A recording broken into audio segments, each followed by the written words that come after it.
What if humanity has been here before, again and again, each time erased, rebuilt, and forgotten? Think about it for a moment. We look at our world and see progress stretching back a few thousand years. We see Egypt and Mesopotamia, Greece and Rome, the rise of empires and the birth of science. We imagine ourselves at the peak of a long, unbroken climb from caves to cities, from stone tools to smartphones. But what if that story is incomplete? What if the timeline we've been taught is just the most recent chapter in a book that's been written and rewritten more times than we can count? The idea sounds impossible at first. How could entire civilizations rise to greatness and then vanish so completely that we have no memory of them? How could the evidence disappear? How could the knowledge be lost? And yet, when you start looking closely at the myths, the ruins, and the strange gaps in our understanding of the past, a different picture begins to emerge. A picture of cycles, of floods and fires, of worlds that ended and worlds that began again, of humanity climbing toward the light, only to fall back into darkness, over and over like waves breaking on an endless shore. Tonight, we're going to explore that possibility. We're going to walk through the evidence, the stories, the stones, the silences, and ask ourselves whether the world we know might be just one iteration in a series of forgotten ages.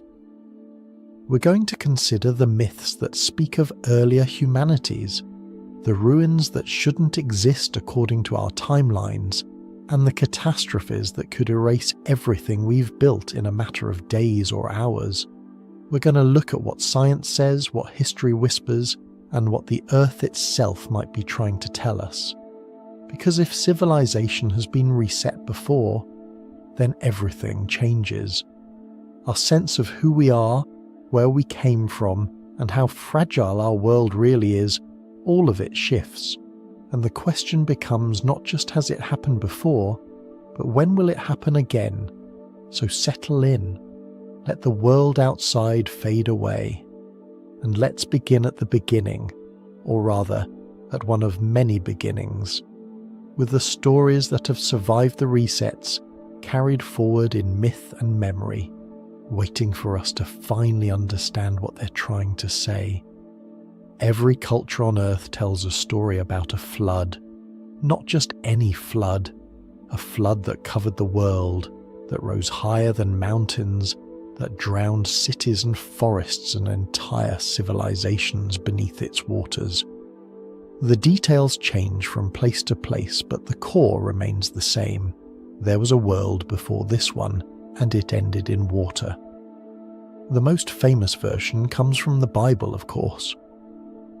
Noah and his ark, the rain that fell for 40 days and 40 nights, the animals saved 2 by 2 while the rest of the world perished.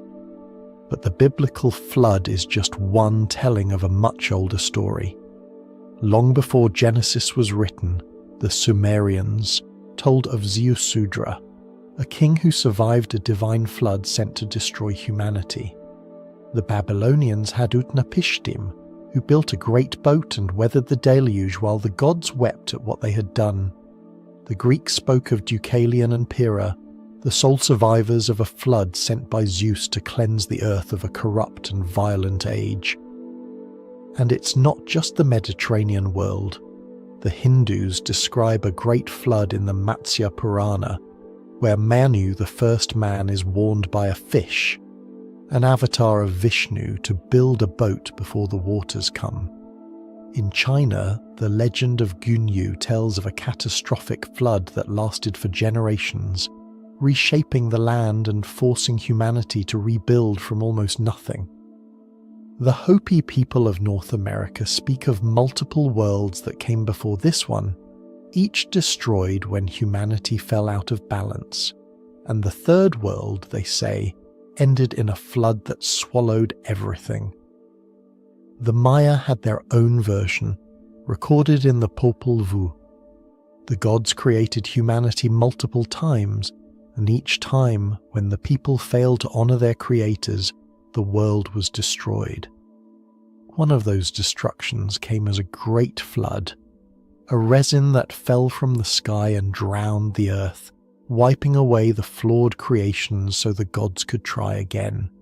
The Aboriginal peoples of Australia, whose oral traditions stretch back tens of thousands of years, tell of a time when the seas rose and swallowed the coastal lands, forcing their ancestors to flee inland. The Maori of New Zealand speak of Tauhaki, who caused a great flood to punish the wicked. In South America, the Inca remembered a deluge that destroyed the world, leaving only a handful of survivors on the highest peaks of the Andes. These are not isolated stories. They are global. They span continents, cultures, and millennia. And they all say the same thing. There was a world before, and it drowned. Now, the conventional explanation is that these myths reflect local flooding events. Rivers overflowing, tsunamis, storm surges that were so traumatic they became embedded in cultural memory and exaggerated over time. And that makes sense to a point. Floods are terrifying. They're sudden, destructive, and they leave deep scars on the communities they touch. It's natural that people would tell stories about them, and natural that those stories would grow in the telling. But here's the thing, many of these myths don't describe local floods. They describe global floods, waters that covered the entire earth, mountains submerged, every living thing drowned except for a chosen few, and they describe these events not as natural disasters, but as resets, as the end of one age and the beginning of another, as the destruction of a previous version of humanity. What if they're not exaggerations? What if they're memories? Consider the timeline. The last ice age ended around 12,000 years ago. As the glaciers melted, sea levels rose dramatically, by more than 300 feet in some estimates. Coastlines that had been dry land for millennia were swallowed by the ocean. Entire landscapes disappeared beneath the waves. And where do humans tend to live? Near water, near coasts, near rivers and lakes. If there were civilizations living along those ancient shorelines, cities, settlements, centers of culture and trade, they would have been obliterated, drowned, lost beneath hundreds of feet of water where no archaeologist has ever looked because we assume there's nothing there to find. The flooding wouldn't have been instant, but it wouldn't have been slow either. There's evidence of periods where sea levels rose rapidly, perhaps in catastrophic pulses triggered by the collapse of massive ice dams or ice sheets. Imagine living in a coastal city and watching the ocean rise 10 feet in a single generation, then another 10 feet in the next. Your ports flood, your fields are swallowed, your temples and monuments disappear beneath the surf. You flee inland, carrying what you can, and the world you knew becomes a memory, a story, a myth about a flood that drowned everything. And if that happened 12,000 years ago, what about earlier? The Ice Age wasn't the first time the climate shifted dramatically. There have been other periods of rapid warming and cooling, other times when the seas rose and fell.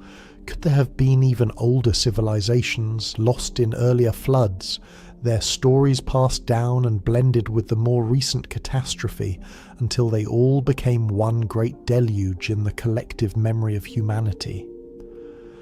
The Greek philosopher Plato wrote about Atlantis, a powerful island civilization that sank beneath the ocean in a single day and night of catastrophe. Most scholars dismiss it as allegory, a moral tale about hubris and divine punishment, but Plato claimed he was recounting a story told to the Athenian lawmaker Solon by Egyptian priests who said their records went back thousands of years further than Greece's.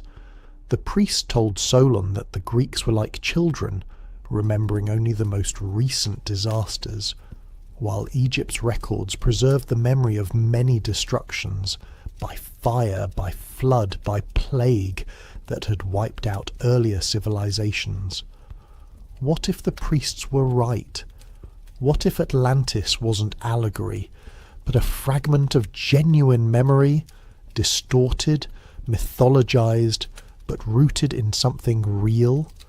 A civilization that existed before the flood, before the ice melted and was lost when the waters came? We'll never know for certain, because the ocean keeps its secrets well. But the myths remain, and they all point to the same conclusion. This is not the first time. Humanity has been here before. We built something, we lost it, and we started again. But the flood is only one kind of reset. There are others, and some of them are even more terrifying. If water is the first great destroyer in human mythology, fire is the second. Across the world, cultures speak of ages that ended not in drowning, but in burning, in flames that fell from the sky, in heat that melted stone, in light so bright it turned day into something unbearable. These stories are less famous than the flood myths, but they're just as widespread, and they suggest that whatever resets civilization doesn't always come from below. Sometimes it comes from above. The ancient Greeks believed in a cyclical view of history, divided into ages of metal, gold, silver, bronze and iron, each one progressively more corrupt and violent than the last. But they also told the story of Phaethon, the son of Helios, the sun god. Phaethon begged his father to let him drive the chariot of the sun across the sky, and Helios reluctantly agreed. But Phaethon couldn't control the horses. The chariot veered too close to the earth, scorching the land, boiling the seas and turning fertile fields into deserts. To stop the destruction, Zeus struck Phaethon down with a thunderbolt, sending him plummeting into a river. The earth was saved, but the damage was done. The story was often interpreted as a myth about youthful arrogance. But what if it was something else? What if it was a memory of the sky itself turning hostile? The Hopi, again, speak of multiple worlds. The first world, they say, was destroyed by fire. Volcanoes erupting, the earth splitting open, flames consuming everything. The second world ended in ice, and the third in flood. Each destruction came because humanity had fallen out of balance, and each time a few people were saved to carry the knowledge forward and begin again. The pattern is clear. The world ends, and the world begins. Over and over. In Hindu cosmology, time is divided into vast cycles called yugas, and at the end of each cycle, the world is destroyed and recreated. One of the forms this destruction takes is fire, specifically the fire of Shiva, the destroyer and transformer, whose dance brings the universe to an end so it can be born anew. The Rig Veda, one of the oldest religious texts in existence, describes cosmic fires and celestial battles that reshape the heavens and the earth. The Norse had Ragnarok, the twilight of the gods, when the world would be consumed by fire and flood simultaneously. The great wolf Fenrir would break free, the serpent Jormungandrs would rise from the ocean, and the fire giant Surtur would set the world ablaze with his flaming sword. After the destruction, the earth would sink into the sea and then rise again, green and fertile, ready for a new age. The Zoroastrians of ancient Persia believed in a final purification by fire, when molten metal would flow across the earth, burning away all impurity and evil, leaving only the righteous to inherit a renewed world. The Maya too spoke of worlds destroyed by fire, including one age where the people were turned into birds and fled into the trees as flames consumed the land. These aren't just poetic metaphors, they're descriptions of catastrophe. And when you start looking at the physical evidence, you find traces of events that could match these stories. Take the Younger Dryas, a period of sudden, dramatic cooling that began around 12,800 years ago and lasted for more than 1,000 years. Just as the Ice Age was ending and the climate was warming, something happened that plunged the Northern Hemisphere back into near-glacial conditions almost overnight. Temperatures dropped, ice sheets advanced again. Megafauna that had survived for millennia, mammoths, saber-toothed cats, giant ground sloths, went extinct in a geological instant. For a long time, scientists couldn't explain what caused the Younger Dryas. But in recent years, a controversial theory has gained traction, the impact hypothesis. The idea is that around 12,800 years ago, a comet or asteroid, or multiple fragments of one, struck the Earth or exploded in the atmosphere above North America. The impacts would have triggered massive wildfires, throwing soot and debris into the atmosphere and blocking out the sun. The sudden cooling would have followed, along with the extinction of the megafauna and possibly the collapse of the Clovis culture, one of the earliest known human societies in North America. The evidence is still debated, but it's compelling. Researchers have found a layer of sediment from that time period containing high concentrations of iridium, a rare element more common in asteroids than on Earth. They've found nanodiamonds which form under extreme heat and pressure.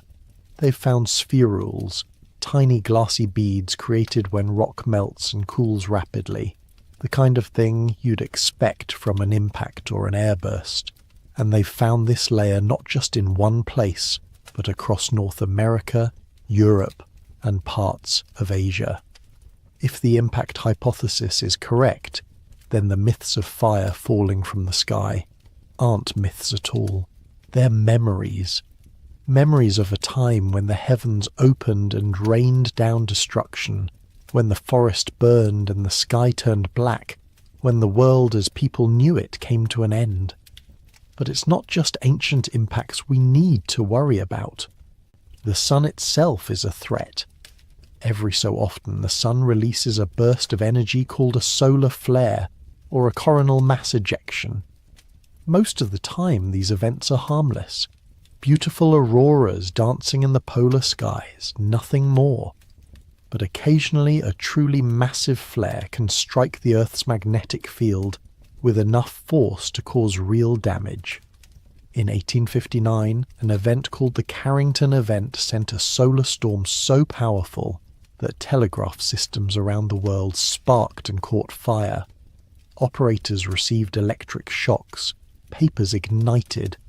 Auroras were visible as far south as the Caribbean. If a storm like that hit today, it could fry power grids, destroy satellites, and plunge modern civilization into chaos. Now imagine a solar storm 10 times stronger, 100 times stronger. There's evidence in ice cores and tree rings of solar events in the distant past that dwarf anything we've experienced in recorded history. If one of those storms hit a pre-industrial civilization, one that relied on oral tradition, on fragile records, on knowledge passed from generation to generation, it could have been devastating. Not just physically, but culturally. The people who survived would remember the sky burning, the heat, the light, the destruction, and they would tell their children and their children's children until the memory became myth. Fire from above, fire from the sky, fire that resets the world. And then there's the fire we make ourselves. Not all resets come from nature, some come from us. There's a haunting passage in the Bhagavad Gita, one of the sacred texts of Hinduism, where the warrior Arjuna is given a vision of the god Krishna in his true cosmic form. The description is overwhelming. Thousands of mouths, thousands of eyes, a being of infinite power and terror. And then Krishna speaks of weapons that can destroy entire armies in an instant. Weapons that shine like 1,000 suns, weapons that leave the earth scorched and the survivors wishing they had died. When J. Robert Oppenheimer, the father of the atomic bomb, witnessed the first nuclear test in 1945, he famously quoted the Bhagavad Gita, "Now I am become death, the destroyer of worlds." He saw the connection. He recognized that the ancient text was describing something that sounded disturbingly like a nuclear explosion. And the Bhagavad Gita isn't alone. The Mahabharata, another ancient Indian epic, describes wars fought with weapons called astras, divine weapons of immense power. Some of these weapons are described as releasing blinding light, unbearable heat, and devastation that lingers long after the battle is over. Cities are reduced to ash, rivers boil, the land becomes poisoned, and those who survive suffer from strange illnesses, hair falling out, skin blistering, weakness and death following weeks or months later. Sound familiar? The descriptions are eerily similar to the effects of nuclear weapons. And while mainstream scholars interpret these passages as mythological exaggeration or poetic metaphor, there are those who wonder if something else is going on. What if these texts are describing real events? What if, in some distant age, humanity developed technology advanced enough to destroy itself, and did? There are strange anomalies in the archaeological record that fuel this speculation. In the Indus Valley, at sites like Mohenjo-Daro and Harappa, archaeologists have found layers of vitrified stone, rock that has been melted and fused together by extreme heat. The temperatures required to create vitrification are far higher than anything a normal fire could produce. Some researchers have pointed to this as evidence of ancient nuclear warfare, though mainstream archaeology attributes it to more conventional causes like pottery kilns or natural fires. In the deserts of the Middle East and North Africa, there are vast fields of a glassy substance called Libyan desert glass and trinitite. Libyan desert glass is found scattered across the Sahara, and its origin is still debated. Some say it was formed by a meteorite impact, others by an airburst.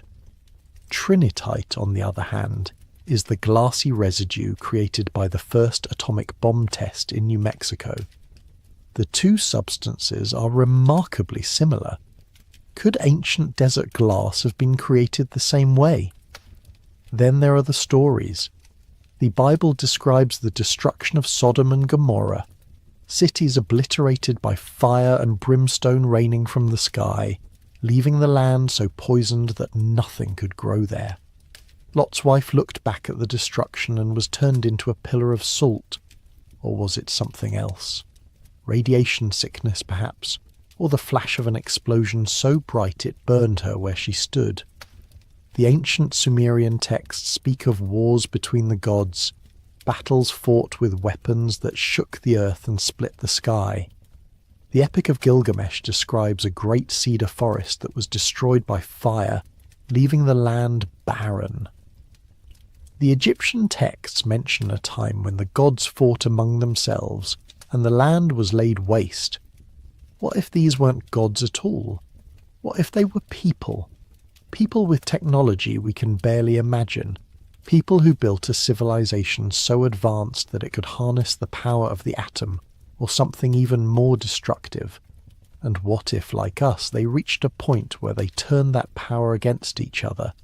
It's not hard to imagine. We've come close ourselves.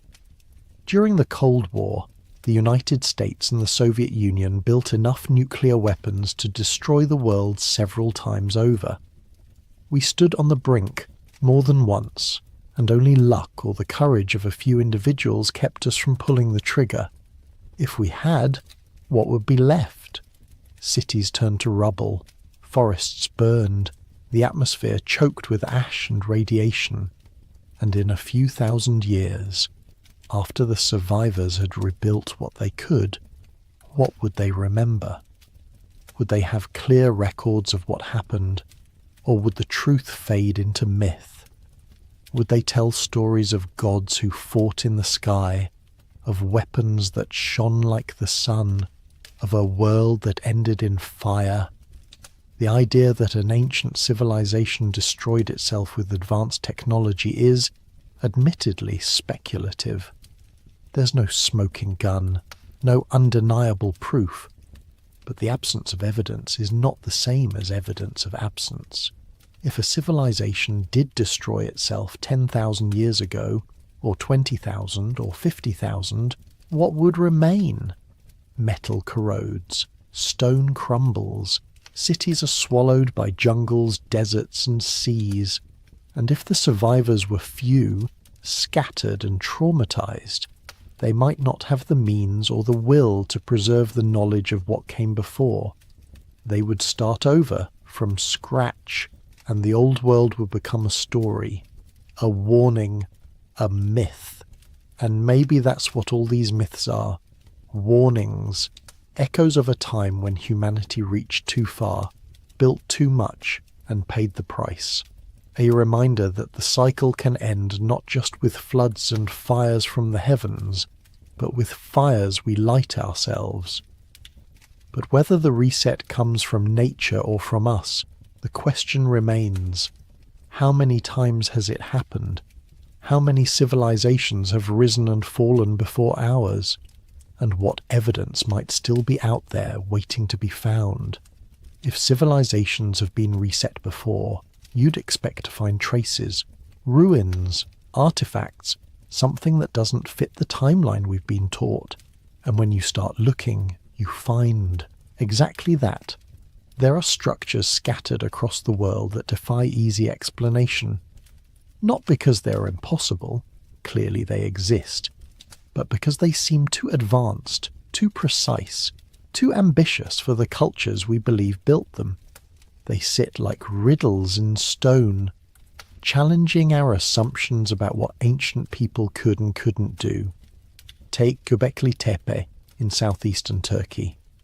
Discovered in the 1990s, it's a massive complex of stone pillars arranged in circles, some weighing up to 20 tons, carved with intricate reliefs of animals, foxes, lions, scorpions, vultures. The site is breathtaking in its artistry and scale. But here's the thing, it's nearly 12,000 years old. That puts it firmly in the Neolithic period, a time when, according to conventional archaeology, humans were just beginning to figure out agriculture. They were hunter-gatherers, living in small mobile groups, with no cities, no writing, no complex social structures. And yet, Göbekli Tepe exists. It would have required hundreds of people working together, coordinating their efforts, quarrying and transporting massive stones, carving them with sophisticated tools. It suggests a level of organization and ambition that shouldn't have been possible. And then, after it was built, it was deliberately buried, filled in with rubble and soil, hidden away, as if someone wanted to erase it from memory. Why? What was Göbekli Tepe? A temple, an astronomical observatory, a monument to something lost? And who built it? The people we think of as primitive hunter-gatherers, or the remnants of an earlier, more advanced culture, trying to preserve something before it was forgotten entirely. Then there's Baalbek in Lebanon. The Roman temple complex there is impressive enough on its own, but beneath the Roman construction lies something even more mysterious. The foundation stones. 3 massive blocks of limestone, each weighing around 800 tons, fitted together so precisely that you can't slide a piece of paper between them. They're called the trilithon, and no one knows how they were moved or placed. The Romans didn't claim to have built them. They built on top of them, suggesting the stones were already ancient when the Romans arrived. 800 tons. To put that in perspective, the largest stones used in the Great Pyramid of Giza weigh around 80 tons. The trilithon stones are 10 times heavier. Modern cranes can lift that much, but only the very largest, and they require careful planning and infrastructure. How did ancient people do it? And more importantly, why? What was so important that it required stones of such impossible size? The same question applies to Sacsayhuaman, the fortress above Cusco in Peru. The walls are made of stones that weigh up to 200 tons, cut and fitted together with such precision that, again, you can't fit a blade between them. These stones aren't rectangular, they're polygonal, with multiple angles and curves, each one unique, each one fitting perfectly with its neighbours like a three-dimensional jigsaw puzzle. The Inca, who controlled the region when the Spanish arrived, said they didn't build Sacsayhuaman. They said it was built by the gods, or by a race of giants who lived before them. The Spanish chroniclers recorded these claims but dismissed them as superstition. Modern archaeologists attribute the construction to the Inca, despite the Inca's own insistence that they didn't do it. But if the Inca didn't build it, who did? And if they did, why don't we find similar construction techniques anywhere else in the Inca Empire? Sacsayhuaman stands alone, an anomaly, a masterpiece of engineering that seems to belong to a different age. Then there are the underwater ruins. Off the coast of Japan, near the island of Yonaguni, divers have found what appears to be a submerged stone structure. Terraces, steps, flat platforms, right angles. Some researchers believe it's a natural formation, shaped by erosion and geological processes. Others argue that it's man-made, a remnant of a civilization that existed when sea levels were lower, before the end of the Ice Age. The debate continues, but the structure remains, silent and enigmatic beneath the waves. Similar formations have been reported off the coasts of India, Cuba, and the Mediterranean. Most are dismissed or ignored, because they don't fit the narrative. If they're real, if they're man-made, then they suggest that people were building complex structures more than 10,000 years ago, during a time when we're told they were barely surviving. And if sea levels rose and drowned those structures, how much else was lost? How many coastal cities, how many harbours and temples and monuments now lie beneath hundreds of feet of water, unseen and unsearched? The problem is that underwater archaeology is expensive and difficult. The ocean is vast and most of it has never been explored. We've mapped the surface of Mars in more detail than we've mapped the floor of our own oceans. If there are ruins down there, ruins of civilizations that existed before the flood, we might never find them. Or if we do, it'll be by accident. And by then, how much will have been lost to time and tide? But it's not just massive stones and submerged ruins. There are smaller anomalies too, artifacts that don't belong. In the 1900s, divers recovering cargo from an ancient shipwreck off the coast of Greece found a corroded lump of bronze and wood. When researchers examined it, they discovered gears. Dozens of interlocking gears, precisely cut, forming a complex mechanism. It's called the Antikythera mechanism, and it's an ancient analog computer used to predict the positions of the sun, moon, and planets. It dates to around 100 BCE, and it's so sophisticated that nothing remotely comparable appears in the historical record for another 1,000 years. How did the Greeks build it? Where did the knowledge come from? And if they could build something like that, what else could they do? What other technologies did they possess that we've lost or forgotten? There are other examples. The Baghdad Battery, a clay jar from ancient Mesopotamia that some believe was used to generate electricity. The Piri Reis map, a 16th century chart that appears to show the coastline of Antarctica, accurately, centuries before Antarctica was officially discovered and at a time when it should have been covered in ice. The dropper stones, mysterious discs found in a cave in China, carved with tiny hieroglyphs that no one has been able to translate. Some of these artifacts are controversial, some are probably misunderstood or misidentified, but taken together, they paint a picture of a past that's more complex, more mysterious than the neat timeline we've constructed. They suggest that knowledge has been lost and found and lost again, that the march of progress isn't a straight line but a cycle, and that we might not be as advanced as we think, or at least not as advanced as we could be if we hadn't forgotten so much. Because that's the thing about resets. They don't just destroy buildings and cities, they destroy knowledge. Libraries burn, scrolls rot, oral traditions fade when the people who carry them die, and within a few generations the past becomes myth, and myth becomes legend, and legend becomes nothing at all. So how much have we forgotten? How much did the people before us know? And how many times have we had to start over, rebuilding from the ruins, rediscovering fire and the wheel, and writing, while the ghosts of the old world watch from the stones we can't explain? One of the strangest things about human history is how recent it all seems. We have cities that are 5,000 years old, writing that goes back maybe 6,000 years, agriculture that started around 10 to 12,000 years ago, and before that, almost nothing. A vast stretch of time, tens of thousands of years, hundreds of thousands of years, where anatomically modern humans existed, but left almost no trace of complex civilization.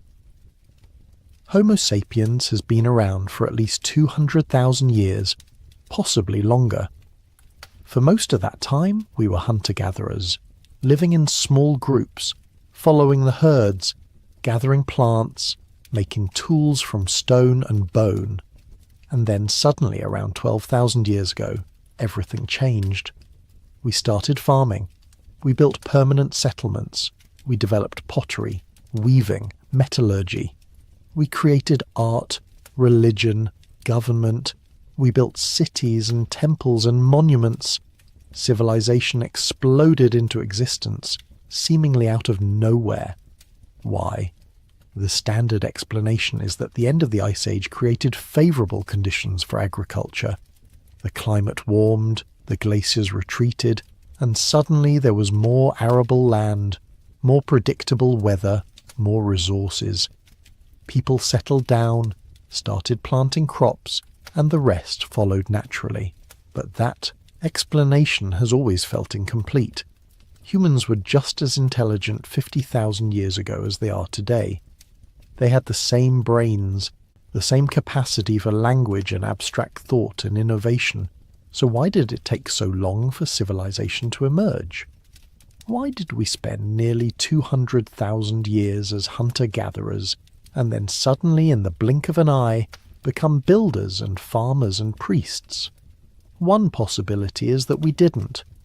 One possibility is that civilization emerged before, perhaps many times, and was destroyed, and the 12,000-year mark isn't the beginning of civilization, it's the beginning of the current cycle, the latest attempt, the newest chapter in a story that's been told and retold over and over since the dawn of our species. Think about it. If a civilization existed 30,000 years ago, or 50,000, or 100,000, what would remain? Wood rots, fabric disintegrates, even stone erodes given enough time, metal corrodes and crumbles, glass shatters. The only things that last are the hardest materials, certain types of stones, ceramics, maybe some metals in the right conditions, and even those can be buried, scattered, or destroyed by geological processes. And then there's the problem of ice. During the Ice Age, much of the northern hemisphere was covered by glaciers miles thick. Those glaciers moved, grinding everything beneath them into dust. If there were cities in Europe or North America during the Ice Age, they would have been obliterated, scraped away, leaving no trace. The same goes for coastal areas. As we've discussed, sea levels have risen dramatically since the Ice Age ended. If ancient civilizations built their cities near the coasts, and why wouldn't they? Those cities are now underwater, buried under sediment, invisible to us. So the absence of evidence doesn't mean much. We're looking in the wrong places, or we're not looking at all because we assume there's nothing to find. But there are hints, strange gaps in the archaeological record, sudden jumps in technology that don't seem to have any precursor. The appearance of agriculture, for example, is often described as the Neolithic Revolution. But it wasn't really a revolution. It happened independently in multiple places around the world: the Fertile Crescent, China, Mesoamerica, the Andes, within a relatively short span of time. Almost as if people in different parts of the world suddenly remembered how to farm, or were taught by someone who already knew. The same goes for megalithic construction. Around the same time that agriculture appeared, people started building massive stone structures: Göbekli Tepe, the megalithic temples of Malta, the stone circles of Britain and Europe. These structures required knowledge of engineering, astronomy, and social organization. Where did that knowledge come from?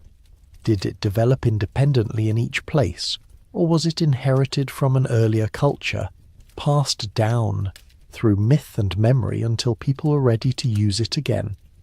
There's also the mystery of the megafauna extinctions. At the end of the last ice age, dozens of large animal species went extinct: mammoths, mastodons, giant sloths, saber-toothed cats, dire wolves. The timing coincides with the rise of human populations and the spread of hunting, leading many scientists to conclude that humans hunted them to extinction. But some researchers have questioned this. The extinctions happened very quickly, almost simultaneously across different continents, and they affected species that had survived previous climate changes without issue. Could something else have been involved? A catastrophe that killed not just the animals, but also any human civilizations that existed at the time. And then there are the stories, the myths we've already discussed: the floods, the fires, the wars, all describe worlds that came before this one, worlds that were destroyed. And in many of these myths, the survivors are described as carrying knowledge from the old world into the new. The gods teach humanity how to farm, how to build, how to write. Prometheus brings fire. Quetzalcoatl teaches the Maya agriculture and astronomy. Osiris brings civilization to Egypt. Viracocha does the same in the Andes. What if these gods were people, survivors of the previous cycle, carrying the remnants of their knowledge forward, trying to rebuild? They would have seemed like gods to the people they encountered, people who had lost everything, who were starting over from scratch. And over time, the memory of those teachers would be mythologized, turned into divine figures, until the truth was buried beneath layers of legend. It's a compelling idea, and it fits the pattern we see in the myths: a world that ends, a few who survive, and a slow, painful process of rebuilding. Each time, a little more is lost. Each time, the new civilization starts from a lower baseline, until eventually, the memory of the old world fades entirely, and we're left with nothing but stories. But if that's true, then the silence in the timeline isn't a mystery.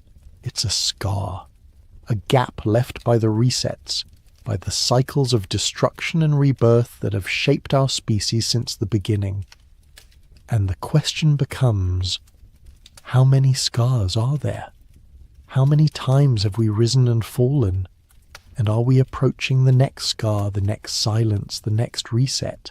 The thing about resets is that they don't announce themselves. They don't give warnings. They just happen. One day the world is normal. People go about their lives, building and creating and planning for the future. And then, in an instant, everything changes. The ground shakes, the sky darkens, the waters rise, and the world as they knew it ends. We like to think we're safe from that kind of catastrophe. We have technology, science, early warning systems. We can predict earthquakes, sort of. We can track hurricanes and volcanic eruptions. We can see asteroids coming, at least the big ones. But the truth is, we're not as safe as we think. There are threats out there that we can't predict, can't prepare for, and might not even see coming until it's too late. Take supervolcanoes. There are several around the world. Yellowstone in the United States, Toba in Indonesia, the Campi Flegrei in Italy. And when they erupt, they don't just destroy the surrounding area. They change the climate of the entire planet. The eruption of Toba around 75,000 years ago is believed to have caused a volcanic winter that lasted for years, dropping global temperatures and pushing humanity to the brink of extinction. Genetic evidence suggests that the human population bottlenecked around that time, dropping to as few as 10,000 individuals. We almost didn't make it. And Toba could erupt again. Yellowstone could erupt. We don't know when, and we don't know how to stop it. If it happens, the ash would block out the sun, crops would fail, and billions of people would starve. Civilization as we know it would collapse, and the survivors would be left to start over in a world that had turned hostile and dark. Then there are asteroid impacts.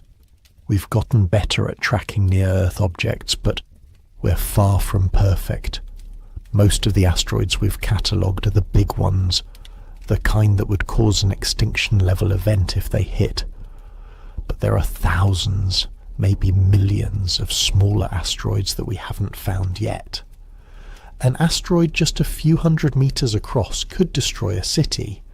One a kilometer across could trigger a global catastrophe. And if it came from the right angle, or if we simply didn't see it in time, there would be nothing we could do. The Tunguska event in 1908 is a reminder of how vulnerable we are. An asteroid or comet exploded in the atmosphere over Siberia, flattening 2,000 square kilometers of forest. If it had hit a few hours later, it could have destroyed a major city, and we had no warning. We didn't even know it was coming. Then there's the sun. We've already talked about solar flares, but it's worth emphasizing just how dangerous they can be. A direct hit from a massive coronal mass ejection could fry power grids across entire continents. No electricity means no refrigeration, no transportation, no communication, no water pumps, no hospitals. Modern civilization would grind to a halt within days, and unlike an asteroid, we can't deflect a solar storm. We can only watch it come and hope it misses. There are other threats too. Gamma-ray bursts from distant supernovae, capable of stripping away the Earth's ozone layer and bathing the surface in lethal radiation. Rogue planets wandering through the galaxy that could destabilize the orbits of the planets in our solar system. Magnetic pole reversals, which happen every few 100,000 years and could leave the Earth temporarily unprotected from cosmic radiation. And then there are the threats we create ourselves. Nuclear war, as we've discussed, but also biological weapons, engineered pandemics, artificial intelligence run amok, environmental collapse. We're very good at building things that could destroy us, and we're not always so good at controlling them. The point is, resets don't require ancient gods or lost civilizations. They can happen naturally at any time, and we might not see them coming. And when they do happen, the results are the same. Cities destroyed, populations decimated, knowledge lost. The survivors are left to pick up the pieces and start over, and within a few generations the old world becomes a myth. So how many times has it happened? How many times has humanity been brought to the brink only to claw its way back? And how many times have we not made it back? How many cycles ended with no survivors, no memory, no trace? We don't know, we can't know, but the evidence suggests that it's happened before and it will happen again. The only question is when. If you step back and look at the big picture, a pattern emerges, not just in the myths and the ruins, but in the very structure of time itself. The Earth moves in cycles, the seasons change, the climate shifts, ice ages come and go, each one lasting tens of thousands of years, separated by brief warm periods like the one we're living in now. These cycles are driven by changes in the Earth's orbit and axial tilt, Milankovitch cycles they're called, and they're predictable, at least in the long term. We know that another ice age is coming eventually. We just don't know when. But within those long cycles there are shorter ones. The Sun goes through an 11-year cycle of activity, with periods of high and low solar output. The Earth's magnetic field fluctuates, weakening and strengthening over centuries and millennia. Ocean currents shift, driven by changes in temperature and salinity, and those shifts can trigger rapid climate changes. The Gulf Stream, for example, which keeps Europe warm, could shut down if enough fresh water from melting ice dilutes the North Atlantic. If that happens, Europe could plunge into a mini ice age within a matter of decades. And then there are the cycles we don't fully understand. The rise and fall of civilizations, for example. Empires grow, reach their peak, and then collapse over and over with eerie regularity. The Romans, the Mayans, the Egyptians, the Khmer, the Anasazi, all of them built great civilizations and all of them fell. Sometimes the collapse was gradual, a slow decline over centuries. Other times it was sudden, a matter of decades or even years. And in many cases we still don't know exactly why it happened. Some collapses are clearly linked to environmental factors, droughts, floods, soil depletion. Others seem to be driven by internal factors, political instability, economic inequality, overextension. But there's often a sense that the collapse was inevitable, that the civilization had reached a point of no return, and that no amount of effort could have saved it.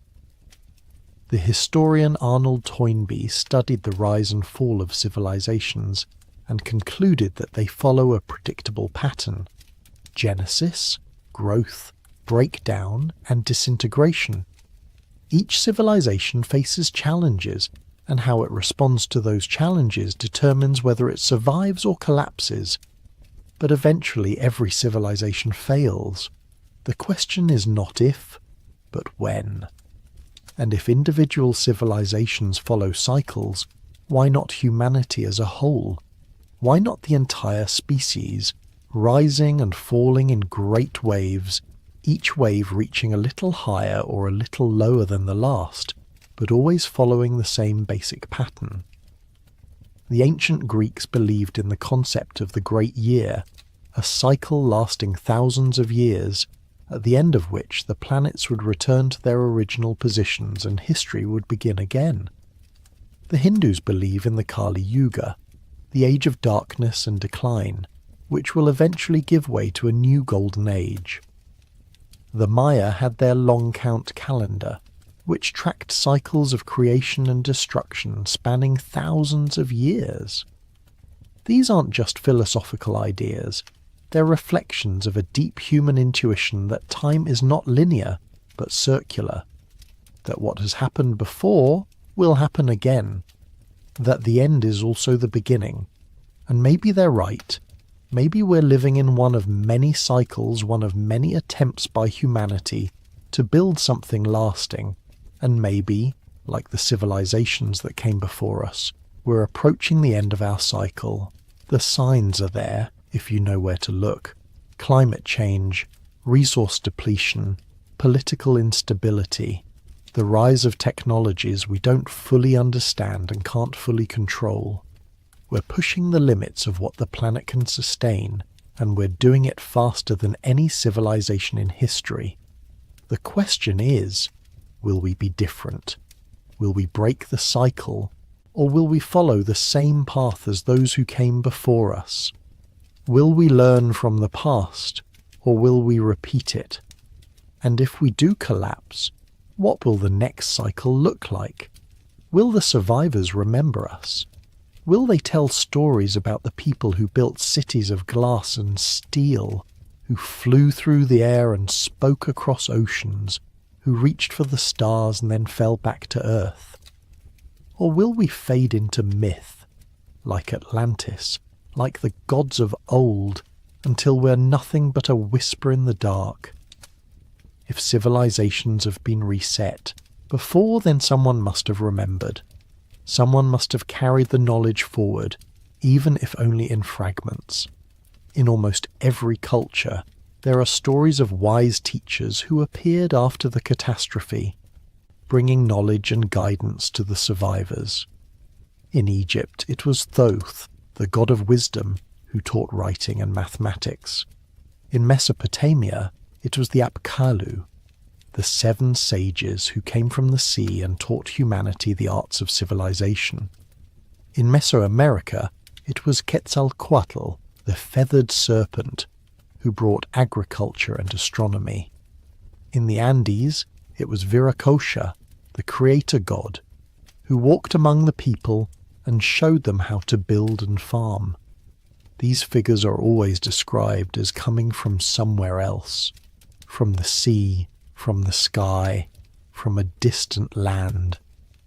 They're always associated with knowledge that seems too advanced for the time, and they're always credited with jump-starting civilization, with taking people from a state of barbarism or ignorance and lifting them up.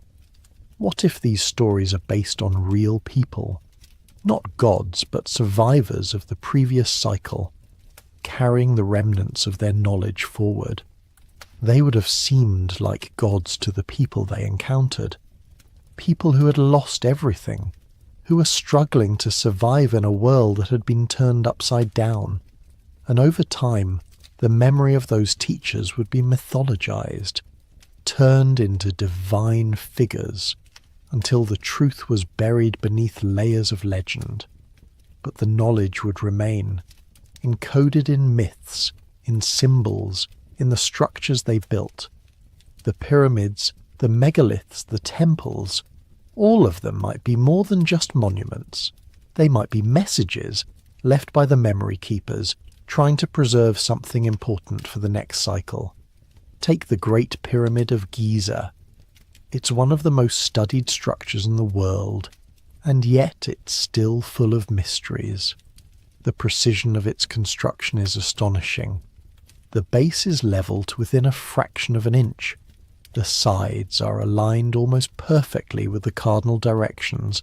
The dimensions encode mathematical constants like pi and the golden ratio.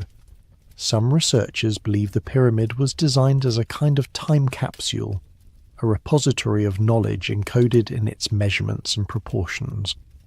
The same has been said of other ancient structures. Stonehenge, for example, is aligned with the solstices and may have been used as an astronomical observatory. The temples of Angkor Wat in Cambodia are laid out to mirror the constellation Draco as it appeared in the sky thousands of years ago. The Nazca lines in Peru, massive geoglyphs that can only be fully appreciated from the air, may have been a kind of map or calendar, encoding information about the stars and the seasons. And then there are the myths themselves. Joseph Campbell, the great scholar of mythology, argued that myths are not just stories, they're carriers of deep truths, encoded in symbolic language. They preserve knowledge about the human condition, about the cycles of life and death, about the relationship between humanity and the cosmos. And if Campbell was right, then the myths about resets, the floods, the fires, the wars, might be preserving knowledge about real events, real catastrophes that shaped our species. The problem is that we've forgotten how to read the myths. We treat them as entertainment, as primitive superstition, as relics of a less enlightened age. But what if they're more than that? What if they're the last surviving fragments of a much older knowledge, a knowledge that was once common but has been lost and rediscovered and lost again, over and over with each cycle? The memory keepers tried to preserve it. They built structures that would last. They encoded knowledge in stories and symbols. They passed it down through secret societies, mystery schools, priesthoods. But with each reset, a little more was lost. The signal degraded. The message became garbled, until all that remained were fragments, myths that no one believed, ruins that no one understood, symbols that no one could read. And now, here we are, at the end of another cycle, trying to piece it all together, trying to remember what we've forgotten, trying to understand the warnings that were left for us before it's too late. So how many times has civilization been reset? We don't know. We can't know. The evidence is too fragmentary, too ambiguous, too buried beneath the weight of time. But the question itself is important, because it forces us to confront the possibility that we're not as unique as we think, that we're not the pinnacle of human achievement, but just the latest iteration in a long series of attempts, that the story of humanity is not a straight line from caves to cities, but a spiral, circling back on itself, rising and falling over and over. And if that's true, then everything changes. Our sense of progress, our confidence in the future, our belief that we're building something permanent, all of it becomes uncertain. Because if civilizations have been reset before, they can be reset again, and there's no guarantee that we'll survive the next one. But maybe that's the point. Maybe the resets are not punishments or accidents, but part of the natural order. A way for the earth to cleanse itself, to start fresh, to give life another chance. And maybe humanity's role is not to escape the cycle, but to learn from it, to carry the knowledge forward, to become the memory keepers for the next cycle, to leave behind something that will help the survivors rebuild. Or maybe the cycle can be broken. Maybe we can learn from the mistakes of the past, avoid the catastrophes that destroyed the civilizations before us, and build something that lasts. Maybe we can be the ones who finally get it right.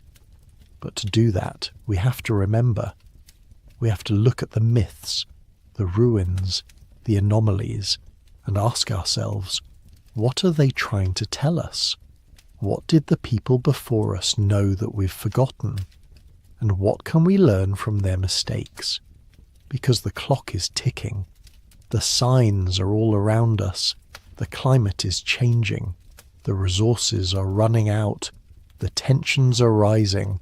And if we're not careful, we'll find ourselves at the end of another cycle, watching the world we built crumble around us, wondering how it all went wrong. And the survivors, if there are any, will tell stories about us. Stories about the people who flew to the moon and split the atom, who built towers that touched the sky, and machines that could think. Stories about the people who had everything and lost it all. And those stories will become myths, and those myths will be forgotten, and the cycle will begin again, unless we break it, unless we remember, unless we learn. There's a story written in our DNA, a story that contradicts everything we think we know about the smooth, steady progress of human civilization. It's a story of catastrophe, of populations crashing to the edge of extinction, of humanity reduced to a handful of survivors clinging to life in a world that had turned hostile. And it's happened not once, but multiple times. When scientists first began studying human genetics in detail, they discovered something strange, something that didn't fit the narrative of a species that had been steadily growing and expanding for hundreds of thousands of years. They found evidence of what's called a population bottleneck, a moment when the total human population dropped to a tiny fraction of what it had been before. The most famous of these is the Toba bottleneck, which we mentioned earlier. Around 75,000 years ago, something reduced the human population to somewhere between 3,000 and 10,000 individuals. That's it. The entire human species, which had been spread across Africa and possibly into Asia, was reduced to a number small enough to fit into a modern sports stadium. For perspective, that's a smaller population than most small towns. It's fewer people than attend an average high school. And for a period that may have lasted thousands of years, those few thousand people were all that stood between humanity and total extinction. What caused it? The conventional explanation is the Toba supervolcanic eruption in Indonesia, which would have thrown enough ash and sulfur dioxide into the atmosphere to trigger a volcanic winter lasting years, possibly decades. Temperatures would have plummeted. Plant life would have died. Animals would have starved. And humans, already scattered in small groups across a vast landscape, would have been decimated. But here's what's interesting. The genetic evidence suggests this wasn't the only bottleneck. There are signs of other population crashes, other moments when humanity was pushed to the brink. Some geneticists have found evidence of a bottleneck around 900,000 years ago, long before modern humans even existed, that reduced the population of our ancestors to just over 1,000 breeding individuals. The species survived, obviously, but barely, and there are hints of more recent events as well. Localized bottlenecks in specific populations, genetic markers that suggest sudden, dramatic reductions in diversity, the kind of patterns you'd expect to see if entire civilizations were wiped out, leaving only scattered survivors to carry on. Now, here's where it gets really interesting. When a population goes through a severe bottleneck, it doesn't just lose people, it loses genetic diversity. Rare genes, unique traits, variations that might have been useful. All of them can disappear if the individuals carrying them don't survive. The population that emerges from the bottleneck is more homogeneous, more similar to each other, because they're all descended from a very small number of survivors. And when you look at human genetic diversity today, what do you find? We're remarkably uniform. Far more uniform than we should be for a species that's supposedly been around for 200,000 years.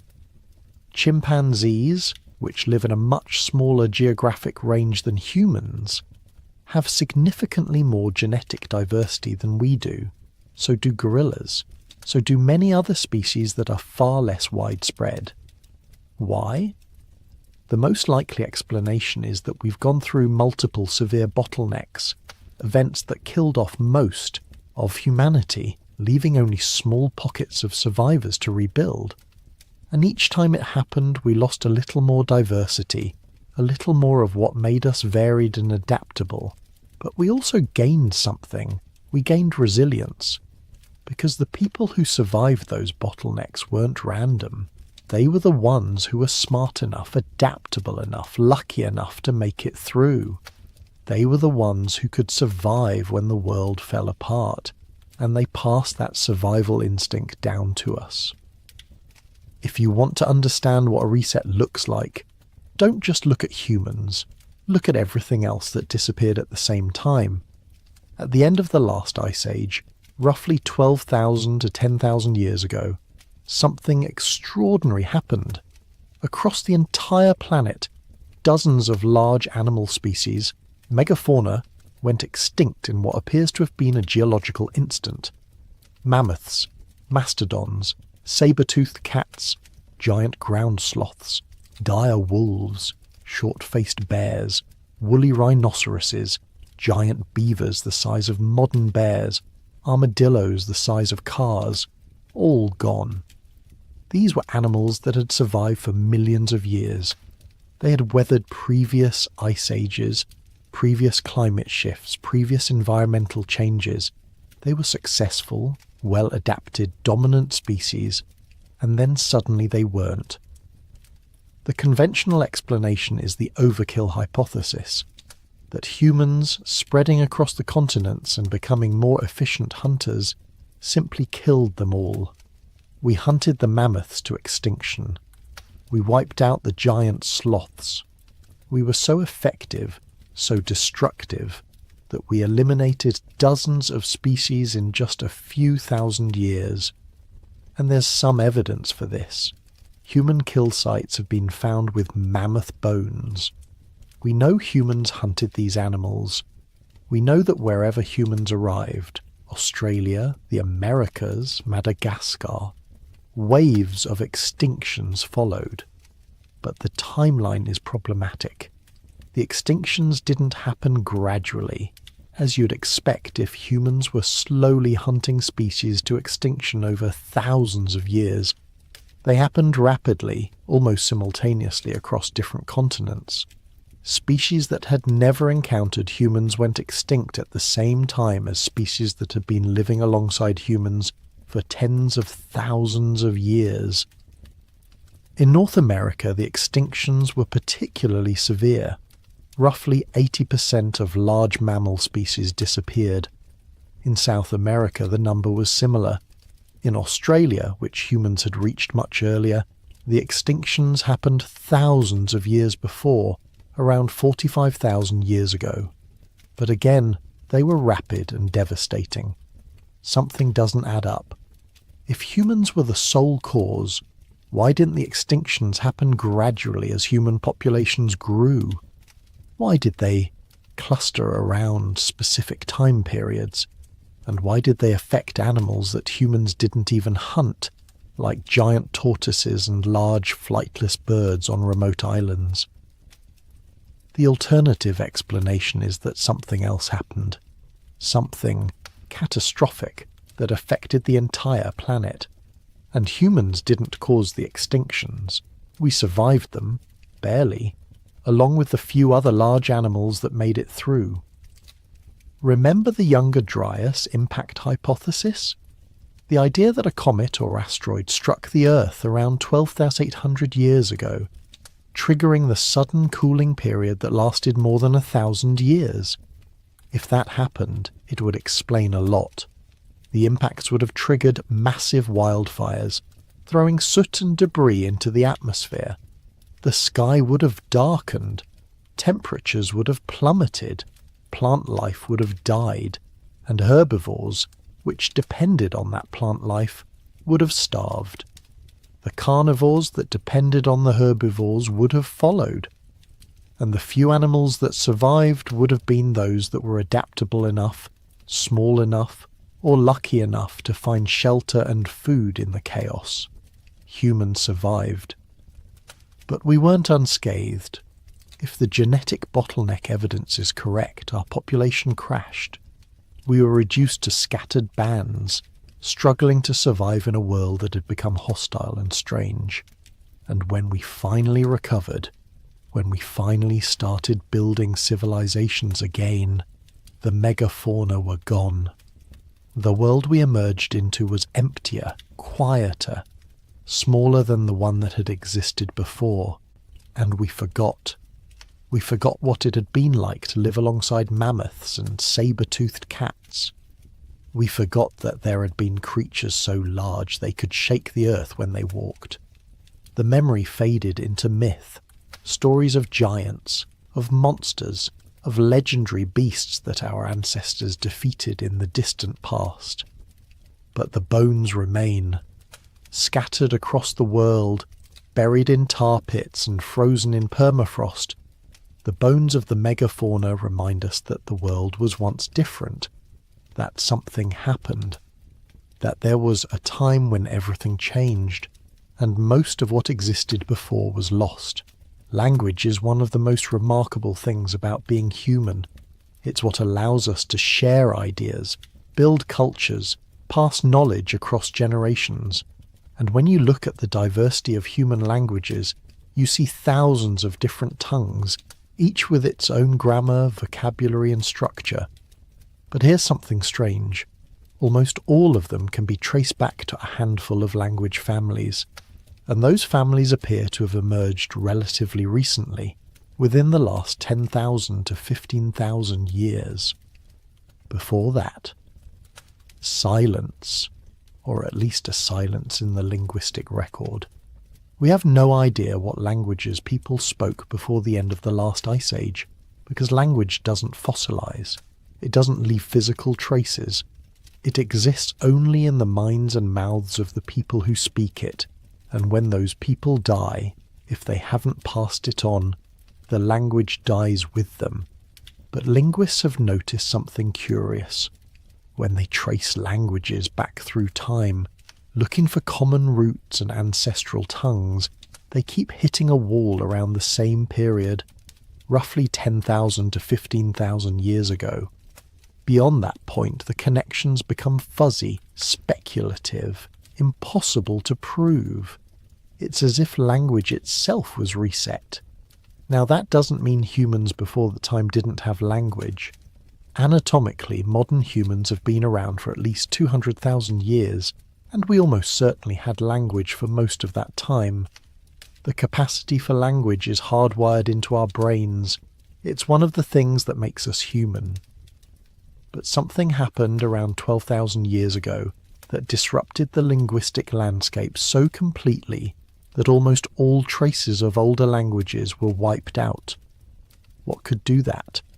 A population bottleneck, a catastrophe severe enough that only small, scattered groups of humans survived, and the languages they spoke became the ancestors of all modern languages. The diversity that had existed before, the thousands of different tongues that had developed over hundreds of thousands of years, was lost. And the new languages that emerged from the survivors were the foundation of everything that came after. There are a few languages that might be exceptions, a few isolated languages that don't seem to fit into any known family, that appear to be the last survivors of much older linguistic lineages. Basque, spoken in the Pyrenees between France and Spain, is one of them. It has no clear relationship to any other language in Europe or anywhere else.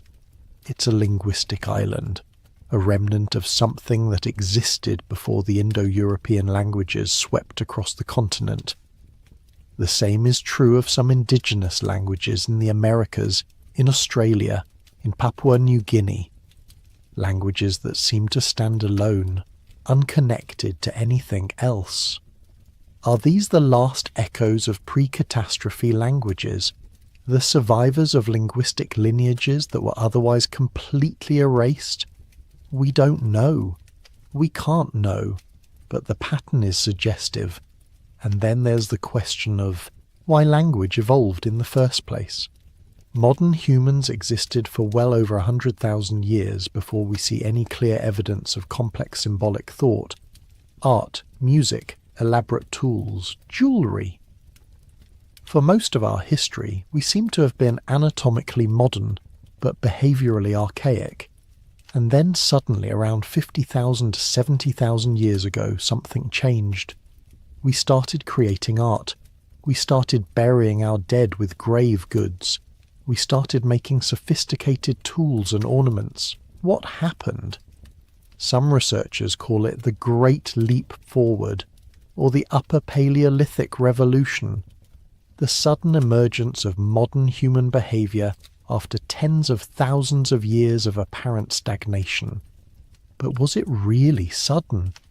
Or is it just that the evidence from before that time didn't survive? If there were earlier periods of cultural sophistication, earlier attempts at civilization, They would have been lost in the Toba bottleneck or other catastrophes. We'd only see the evidence from after the most recent reset when survivors started rebuilding. And if language was part of that earlier sophistication, if humans 100,000 years ago spoke languages as complex and rich as the ones we speak today, we'd never know. Because language leaves no fossils. It only survives if it's passed down. And if the chain is broken, if the speakers die without passing it on, the language vanishes as if it never existed. How many languages have been lost? How many words? How many concepts? How many ways of seeing the world existed once and are now gone forever? How much of human thought and culture has been erased by the resets, leaving only fragments and shadows behind? Here's something most people don't think about. If humanity has been reset multiple times, if we've been brought to the edge of extinction and forced to rebuild from almost nothing, that experience would leave scars. Not just physical scars, not just genetic scars, but psychological ones. Patterns of behavior, deep-seated fears, instincts that don't make sense in the modern world but would have been essential for survival in the aftermath of a catastrophe. And when you look at human psychology, you find exactly that. Take our fear of the dark. It's nearly universal. Children are afraid of the dark. Adults are uncomfortable in complete darkness. We have an instinctive wariness of spaces where we can't see, where we don't know what might be lurking. From a modern perspective, this doesn't make much sense. We live in cities with streetlights, homes with electricity. Darkness isn't a threat anymore. But imagine surviving a catastrophe. Imagine living in a world where the sky had darkened with ash, where the sun was obscured for months or years, where the normal cycles of day and night were disrupted. Darkness would have been terrifying. It would have been associated with cold, with hunger, with danger. The people who survived would have been the ones who were most cautious, most afraid, most willing to seek shelter and light. And they passed that fear down to us. The same is true of our fear of sudden loud noises, thunder, explosions, crashes. These trigger an immediate startle response, a spike of adrenaline, a fight or flight reaction. Why? Because in the ancestral environment, sudden loud noises meant danger, an animal attacking, a tree falling, a rock slide. Or if you were living through a catastrophe, the sound of the earth splitting open, of impacts, of destruction. Our fear of heights, our discomfort with instability and uncertainty, our tendency to hoard resources when we feel threatened. All of these could be evolutionary adaptations to surviving in a world that had become hostile and unpredictable. But there's something deeper too. Something that shows up in our myths, our dreams, our collective unconscious. Carl Jung, the psychologist, argued that humans share certain archetypal images and stories, patterns that appear in cultures all over the world, independent of contact or influence. The flood, the fire, the end of the world, the hero's journey, the wise old man or woman who teaches the survivors. Where do these archetypes come from? Jung believed they were part of the collective unconscious, a shared psychological substrate that all humans inherit. But what if they're not abstract symbols? What if they're memories? Not individual memories, but cultural memories, passed down through countless generations, of real events that happened in the deep past. What if the reason every culture has a flood myth is because every culture is descended from people who survived the flood? What if the reason we dream about falling, about being chased, about the world ending, is because those experiences are encoded somewhere in our psychological makeup, remnants of traumas that our ancestors endured? There's a concept in psychology called transgenerational trauma. The idea that trauma can be passed down from parents to children, not just through learned behavior, but through epigenetic changes, alterations in gene expression that can persist for multiple generations. Studies of Holocaust survivors and their descendants have found evidence of this. The children and grandchildren of people who experienced extreme trauma show different stress responses, different patterns of gene expression, even though they never experienced the trauma themselves. If that's true for individual families, could it be true for entire species? Could humanity as a whole be carrying the scars of catastrophes that happened thousands of years ago? Could the anxiety, the fear, the sense of impending doom that so many people feel, even in the absence of immediate threats, be an echo of a time when those fears were justified, when the world really was ending? It's a disturbing thought, but it would explain a lot. It would explain why we're so drawn to apocalyptic stories, why we can't stop imagining the end of the world. It would explain why we build bunkers and stockpile supplies, why we have an instinct to prepare for disaster even when everything seems fine.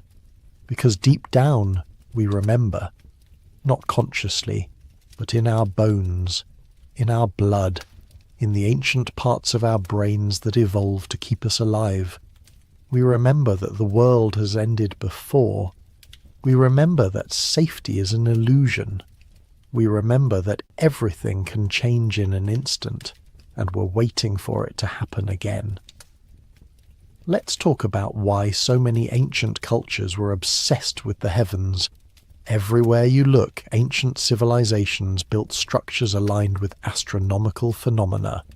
The pyramids of Egypt are aligned with Orion's belt. Stonehenge marks the solstices.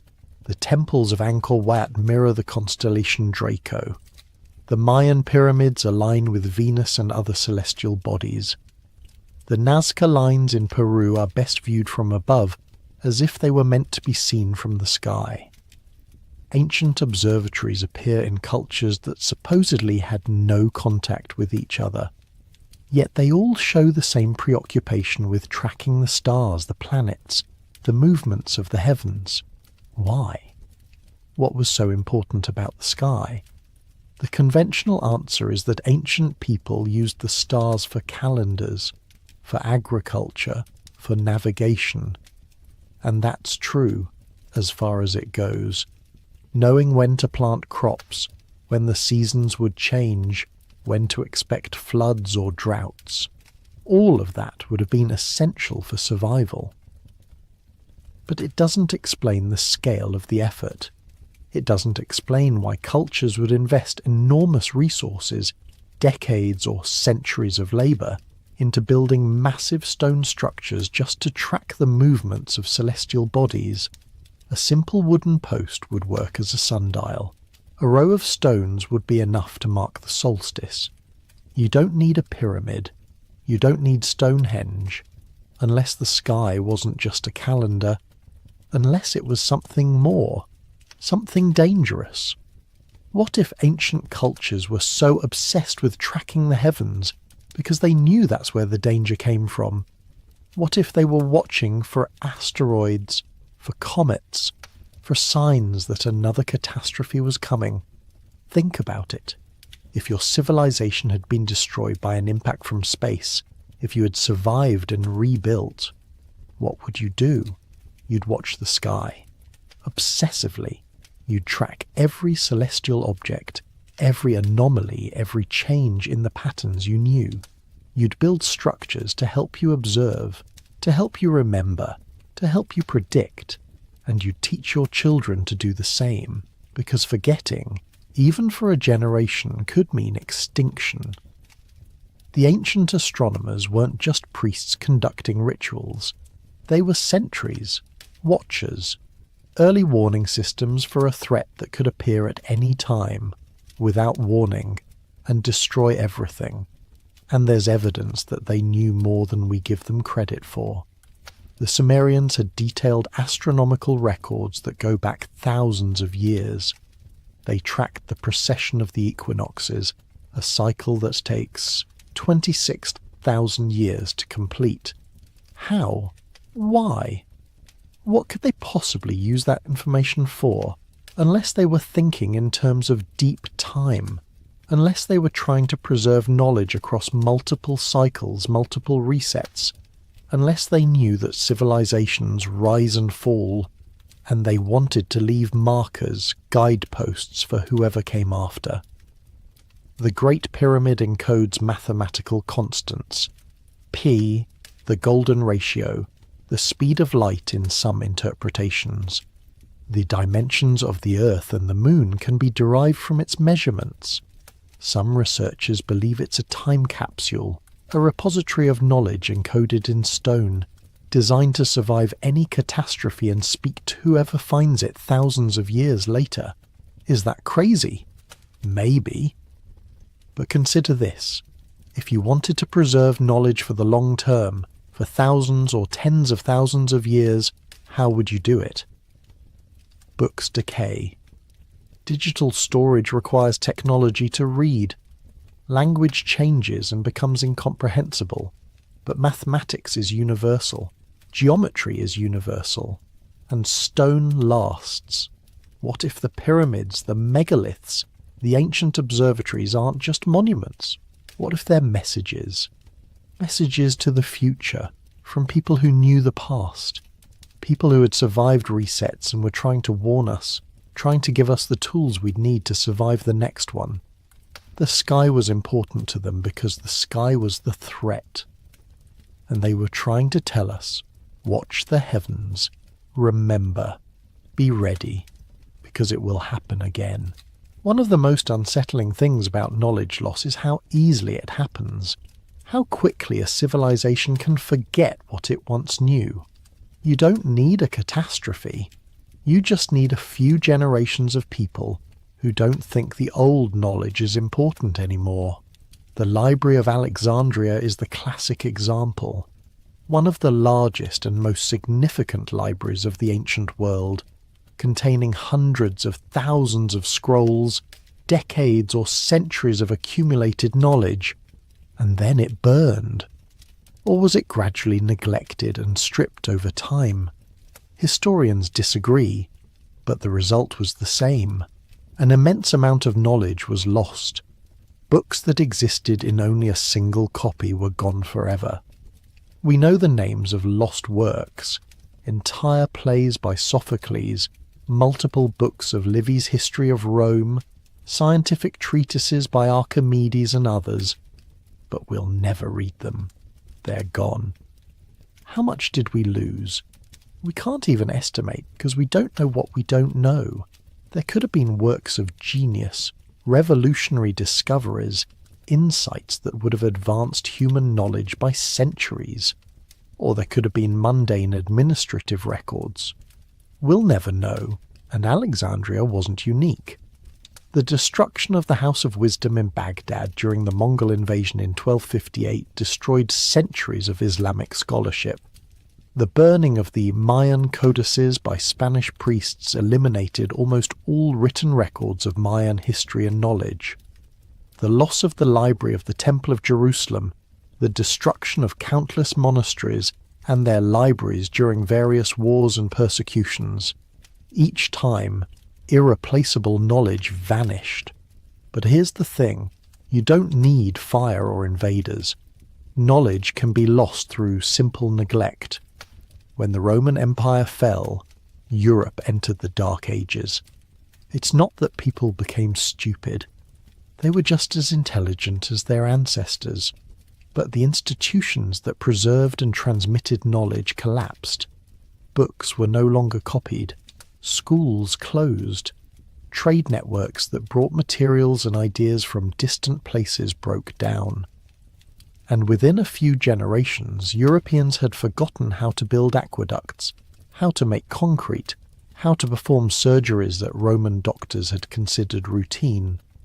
The knowledge didn't disappear all at once. It faded.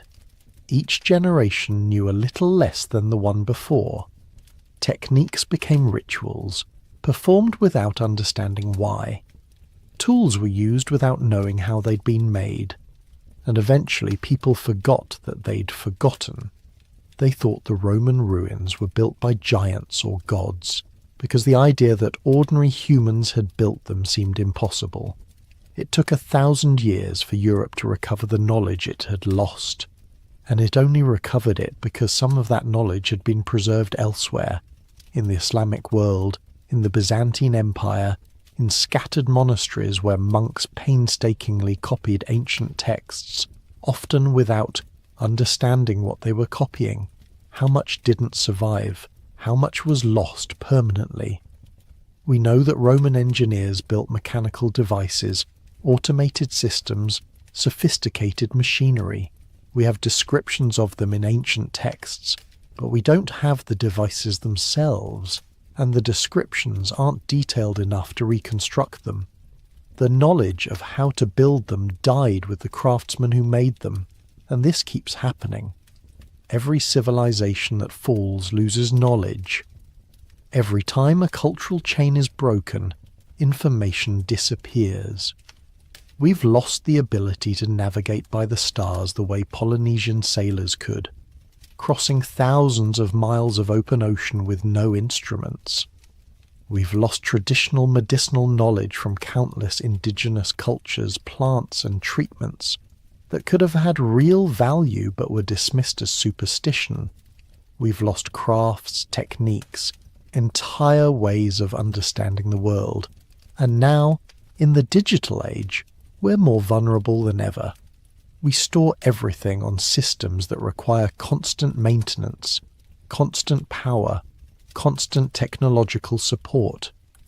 If those systems fail, we don't just lose access to the information, we lose the information itself.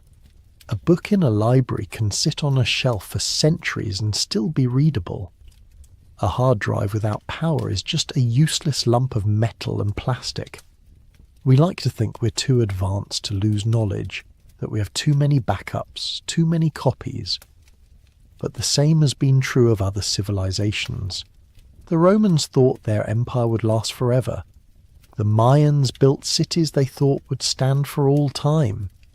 The Library of Alexandria was supposed to preserve knowledge for eternity. They were all wrong, and we might be wrong too. Let's zoom out for a moment and look at the bigger picture. Because when you look at human history from a biological perspective, we're an anomaly. We shouldn't have made it this far. Most species last on average a few million years before going extinct, and most species maintain relatively stable population sizes within their ecological niches. They evolve slowly, adapt gradually, and when they can't adapt anymore, they disappear. Humans don't follow that pattern. We went from a population measured in the thousands to a population measured in the billions in just 10,000 years. We spread from Africa to every continent except Antarctica. We adapted to every climate, every environment, from Arctic tundra to tropical rainforests to high-altitude mountains to deserts. And we did it not through biological evolution. We're essentially identical to humans from 50,000 years ago, but through cultural evolution, through knowledge, tools, technology, social organization. That's unprecedented. No other species has done anything remotely similar, and from a biological standpoint it's fragile. We're not physically adapted to most of the environments we live in. We survive through technology, through culture, through collective knowledge. Take that away, and we're vulnerable. Naked apes with no claws, no fangs, no fur, no natural defenses except our brains. And our brains aren't even that impressive individually. A human child raised in isolation, without culture, without language, without being taught anything, would be barely functional. They wouldn't invent language on their own. They wouldn't figure out how to make fire or tools. They'd be far less capable than an adult chimpanzee. What makes humans special isn't our individual intelligence. It's our collective intelligence. our ability to share information, to build on what previous generations learned, to accumulate knowledge over time. We're not smart individually, we're smart as a species, but that means we're dependent on the chain of transmission. If the chain breaks, if knowledge isn't passed down, we regress. Fast. Within a single generation, without elders to teach them, people forget sophisticated skills. Within a few generations, they forget that those skills ever existed. So how did we survive the bottlenecks? How did we make it through catastrophes that reduced our population to a few thousand individuals scattered across a devastated landscape? Luck is part of it. But there's also something else. Humans are incredibly adaptable, not because of our biology, but because of our culture. When the environment changes, we don't wait for evolution to adapt us. We change our behavior. We create new tools, new strategies, new social structures, and we do it fast. The survivors of the bottlenecks were the ones who were best at that, the ones who could improvise, who could learn, who could hold on to crucial knowledge and pass it down even in the worst circumstances.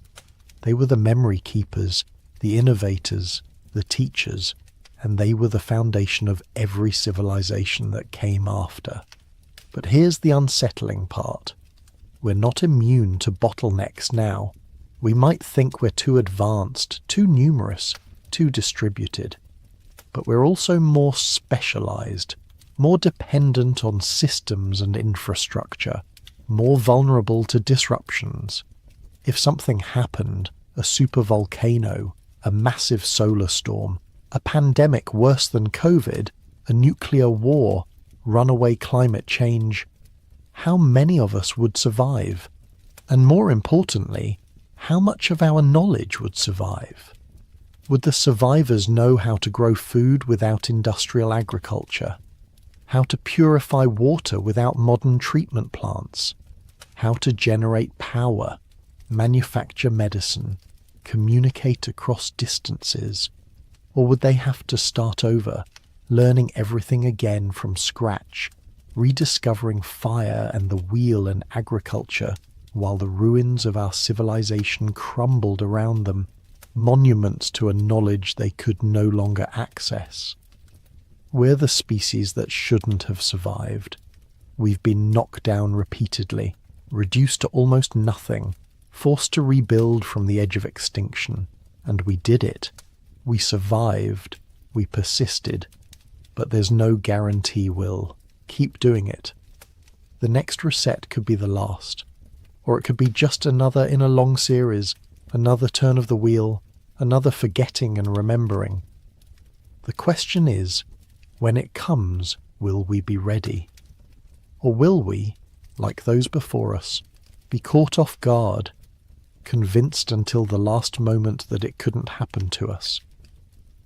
There's something strange about certain pieces of ancient knowledge, not just that they exist, but how they exist, fully formed, sophisticated, with no apparent learning curve, no trial and error, no primitive precursors. Take mathematics. The ancient Sumerians, one of the earliest civilizations we know of, didn't use a base 10 number system like we do. They used base 60, a sexagesimal system that's actually far more elegant for certain calculations. It's why we have 60 seconds in a minute, 60 minutes in an hour, 360 degrees in a circle. The number 60 is divisible by 1, 2, 3, 4, 5, 6, 10, 12, 15, 20, 30, and 60. 12 factors, making it incredibly useful for dividing things up. But here's the question. Why would a civilization that was supposedly just figuring out agriculture and writing choose such a sophisticated mathematical system? Base 10 makes intuitive sense. We have 10 fingers. But base 60 requires a level of mathematical thinking that seems advanced for people who were, according to the standard timeline, just beginning to organize themselves into cities, unless they didn't invent it, unless they inherited it. The same pattern appears with astronomy. The ancient Mayans calculated the length of the solar year as 365 on 420 days. The modern calculation is 365. 422 days. They were off by less than 2/10,000ths of a day, without telescopes, without computers, without any of the instruments we consider essential for that level of precision.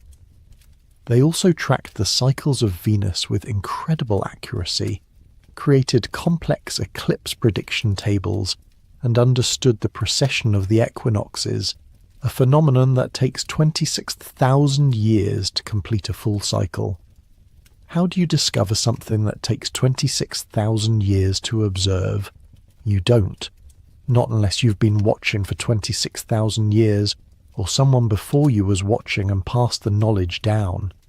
The ancient Egyptians aligned the Great Pyramid to true north with an accuracy of 3/60th of a single degree. They calculated pi to several decimal places. Their medical texts describe surgical procedures, antibiotics made from mouldy bread, and an understanding of the circulatory system that wouldn't be discovered again until the Renaissance. The Edwin Smith Papyrus, dated to around 1600 BCE, but believed to be a copy of much older texts, describes 48 surgical cases with a level of anatomical knowledge that seems impossibly advanced. In ancient India, the mathematician Aryabhata calculated pi to 4 decimal places in the 5th century CE, and stated that the Earth rotates on its axis, more than 1,000 years before Copernicus. The ancient Indian texts on astronomy, the Vedanga Jyotisha, contain calculations of planetary periods that are accurate to modern standards, and the concept of zero, perhaps mathematics' most important invention, appeared in India in the 5th century CE, though some scholars believe the concept is much older. The ancient Chinese calculated the movements of the planets, predicted eclipses, and created star catalogues thousands of years ago. They invented the seismograph in 132 CE, a device that could detect earthquakes hundreds of miles away and indicate the direction they came from. They had blast furnaces capable of producing steel more than 1,000 years before Europe. They understood the magnetic compass, gunpowder and paper making at a time when much of the world was still using stone tools. And everywhere you look you find this pattern, sophisticated knowledge appearing suddenly, often with no clear developmental path. It's as if someone turned on a light switch, and humanity went from darkness to illumination in an instant. The conventional explanation is that we're simply missing the intermediate steps. The papyri rotted, the records were lost, the gradual development happened but left no trace. And that's possible. But it's also possible that the knowledge didn't develop gradually, that it was inherited, passed down from an earlier time, preserved by the memory keepers we talked about, and slowly rediscovered and reapplied as new civilizations emerged from the ruins of the old. There are hints of this in the ancient texts themselves. The Egyptians spoke of the Zep Tepi, the first time, a golden age when the gods walked among men and taught them the arts of civilization. The Sumerians wrote about the Apkallu, the 7 sages who came before the flood and brought wisdom to humanity. Plato wrote about the Egyptian priest who told Solon that Greece was young, that Greek records only went back to the most recent catastrophe, while Egypt remembered much older times. The Hindu Vedas speak of earlier yugas, earlier ages, when humanity possessed knowledge that was later lost. The Buddhist texts describe previous world systems, previous cycles of creation and destruction. The Zoroastrian texts speak of a time before time when knowledge was whole and complete, before it was shattered and scattered. What if they're all describing the same thing?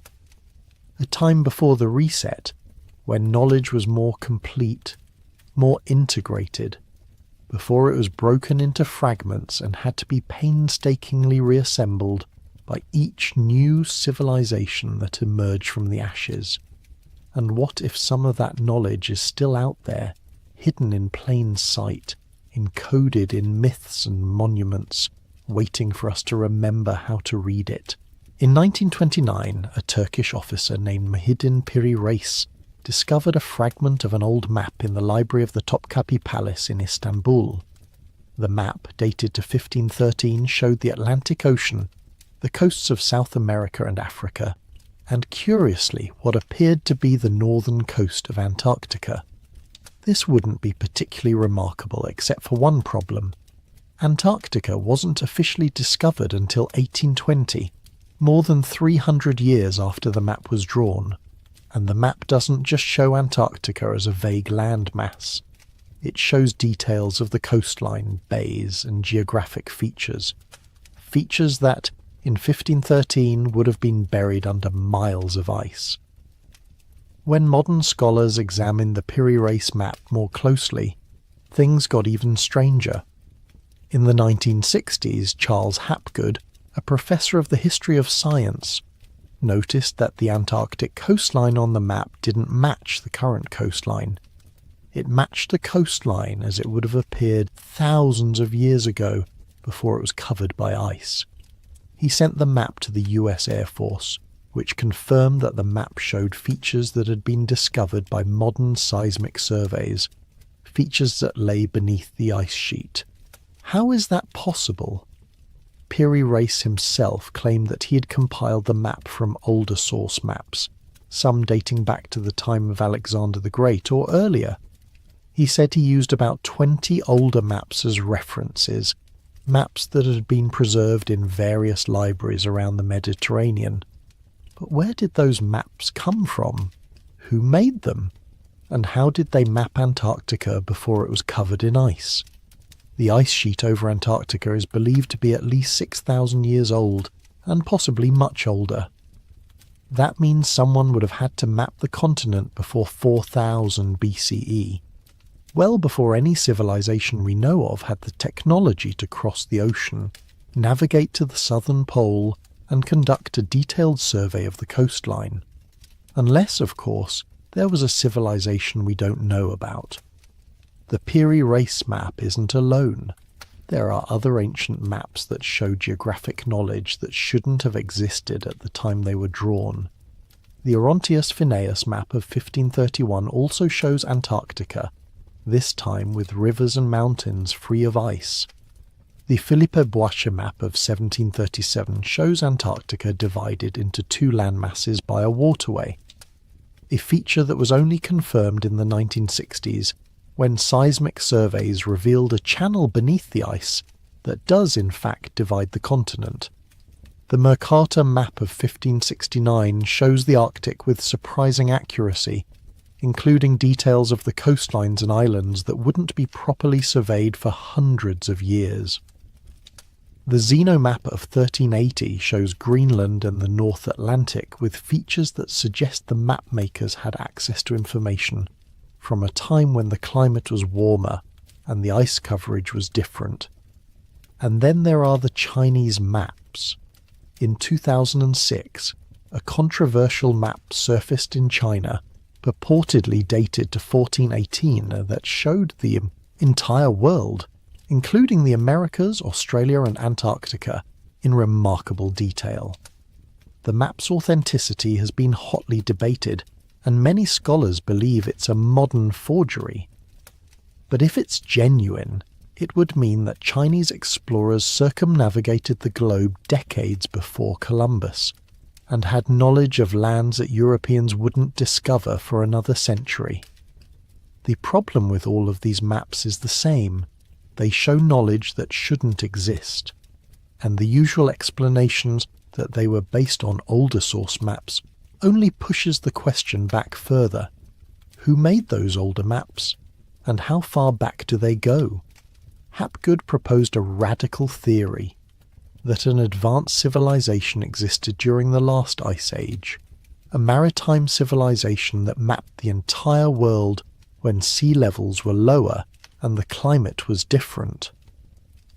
When that civilization was destroyed by the floods at the end of the ice age, by asteroid impacts, by some other catastrophe, their maps survived, passed from culture to culture, copied and recopied, slowly degrading but retaining enough detail that later civilizations could use them as references. It's a compelling theory, but it's also speculative. There's no direct evidence of such a civilization, no cities, no artifacts, no clear proof. But the maps exist, the knowledge exists, and no one has yet provided a satisfactory explanation for how it came to be, unless, once again, we're looking at the remnants of something older, something that was lost but not entirely forgotten, something that the memory keepers preserved even when they no longer understood what they were preserving or why. Let's go back to the stones, because the more you look at them, the stranger they become. It's not just that ancient cultures moved massive blocks of stone, though that alone is impressive. It's the precision with which they worked, the tolerances they achieved, the techniques they used that we still can't fully explain. Take the granite boxes inside the Great Pyramid. Deep in the bedrock beneath the pyramid, in a chamber called the grotto, and in the king's chamber above, there are enormous boxes carved from solid granite. They're perfectly rectangular, with walls that are flat to within thousandths of an inch. The corners are exact right angles. The inside surfaces are smooth and polished. To create something like that today, you'd need industrial machinery, diamond-tipped saws, precision grinding equipment, laser measuring tools. The tolerances are tighter than you can achieve with hand tools, no matter how skilled you are. And yet, according to conventional archaeology, these boxes were carved by people using copper chisels and stone hammers. It doesn't add up. Christopher Dunn, an engineer who has studied the Great Pyramid extensively, argues that the precision of the stonework suggests the use of advanced tools, possibly even machine tools. He points to evidence of what appear to be saw marks in the granite, cuts that are too straight, too uniform, too deep to have been made by hand. He notes that some of the drill holes in the granite show a spiral pattern, as if a drill bit was used with tremendous pressure and speed. But the ancient Egyptians didn't have drill bits. They didn't have saws with teeth hard enough to cut granite. They didn't have lathes or grinding wheels powered by anything more than human muscle, or so we're told. The same mystery appears at other sites. At Pumapunku in Bolivia, there are blocks of andesite, a very hard volcanic rock, that have been carved with precision that rivals modern machine work. The blocks have flat surfaces, perfect right angles, and complex interlocking shapes that fit together like a three-dimensional puzzle. Some of the blocks have drill holes that are perfectly round and perfectly straight, showing no evidence of wobbling or drift. Again, this is supposedly the work of a pre-industrial culture, people with no written language, no wheel, no draft animals, and yet the precision is there, undeniable, measurable. At Ollantaytambo, another site in Peru, there are massive blocks of red granite that were quarried from a mountain 6 miles away, across a river, and somehow transported uphill to the construction site. The blocks weigh up to 50 tons each. They're fitted together with joints so tight you can't fit a knife blade between them, and they show evidence of some kind of vitrification or melting on their surfaces, as if they were subjected to intense heat. How? The conventional answer is always the same: time, patience, and manpower. Given enough people and enough years, you can move any stone, shape any block, build any monument. And that's true, to a point. But it doesn't explain the precision. It doesn't explain how cultures with supposedly primitive tools achieved tolerances that we struggle to match with modern equipment. It doesn't explain the evidence of advanced techniques, drilling, sawing, polishing, that shouldn't have been possible. Unless, once again, They had knowledge we don't credit them with, techniques we've lost, tools we haven't found, because they are made of materials that don't survive. Wood, perhaps, or bronze, or something else entirely.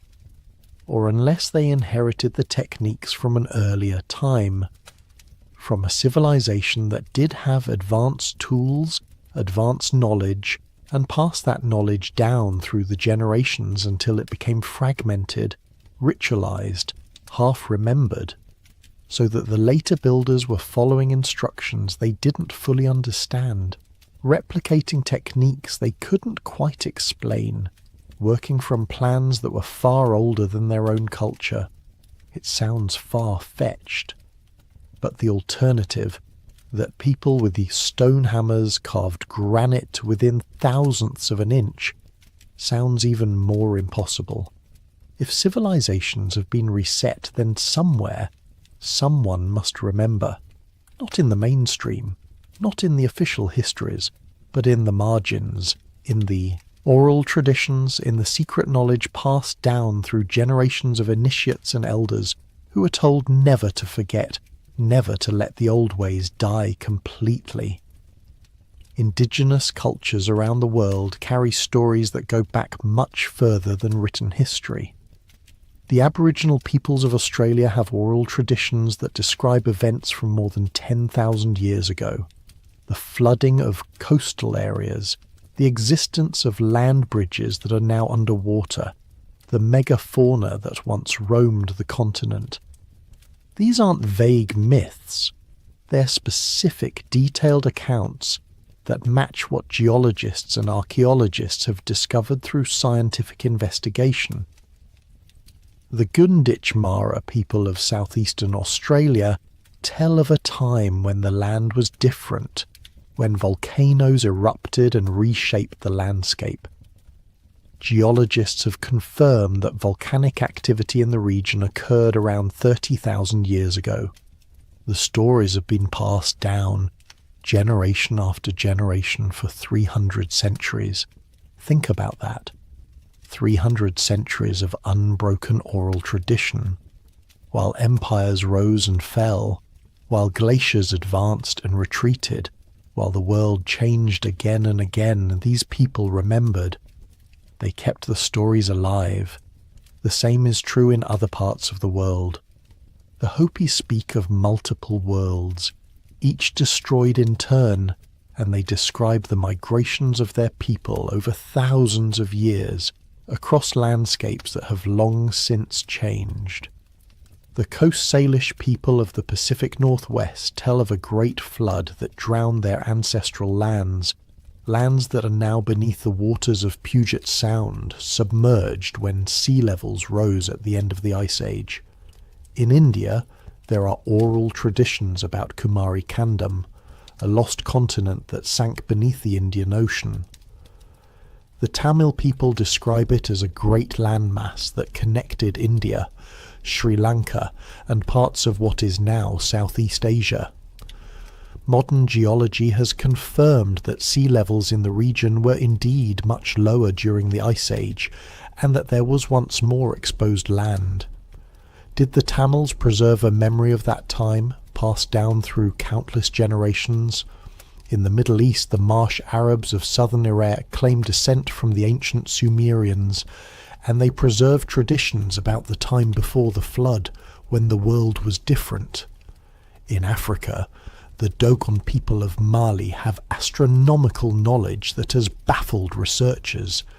They describe the star Sirius as having a companion star, Sirius B, which is invisible to the naked eye and wasn't confirmed by Western astronomy until the 20th century. They also describe its orbital period with surprising accuracy. Where did they get this knowledge? The conventional explanation is usually that they learned it from Western astronomers in the 19th or 20th century, and the older stories were retrofitted. But the Dogon insist that the knowledge is ancient, part of their core mythology, taught to them by beings they call the Nommo, who came from the sky in ancient times, Whether you believe that or not, the pattern is clear. Indigenous cultures preserve knowledge. They remember. Even when the rest of the world forgets, even when the written records are lost or destroyed, the oral traditions survive. They're encoded in stories, in songs, in rituals that are passed down with incredible fidelity from one generation to the next. And often, those stories describe a time before, a time when things were different, a time when the world ended and began again. The question is, how much of that knowledge is accurate? How much is metaphor and how much is history?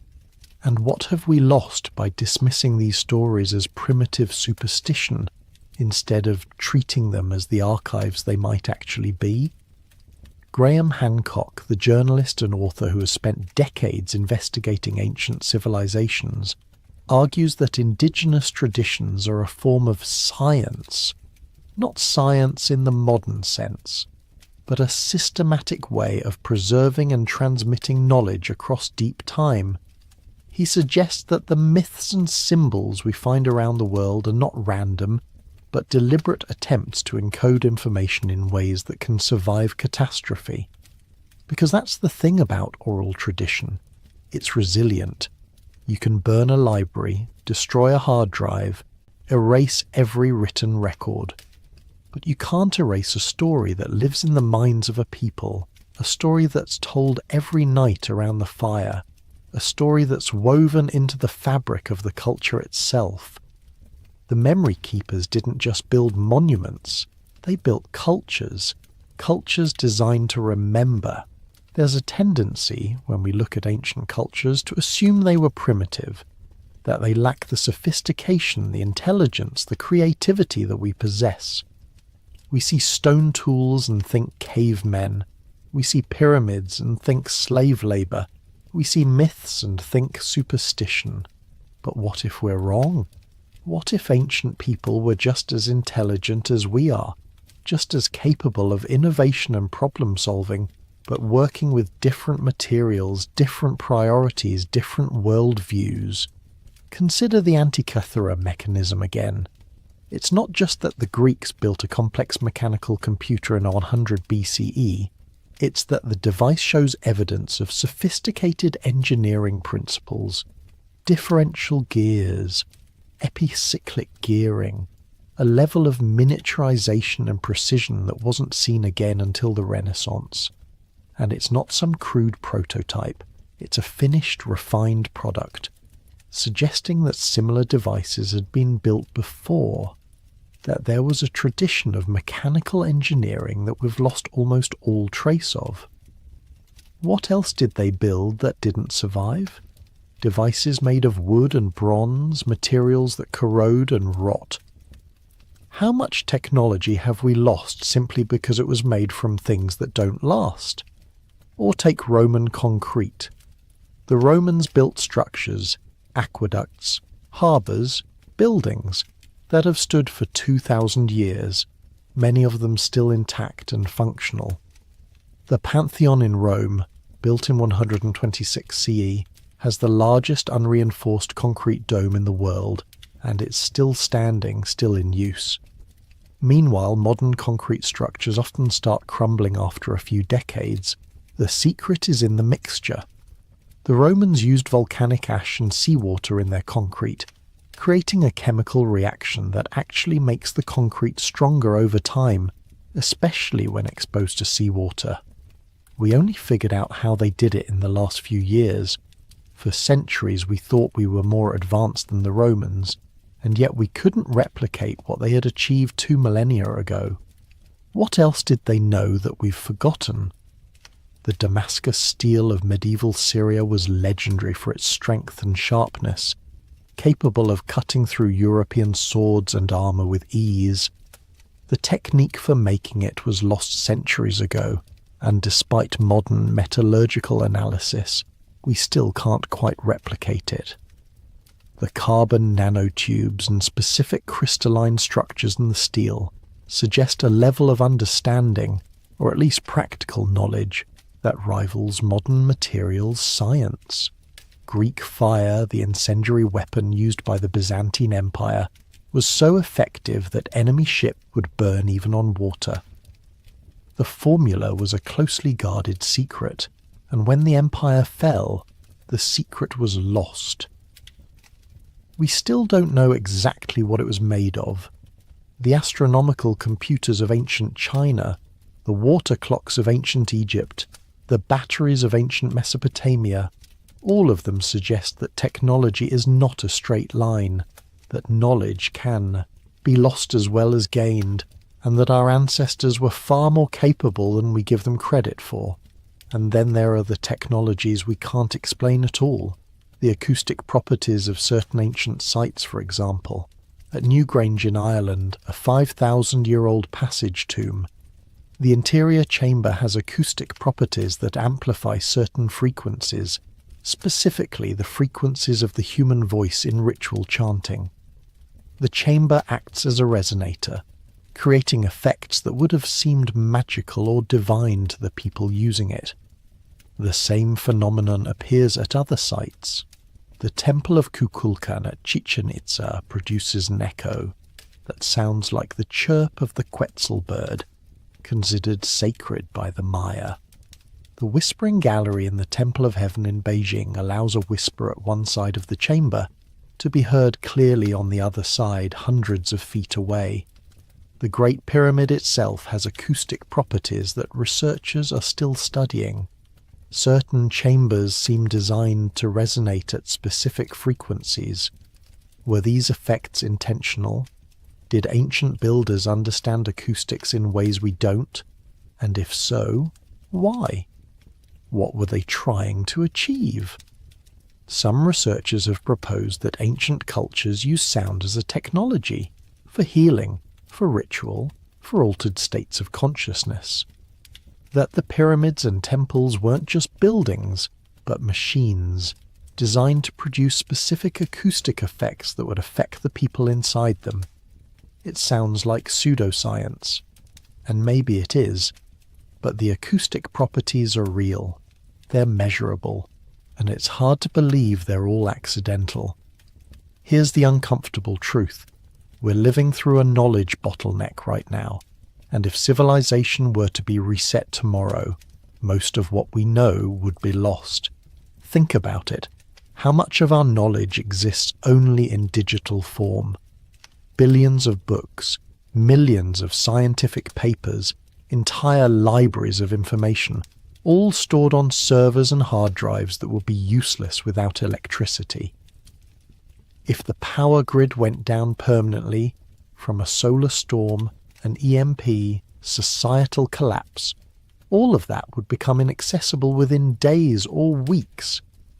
And even the knowledge that exists in physical form is fragile. Modern books are printed on acid paper that degrades within decades. The bindings fall apart. The ink fades. We've designed our information storage systems for convenience, not longevity. Meanwhile, ancient texts carved in stone have lasted thousands of years. The clay tablets of Mesopotamia are still readable after 5,000 years. But how many modern books will be readable in 5,000 years? How many hard drives? How many USB sticks? We've also become hyper-specialized. In ancient times, a master craftsman might understand every step of creating a tool, from mining the ore to forging the blade. Today, no single person understands how to build a smartphone from scratch. The supply chains are global, the knowledge is distributed, and if those systems broke down, we wouldn't be able to replicate our own technology. A Stanford archaeologist named William Rathje once said that if modern civilization collapsed, future archaeologists would find almost nothing. Our buildings are made of materials that don't last: steel, glass, concrete that isn't as durable as Roman concrete. Our artifacts are made of plastic, which degrades. Our records are stored digitally, which requires technology to access. In 1,000 years, what would remain? Landfills full of non-biodegradable waste, scattered ruins of concrete foundations, fragments of plastic and metal, and almost no record of who we were, what we knew, or what we achieved. We would become a mystery, a gap in the timeline, a silence just like the ones we've been talking about. And if someone in the future tried to piece together our civilization from the ruins, what would they conclude? Would they understand how advanced we were? Would they find the remains of our computers and recognize them as technology? Or would they dismiss them as religious artifacts, decorative objects, things whose purpose was lost? Would they tell stories about us? Would we become their Atlantis, their lost golden age, their myth of a civilization that flew through the air and spoke across continents and knew the secrets of the universe? And would they believe those stories, or would they dismiss them as impossible, as exaggeration, as the fantasies of a primitive people who didn't understand how the world really worked? The cycle continues. Knowledge is gained and lost, gained and lost. And each time we think we're the first, the most advanced, the pinnacle. Until the reset comes and we learn, too late, that we were just another iteration, another attempt, another civilization that thought it was too advanced to fall. There's one more possibility we haven't fully explored, one more explanation for the patterns we see, the knowledge that appears and disappears, the cycles that seem to repeat. What if it's intentional? Not in the sense of a conspiracy, but in the sense of design. A natural design built into the fabric of time itself, or perhaps into the nature of consciousness, or the structure of civilizations. What if civilizations are meant to rise and fall? What if the resets aren't catastrophes to be avoided, but part of a larger pattern, a larger purpose that we can't see from our limited perspective? The ancient Stoics believed in the concept of ekpyrosis, the idea that the universe undergoes periodic cycles of destruction and rebirth through fire. It wasn't seen as a tragedy, but as a natural process, like the seasons. Winter must come before spring. Destruction must come before creation. The Buddhists speak of kalpa, vast cycles of time during which the universe comes into being, exists, and is destroyed, only to begin again. It's not punishment, it's just the way things are, the nature of existence itself. What if they're right? What if the resets serve a purpose we don't understand? A cleansing, a renewal, a way of preventing civilizations from becoming stagnant or overextended or disconnected from the natural world? Or what if it's even stranger? What if consciousness itself goes through cycles, and civilizations are the physical manifestation of those cycles? Rising when consciousness expands, falling when it contracts, only to rise again when the time is right. There are researchers who study collective consciousness, the idea that human minds are somehow connected, that we share information in ways we don't fully understand. The biologist Rupert Sheldrake calls it morphic resonance, the idea that patterns of behavior and knowledge can be transmitted across space and time through fields that connect similar forms. If he's right, then maybe knowledge doesn't really disappear when a civilization falls. Maybe it goes dormant, stored in some collective field of consciousness, waiting to be accessed again when conditions are right. That would explain why similar ideas appear independently in different cultures, not because they copied each other, but because they're all tapping into the same underlying field of information. It sounds mystical, and maybe it is. But it's also consistent with some findings in quantum physics, with phenomena like entanglement and non-locality, with the strange ways that information seems to behave at the deepest levels of reality. And if it's true, then the resets aren't endings at all. They're transformations. The knowledge doesn't die. It's released, redistributed, made available for the next cycle. The memory keepers aren't just preserving information for the survivors, they're anchoring it in the collective consciousness, ensuring that it can't be completely lost. This is speculation, of course, but it's speculation that ancient cultures would have understood. They didn't see knowledge as something that existed in books or buildings. They saw it as something that existed in the cosmos itself, in the structure of reality, accessible to those who knew how to look. The real question isn't how many times civilization has been reset. The real question is, what are we supposed to learn from the cycle? What is the pattern trying to teach us? And are we finally ready to hear the answer? So here we are, at the edge of another possible reset, standing on the same precipice that countless others have stood on before us, looking out at an uncertain future, wondering if this time will be different. The signs are familiar if you know the pattern: climate instability, resource depletion, rising tensions between nations, technological advancement outpacing wisdom. The same markers that appeared before other collapses, other falls, other endings. But we also have something previous civilizations might not have had: awareness. We can see the pattern. We can study the past, learn from it, potentially break the cycle. The question is, will we? Or will we, like those before us, convince ourselves that this time is different, that we're too advanced to fall, that it can't happen to us, right up until the moment it does?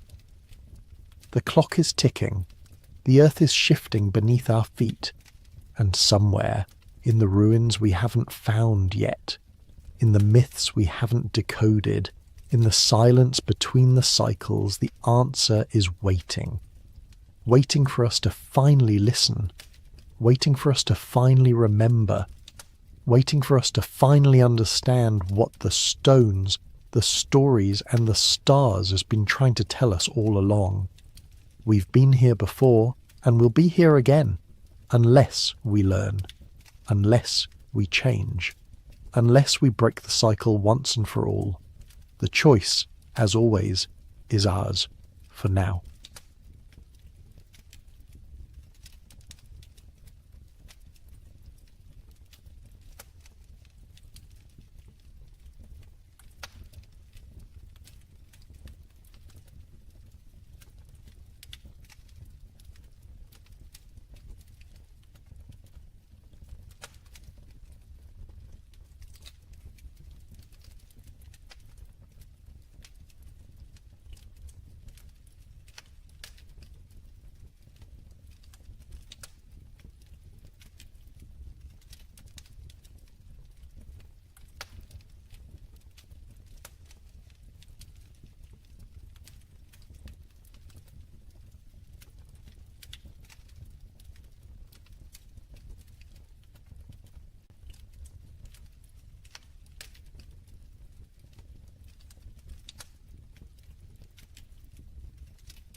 Right now, a mysterious object is drifting through our solar system, an interstellar visitor unlike anything we've ever seen. Its name is 3I Atlas, a frozen messenger from the depths of the galaxy, moving at over 60,000 miles per hour, shimmering with the light of distant suns. But what if this isn't just a fragment of the rock and ice? What if it's something far older, a relic of a civilization returning home? Tonight, we journey beyond the boundaries of science and myth, through the origins of stars, the ruins of lost worlds, and the haunting possibility that we are not the first to rise. Let the journey begin. What if the object we call 3I Atlas, the mysterious interstellar visitor hurtling through our solar system, isn't just a fragment of rock or ice but a messenger? What if it's the return of something we once knew, a sign that the first civilization in our galaxy is coming home? The question hangs in the darkness like a star that refuses to fade. For years now, astronomers have been tracking objects that don't belong to our solar system, visitors from the vast emptiness between stars. They arrive without warning, moving through our cosmic neighbourhood with trajectories that defy the gentle orbits of planets and asteroids born here. These interstellar wanderers carry with them the dust of other suns, the chemistry of alien worlds, and perhaps something more, something we haven't yet learned to recognise. 3I Atlas appeared in our telescopes like a whisper from the void. Its designation marks it as the third confirmed interstellar object ever detected passing through our solar system, following the enigmatic Oumuamua in 2017 and the comet Borisov in 2019. But while those earlier visitors sparked wonder and debate, 3I Atlas arrived with a different quality, a strangeness that settled into the minds of those who studied it and refused to leave. There was something about its path, something about the way it moved through space that felt less like chance and more like intention. The discovery came through patient observation, the kind of work that requires watching the same patch of sky night after night, waiting for something to shift against the background of distant stars. When 3I Atlas first revealed itself, it appeared as nothing more than a faint smudge of light, barely distinguishable from the countless other points that populate our telescope's fields of view. But as the observations accumulated, as the measurements refined themselves, a pattern emerged. This object was moving differently. Its velocity carried the unmistakable signature of something that had travelled between the stars, something that had never been bound by our sun's gravity, something that came from somewhere else entirely. The mathematics of orbital mechanics are precise and unforgiving. When an object moves through space, its path tells a story written in the language of gravity and momentum. Objects born in our solar system, bound to the sun in an eternal dance that began billions of years ago, when our planetary system first condensed from a cloud of gas and dust. But interstellar objects move differently.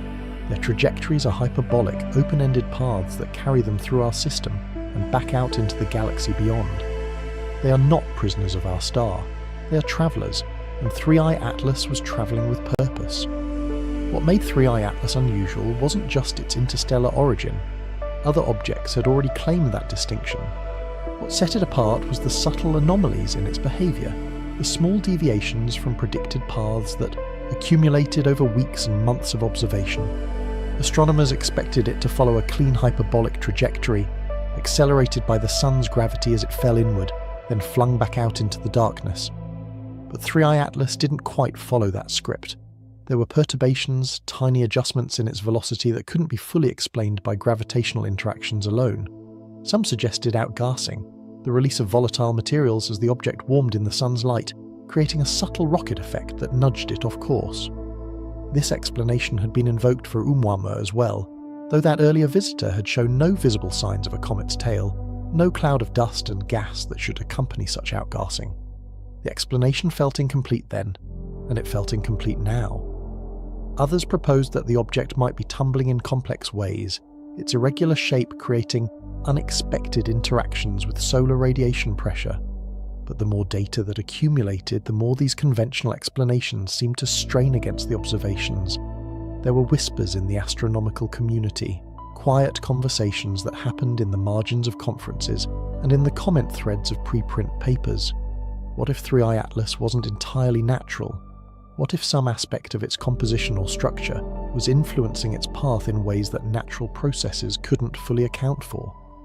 These weren't mainstream theories, not the kind of ideas that made it into press releases or textbooks, but they persisted nonetheless, circulating among those who had spent enough time staring at the data to notice that something felt wrong, or perhaps more accurately, something felt different.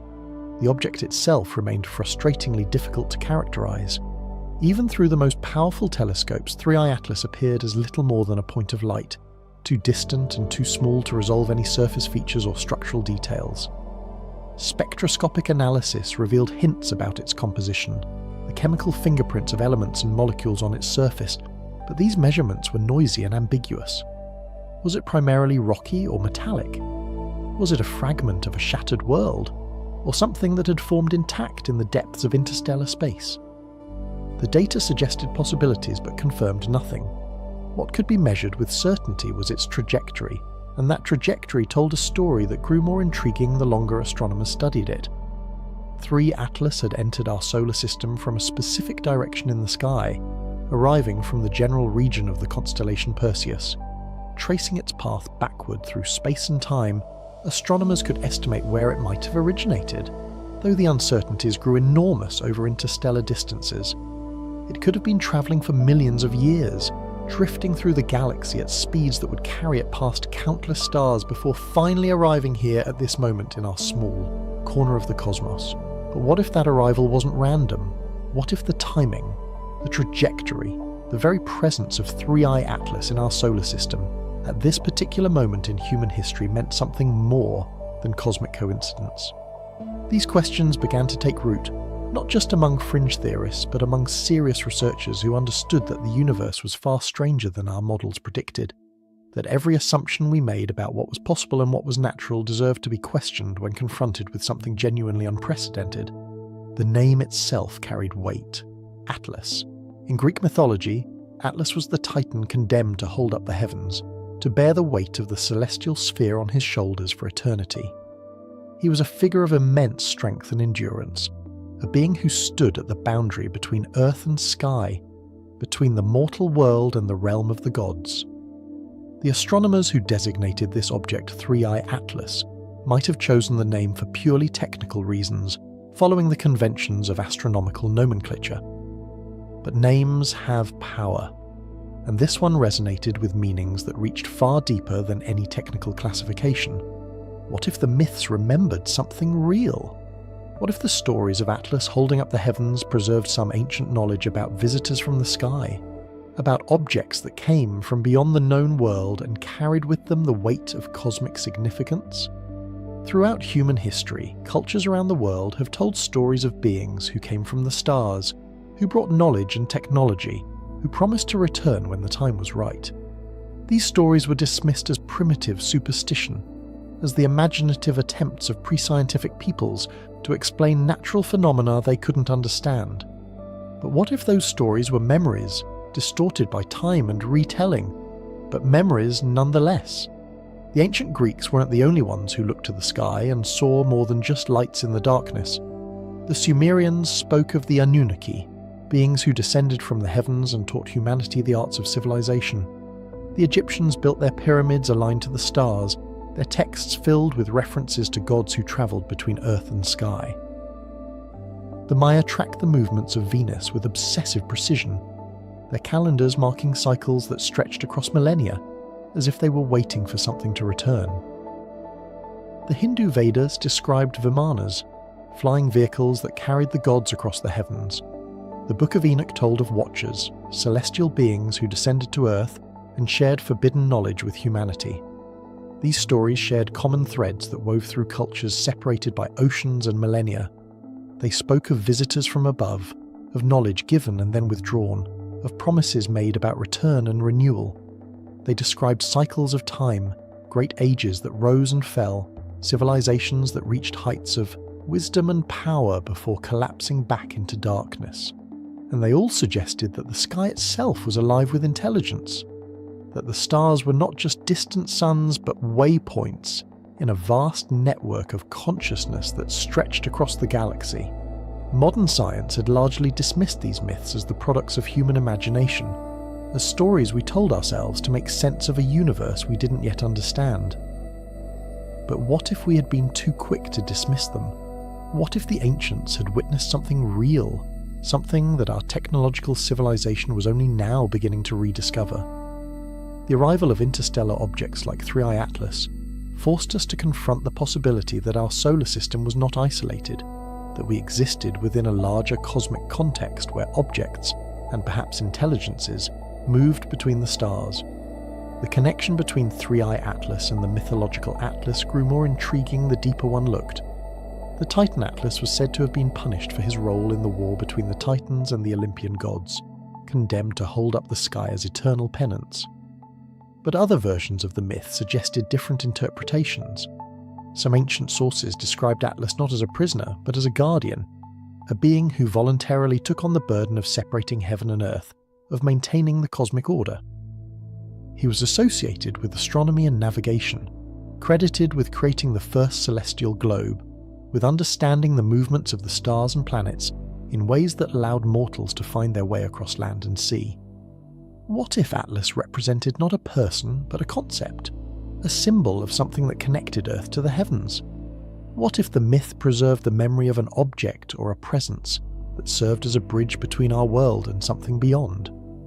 The image of Atlas holding up the sky could be interpreted as a metaphor for something that maintained a connection, that kept open a pathway between different realms of existence. And if 3I Atlas was named after this figure, perhaps that name was more appropriate than anyone realized. The object continued its journey through our solar system, indifferent to the speculation and wonder it generated. Telescopes tracked its progress, measuring its position against the background stars with ever-increasing precision. Computer models predicted its future path, calculating when it would reach perihelion, its closest approach to the Sun, and when it would eventually exit our solar system, returning to the interstellar void from which it came. But those predictions carried uncertainties, small margins of error that reflected the anomalies in its motion, the subtle ways it deviated from purely gravitational trajectories. Some astronomers proposed sending a mission to 3I Atlas, a spacecraft that could intercept the object and study it up close, perhaps even land on its surface and return samples to Earth. The technical challenges were enormous. Interstellar objects moved at tremendous velocities, far faster than any spacecraft humanity had ever built.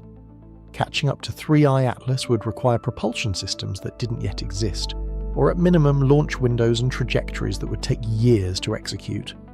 By the time any mission could be designed, funded and launched, 3I Atlas would likely be long gone, receding into the darkness beyond Neptune's orbit, beyond the Kuiper Belt, beyond the reach of our most ambitious space probes. But the desire to reach it, to touch it, to understand what it truly was, burned in the minds of those who studied it. Because 3I Atlas represented something more than just scientific curiosity. It represented the possibility of contact, of connection with something beyond our isolated corner of space. If it was indeed artificial, if some aspect of its structure or composition revealed the hand of intelligence, then it would be the first confirmed evidence that we were not alone, that other minds had arisen in the universe and had achieved the capability to send their creations between the stars. The implications of such a discovery would reshape human civilization. Every assumption about our place in the cosmos would need to be reconsidered. Every question about the origin and destiny of intelligence would take on new urgency. If another civilization had existed long enough and grown advanced enough to send objects across interstellar distances, then what had become of them? Were they still out there, watching and waiting? Or had they vanished, leaving behind only these silent messengers drifting through the galaxy like messages in bottles cast into an infinite ocean? The possibility that 3I Atlas might be connected to an ancient civilization, perhaps the first civilization to arise in our galaxy, opened up vistas of speculation that stretched across billions of years of cosmic history. Our galaxy was old, more than 13 billion years by current estimates, formed in the early universe when the first generations of stars began to coalesce from primordial hydrogen and helium. The Sun and Earth were relative latecomers, born only 4.5 billion years ago. That meant there had been billions of years before our solar system even existed. billions of years during which other stars formed, other planets coalesced, and potentially other forms of life and intelligence emerged? What if one of those early civilizations had achieved technological maturity billions of years before humanity even existed? What if they had spread across the galaxy, establishing themselves on countless worlds, building structures and networks that spanned interstellar distances? And what if, after reaching such heights, they had faced some crisis or transformation that caused them to withdraw, to retreat from the galaxy they had once dominated, leaving behind only traces and remnants of their existence? The idea of a first civilization, a progenitor species that arose when the galaxy was young and shaped its development in ways we couldn't yet perceive, had been explored in science fiction for decades. But science fiction was often just speculation running ahead of science, imagining possibilities that might one day be confirmed or refuted by observation and evidence. The arrival of interstellar objects in our solar system, objects that behaved in ways that challenged our understanding of what was natural and what was artificial, suggested that some of those speculative possibilities might deserve more serious consideration. There were theories in astrobiology and the search for extraterrestrial intelligence that addressed this possibility directly. The Fermi paradox asked why, if intelligent life was common in the universe, we hadn't yet detected any clear signs of it. Various solutions had been proposed.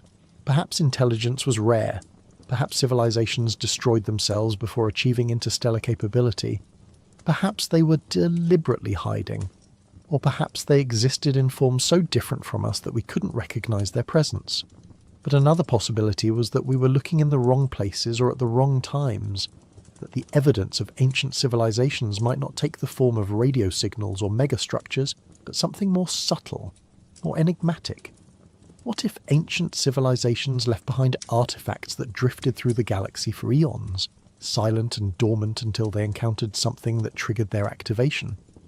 What if 3i Atlas was such an artifact, a probe or marker sent out millions or billions of years ago, programmed to follow certain trajectories, to visit certain star systems, to observe and record and perhaps, under the right conditions, to signal back to its creators that it had found something worth noting? The concept of self-replicating probes, often called von Neumann probes after the mathematician who first formalized the idea, suggested that a sufficiently advanced civilization could explore the entire galaxy using automated spacecraft that traveled from star to star, gathering resources, building copies of themselves, and continuing the expansion indefinitely. Such a strategy would allow a single civilization to establish a presence throughout the galaxy over the course of millions of years, even if they never developed faster than light travel. The probes would be the civilization's eyes and hands, extending their reach across distances that biological beings could never traverse in a single lifetime. If such probes existed, what would they look like? Would they be obviously artificial, gleaming metal constructs bristling with sensors and antennas? Or would they be more subtle, designed to blend in with natural objects, to avoid detection by primitive civilizations that weren't yet ready for contact? A probe disguised as an asteroid or comet could pass through a solar system unnoticed, gathering data and moving on, its true nature hidden beneath a shell of rock and ice. Only careful observation, only detailed analysis of its trajectory and composition might reveal the anomalies that hinted at something more. 3i Atlas exhibited exactly the kind of anomalies that such a disguised probe might display. Its trajectory was almost but not quite natural. Its behaviour was almost but not quite predictable. It was as if something about it was carefully calibrated to appear ordinary, while still retaining some capability for adjustment, some ability to modify its path in subtle ways that natural objects couldn't achieve. The outgassing explanation, the tumbling explanation, all the conventional theories felt like attempts to force the observations into familiar categories to avoid confronting the possibility that we were seeing something genuinely unprecedented. But if 3i Atlas was a probe, if it was artificial, then who had sent it? And more importantly, when? The object's trajectory suggested it had been travelling through interstellar space for an immense period of time. Even at velocities of tens of kilometres per second, crossing the distances between stars required thousands or millions of years. If 3i Atlas had been launched from another star system, it would have begun its journey long before human civilization existed. Perhaps before humanity's ancestors had even descended from the trees, perhaps before complex life had emerged on Earth at all. The implications were staggering. If 3D Atlas was artificial and ancient, then it represented a message from a time so remote that the civilization that created it might no longer exist in any recognizable form. It would be like discovering a message in a bottle that had been floating in the ocean for millions of years, written in a language no one could read, sent by people whose entire world had long since vanished. The message might still be there, encoded in the object's structure or behavior, but deciphering it would require understanding contexts and references that had been lost to time. Yet the name Atlas suggested something else, something about return rather than mere passage.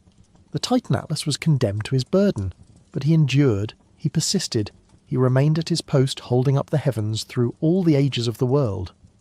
What if 3i Atlas wasn't just passing through, but returning, coming back to a place it had visited before, following a cycle that repeated across vast stretches of time? What if our solar system was one stop on a circuit that this object traced through the galaxy, visiting certain stars at certain intervals, checking in on the worlds that orbited them, observing how they had changed since the last visit? The idea of cyclical return appeared throughout human mythology and religion. The concept of eternal return, of time as a circle rather than a line, of history repeating itself in endless cycles of creation and destruction, appeared in ancient Greek philosophy, in Hindu cosmology, in the myths of countless indigenous cultures. The Maya believed in great cycles of time, ages that ended in cataclysm and renewal. The Norse spoke of Ragnarok, the twilight of the gods followed by rebirth and a new beginning. The Hopi described multiple worlds, each one destroyed and replaced by the next as humanity failed to live in harmony with the cosmic order.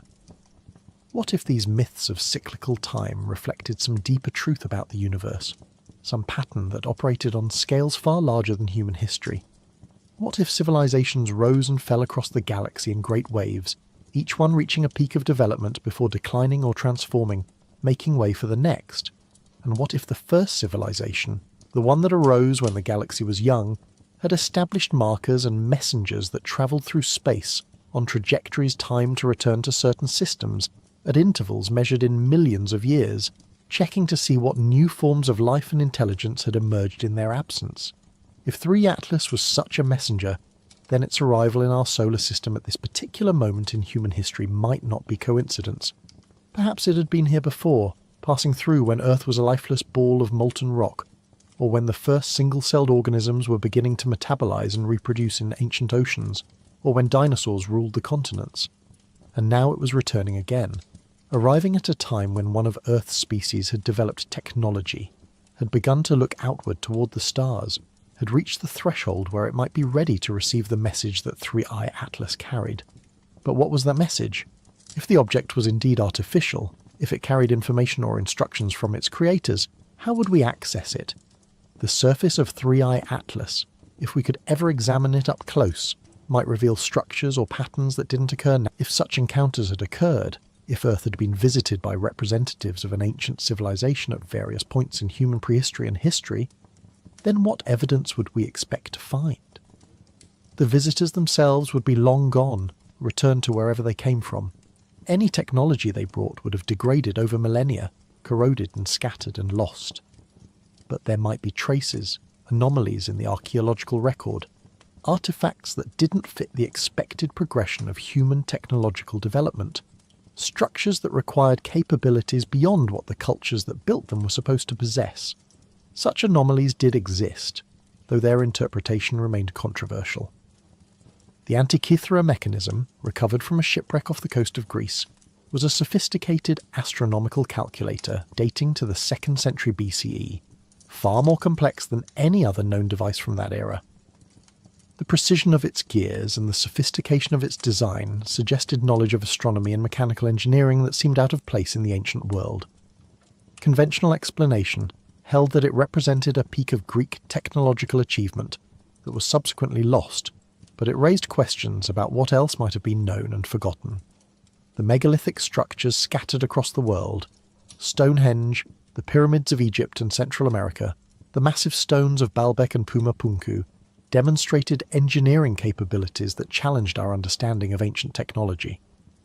How were stones weighing hundreds of tons quarried, transported, and precisely fitted together using only the tools and techniques that conventional archaeology attributed to these cultures?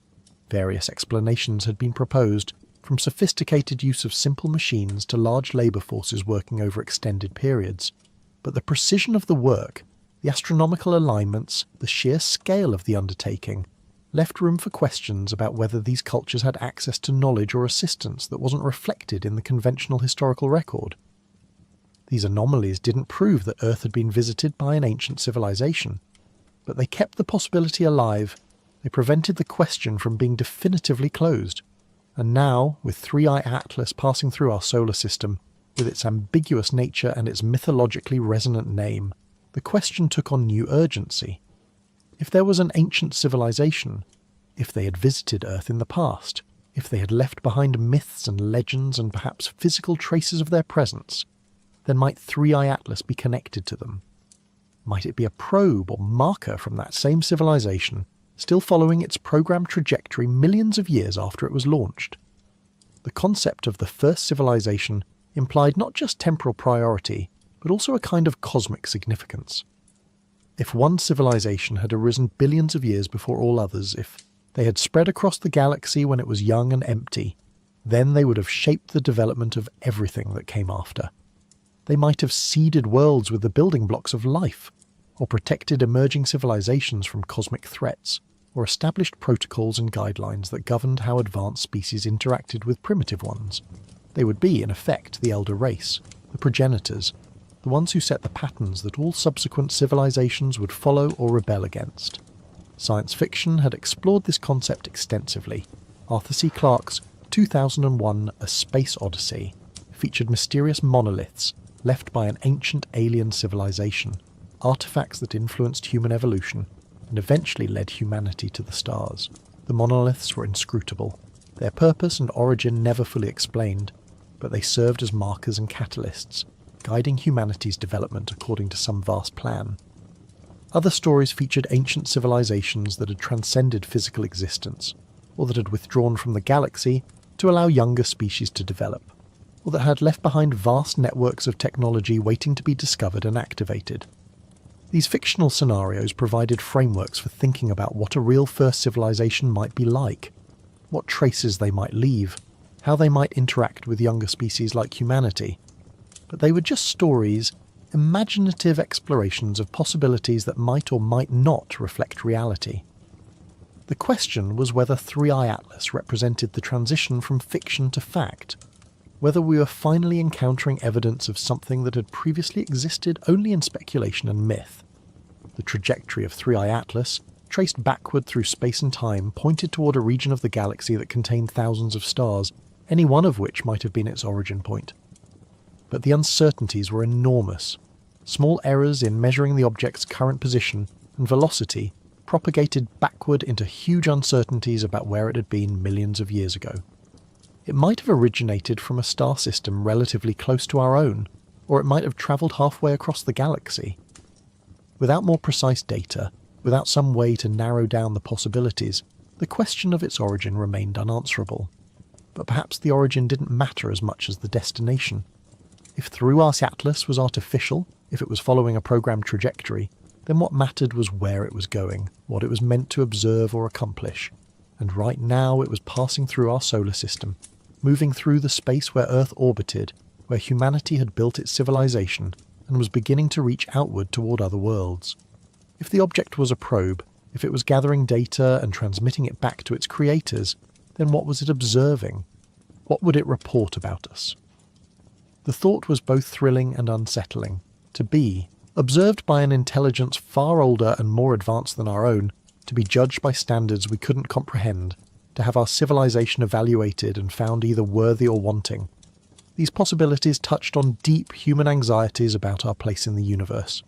We wanted to believe we were special, that our achievements mattered, that our existence had significance beyond the brief flicker of our individual lives. But we also feared that we might be insignificant, that the universe was indifferent to our struggles and aspirations, that we were alone in a vast emptiness that cared nothing for our hopes and dreams. The possibility that 3i Atlas might be a messenger, from the first civilization offered a middle path between these extremes. It suggested that we were not alone, that other intelligences existed or had existed, that the universe was populated with minds that could observe and understand and perhaps even care about what happened to emerging species like humanity.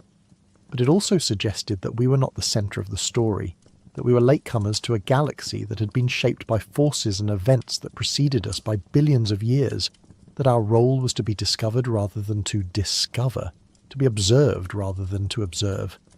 This reversal of perspective was profound. For centuries, human civilization had been expanding its understanding of the universe, pushing back the boundaries of the known, discovering new worlds and new phenomena. We had been the observers, the explorers, the ones who looked outward and catalogued what we found.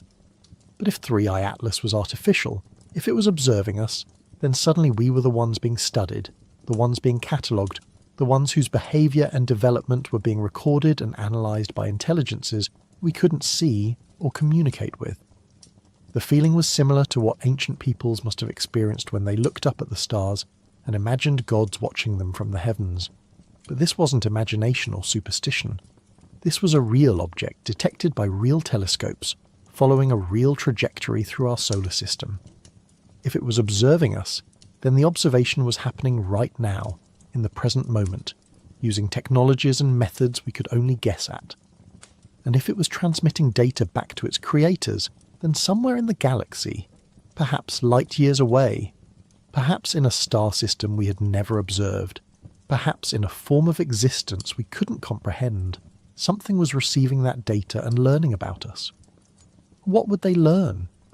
What would they see when they looked at Earth through whatever sensors 3i Atlas possessed? They would see a world teeming with life, a biosphere of extraordinary complexity and diversity. They would see a species that had developed technology, that had split the atom and sent machines into space, that had begun to understand the fundamental laws of physics and chemistry and biology. But they would also see a species in crisis, struggling with environmental degradation and resource depletion, divided by conflicts and inequalities, uncertain about its future and its place in the cosmos. Would they judge us harshly for our failures and shortcomings? Or would they remember their own early history, their own struggles and mistakes, and view us with compassion and understanding? Would they see potential in humanity, the possibility that we might overcome our current challenges and eventually join them among the stars? Or would they see us as just another species that would rise briefly and then fall, one more failed experiment in the galaxy's long history of life and intelligence? These questions had no answers, only speculation and hope and fear. But they mattered because they forced us to think about who we were and who we wanted to become.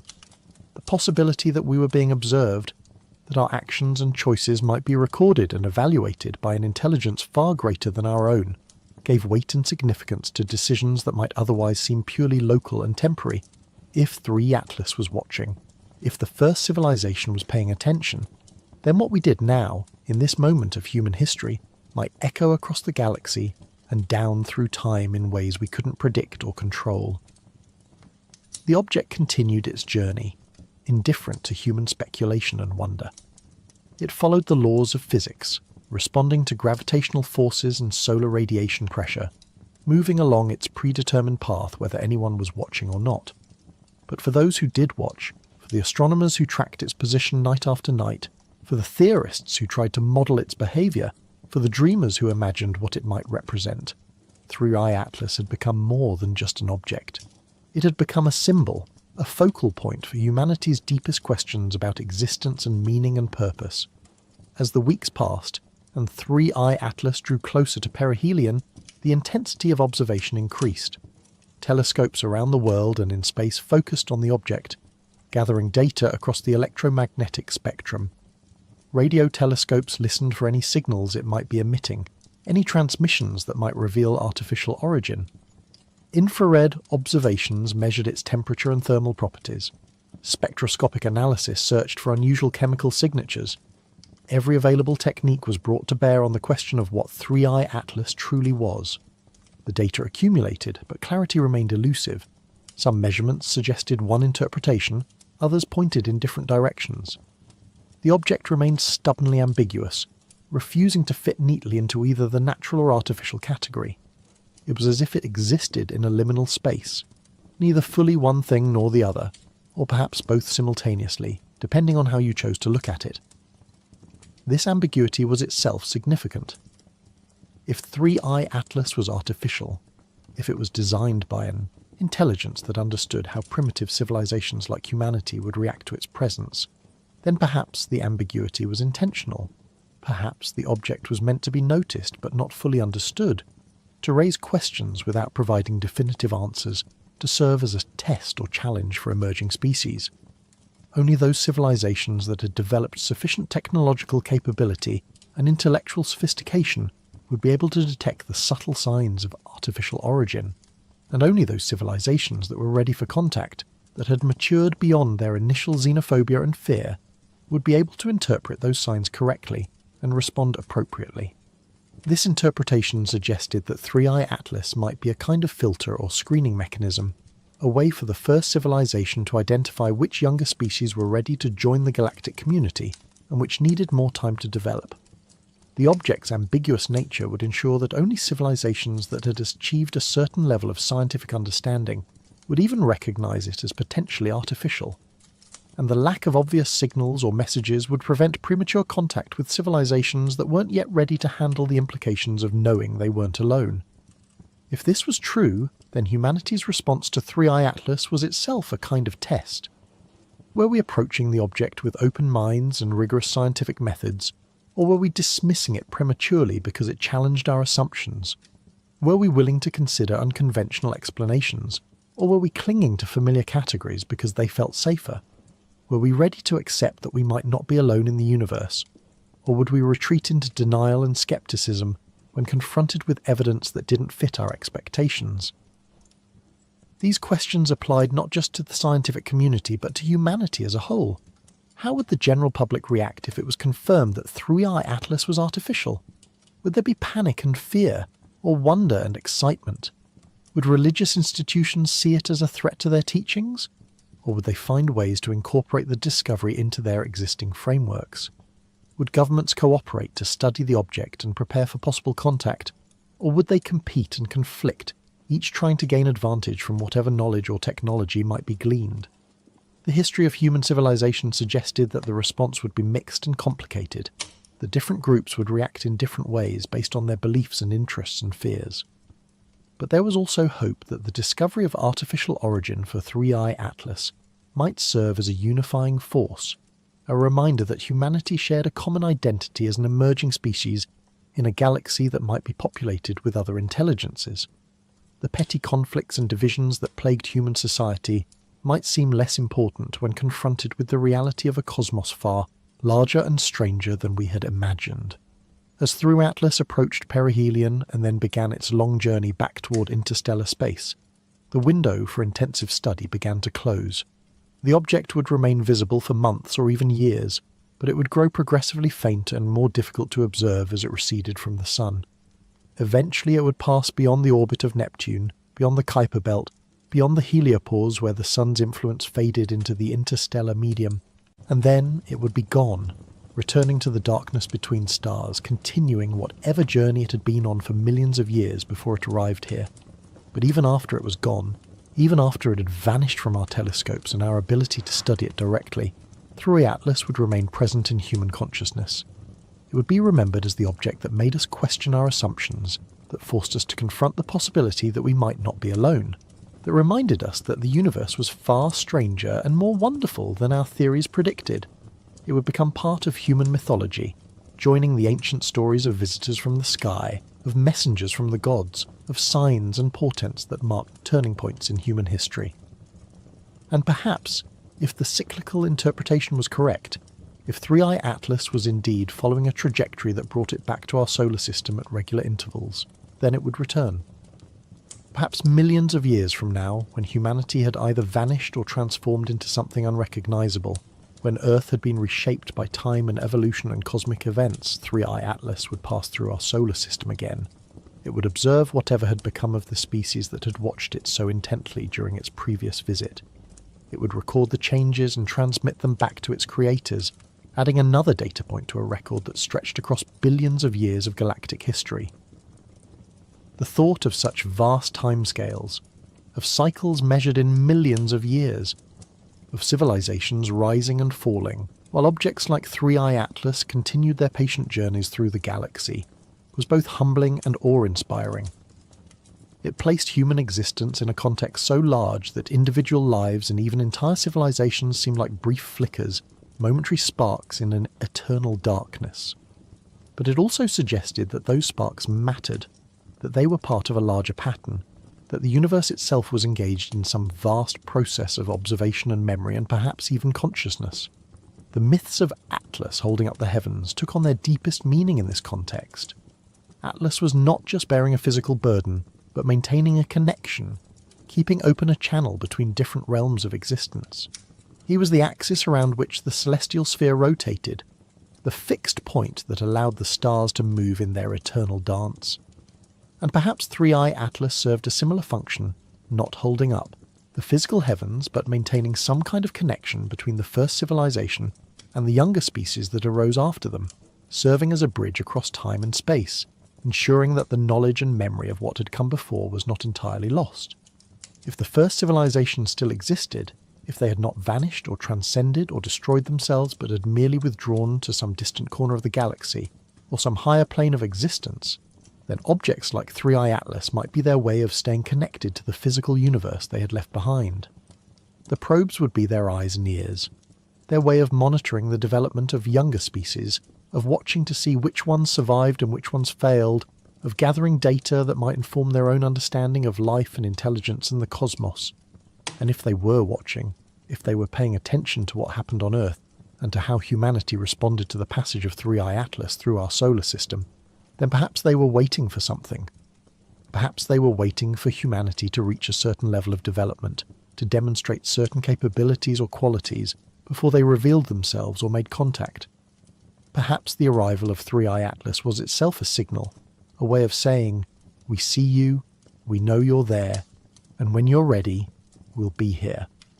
The question of readiness was crucial. What would it mean for humanity to be ready for contact with an ancient civilization? It would require more than just technological capability, more than just the ability to detect and study interstellar objects or to send our own probes and spacecraft into the galaxy. It would require a level of maturity and wisdom that humanity had not yet achieved, the ability to think beyond our immediate interests and conflicts, to see ourselves as part of a larger cosmic community with responsibilities and obligations that extended beyond our own species and planet. The challenges facing humanity in the early 21st century, climate change, nuclear proliferation, inequality, environmental degradation, were all tests of our ability to act collectively for the common good, to prioritise long-term survival over short-term gain, to recognise that we shared a common fate on a small planet in a vast universe. If we couldn't solve these problems, if we destroyed ourselves or degraded our world to the point where civilization collapsed, then we would never be ready for contact with an ancient civilization. We would be just another failed species, another cautionary tale in the galaxy's long history of intelligence that arose and then vanished. But if we could solve these problems, if we could find ways to live sustainably on Earth and eventually expand to other worlds, if we could develop the wisdom and maturity to handle the responsibilities that came with advanced technology, then perhaps we would be ready. Perhaps we would be able to meet the first civilization as equals or at least as worthy successors as a species that had proven itself capable of surviving the challenges that destroyed so many others. The passage of 3i Atlas through our solar system might be remembered as a turning point, the moment when humanity first seriously confronted the possibility that we were not alone, that we existed within a larger context of galactic civilization and cosmic history. Whether the object was natural or artificial, whether it was connected to an ancient civilization or just a random fragment of rock and ice, it had already served a purpose by making us think about these questions, by forcing us to consider our place in the universe and our responsibilities to the future. The days after 3i Atlas reached perihelion and began its outward journey brought a strange mixture of frustration and exhilaration to the scientific community. The telescopes had captured their data, the spectrometers had recorded their readings, and now came the painstaking work of analysis and interpretation. But beneath the methodical process of science ran an undercurrent of something deeper, a sense that humanity stood at a threshold, that the passage of this object through our solar system represented more than just another astronomical event to be catalogued and filed away. In laboratories and observatories around the world, researchers pored over the data with an intensity that went beyond professional duty. They were searching for something, though many would have been hard-pressed to articulate exactly what. A sign, a signal, some definitive proof that would settle the question of 3 Atlas's nature once and for all. But the object remained elusive, its secrets encoded in subtle anomalies and ambiguous measurements that could be interpreted in multiple ways depending on one's assumptions and expectations. The debate spilled out of scientific journals and into the public consciousness. News outlets ran stories about the mysterious interstellar visitor, often accompanied by dramatic artist renderings that showed sleek alien probes or ancient artifacts drifting through space. Social media filled with speculation ranging from sober analysis to wild conspiracy theories. Some saw 3i Atlas as proof that aliens were watching us, that we were being evaluated for readiness to join some galactic federation. Others dismissed it as just another rock in space, remarkable only for its interstellar origin, nothing more than cosmic debris cast off from some distant planetary system. But there were those who occupied the middle ground, who recognised that the truth might be more nuanced than either extreme allowed. These were the people who understood that the universe was not obligated to conform to human categories, that something could be both natural and meaningful, that the boundary between random chance and intentional design might not be as clear as we like to believe. They looked at 3E Atlas and saw not just an object but a question, one that challenged humanity to think more carefully about what we meant by intelligence, by communication, by purpose. The historical record of scientific discovery was filled with moments when observations forced a revision of fundamental assumptions. The Earth was not the centre of the universe. Time was not absolute. Space could bend and warp. The universe had a beginning. Each of these revelations had seemed impossible, even absurd, before the evidence became overwhelming. Each had required scientists to abandon cherished beliefs and embrace new paradigms that better fit the observations. Perhaps 3i Atlas represented another such moment, another point where the universe was trying to tell us that our categories and assumptions were insufficient, that we needed to expand our thinking to accommodate possibilities we had previously dismissed. The question of artificial origin was particularly vexing because it touched on deep philosophical issues about the nature of design and purpose. When we looked at a human artifact, a tool, a building, a spacecraft, we recognized it as artificial because we understood the intentions behind it, because we could see how its structure served specific functions that couldn't be explained by natural processes alone. But what if we encountered an artifact created by an intelligence so different from our own that we couldn't recognize the intentions behind it? What if the functions it served were so subtle or so long-term that they didn't appear purposeful to our limited perspective? A probe designed by the first civilization might not look like anything humans would design. It might not have obvious sensors or antennas or propulsion systems. It might be engineered to operate on timescales of millions of years, using principles of physics we hadn't yet discovered, serving purposes we couldn't yet comprehend. It might be designed to appear natural, to blend in with the cosmic background, revealing its true nature only to civilizations that had achieved sufficient sophistication to notice the subtle signs that marked it as artificial. This possibility suggested that the search for artificial origin should focus not on looking for familiar signs of technology, but on looking for patterns that couldn't be easily explained by natural processes, anomalies that persisted despite our best attempts to account for them through conventional mechanisms. The trajectory deviations of 3i Atlas, the subtle perturbations in its motion that couldn't quite be explained by outgassing or radiation pressure, or gravitational interactions. These might be the signatures of something artificial, the fingerprints of design that remained visible even after millions of years of travel through interstellar space. But even if 3i Atlas was artificial, even if it was a probe or marker left by an ancient civilization, that didn't necessarily mean it carried a message intended for humanity. It might be part of a vast monitoring network that, observed countless star systems, gathering data for purposes that had nothing to do with contact or communication. It might be a relic, still functioning according to its original programming long after its creators had vanished or moved on to other concerns. It might be automated to the point where no conscious intelligence directed its actions anymore, just algorithms and subroutines executing instructions that had been encoded billions of years ago. This scenario was in some ways more unsettling than the idea of active observation. It suggested a universe where intelligence could create things that outlasted it by eons, where the artifacts and systems built by long-dead civilizations continued to function with mechanical persistence, carrying out tasks whose original purpose had been forgotten or become irrelevant.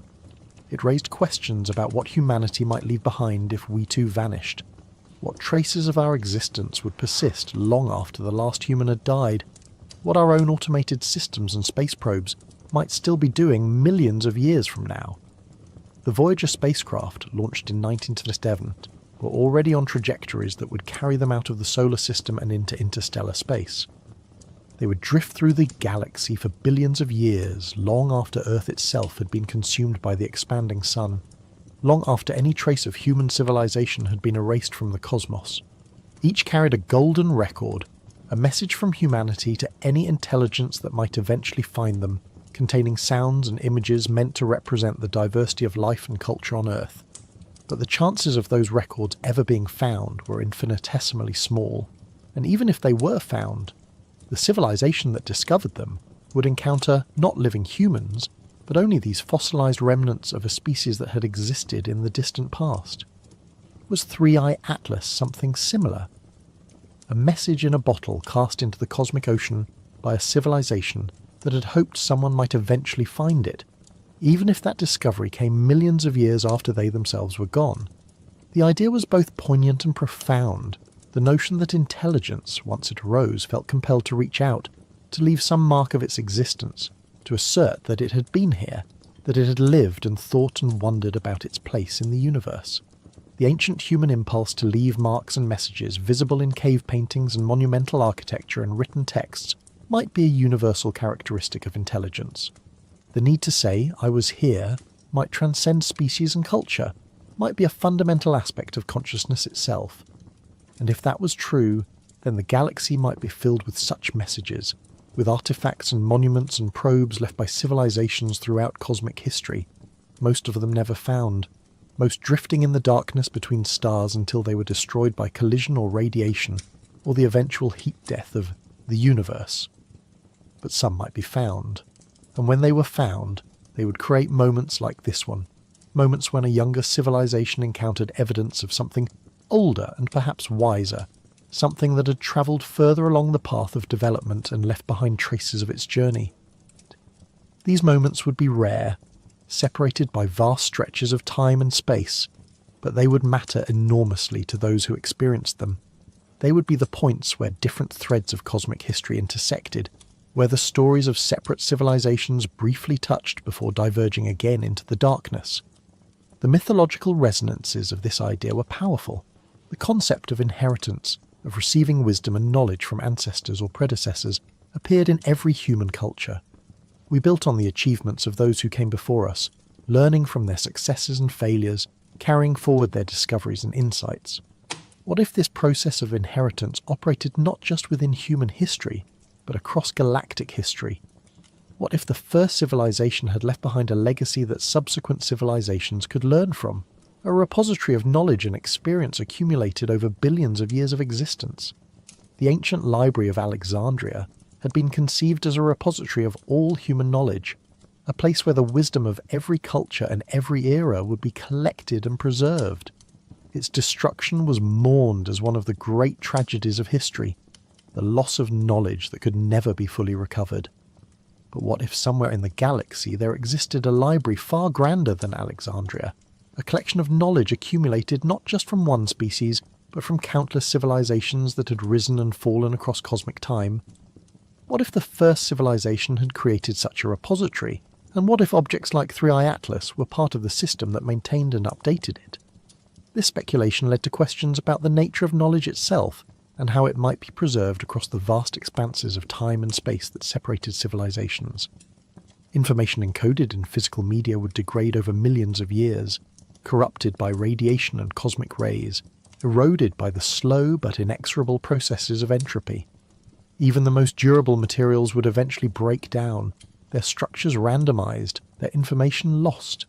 How could knowledge be preserved for billions of years, across timescales that dwarfed the existence of any single civilization? Perhaps the answer lay not in preserving information in static form, but in encoding it in dynamic systems, in patterns that could maintain themselves through active processes rather than passive storage. Life itself was such a system. DNA preserved information across billions of years of evolution, not through static storage, but through continuous replication and error correction, through the constant activity of living cells that read and copied the genetic code.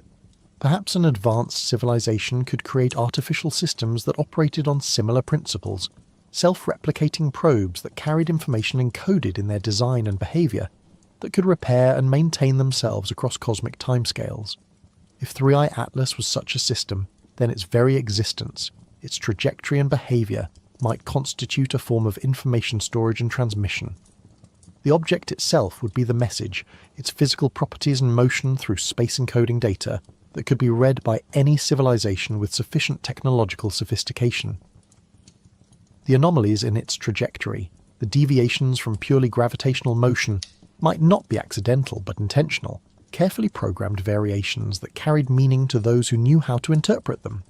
This interpretation transformed the scientific study of 3i Atlas from mere observation to an act of potential translation. The researchers analysing the object's motion weren't just measuring an astronomical phenomenon, they were potentially decoding a message from an ancient civilization, reading a text written in the language of orbital mechanics and physics. Every data point, every measurement, every observation might be part of that message, a letter in an alphabet we were only beginning to recognise. But even if this was true, even if 3i Atlas was broadcasting information in its very existence, the message might be incomprehensible to humanity at our current level of development.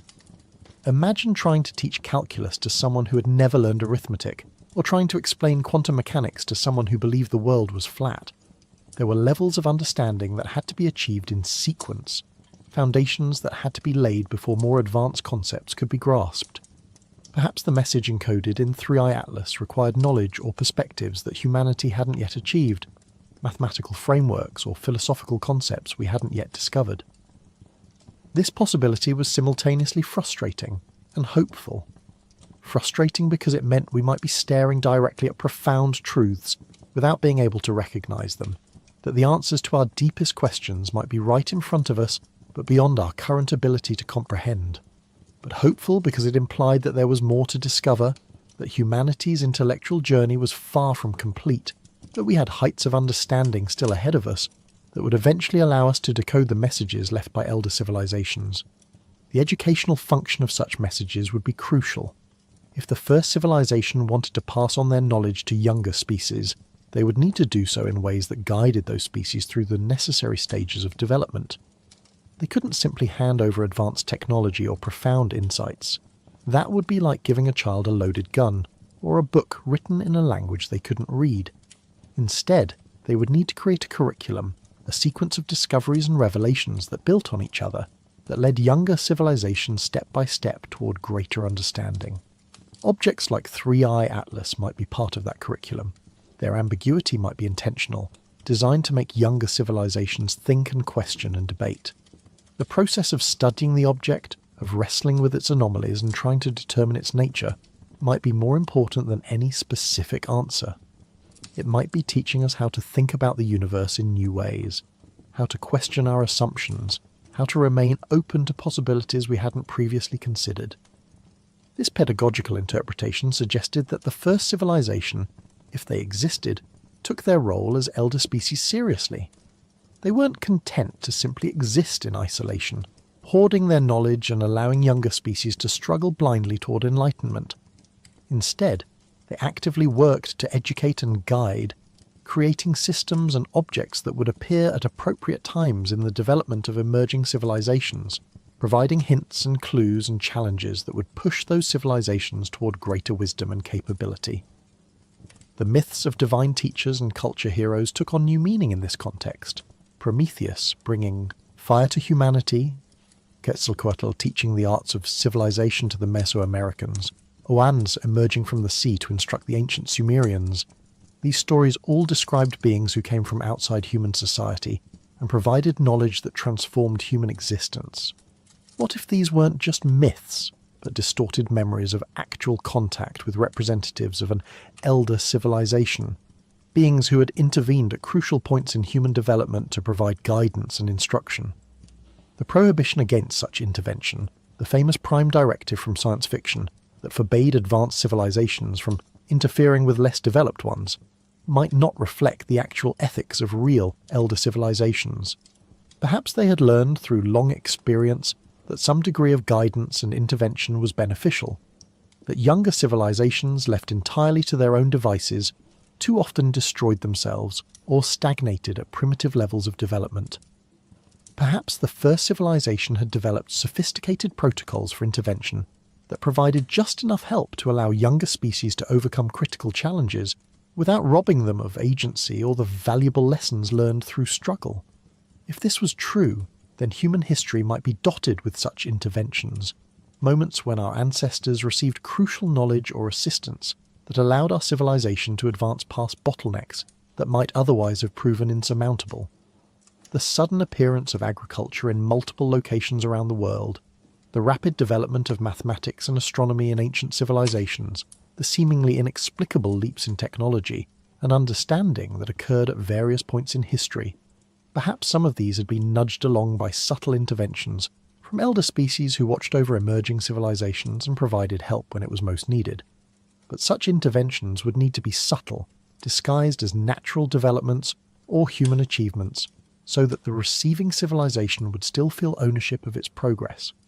Too obvious an intervention would create dependence, would make the younger civilization look always to the elder for answers, rather than developing their own capabilities.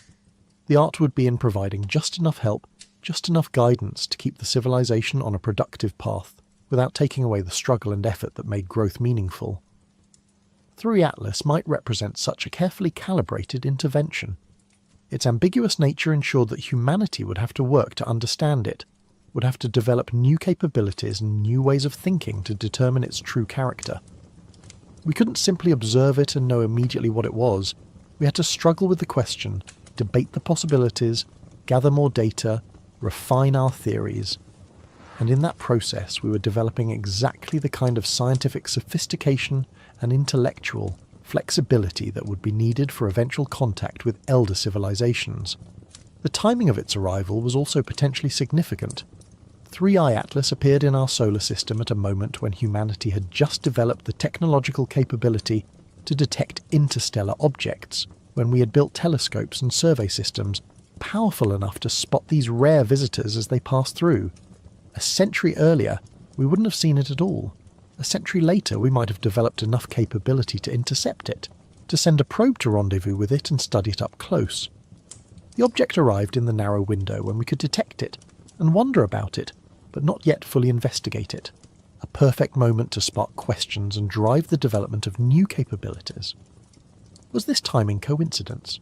Or had the object been programmed to make itself noticeable at exactly this stage of human development, to arrive when we were ready to ask questions but not yet ready for easy answers? The orbital mechanics required to achieve such precise timing would be extraordinarily sophisticated, requiring the ability to predict the development of civilizations across timescales of millions of years. But perhaps that was exactly the kind of capability the first civilization possessed. The ability to model and predict the evolution of intelligent species, to calculate when they would reach various developmental milestones, to time interventions with precision measured in millions of years. This idea staggered the imagination. It implied a level of understanding of intelligence and civilization that went far beyond anything humanity had achieved. We could barely predict the development of our own society over decades, let alone model the evolution of other species over eons. But an ancient civilization with billions of years of experience, with observations of countless other species going through similar developmental arcs, might have discovered patterns and regularities that allowed such long-term prediction. They might have developed a science of civilizational development as rigorous and predictive as our physics or chemistry. If such a science existed, it would transform our understanding of intelligence and progress. It would suggest that the development of technological civilization followed certain predictable pathways, that there were common challenges every emerging species faced, common bottlenecks and critical points where civilizations either succeeded in overcoming obstacles or failed and declined. The first civilization might have mapped this landscape of developmental possibility, identifying the key moments when intervention could be most beneficial, creating systems that would provide appropriate guidance at each stage. This model of guided development stood in contrast to the more pessimistic interpretations of the Fermi paradox, which suggested that most civilizations destroyed themselves before achieving interstellar capability.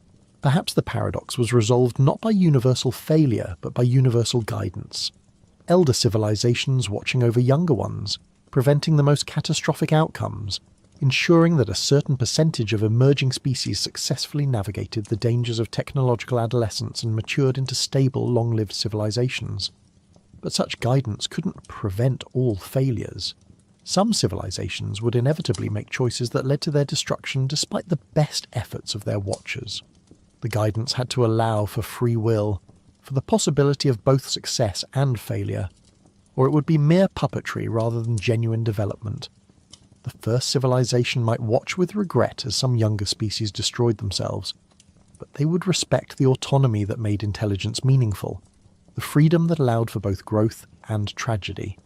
Humanity in the early 21st century stood at exactly such a critical juncture. The challenges we faced, climate change, nuclear weapons, artificial intelligence, biotechnology, all carried the potential for both tremendous benefit and catastrophic harm. We had developed capabilities that could either elevate our civilization to new heights or destroy it entirely, and the choices we made in the coming decades would determine which outcome prevailed. If the first civilization was watching, if 3i Atlas was part of their monitoring system, then they would be observing humanity at this critical moment with keen interest, noting which choices we made and how we handled the responsibilities that came with our newfound powers. The weight of that observation, the sense of being watched and evaluated by an intelligence far greater than our own, could be either paralyzing or motivating. It could make us doubt our own judgment, make us wish for clearer guidance, make us long for the elder civilization to simply tell us what to do, or it could inspire us to rise to the occasion, to prove ourselves worthy of joining the community of advanced civilizations, to demonstrate that humanity deserved to survive and thrive and eventually take its place among the stars. The myths and religious traditions of humanity had long grappled with the idea of divine judgment, of being evaluated by higher powers, of needing to prove oneself worthy of salvation or enlightenment. Perhaps these spiritual frameworks were humanity's way of preparing itself for the moment when such evaluation would become literal, when we would actually be observed and assessed by elder intelligences who would determine whether we were ready for contact and inclusion in the galactic community. But the evaluation wouldn't be based on our adherence to any particular religious doctrine or moral code. The first civilization, having observed countless species across billions of years, would understand that morality and culture took many forms, that there was no single right way to organize a society or structure, a civilization. What they would be evaluating was something more fundamental, our capacity for wisdom, our ability to think long-term, our willingness to cooperate for common goals, our commitment to preserving rather than destroying the precious phenomenon of intelligence and consciousness. These qualities transcended any particular cultural or religious framework. They were the basics of mature civilization, the prerequisites for species that hoped to survive for millions of years rather than flaming out in a brief burst of technological prowess, followed by self-destruction. And they were qualities that could be observed and measured, patterns of behavior that revealed whether a civilization had achieved the stability and wisdom necessary for long-term survival. The study of 3i Atlas and humanity's response to it might itself be part of that evaluation. How did we react when confronted with something ambiguous and potentially revolutionary? Did we approach it with open minds and rigorous methods, or did we retreat into dogma and denial? Did we allow the discovery to inspire cooperation and shared purpose, or did it become another source of conflict and competition? The answers to these questions would reveal much about humanity's readiness for contact with elder civilizations. As months passed and 3 Atlas continued its outward journey, the initial excitement began to fade from public consciousness. The object became old news, replaced in the headlines by more immediate concerns and crises. But in the scientific community, and among those who'd been most deeply affected by its passage, the questions it raised continued to resonate. They had seen something that challenged their understanding of the universe, something that refused to fit neatly into existing categories, something that demanded they think more carefully about what was possible and what was real. For some researchers, 3i Atlas became an obsession, a puzzle they couldn't let go of despite the lack of definitive answers. They continued to analyse the data, searching for patterns and anomalies they might have missed on first examination. They developed new models and simulations, trying to find explanations that could account for all the observations without requiring exotic assumptions. They wrote papers and gave presentations trying to convince their colleagues that the object deserved more attention, more study, more theoretical consideration. Others moved on, filing 3i Atlas away as an interesting anomaly, but one that ultimately didn't change the fundamental picture of the universe. It was an interstellar object with some unusual properties, perhaps worthy of follow-up study if another one appeared, but not something that revolutionized our understanding of the cosmos. They returned to their regular research programs, to studies of exoplanets and galaxy formation and dark matter, to the questions that had occupied them before 3i Atlas appeared and would continue to occupy them after it was gone. But even those who moved on found that something had changed. The universe seemed less empty now, less purely mechanical. The possibility that intelligence might be scattered throughout the galaxy, that ancient civilizations might have left traces and markers and messages, had taken root in the collective consciousness of humanity. We couldn't unknow what 3i Atlas had taught us, that interstellar objects were real, that they passed through our solar system on timescales of years or decades, that the galaxy was more interconnected than we had realized. This new awareness began to influence humanity's approach to space exploration and the search for extraterrestrial intelligence. If interstellar objects were arriving at our solar system with some regularity, then we needed better systems for detecting and studying them. Proposals were developed for dedicated survey telescopes that could spot these visitors earlier, track them more precisely, characterize them more completely. Some researchers advocated for the development of rapid response spacecraft that could be launched to intercept particularly interesting objects, to study them up close before they receded beyond reach. The technical challenges were formidable, but the motivation was clear. Every interstellar visitor was a potential source of information about other star systems, other planetary environments, and potentially other civilizations. We couldn't afford to let them pass through unobserved, to miss opportunities for discovery, because we lack the infrastructure to study them properly. 3i Atlas had been a wake-up call, a reminder that the universe brought gifts to those who were prepared to receive them. The search for extraterrestrial intelligence also evolved in response to 3i Atlas. Traditional SETI programs had focused primarily on detecting radio or optical signals, assuming that advanced civilizations would announce their presence through electromagnetic broadcasts. But 3i Atlas suggested another possibility, that evidence of extraterrestrial intelligence might come not through intentional signals, but through the physical artifacts that civilizations left behind or sent out into the galaxy. This approach, sometimes called artifact SETI, or the search for technosignatures, gained new prominence and funding. Researchers began developing methods for distinguishing artificial objects from natural ones, for identifying the subtle signatures of design that might be visible even in objects that had been engineered to appear natural. They studied the anomalies in 3i Atlas's behaviour, trying to understand what kinds of deviations from natural motion might indicate artificial origin. They considered what kinds of materials or structures would be most durable across interstellar timescales, what designs would be most likely to survive millions of years of travel through space, while still retaining recognisable artificial characteristics. This work required collaboration between astronomers, physicists, engineers, and even archaeologists and anthropologists who understood how to identify the traces of intelligence in ambiguous contexts. It was inherently interdisciplinary, requiring insights from multiple fields to address questions that didn't fit neatly into any single domain. and it forced researchers to think carefully about their assumptions regarding intelligence and technology, to recognise that their intuitions were based on limited experience with a single technological civilization and might not apply to species with radically different evolutionary histories and cultural frameworks. The philosophical implications were equally profound.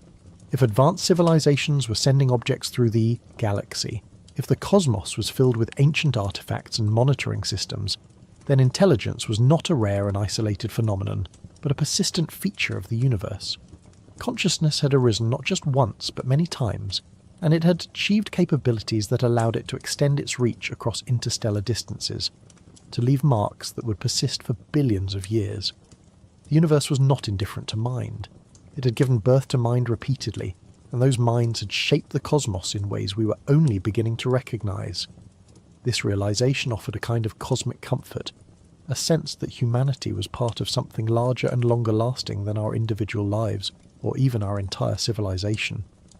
We were threads in a vast tapestry, woven across billions of years of galactic history, connected to other intelligences through the objects and messages that travelled between the stars. Our struggles and achievements mattered not just to us, but to that larger story, to the ongoing experiment of consciousness that the universe had initiated when the first stars formed and the first planets coalesced. But with that comfort came responsibility. If we were part of a larger community of intelligence, even if that community was separated by vast gulfs of time and space, then we had obligations to that community. We needed to ensure that our thread of the tapestry didn't end prematurely, that we survived long enough to contribute our own knowledge and experience to the cosmic repository. We needed to develop our own capabilities for interstellar communication and exploration, to eventually become not just recipients of messages from elder civilizations, but senders of our own messages to younger ones. The vision of humanity's future that emerged from contemplating Three-Eye Atlas was ambitious and inspiring. We would solve our current crises, overcome the challenges that threaten to destroy us, and mature into a stable civilization capable of thinking across timescales of millions of years. We would develop the technology for interstellar travel, sending our own probes and perhaps eventually our own people to other star systems. We would discover other civilizations, some younger than us, and some older, and we would learn from them and teach them in turn. And perhaps, millions of years from now, we would ourselves become an elder civilization, watching over emerging species, sending our own artifacts through the galaxy to guide and inspire. This vision stood in stark contrast to the darker scenarios that often dominated discussions of humanity's future. The fears of environmental collapse, nuclear war, AI catastrophe, or slow decline into barbarism. It offered hope without being naive, acknowledging the challenges we faced while insisting that they could be overcome, that humanity had the potential for greatness if we could find the wisdom and will to realise it. Three-Eye Atlas, whether natural or artificial, whether random or intentional, had become a symbol of that hope. It represented the possibility of contact and connection across the vast distances of space and time that separated civilizations. It suggested that the universe was not empty but filled with intelligence and purpose, that consciousness had a role to play in the cosmic story, that the work of thinking and wondering and striving to understand was not futile, but meaningful in ways that extended far beyond our immediate experience. As the object continued its journey back toward interstellar space, as it grew fainter and more distant with each passing day, those who watched it felt a mixture of sadness and anticipation. Sadness because a rare opportunity was slipping away, because the chance to study this mysterious visitor was coming to an end. But also anticipation, because Three-Eye Atlas had shown that such visitors were possible, that the galaxy sent messengers to those who were ready to receive them. If one interstellar object had appeared, others would follow. And with each new arrival, with each new opportunity for study and wonder, humanity would learn more about the cosmos and our place within it. The myths of return, the ancient promises that the gods would come back, that the golden age would be restored, that the mysteries would finally be revealed, these took on new significance in light of Three-Eye Atlas. Perhaps the promises were true, not in the literal sense that ancient peoples had understood them, but in a deeper sense. Perhaps the universe itself promised that intelligence would not remain isolated, that consciousness would find ways to bridge the gaps between stars, that the work of understanding would eventually connect minds across cosmic distances. Thurukis al-Atlas had passed through our solar system like a word spoken in the darkness, like a sentence in a conversation that had been going on for billions of years. We had caught only a fragment of that sentence, enough to know that something was being said but not enough to understand the full message. But we had heard it, and we had responded by listening more carefully, by building better instruments, by asking deeper questions. And in that response, we had taken our first steps toward joining the conversation, toward adding our own voice to the cosmic dialogue between intelligences separated by space and time. The object receded into darkness, its light fading until it was lost among the countless other points that filled the night sky. But it had left something behind, not a physical trace, but a transformation in human consciousness, a shift in how we thought about ourselves and the universe. We would never look at the stars the same way again. We would always wonder what other objects might be passing through our solar system undetected, what other messages might be waiting for us if we only knew how to look. The sky had become a place of infinite possibility, and 3 Atlas had been our guide into that new understanding. What if it was the first civilization returning? What if the ancient cycle was beginning again, the pattern repeating as it had countless times before? We might never know for certain, but the question itself was enough to change us, to make us reach beyond our current limitations, to inspire us to become something more than we had been. And perhaps that was the real message of 3i Atlas, not any specific information encoded in its structure or trajectory, but simply the reminder that we were part of something larger, that the universe was alive with meaning and purpose, that the work of consciousness mattered across cosmic scales. The first civilization, if they existed, would be watching to see what we did with that reminder. They would be observing whether humanity rose to meet the challenge or fell back into comfortable certainty. They would be noting our choices and our commitments, evaluating whether we were ready to take the next steps toward maturity as a civilization. And 3i Atlas, the silent traveller from distant stars, would carry news of that evaluation back to wherever it was going, adding one more data point to a record that stretched across billions of years of galactic history. The nature of return across deep time. To speak of the first civilization returning required confronting a concept that human minds were not evolved to grasp. Deep time. Not the thousands of years of recorded history, not even the millions of years of human evolution, but the billions of years across which a truly ancient civilization might exist. If the first civilization had arisen when our galaxy was young, perhaps 10 billion years ago, then they had existed for a span of time more than twice as long as Earth itself had been a solid planet. What did return mean across such gulfs of time? What did continuity of identity mean for a civilization that had endured longer than most stars?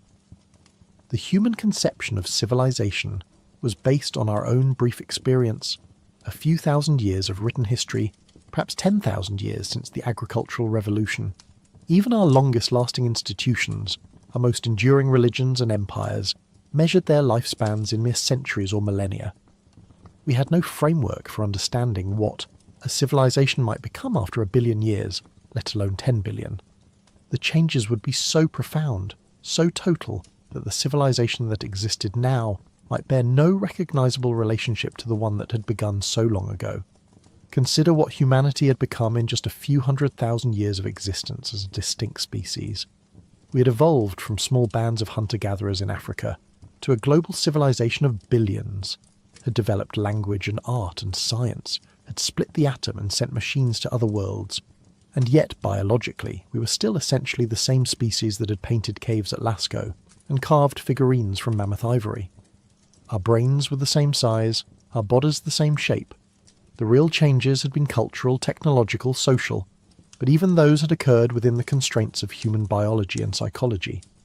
But a civilization that persisted for billions of years would not remain constrained by its original biology.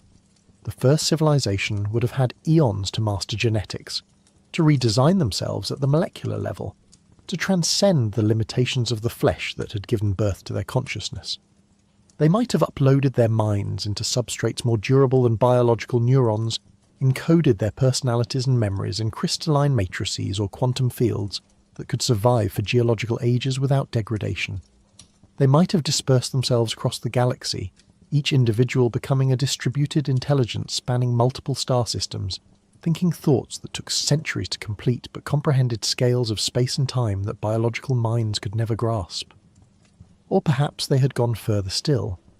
Perhaps they had discovered that consciousness itself was a pattern that could be abstracted from any particular physical substrate, that mind was fundamentally a mathematical structure that could be instantiated in multiple forms simultaneously. They might exist now as pure information, as patterns of organization that propagated through the fabric of space-time itself, as conscious fields that permeated the galaxy, like an invisible ocean in which younger civilizations swam without knowing they were immersed in something alive and aware. The physics of such existence remained beyond human understanding, but that didn't make it impossible. 1,000 years ago, no human could have conceived of a computer, of information encoded in the electronic states, of virtual worlds where minds could interact without physical presence.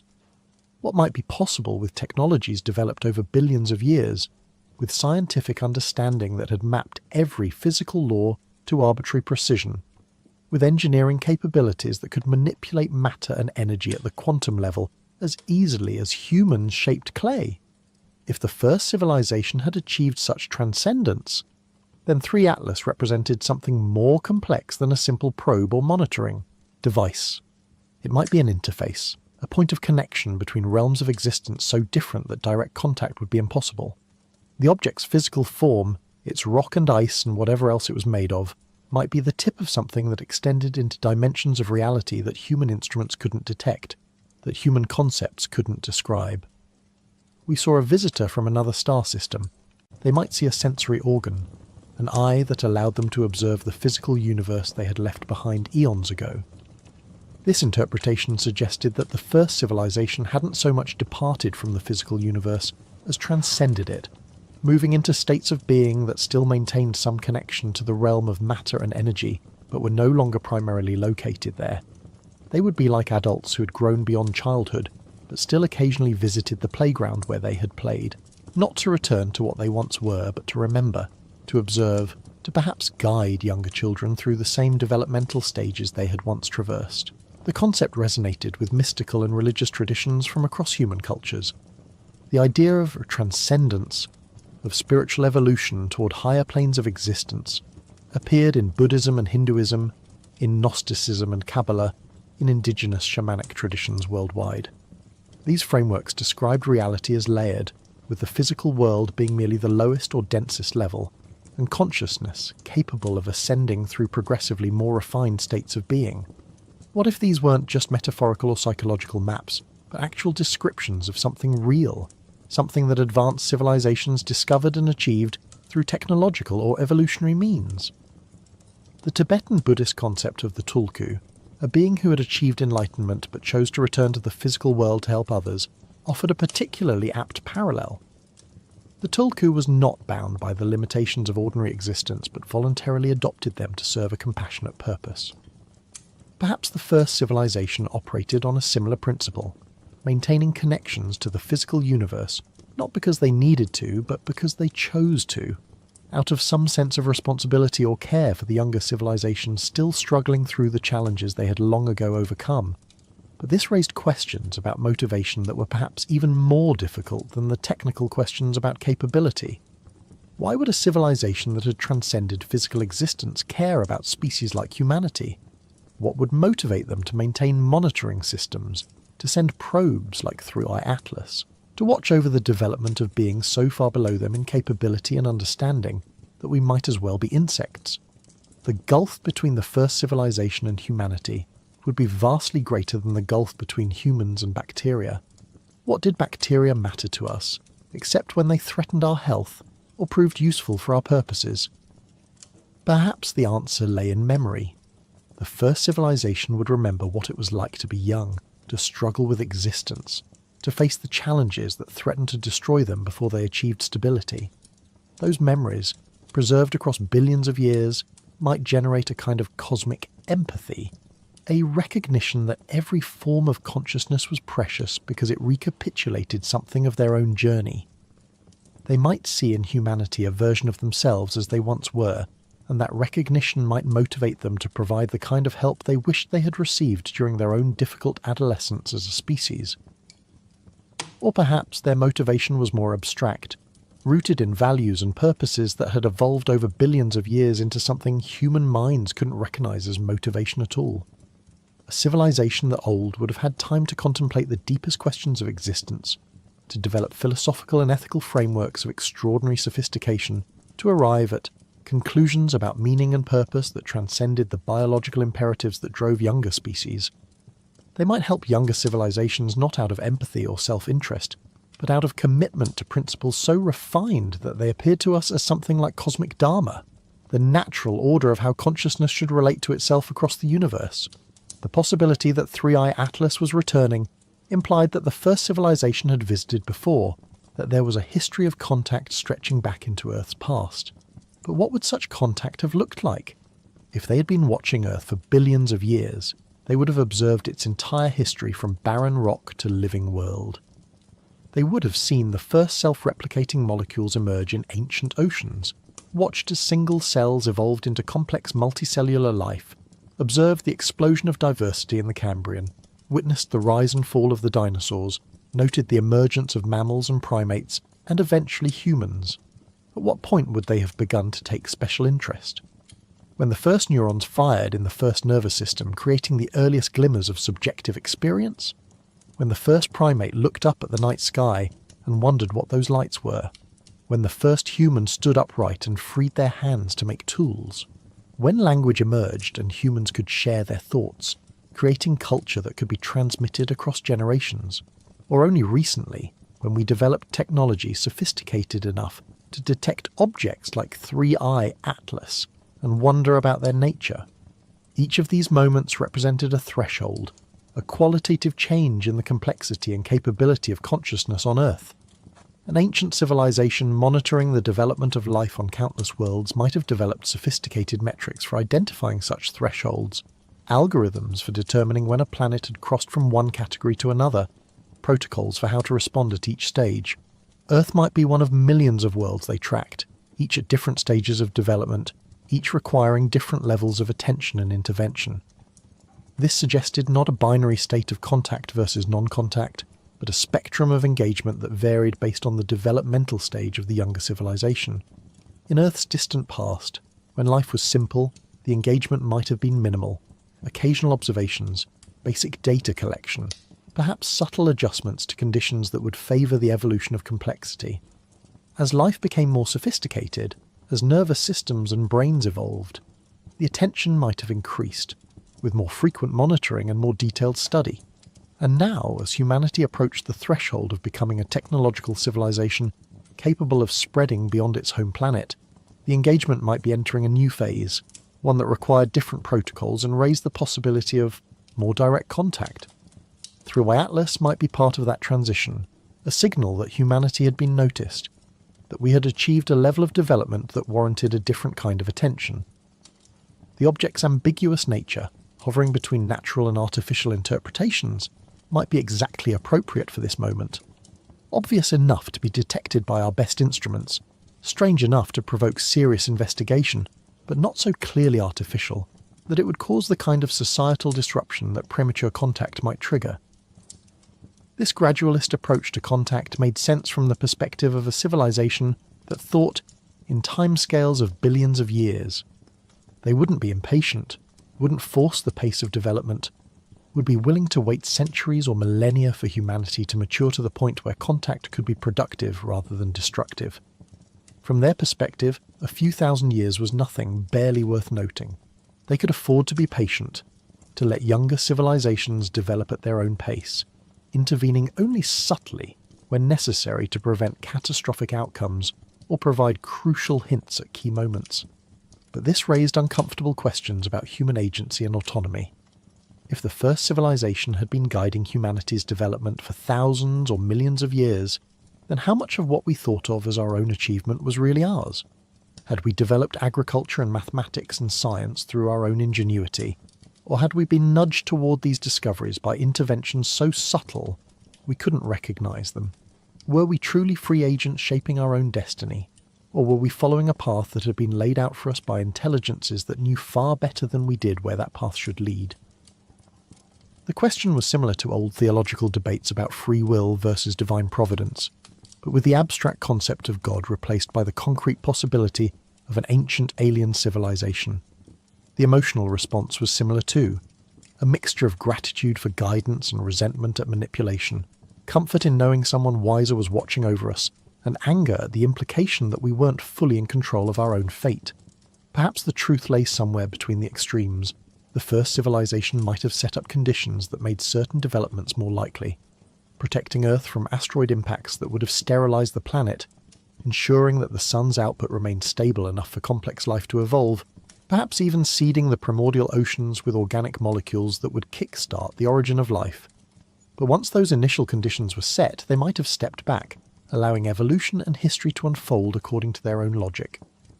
The guidance would be at the level of enabling conditions rather than specific outcomes, like a parent who provides a safe environment and educational opportunities but allows their child to make their own choices and mistakes. Under this model, humanity's achievements were genuinely our own, but we had benefited from a cosmic context that was less hostile than it might otherwise have been. The first civilization hadn't told us what to discover or how to organise our societies, but they had ensured we had the time and stability to figure these things out for ourselves.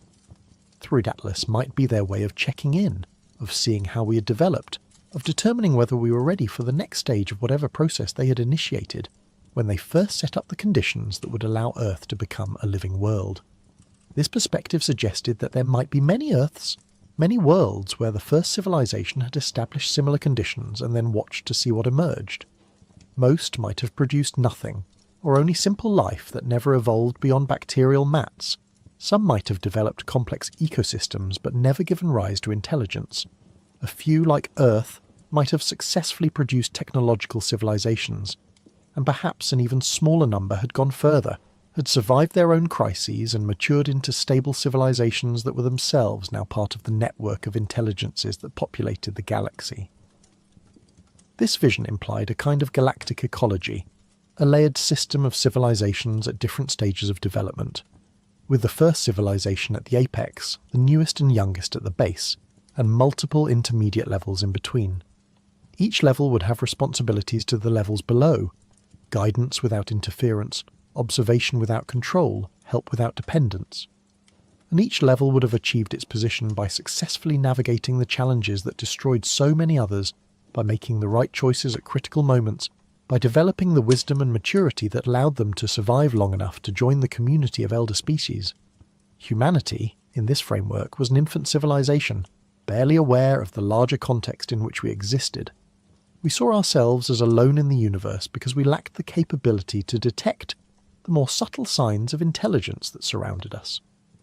We interpreted the silence of the cosmos as evidence of our isolation, when in fact we were being observed and evaluated, our development tracked and analysed by intelligences that had learned long ago to make their presence unobtrusive. Threat Atlas might be one of the first signs visible to us precisely because we had finally developed instruments sensitive enough to detect it, a reward for progress, a hint that there was more to discover if we kept looking and thinking and questioning. But this optimistic vision had to be balanced against darker possibilities. What if the first civilization's interest in younger species wasn't benevolent? What if they monitored developing civilizations not to help them, but to exploit them, to harvest their resources or knowledge, or creativity? What if 3i Atlas was a scout for an invasion, a preliminary survey before the arrival of forces that would colonize Earth and subordinate or destroy humanity? The history of contact between civilizations on Earth offered little comfort. More advanced societies had repeatedly conquered and exploited less advanced ones, justified by ideologies of superiority and manifest destiny. Why would the pattern be different at a galactic scale?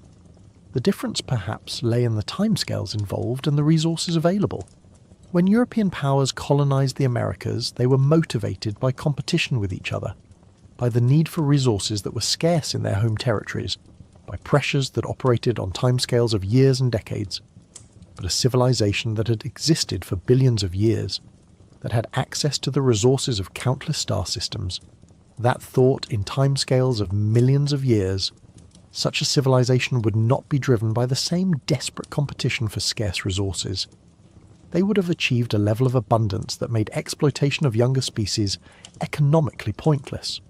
Moreover, a civilization that old would have had billions of years to work through the ethical implications of their actions, to develop moral frameworks sophisticated enough to handle the responsibilities that came with their power. They would have seen the consequences of exploitation and domination, would have observed countless examples of civilizations that destroyed themselves through unchecked aggression, would have learned that cooperation and mutual support led to better long-term outcomes than predation. Their ethics might have evolved beyond anything humans would recognize, but at minimum they would likely have developed strong prohibitions against actions that harmed other forms of consciousness. Unless, of course, they didn't recognize younger species as truly conscious in a morally relevant sense. This was perhaps the most troubling possibility, that the first civilization, having evolved so far beyond their origins, might have lost the ability to see creatures like humans as deserving of moral consideration. We might be to them what insects were to us, vaguely interesting from a scientific perspective, but not beings whose suffering or death mattered in any deep way. They might study us the way we studied ants, with clinical detachment, noting our behaviours and social structures without feeling any obligation to consider our interests or protect our well-being. Yet this seemed inconsistent with the effort implied by sending objects like 3i Atlas across interstellar distances. Why bother monitoring civilizations if you didn't care about them in some way?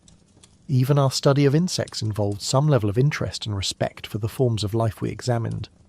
A civilization sophisticated enough to maintain a galactic monitoring network would presumably have developed frameworks for understanding and valuing.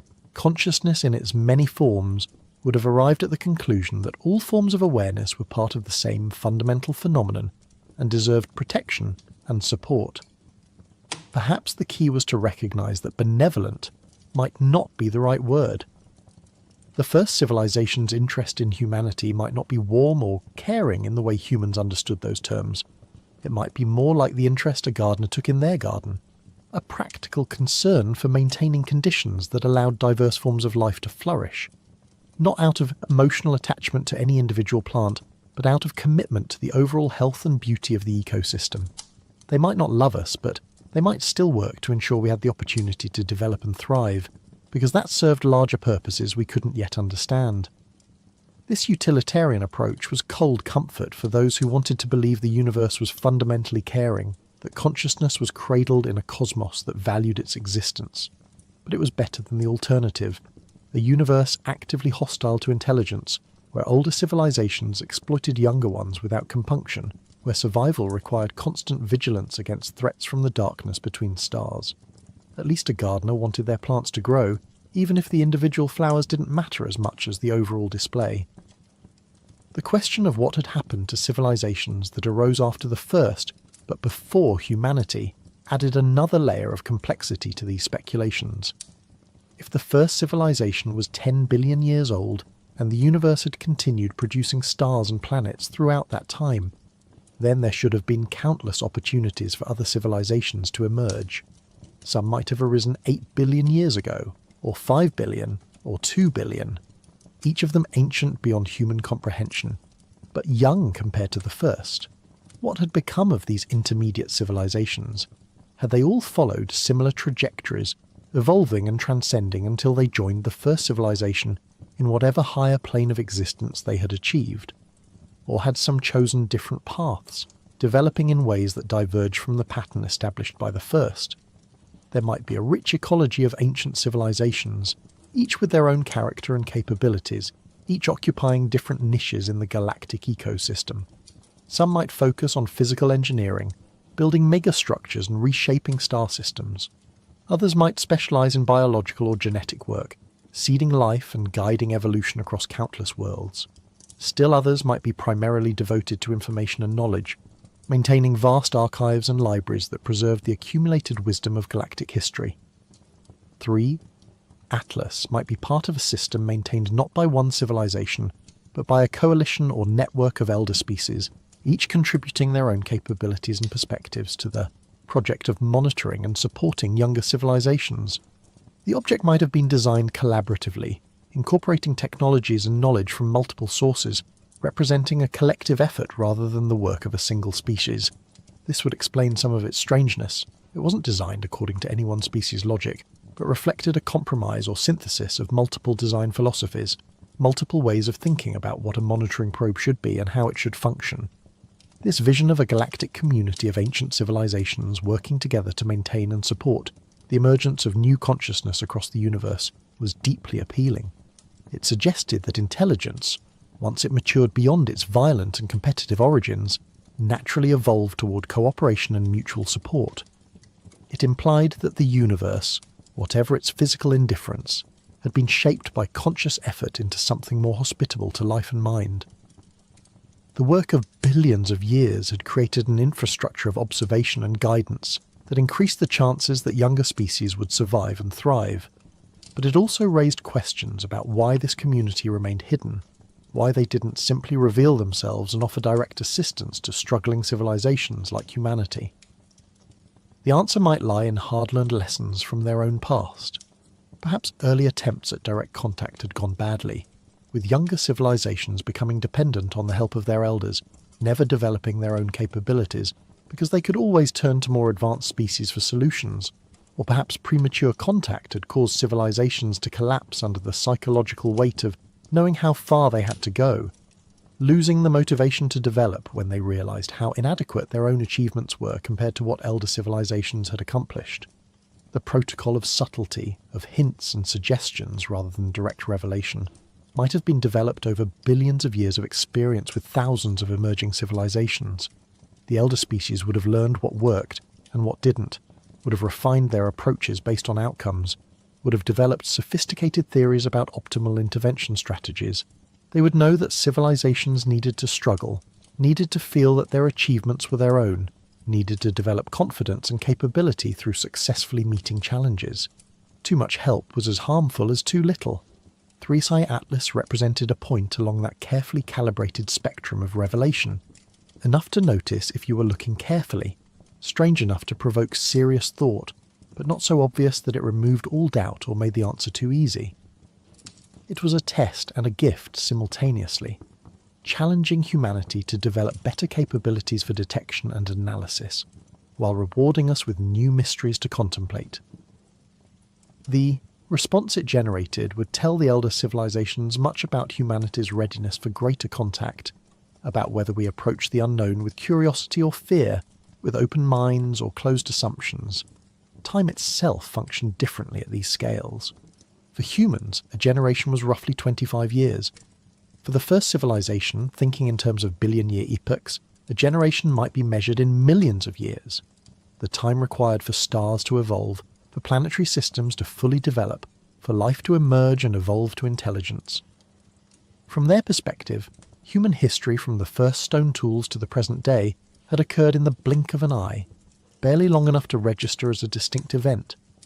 They would observe us the way we might observe time-lapse photography of a flower blooming, watching our entire civilization unfold in a compressed time frame that revealed patterns and structures invisible to us because we were embedded in the moment-to-moment flow. What patterns would they see? Would they recognize in humanity's development a familiar story, one they had witnessed countless times before? Would they note the specific variations that made Earth's history unique? Or would it all blend together into a general category of emerging technological civilization that followed predictable pathways? Would they feel anything like nostalgia when they looked at us, remembering their own origins billions of years ago? Or had they transcended so completely that such emotional responses no longer occurred? Perhaps the most profound change that occurred over billions of years was not technological but psychological.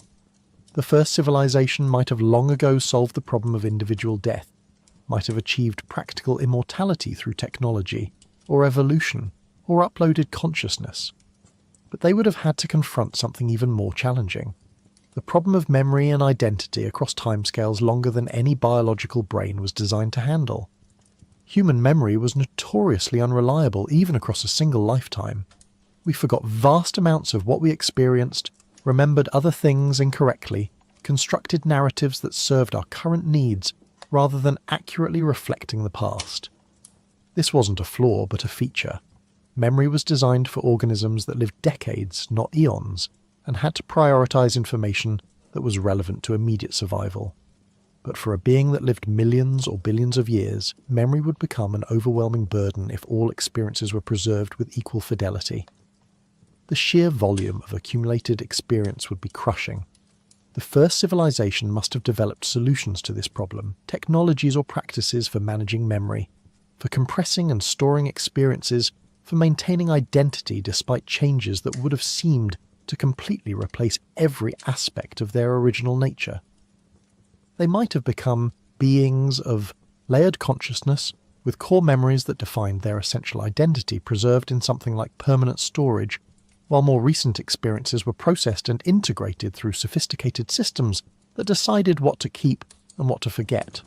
Or perhaps they had embraced a more fluid concept of identity, recognizing that the self was not a fixed thing but a process, a pattern that maintained continuity through change rather than despite it. They might have learned to let go of attachment to their past selves, to accept that the being they were now had only the most tenuous connection to the being that had first achieved consciousness billions of years ago. In a sense, they might have died and been reborn countless times, each iteration building on the last but not identical to it. A chain of consciousness that stretched across time like a river that was never the same water, twice but remained recognizably the same river. This perspective offered a different understanding of what it meant for the first civilization to return. They weren't the same beings that had visited Earth in the distant past. Those individuals or iterations of consciousness might be long gone, preserved only in archives or compressed memories.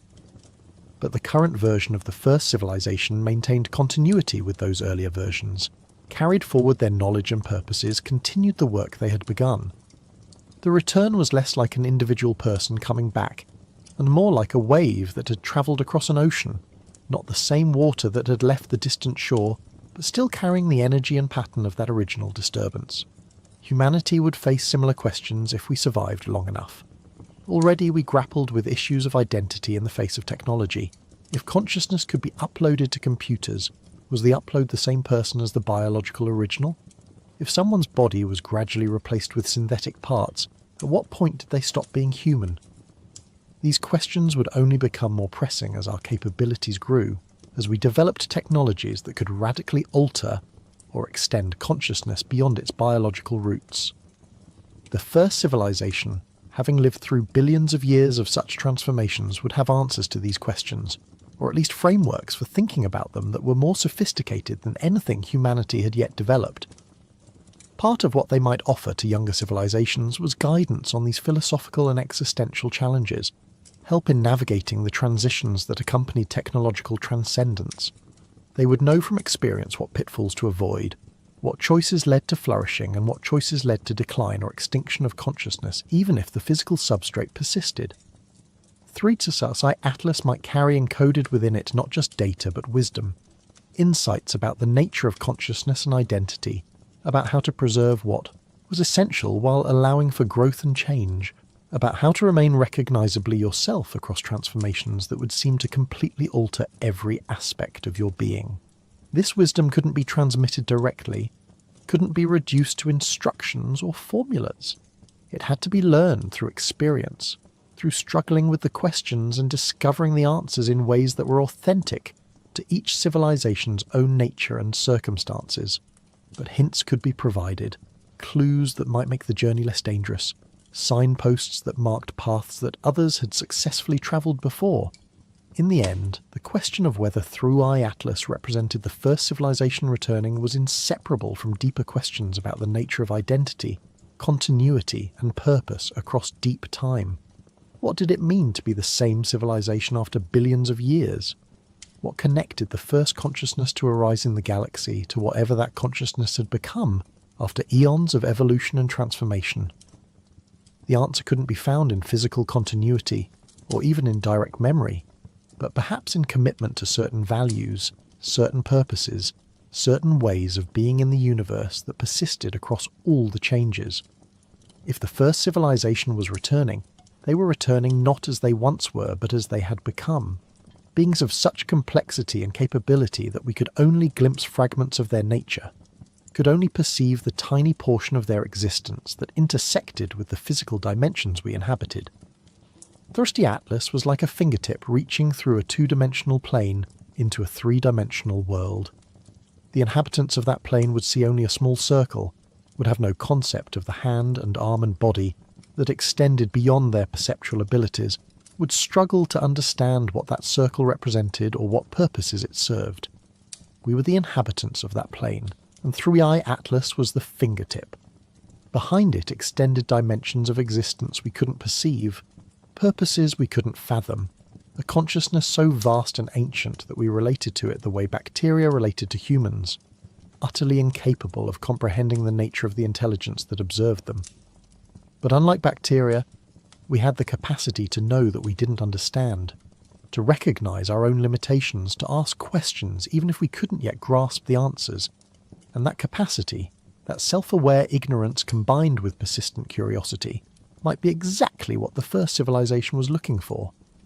The sign that humanity was ready to take the first steps toward joining the community of conscious beings that shaped the galaxy's long history. In the end, 3i Atlas was not just an object but a mirror, reflecting back to us our own hopes and fears, our assumptions and aspirations. What we saw in it revealed as much about humanity as it did about the universe, and in choosing how to respond to its passage, in deciding whether to remain open to extraordinary possibilities or retreat into comfortable explanations, we were shaping not just our understanding of this one object, but our entire future as a species. The choice was ours, and the consequences would echo across the stars.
What if we are not the first? Tonight, as you settle into the quiet darkness, let that question drift through your mind like smoke through ancient ruins. What if the story we tell ourselves about human civilization, that we are the pioneers, the first to build cities and decode the stars, is nothing more than a comforting fiction? What if, long before the first pyramid rose from Egyptian sands, long before the first cuneiform tablet was pressed into clay, another people walked this earth, a civilization so advanced, so complete, that when it vanished, it left behind only whispers in stone and shadows in our oldest myths? The idea feels impossible, doesn't it? We have mapped every continent, excavated countless sites, carbon dated our way back through millennia. Surely, if another civilization had existed, we would know. We would have found their cities, their tools, their bones. But what if we've been looking in all the wrong places? What if time itself has been their greatest eraser, and what we call prehistory is actually post-history? The long, slow recovery from a collapse so complete that it reset the human story entirely. Consider this. Our own industrial civilization has existed for barely 2 centuries. In geological terms, we are a heartbeat, a single breath in Earth's 4 billion year exhale. If our cities were abandoned tomorrow, how long would they last? Steel rusts, concrete crumbles, glass shatters. Within 1,000 years, nature would reclaim most of what we have built. Within 10,000, our greatest monuments would be little more than strange hills covered in forest. Within 100,000 years, almost nothing would remain except perhaps some curious isotopes in the soil and a thin layer of plastic in the rock record. Now imagine a civilization that rose and fell not thousands, but hundreds of thousands of years ago, or millions. What traces would survive such an immense passage of time? What evidence would we even know how to recognize? The question hangs in the air like incense in a forgotten temple, and as we begin to explore it, we find that the world is full of things that don't quite fit the story we've been told. Ancient myths that speak of golden ages and vanished peoples, archaeological anomalies that challenge our timelines, geological mysteries that hint at cycles of creation and destruction far older than human memory, scientific theories that suggest intelligence may have emerged on Earth long before we assumed possible. What if the myths were right all along? What if the stories our ancestors told around fires were not fantasies but memories, distorted by time, wrapped in metaphor, but carrying within them the echo of something real? What if we are not the first children of Earth, but the latest in a long line of civilizations that have risen, flourished, and fallen into the darkness of deep time? Tonight, we will follow that possibility wherever it leads. We will walk through the ruins of forgotten ages, listen to the whispers of ancient stones, and ask the questions that have haunted human imagination since we first looked up at the stars and wondered if we were alone. Not alone in space, but alone in time. The whispers of deep memory. In the beginning, there were the stories. Long before archaeologists with their careful brushes and measuring tools, long before carbon dating and stratigraphic analysis, there were the myths. Every culture on Earth, no matter how isolated, no matter how different their languages or customs, tells variations of the same haunting tale. Once, long ago, there was a golden age, a time when the world was different, when beings of great wisdom walked among humans, or when humans themselves possessed knowledge and abilities that have since been lost. The Greeks called it the Age of Gold, when Kronos ruled and humans lived like gods, free from toil and suffering. The Hindus speak of the Satya Yuga, the Age of Truth, when righteousness reigned and humans possessed divine knowledge. The Norse told of a time before Ragnarok, when the gods walked freely in Midgard and wisdom flowed like rivers. Aboriginal Australians remember the dream time, when ancestor spirits shaped the land and taught the first people the secrets of survival. These are not isolated stories. They appear everywhere, in every corner of human culture, like echoes of some vast forgotten symphony. The details change. Sometimes the Golden Age ended in flood, sometimes in fire, sometimes in great forgetting. But the core remains constant. There was a time before our time, a civilization before our civilization, and something happened to end it. For centuries, scholars dismissed these myths as wishful thinking, as humanity's tendency to imagine a perfect past to contrast with an imperfect present. But what if that dismissal was too hasty? What if these stories, passed down through countless generations, preserved something real? Not literal truth, perhaps, but the memory of truth, distorted by time like light bending through water. Consider the flood myths. Nearly every culture on Earth has one. The biblical story of Noah is perhaps the most famous in the Western world, but it is far from unique. The Mesopotamians told of Utnapishtim, who survived the deluge sent by the gods. The Greeks spoke of Deucalion and Pyrrha, the sole survivors of Zeus's flood. Hindu texts describe Manu, who was warned by Vishnu to build a great boat.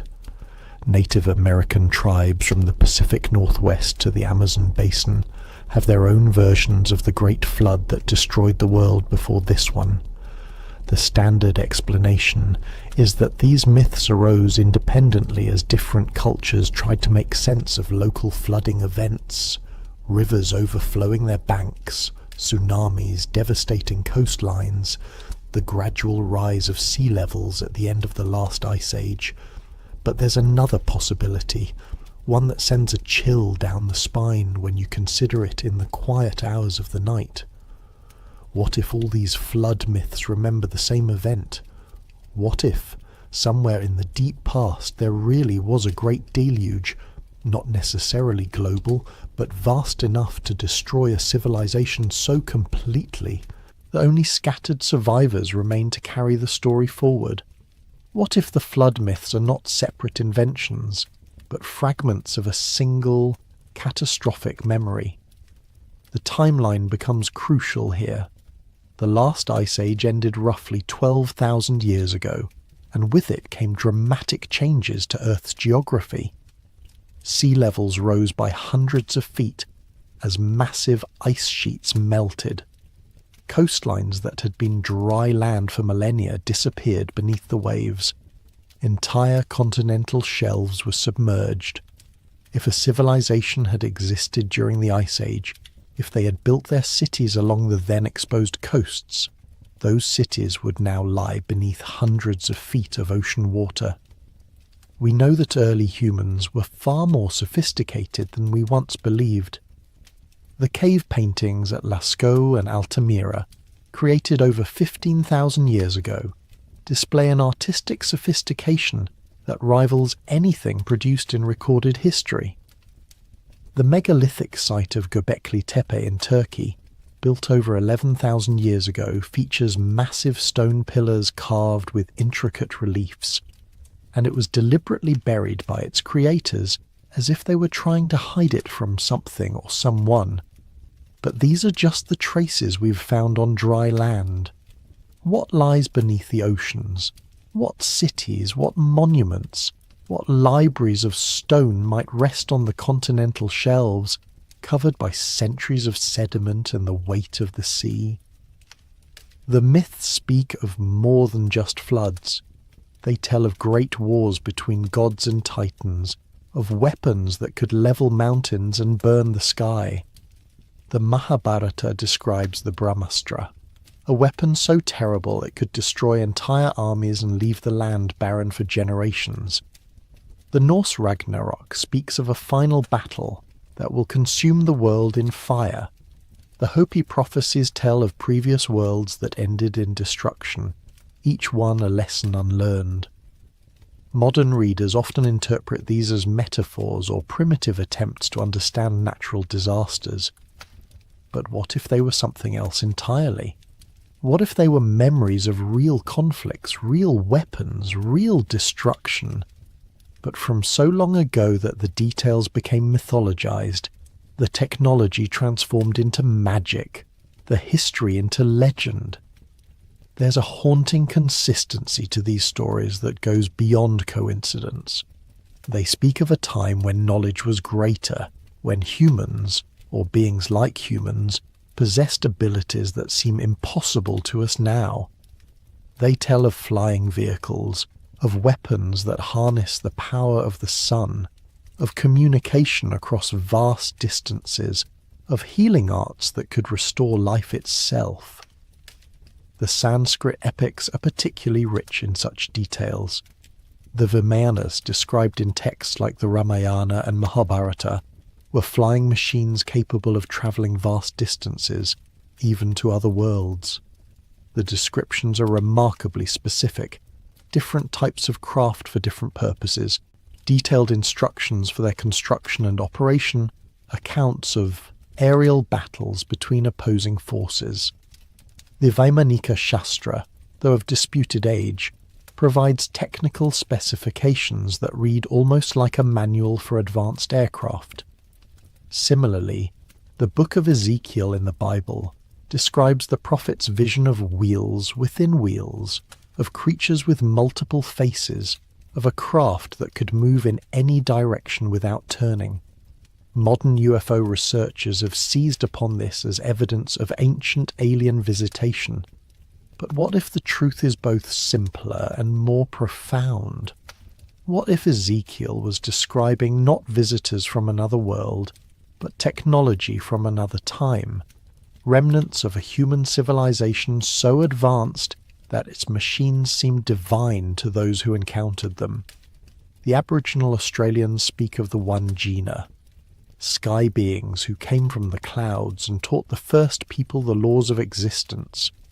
Their rock art, some of it tens of thousands of years old, depicts these beings with large eyes and radiating headdresses that look remarkably like modern depictions of astronauts or pilots. But the Wangina were not aliens. They were the ancestors, the first people, the ones who came before. In the Americas, the Aztecs told of Quetzalcoatl, the feathered serpent who brought knowledge and civilization to humanity before departing across the eastern sea, promising to return. The Incas spoke of Viracocha, the creator god who emerged from Lake Titicaca and taught the arts of civilization before disappearing into the Pacific. The Maya had Kukulkan, another feathered serpent deity associated with knowledge, astronomy, and the promise of return. These are not stories of gods in the supernatural sense, but of teachers, of culture bringers, of those who possessed knowledge that seemed divine to those who received it. And in every case these beings departed, leaving behind only their teachings and the promise, or threat, that they would return. What if they were not gods at all, but survivors? What if they were the remnants of the previous civilization, the keepers of ancient knowledge, wandering a world that had forgotten how to read the stars or work metal or build in stone? What if they were trying to restart civilization, to pass on what they could before they too passed into legend? The myths tell us something else, something that should make us pause in the darkness and listen more carefully. They tell us that the Golden Age did not end gradually, through slow decline or natural evolution. It ended suddenly, catastrophically, in fire or flood or war. It ended so completely that the survivors had to start over from almost nothing, carrying only fragments of the old knowledge, stories that would become myths, technologies that would become magic. And they tell us something else, something that whispers through the night like wind through ruins. It has happened before, not once but many times. The Hindus speak of cycles within cycles, ages within ages, each one ending in destruction and beginning in renewal. The Maya calculated vast cycles of time, cosmic ages that stretched across millennia. The Hopi speak of 4 previous worlds, each one destroyed when humanity forgot the proper way to live. What if these are not metaphors for spiritual development, but memories of actual cycles? What if civilization on Earth has risen and fallen not once, but many times? What if we are not the first to split the atom, to reach for the stars, to unlock the secrets of genetics and artificial intelligence? What if we are simply the latest in a long line of species that have achieved technological sophistication, only to destroy themselves or be destroyed by forces beyond their control? The myths whisper these possibilities in the darkness, and as we listen, we begin to hear something else. The sound of our own footsteps echoing those who came before. These same ambitions, the same discoveries, the same fatal flaws that led to the end of worlds. And we begin to wonder, are we walking toward our own golden age or toward our own ending? Are we the inheritors of ancient wisdom, or are we simply repeating ancient mistakes?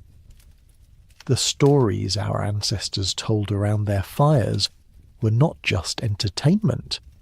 They were warnings. They were maps of where we had been and signs pointing toward where we might go. They were the whispers of deep memory, trying to tell us something crucial about the nature of time, the fragility of civilization, and the terrible beauty of starting over. But that wasn't the whole story. The myths were just the beginning, the first clue in a mystery that would lead us deep into the earth itself, into stones that remember what flesh has forgotten, into ruins that challenge everything we thought we knew about the human journey through time. The stones that remember, beneath the myths, older than the stories, lie the stones. They wait in silence across the world. Massive blocks of granite and limestone, perfectly fitted together without mortar, carved with precision that challenges our understanding of ancient capabilities. They rise from jungles and deserts, from mountain tops and ocean floors, speaking a language of engineering and astronomy that we are only beginning to decode. And in their silent testimony, they whisper of builders whose skill surpassed anything we attribute to the ancient world. In the high Andes of Peru, the fortress of Sacsayhuaman overlooks the city of Cusco like a sleeping giant. Its walls are built from stone so massive that modern cranes would struggle to lift them, fitted together so precisely that a knife blade cannot slip between them. The largest stone weighs over 300 tons. It was quarried from a site several miles away, transported across difficult terrain, lifted into place with mathematical precision, and shaped to fit perfectly with its neighbours. The conventional explanation is that the Inca built Sacsayhuaman using bronze tools, wooden rollers, and thousands of workers pulling on ropes. But when you stand before those walls in the thin mountain air, when you run your hands along joints so perfect they seem to have been melted together rather than carved, the explanation feels inadequate. The Inca themselves told the Spanish conquistadors that they did not build the great stoneworks, that these were the creations of the people who came before, the ones they called the Viracocha, the foam of the sea. The mystery deepens when you examine the stones themselves. Many show evidence of vitrification, a process where rock is heated to such extreme temperatures that its surface becomes glass-like. This requires temperatures of over 1,000 degrees Celsius, far beyond what any known ancient technology could achieve. Yet there it is, preserved in stone, evidence of a process we cannot explain. Similar megalithic sites dot the globe like markers on some vast forgotten map. At Baalbek in Lebanon, the Temple of Jupiter sits atop a foundation of stones so large they dwarf even those at Sacsayhuaman. The Trilithon, 3 massive blocks that form part of the temple's base, consists of stones weighing over 800 tons each. Nearby lies the stone of the pregnant woman, a single block weighing an estimated 1,000 tons, still partially attached to the bedrock from which it was being quarried. The Romans built the visible temple, but they built it on foundations that were already ancient when they arrived. Local legends speak of a race of giants who placed the great stones in the time before memory. The Romans themselves seemed awed by what they found, incorporating the megalithic base into their own construction rather than attempting to replicate it. In Egypt, the Great Pyramid of Giza continues to confound researchers with its mathematical precision and engineering sophistication. Built from over 2 million stone blocks, some weighing 15 tons or more, it was the tallest structure on Earth for over 3,800 years. Its base is levelled within just 2.1 centimetres. Its sides are aligned to the cardinal directions with an accuracy of 3/60th of a degree. The ratio of its height to its base perimeter equals pi to several decimal places. But perhaps most mysteriously, the pyramid incorporates knowledge that we didn't think the ancient Egyptians possessed. Its dimensions encode the circumference of the Earth, the length of the year, and the speed of light. The shafts that extend from the king's and queen's chambers point to specific stars: Orion, Draco, Sirius, with astronomical precision. The entire structure seems designed not just as a tomb, but as a kind of 3-dimensional encyclopedia, preserving mathematical and astronomical knowledge in stone. The conventional timeline places the pyramid's construction around 2580 BCE, during the 4th dynasty of the Old Kingdom. But this dating is based largely on circumstantial evidence: the presence of Khufu's cartouche in a sealed chamber, the similarity to other 4th dynasty monuments, the assumption that such sophisticated construction must have developed gradually from simpler predecessors. Yet the pyramid stands alone in its perfection. The pyramids that came before it were smaller, cruder, often collapsed or were abandoned mid-construction. The pyramids that came after it were inferior in every measurable way: smaller, less precise, built with inferior materials and techniques. It's as if the Great Pyramid represents not the culmination of a gradual development, but a singular achievement that was never equalled, let alone surpassed. Some researchers have suggested that the pyramid is far older than conventionally believed, that it was built during a previous period of high civilization and later appropriated by the pharaohs of the 4th dynasty. The evidence is circumstantial but intriguing. Water erosion patterns on the Sphinx that suggest it was carved during a much wetter climate, geological evidence of advanced machining techniques, the absence of any mummies or burial goods in the pyramid itself. But Egypt is not alone in preserving evidence of sophisticated ancient engineering. On Easter Island, nearly 900 massive stone statues called moai stand sentinel over the Pacific. The largest completed statue is over 30 feet tall and weighs 82 tons. They were carved from volcanic rock using only stone tools, transported across the island using unknown methods, and erected with precision that required sophisticated understanding of leverage and balance. The islanders themselves, when first contacted by Europeans, had no memory of how the statues were built or moved. They spoke of them as having walked into place, guided by the mana of the ancestors. Recent experiments have shown that the statues could indeed have been walked upright, using a complex system of ropes, but this would have required coordination and engineering knowledge that seems inconsistent with the island's small, isolated population. In Turkey, the site of Göbekli Tepe has revolutionized our understanding of prehistoric capabilities. Built over 11,000 years ago, 6,000 years before Stonehenge, 7,000 years before the pyramids, it consists of massive stone pillars arranged in circles, carved with intricate reliefs of animals and abstract symbols. The pillars weigh up to 16 tons each and were quarried, transported and erected by people who are supposedly still hunter-gatherers, lacking even pottery or metal tools. The site was deliberately buried around 8000 BCE, covered with tons of earth, in what appears to have been a massive coordinated effort. Why would a people invest enormous resources in building such a complex, then bury it completely? What were they trying to hide, or preserve, or protect? The carvings at Göbekli Tepe tell their own story. They depict animals that were not native to the region during the supposed time of construction. Lions, crocodiles, exotic birds. They show humans interacting with these animals in ways that suggest domestication, or at least close familiarity. And they include symbols and motifs that appear in later cultures around the world, as if Göbekli Tepe was a source from which knowledge spread to other civilizations.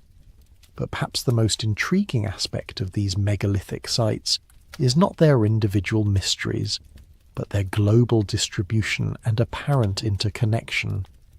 They appear on every continent, built by cultures that had no known contact with each other, yet they share remarkable similarities in construction techniques, astronomical alignments, and symbolic motifs.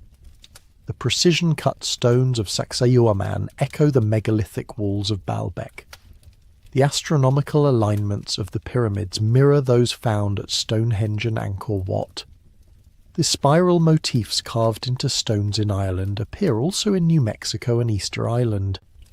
It's as if these sites were built according to a common template, following shared knowledge that somehow spread across the globe long before the supposed dawn of civilization. Some researchers have proposed that these similarities result from a common human tendency to build in certain ways, to align structures with celestial bodies, to carve similar symbols. But the level of technical sophistication involved suggests something more than coincidence. The ability to quarry, transport, and precisely place stones weighing hundreds of tons requires not just manpower, but advanced understanding of physics, engineering, and logistics. Consider the problem of the Antikythera mechanism, discovered in a shipwreck off the Greek island of Antikythera in 1901. This bronze device, dating to around 100 BCE, is a complex mechanical computer capable of predicting the positions of the sun, moon, and planets decades into the future. Its gear system is so sophisticated that nothing comparable appears in the historical record until astronomical clocks began appearing in medieval Europe over 1,000 years later. The mechanism suggests that ancient Greek technology was far more advanced than we previously believed. But it also raises a troubling question. If the Greeks could build such sophisticated devices, what else could they build? What other technologies might have existed in the ancient world that we have no record of because they were made from materials that don't survive, or because the knowledge was lost during periods of collapse and chaos? The stones remember what the written records have forgotten. They preserve evidence of capabilities that don't fit our timeline of human development. They suggest that the ancient world was not a place of primitive peoples struggling with bronze tools and wooden wheels, but a world where at least some cultures possessed knowledge and abilities that we are only now beginning to understand. And they raise the most haunting question of all. If these monuments were built by the civilizations we know about, the Egyptians, the Greeks, the Inca, then why do they seem so far beyond those civilizations' other achievements? Why do they stand alone in their sophistication, like islands of advanced knowledge in a sea of more primitive technology? The answer whispered by the stones is one that challenges our most basic assumptions about the past. What if these monuments were not built by the civilizations that claimed them, but inherited by them? What if they are the last surviving works of an earlier people, a previous civilization that possessed knowledge and capabilities that were lost when that civilization fell? The stones cannot tell us who built them or when, not with certainty, but they can tell us that someone did, someone with knowledge of mathematics and astronomy, with engineering capabilities that rival our own, with the organizational ability to coordinate massive construction projects across generations, someone who understood the movement of the stars, the properties of stone, the principles of leverage and balance and precision. Someone who built not just for their own time, but for ours, as if they knew that their civilization would not last, that their knowledge would be lost, that their very existence would be forgotten, as if they were trying to leave us a message encoded in stone, waiting for us to become sophisticated enough to read it. But the stones were not the only witnesses to the deep past. Hidden in the earth itself, in layers of rock and sediment, in the chemical signatures of ancient atmospheres, lay evidence of events so catastrophic they could erase entire civilizations from the record of time. The scars of catastrophe. The earth remembers everything, in layers of ice and sediment, in the chemical composition of ancient atmospheres trapped in amber, in the magnetic signatures locked within cooling lava. Our planet preserves a record of its history that spans billions of years, and within that record, written in the language of isotopes and impact craters, of mass extinctions and climate shifts, lies evidence of catastrophes so vast they could reset the entire course of life on Earth. We know about the big ones, the events that make it into textbooks and documentaries, the asteroid impact that ended the age of dinosaurs 66 million years ago, leaving behind a layer of iridium-rich clay that circles the globe like a funeral shroud. The Permian-Triassic extinction 252 million years ago, which eliminated 96% of marine species and 70% of terrestrial vertebrates, earning it the nickname the Great Dying. The Toba supervolcanic eruption 74,000 years ago, which may have reduced the human population to as few as 10,000 individuals, creating a genetic bottleneck that we still carry in our DNA. But these are just the catastrophes we can easily see, the ones that left clear signatures in the geological record. What about the smaller ones, the regional disasters that could destroy a civilization without leaving a global trace? What about the events that happened so recently, in geological terms, that their evidence has been obscured by erosion, sedimentation, and the relentless recycling of the Earth's surface? Consider the Younger Dryas, a period of rapid climate change that began around 12,900 years ago and lasted for over a millennium. In the span of just a few decades, global temperatures plummeted, ice sheets advanced and sea levels dropped. Entire ecosystems collapsed. The megafauna of North America, giant ground sloths, saber-toothed cats, woolly mammoths, went extinct in what appears to have been a sudden, coordinated die-off. The conventional explanation for the Younger Dryas involves changes in ocean circulation patterns as the great ice sheets melted. But a growing body of evidence suggests something more dramatic, a cosmic impact event that triggered the climate shift and the mass extinctions.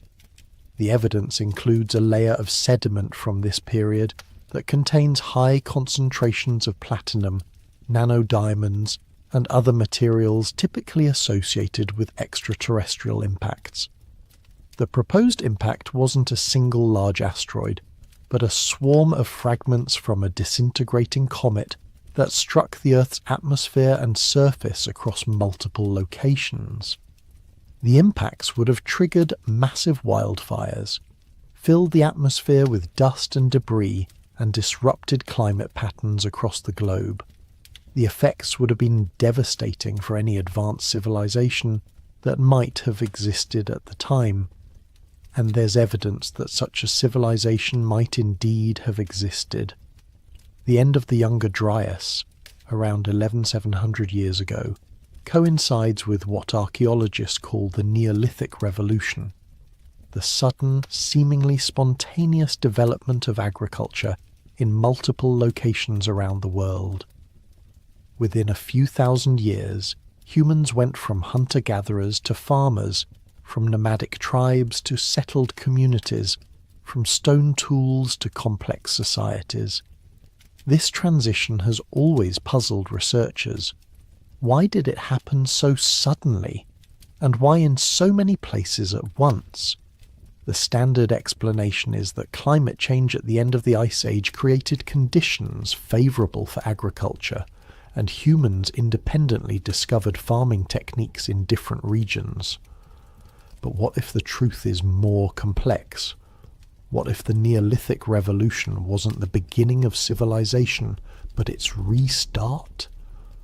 What if there had been an earlier civilization, one that had already developed agriculture, metallurgy, and complex social organization, but was destroyed by the cosmic impacts that triggered the Younger Dryas?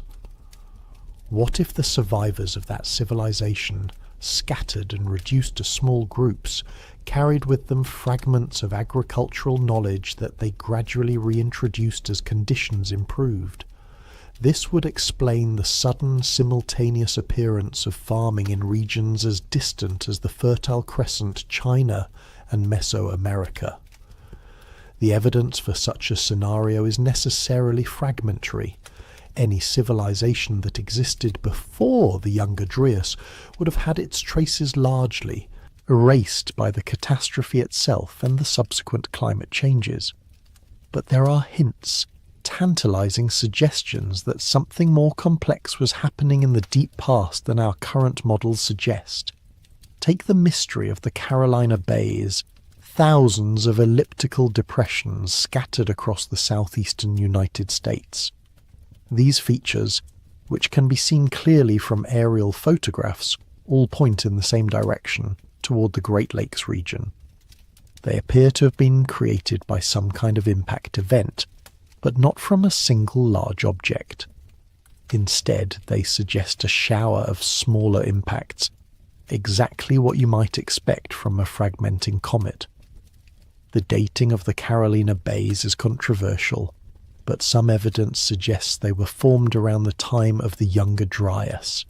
If so, they provide physical evidence for the kind of cosmic catastrophe that could have destroyed an advanced civilization.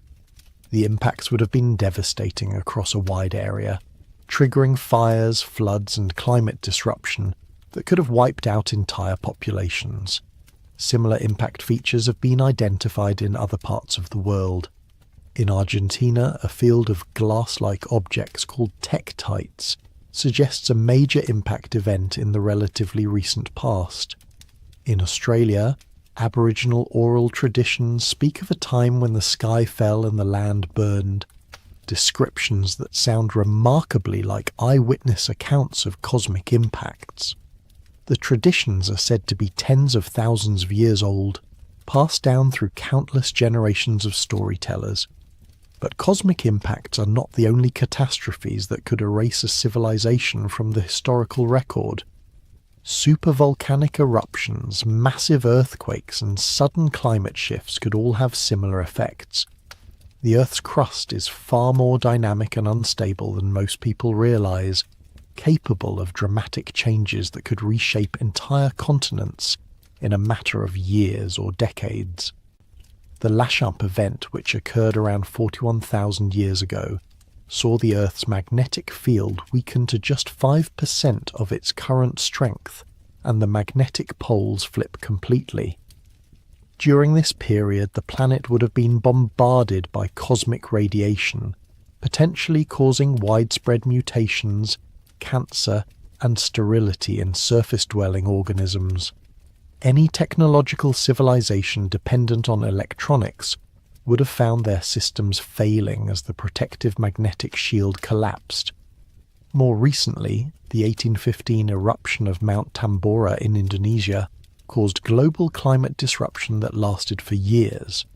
The following year, 1816, was known as the Year Without a Summer in Europe and North America.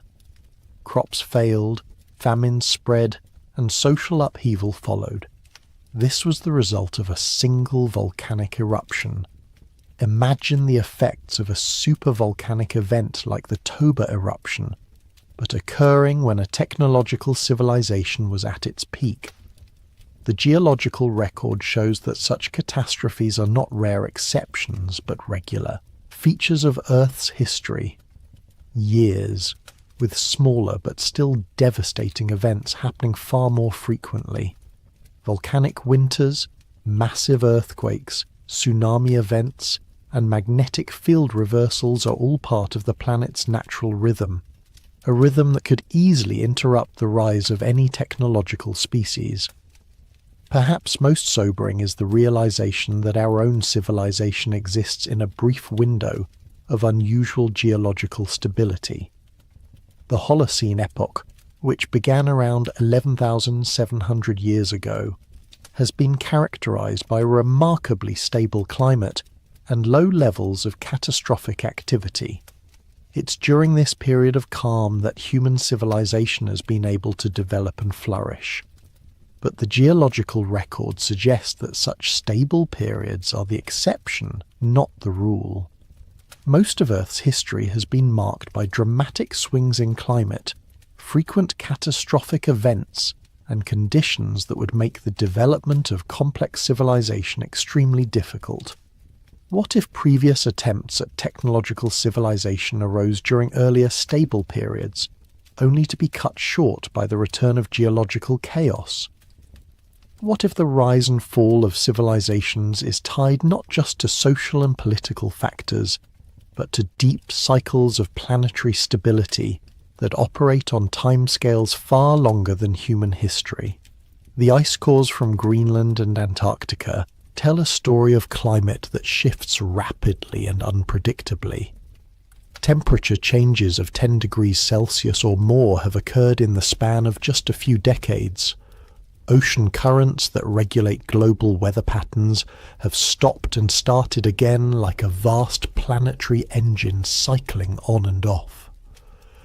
During the last ice age, massive freshwater floods from melting glacial lakes repeatedly disrupted ocean circulation, causing sudden shifts between warm and cold periods that would have made long-term planning nearly impossible for any civilization.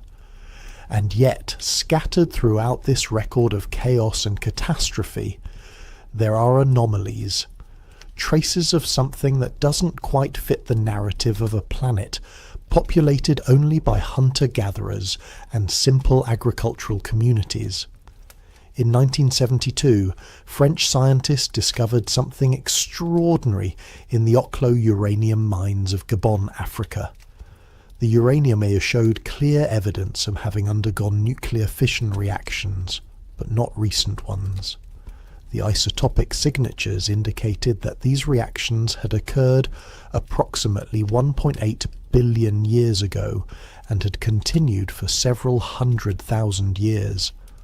The reactions were so well controlled and sustained that they could only have occurred under very specific conditions that shouldn't exist naturally.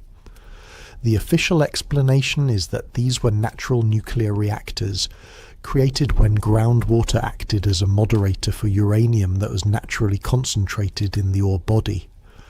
But the precision required for such reactions to sustain themselves for hundreds of millennia is extraordinary. Some researchers have quietly wondered whether the Oklo reactors might represent something else entirely, evidence of nuclear technology from a previous epoch of Earth's history, when conditions were very different and other forms of life might have achieved technological sophistication. The idea sounds impossible until you consider the vast timescales involved. Complex life has existed on Earth for over 600 million years.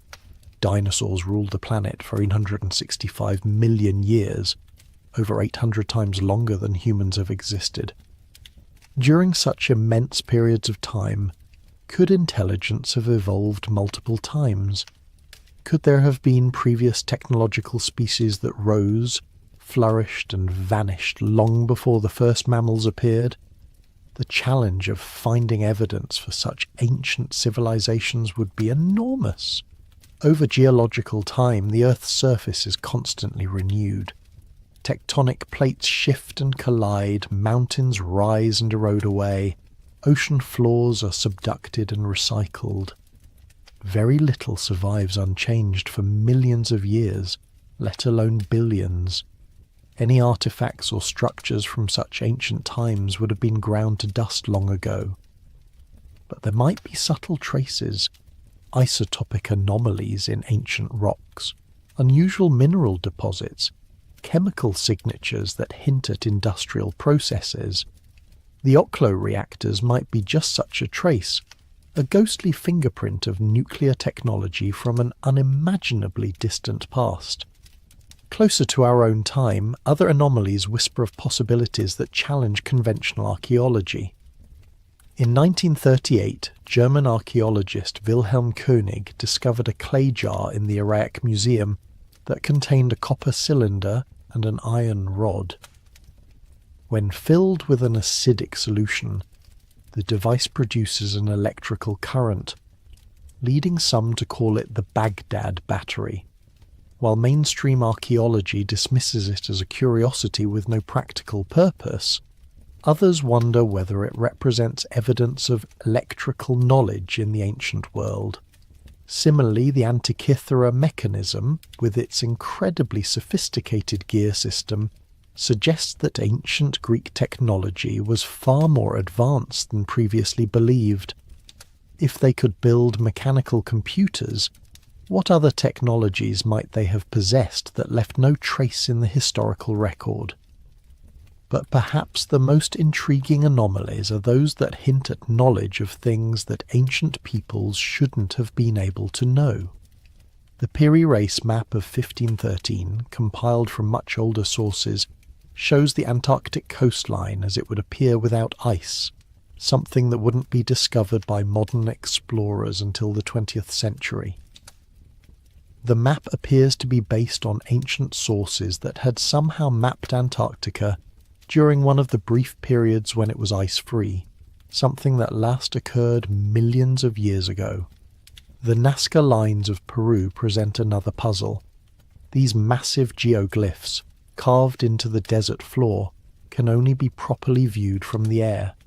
They depict animals, geometric patterns, and strange figures that stretch for miles across the landscape.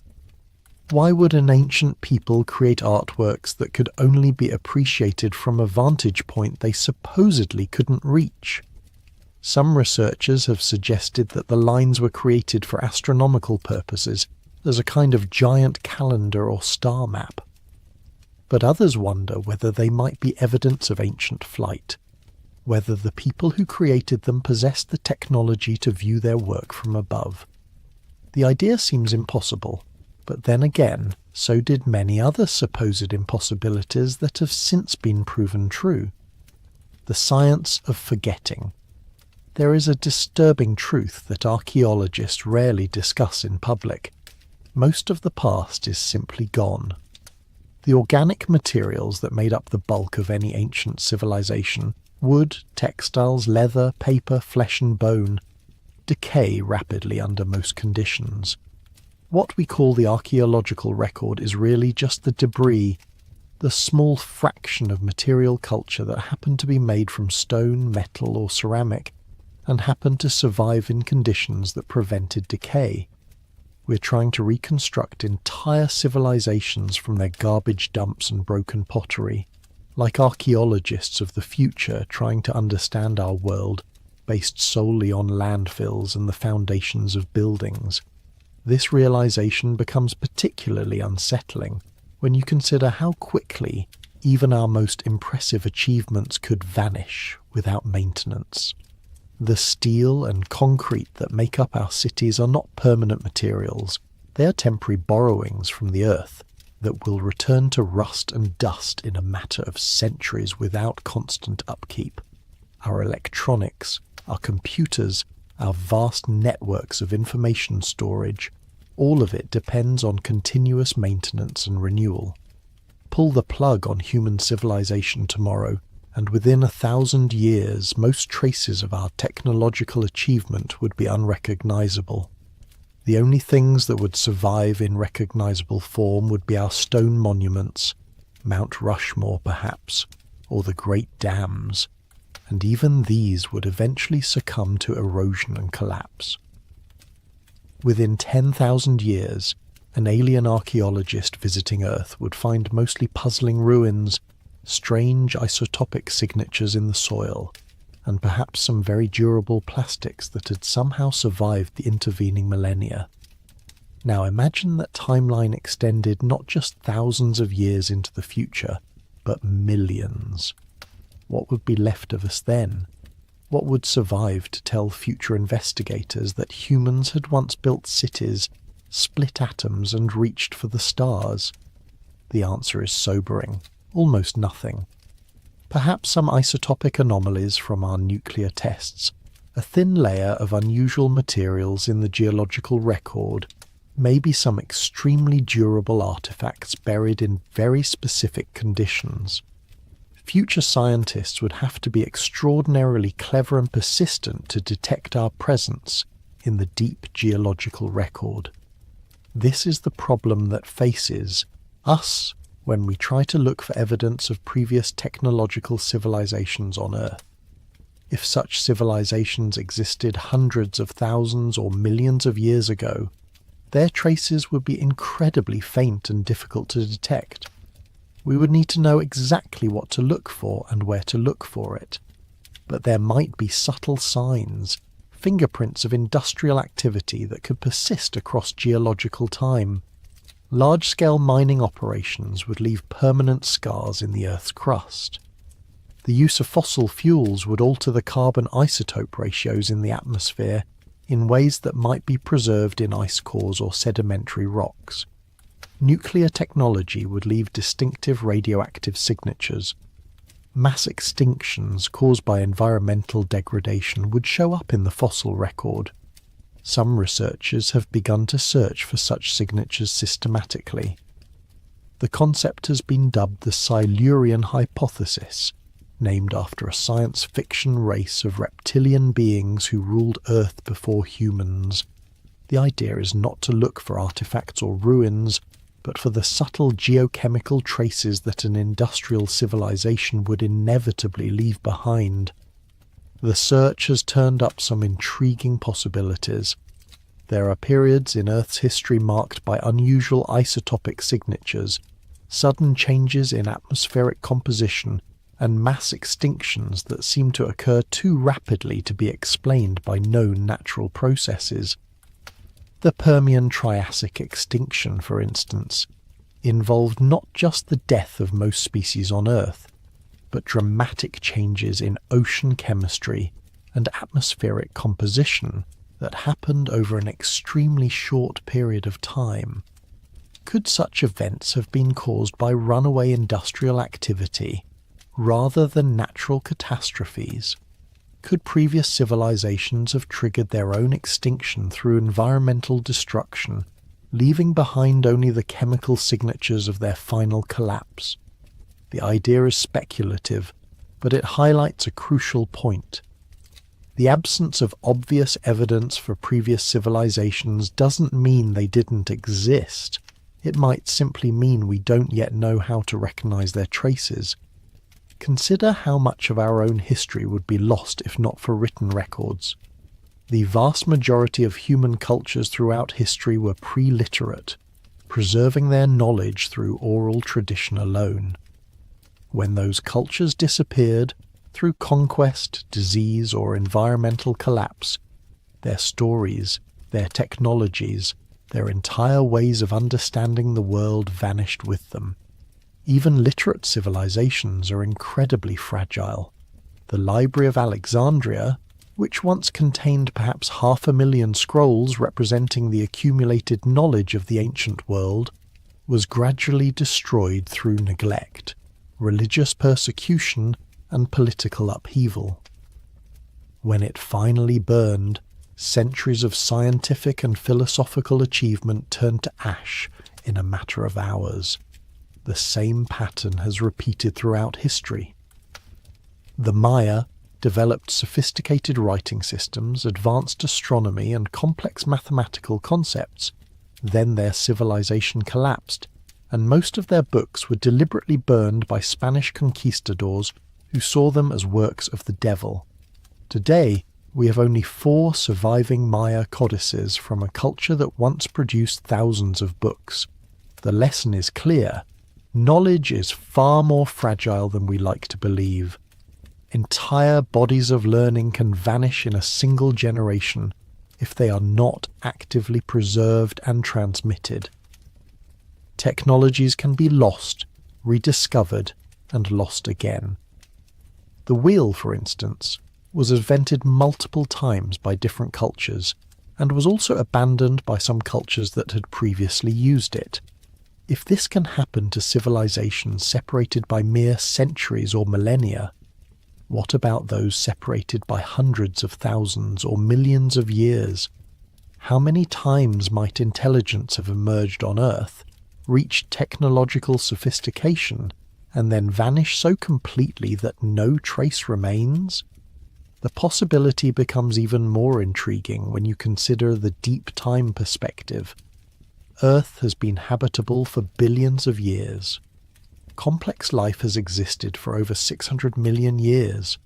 Dinosaurs ruled for 165 million years, a period so vast that entire species evolved and went extinct without leaving any trace in the fossil record. During such immense spans of time, natural selection has had countless opportunities to produce intelligence.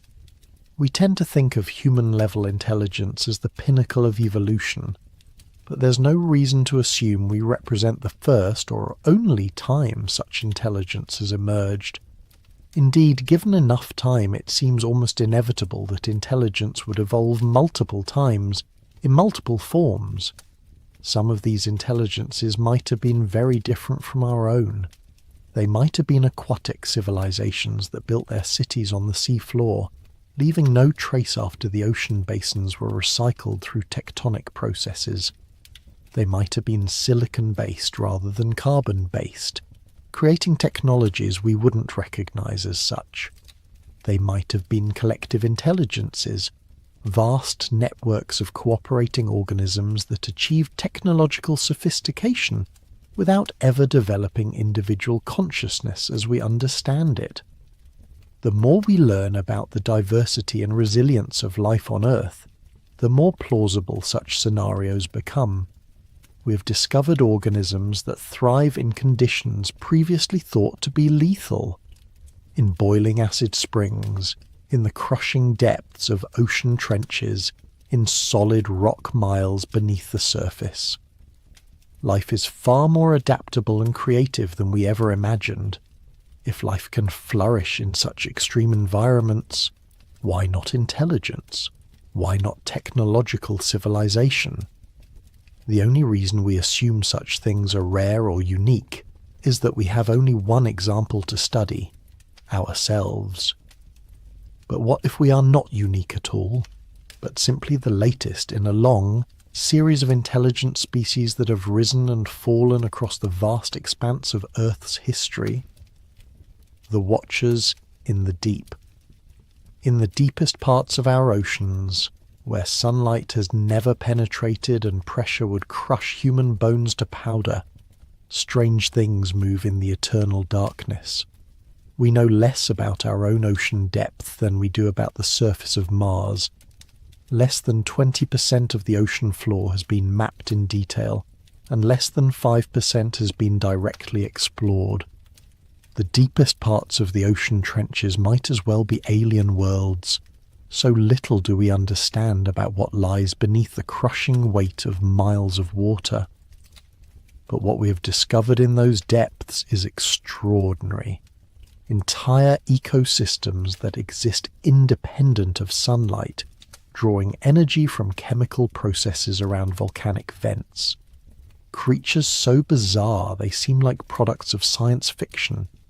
Transparent organisms with bioluminescent organs, ancient species that have remained virtually unchanged for hundreds of millions of years, vast networks of bacterial colonies that might represent some of the oldest forms of life on Earth. In 1977, researchers exploring the Galapagos Rift discovered something that revolutionized biology: hydrothermal vents surrounded by thriving communities of life in the complete absence of sunlight. These ecosystems are based on chemosynthesis rather than photosynthesis, using chemical energy from the Earth's interior to support complex food webs. The discovery suggested that life might be far more widespread in the universe than previously thought.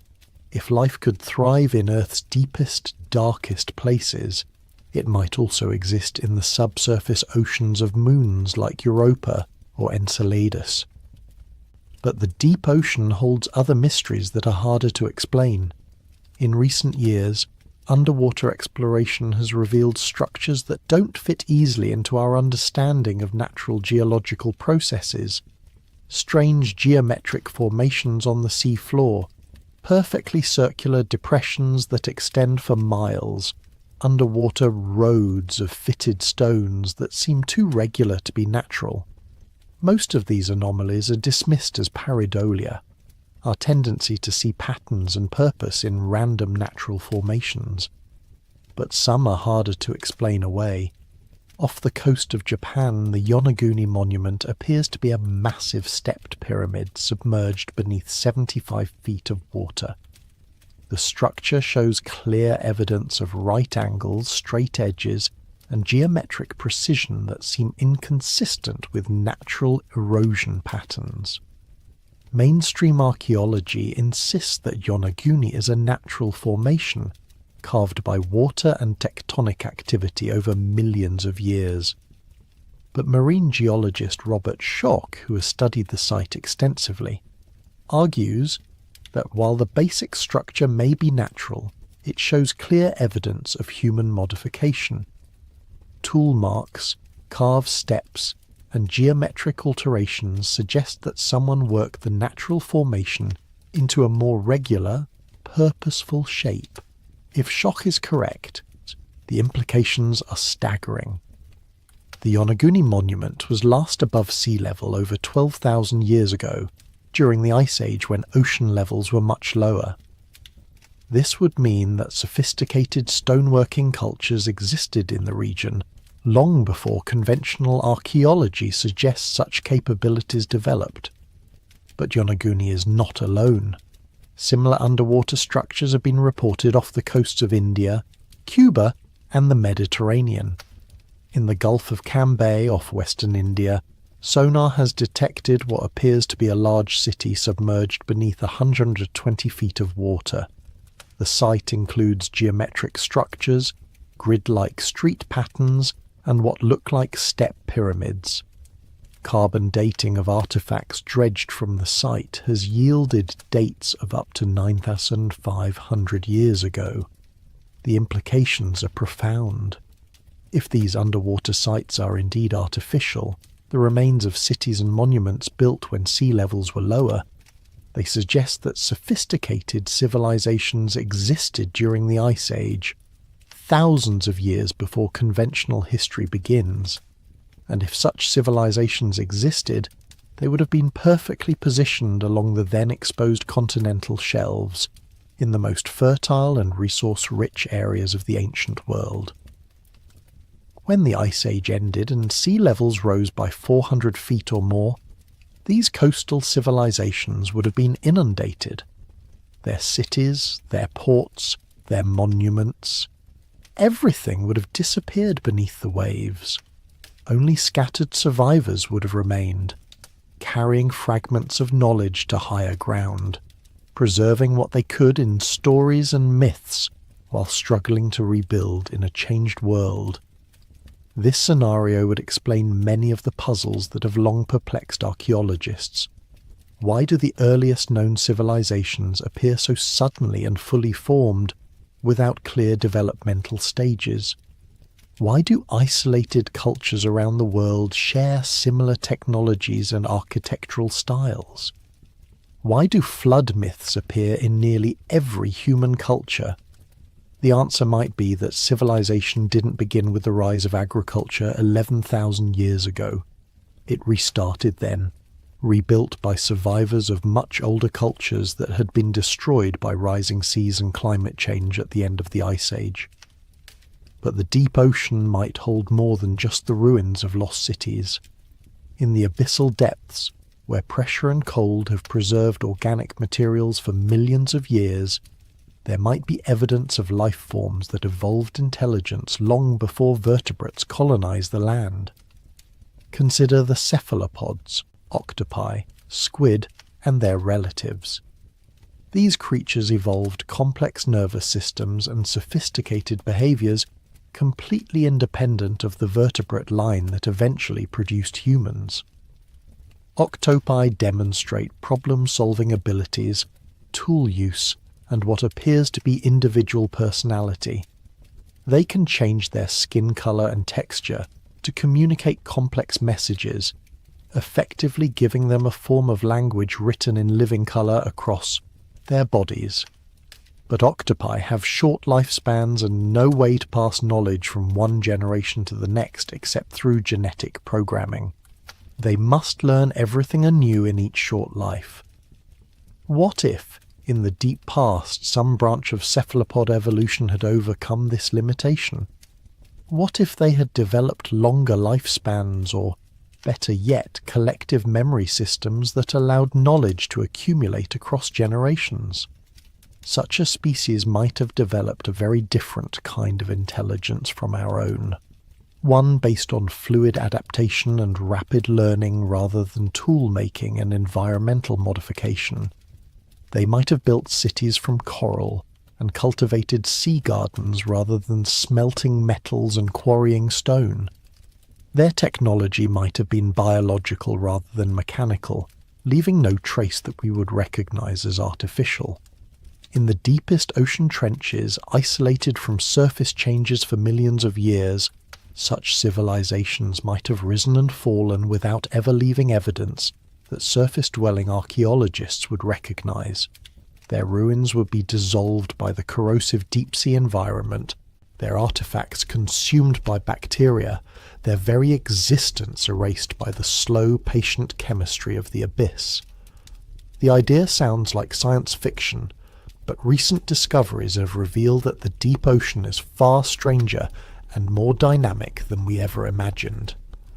Vast communities of microorganisms exist in the sediments of the ocean floor, some of them billions of years old, living at the very edge of what we consider possible for life. These deep biosphere communities might represent the most ancient forms of life on Earth, preserving genetic and biochemical information from epochs when the planet was very different. What if some of these ancient communities evolved beyond simple microorganisms? What if, given the vast timescales available, they developed complex behaviors, communication systems, even forms of consciousness that we cannot recognize because they operate on completely different principles from our own? The ocean depths might be inhabited by forms of intelligence so alien to our experience that we lack the conceptual framework to even recognize them as intelligent. They might communicate through chemical signals that take years to propagate across ocean basins.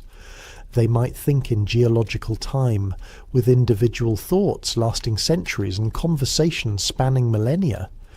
They might perceive reality through senses we don't possess.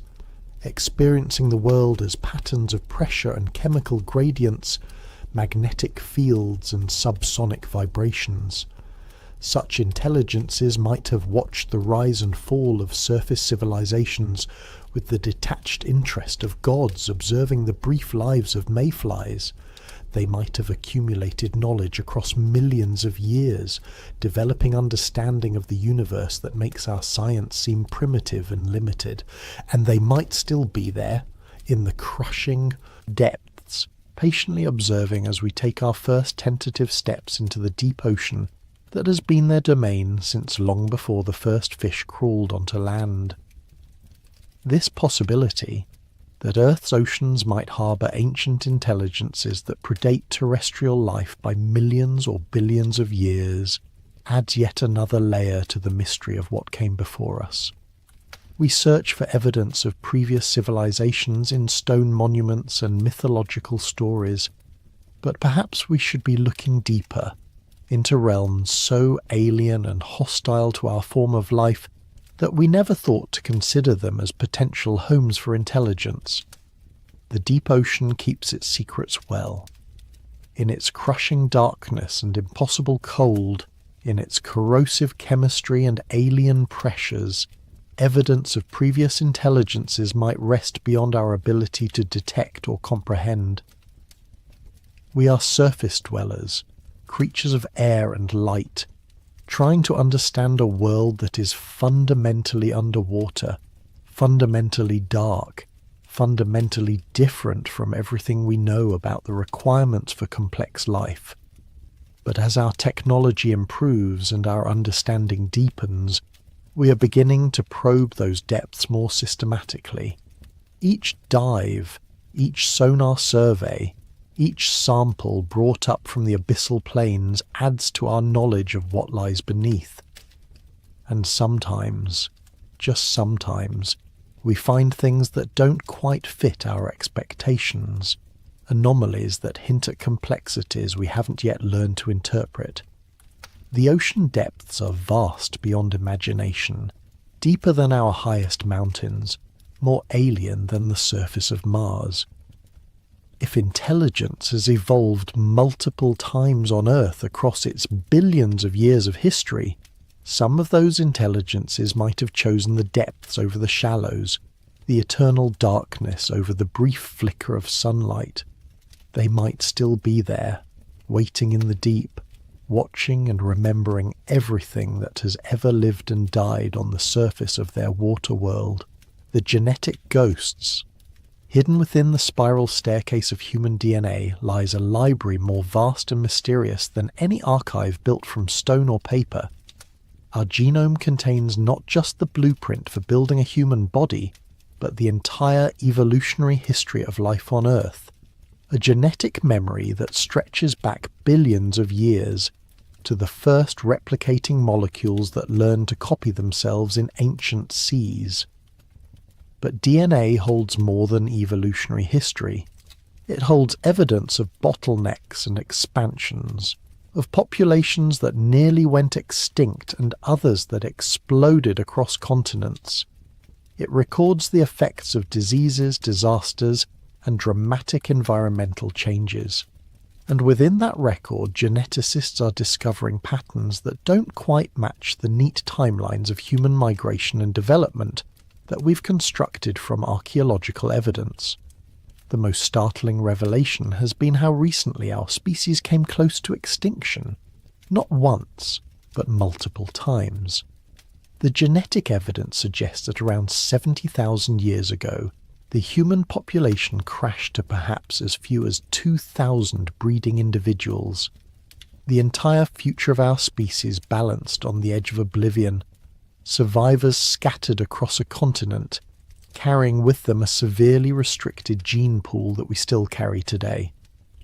This bottleneck coincides roughly with the Toba supervolcanic eruption, one of the largest volcanic events in the past 2 million years. The eruption threw enough ash and sulfur into the atmosphere to trigger a volcanic winter that lasted for years, dramatically reducing global temperatures and making survival extremely difficult for human populations that were still heavily dependent on hunting and gathering. But the genetic evidence suggests this wasn't the only near-extinction event in human history. There are signs of earlier bottlenecks, earlier crashes in population that reduced our ancestors to small, isolated groups, struggling to survive in a hostile world. Each time, somehow, the species recovered, but not without losing something in the process. What's particularly intriguing is that some of these population crashes don't correspond to any known natural disasters. The genetic signatures suggest sudden, dramatic reductions in population that occurred during periods when the climate was relatively stable and conditions should have favoured human expansion. It's as if entire populations simply vanished, leaving only small remnant groups to carry the human lineage forward. This pattern becomes even more mysterious when you consider the genetic diversity of modern human populations. Despite having spread across the entire globe, humans are remarkably genetically uniform compared to other species. We have less genetic diversity than chimpanzees, who are confined to a much smaller area of Africa. This suggests that our global expansion happened very recently and from a very small founding population. But there are anomalies in our genetic structure that hint at a more complex history. Traces of DNA that don't fit the straightforward narrative of human evolution from Africa. Genetic markers that suggest ancient admixture with populations that shouldn't have existed according to conventional timelines. Sequences that appear to have been acquired through horizontal gene transfer, a process common in bacteria but supposedly impossible in complex organisms like humans. Most controversial are the findings related to what geneticists call ghost populations, human-like groups that contributed genetic material to modern humans but left no direct descendants and no archaeological trace. These populations are detected only through their genetic signatures, like shadows cast by people who have long since walked out of the light. The most famous of these ghost populations are the Denisovans, known only from a few fragments of bone found in a Siberian cave, but whose genetic legacy makes up 2 to 3% of the genome of modern Melanesians and Aboriginal Australians. The Denisovans apparently lived across a vast area of Asia for hundreds of thousands of years, yet we have almost no physical evidence of their existence, just their genetic fingerprints preserved in the DNA of their distant descendants. But genetic analysis suggests there were other ghost populations as well, groups that contributed to human ancestry, but whose physical remains have never been found. Some of these populations appear to have had unusual characteristics, genetic adaptations that suggest they lived in extreme environments or had unusual physiological capabilities. Perhaps most intriguingly, some researchers have identified genetic sequences in modern humans that appear to be much older than they should be, according to standard models of human evolution.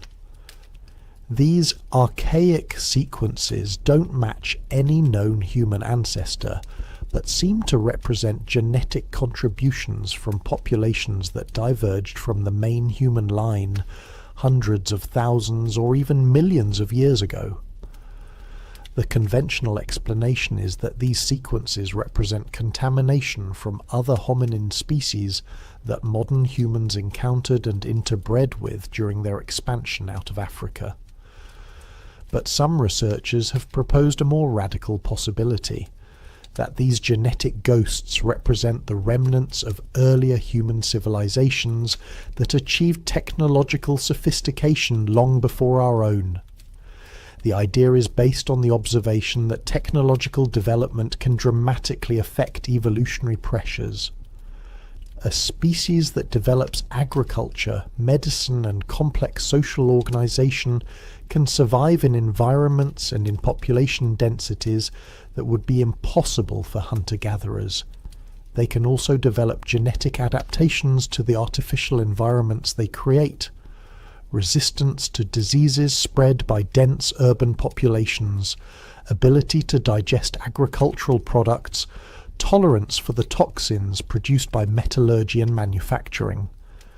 If such a technological species existed, in the deep past their genetic signature might persist even after their civilization collapsed, and their descendants reverted to hunter-gatherer lifestyles. The technological adaptations would become evolutionary baggage, genetic sequences that served no function in a post-civilizational environment, but persisted simply because they weren't actively harmful. Over thousands or tens of thousands of years, most such sequences would be gradually eliminated by natural selection.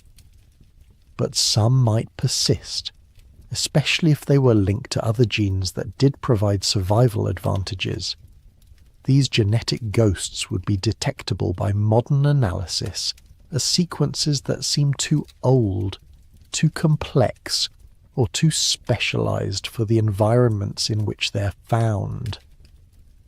The genetic evidence becomes even more intriguing when combined with recent discoveries about the antiquity and sophistication of human behavior. Archaeological sites like Blombos Cave in South Africa have revealed evidence of symbolic behavior, artistic expression, and complex tool-making dating back over 100,000 years, much earlier than previously thought possible. At Blombos, archaeologists have found carefully crafted shell beads, ochre crayons with abstract engravings, and sophisticated bone tools that required advanced planning and technical skill to create. The site suggests that modern human cognition and behavior emerged much earlier than the Great Leap Forward that supposedly occurred around 40,000 years ago. But if modern human behavior emerged 100,000 or even 200,000 years ago, what were our ancestors doing during the intervening millennia? The archaeological record shows long periods of apparent stasis punctuated by sudden bursts of innovation. Technologies appear, disappear, and reappear again thousands of years later. Artistic traditions start and stop with no clear explanation. This pattern is puzzling if you assume steady progressive development, but it makes perfect sense if you assume that human populations went through repeated cycles of advancement and collapse. Technologies would be developed during periods of population growth and cultural stability, then lost during environmental crises or social upheaval. Survivors would preserve fragments of knowledge, but it might take thousands of years for conditions to become favorable enough for that knowledge to be fully redeveloped and expanded upon. The genetic evidence supports this cyclical model. The population bottlenecks recorded in our DNA correspond to periods when technologies and cultural traditions would have been most vulnerable to loss. Each crash would have scattered the surviving populations, breaking up the social networks that preserved and transmitted complex knowledge. But each recovery would have started from a higher baseline than the previous cycle. The survivors would carry not just genetic memories of adaptation, but cultural memories of what was possible. They would know that humans could work metal, build monuments, navigate by the stars. Even if they had temporarily lost the specific knowledge of how to do these things. This might explain the sudden appearance of sophisticated technologies in the archaeological record. The Neolithic Revolution, the Bronze Age, the development of writing and mathematics, all of these might represent not the first invention of these technologies, but their reinvention by populations who carried genetic and cultural memories of earlier achievements. The human genome is a palimpsest, a manuscript that has been written over and erased and written over again countless times. Each layer tells a different story about our past, and the deepest layers preserve memories so ancient that we're only now learning how to read them. As our techniques for genetic analysis become more sophisticated, we're uncovering evidence of complexities in human history that challenge our most basic assumptions about who we are and where we came from. We are the children of survivors of volcanic winters and cosmic impacts, of climate shifts and population crashes, of the rise and fall of civilizations whose names we never learned because they forgot how to write them down. We carry within our cells the genetic memories of all those who came before us, the accumulated wisdom and experience of 1,000,000 generations of ancestors who faced the darkness and somehow found a way forward. But we also carry something else, the genetic potential for all the capabilities and achievements of those who came before us. If previous human populations developed sophisticated technologies, if they built civilizations and created art and music and literature, then the genetic capacity for those achievements still exists within us. We are not just the inheritors of their failures, but of their possibilities. In the spiraling darkness of our DNA, the ghosts of previous civilizations whisper their secrets to anyone who knows how to listen. They tell us that we have been here before, that we have risen and fallen and risen again, that the human story is far older and more complex than we ever imagined. And they tell us something else, something that echoes through the generations like a promise or a warning. We can do it again. The Keepers of Time. In the pre-dawn darkness of winter solstice morning, atop the hill of Newgrange in Ireland, something miraculous happens that has been happening for over 5,000 years. As the sun rises above the horizon, a single shaft of golden light penetrates the roof box of the ancient passage tomb, travels down the 60-foot corridor, and illuminates the triple spiral carved into the back wall of the burial chamber. For exactly 17 minutes, the heart of the monument blazes with light, then returns to darkness for another year. This is not an accident. The entire massive structure, 200 feet in diameter, built from 200,000 tons of stone and earth, was designed and constructed with mathematical precision to capture this single moment of cosmic alignment. The builders had to understand not just basic astronomy, but the complex mechanics of Earth's orbit, the precession of the equinoxes, and the subtle variations in the sun's path across the sky that occur over centuries. Newgrange predates Stonehenge by 500 years and the Great Pyramid by 600 years. It was built by Neolithic farmers who supposedly had only stone tools, wooden rollers, and basic agricultural knowledge. Yet the astronomical calculations required for its construction would challenge modern engineers equipped with computers and precise instruments. This is the paradox that haunts our understanding of the ancient world. Again and again, we find evidence of astronomical knowledge so sophisticated, so precise, so far-reaching in its implications that it seems to come from a completely different level of civilization than the one we think we're studying. The phenomenon is global. In the jungles of Guatemala, the Maya calculated the length of the solar year to 365.420 days, more accurate than the Julian calendar that Europe would use for another 1,000 years. They tracked the cycles of Venus with an error of only 2 hours over a period of 500 years. They predicted eclipses centuries into the future and recorded astronomical events from centuries in the past. At Nabta Playa in the Egyptian desert, stone circles arranged by cattle herders 7,000 years ago align with the rising of Sirius and the summer solstice. But the alignments were not designed for the time when they were built.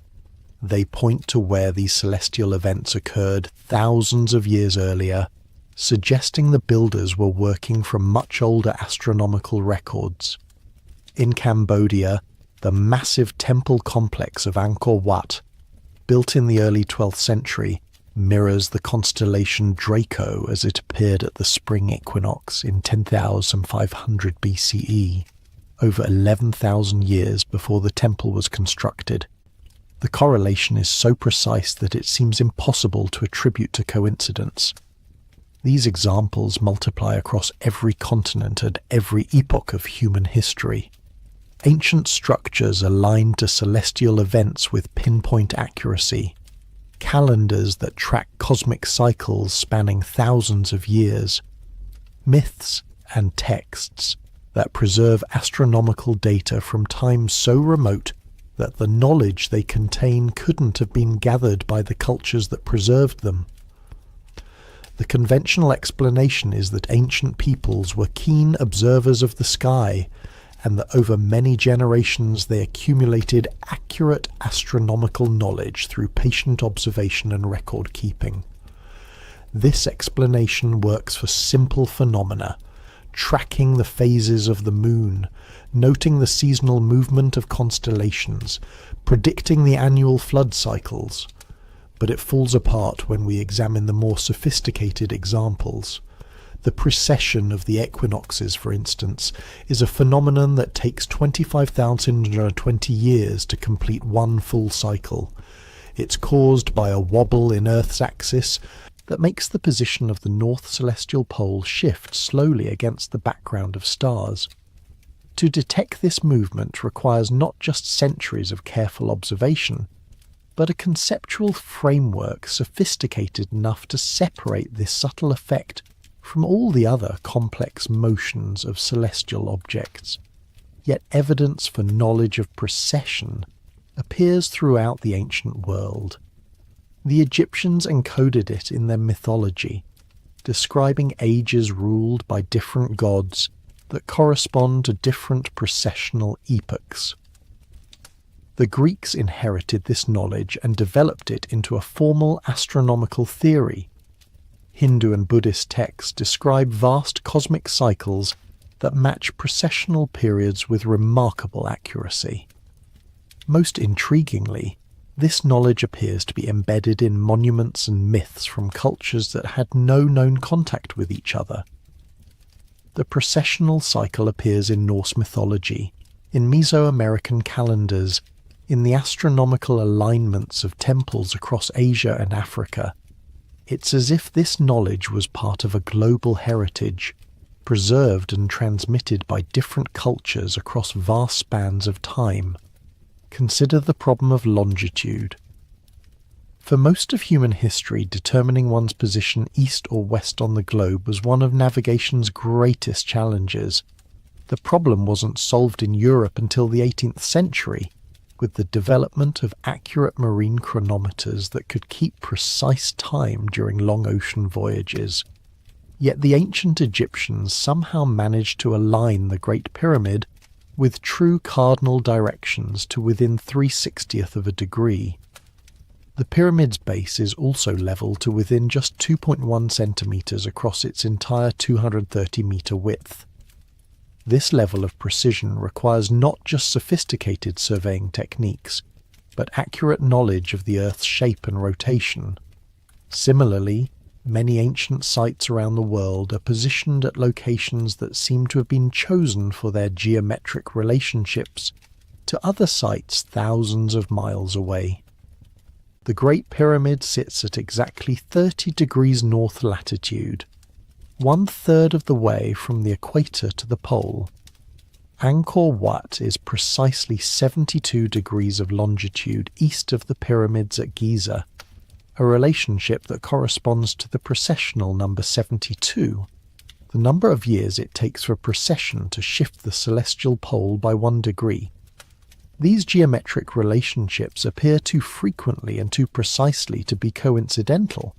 They suggest a level of global coordination and mathematical sophistication that seems impossible for ancient civilizations using supposedly primitive technologies. How did builders in Egypt communicate with builders in Cambodia? How did they achieve such precise measurements across continental distances? One possibility is that these monuments were built according to a master plan developed by a civilization with global reach and sophisticated technology, a civilization that predated the individual cultures we credit with their construction.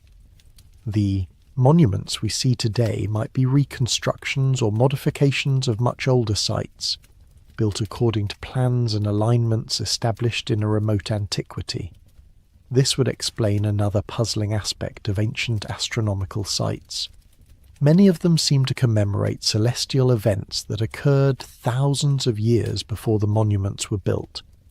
The Sphinx's gaze toward the constellation Leo corresponds to the spring equinox of 10,500 BCE, when Leo rose directly in front of the monument at dawn. The star maps in Egyptian temples show the night sky as it appeared millennia before those temples were constructed. It's as if the builders were trying to preserve memories of specific moments in deep time, cosmic anniversaries that held special significance for reasons we no longer understand. But why would ancient peoples go to such extraordinary effort to commemorate astronomical events from their distant past? What was so important about these particular moments in cosmic history? The answer might lie in the growing realization that Earth's relationship with the cosmos is far more dynamic and dangerous than we once believed. The solar system moves through different regions of the galaxy over vast periods of time, encountering varying densities of cosmic dust, different levels of radiation, and gravitational influences from nearby stars. These cosmic environments can have profound effects on Earth's climate, magnetic field, and the evolution of life itself. Recent research has revealed that the solar system's orbit around the galactic center brings us through regions of space with very different properties. Every 26 million years or so, we pass through the galactic plane, where the density of matter and energy is much higher than in the quieter regions where we normally reside. These passages correlate with periods of increased cosmic radiation, climate disruption, and mass extinctions in Earth's geological record.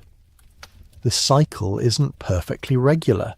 It's influenced by the gravitational effects of nearby stars, the structure of spiral arms in the galaxy, and other cosmic factors that can accelerate or delay our passage through these dangerous regions. But ancient astronomers, given enough time and careful observation, might have detected these patterns and learned to predict when Earth would be most vulnerable to cosmic catastrophes. This could explain the obsession with long-term astronomical cycles that appears in so many ancient cultures. The Maya long count calendar, which tracks a cycle of 5,125 years, might not be arbitrary. It might correspond to a period during which specific cosmic dangers recur. The Hindu concept of yugas, vast cosmic ages lasting hundreds of thousands of years, might preserve knowledge of even longer cycles that affect the stability of civilizations on Earth. If previous civilizations had achieved a level of astronomical sophistication that allowed them to detect these cosmic cycles, they might have devoted enormous resources to preserving this knowledge for their descendants. The monuments and calendars and myths might all be part of a vast early warning system designed to help future civilizations recognize when dangerous periods were approaching and prepare accordingly. This interpretation gives new meaning to many ancient texts that describe cycles of creation and destruction, golden ages followed by catastrophic endings. The Hindu Puranas describe 4 yugas that repeat endlessly, with each cycle ending in dissolution and renewal. The Maya believed in multiple creation cycles, each ending when the gods became dissatisfied with their creations and destroyed the world to start over. Norse mythology describes Ragnarok as part of an eternal cycle, where the world is destroyed and reborn with each cosmic age. These might not be metaphysical concepts or moral allegories, but practical astronomical information encoded in mythological language. The gods who destroy and recreate the world might represent cosmic forces, galactic radiation, solar variations, gravitational disruptions that periodically threaten the stability of Earth's biosphere. The ages might correspond to real periods of cosmic safety and danger that repeat according to astronomical cycles spanning thousands or millions of years. From this perspective, the ancient monuments take on a different significance. They weren't just temples or tombs, but observatories and record-keeping systems designed to track humanity's progress through these cosmic cycles. The precise astronomical alignments weren't just religious symbolism, but functional instruments for measuring Earth's position in space and time. The Great Pyramid, for instance, might have served as a kind of cosmic clock, its internal chambers and passages aligned to track the movement of specific stars and constellations over vast periods of time. The King's Chamber points toward Orion, associated in Egyptian mythology with Osiris, the god of death and rebirth.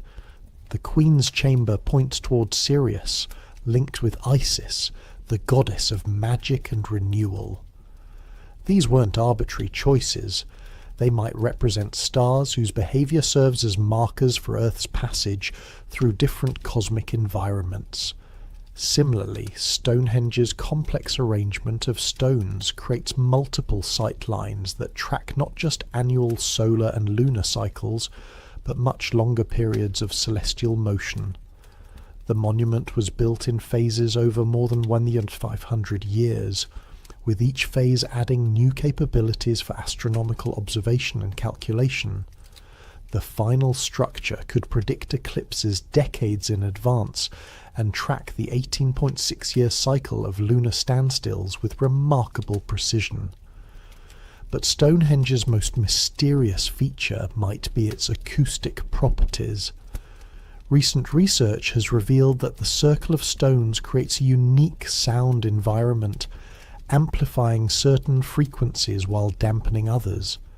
Specific locations within the circle produce distinct resonances when sounds are made, almost as if the monument was designed as a kind of acoustic instrument.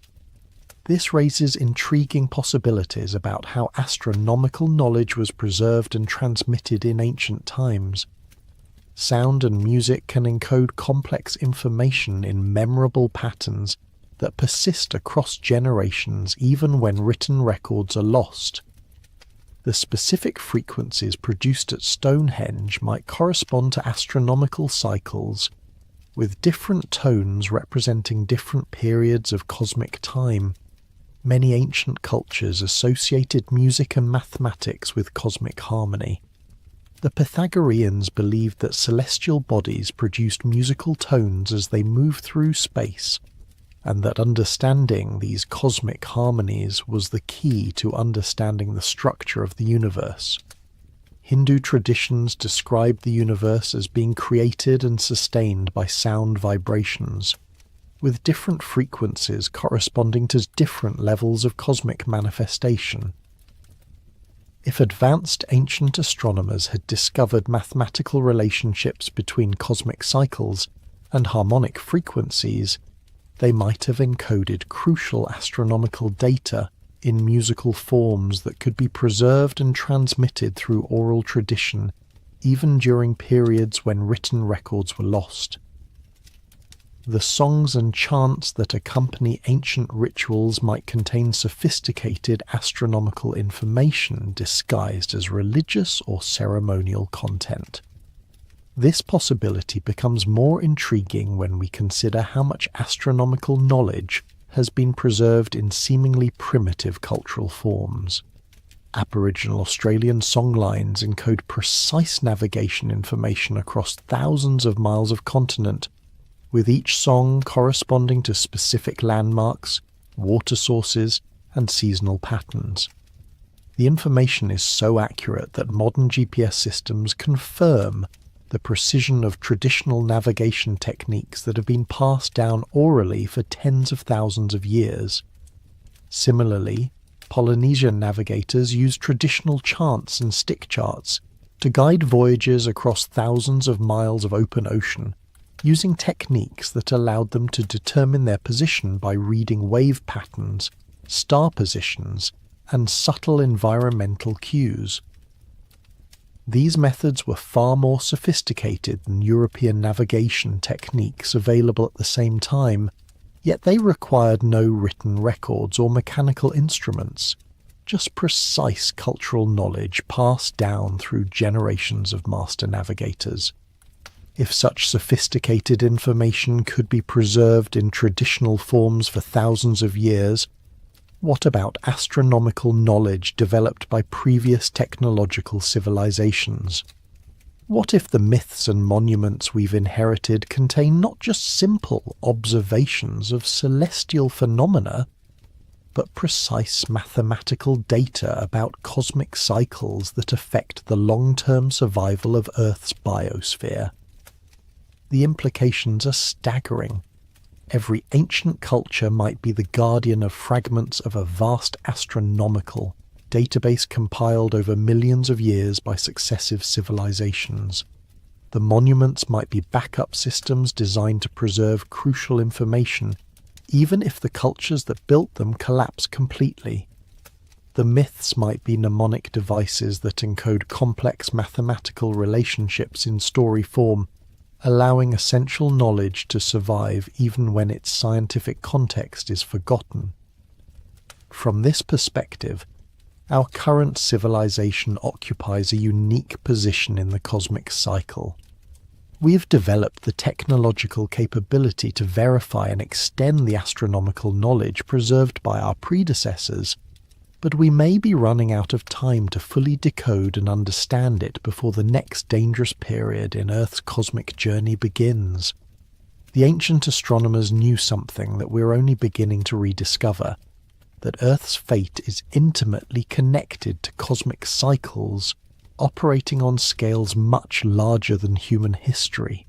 They devoted enormous resources to tracking these cycles and preserving the knowledge for future generations. The question now is whether we can decode their warnings quickly enough to benefit from their hard-won wisdom.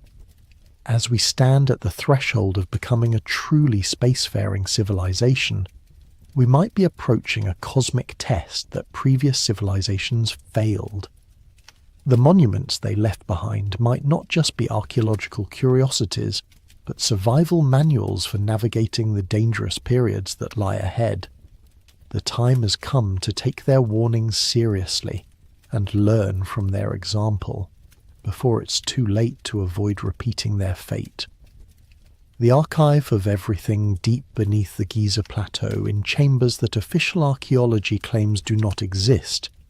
Legend speaks of a vast library containing the complete records of human civilization.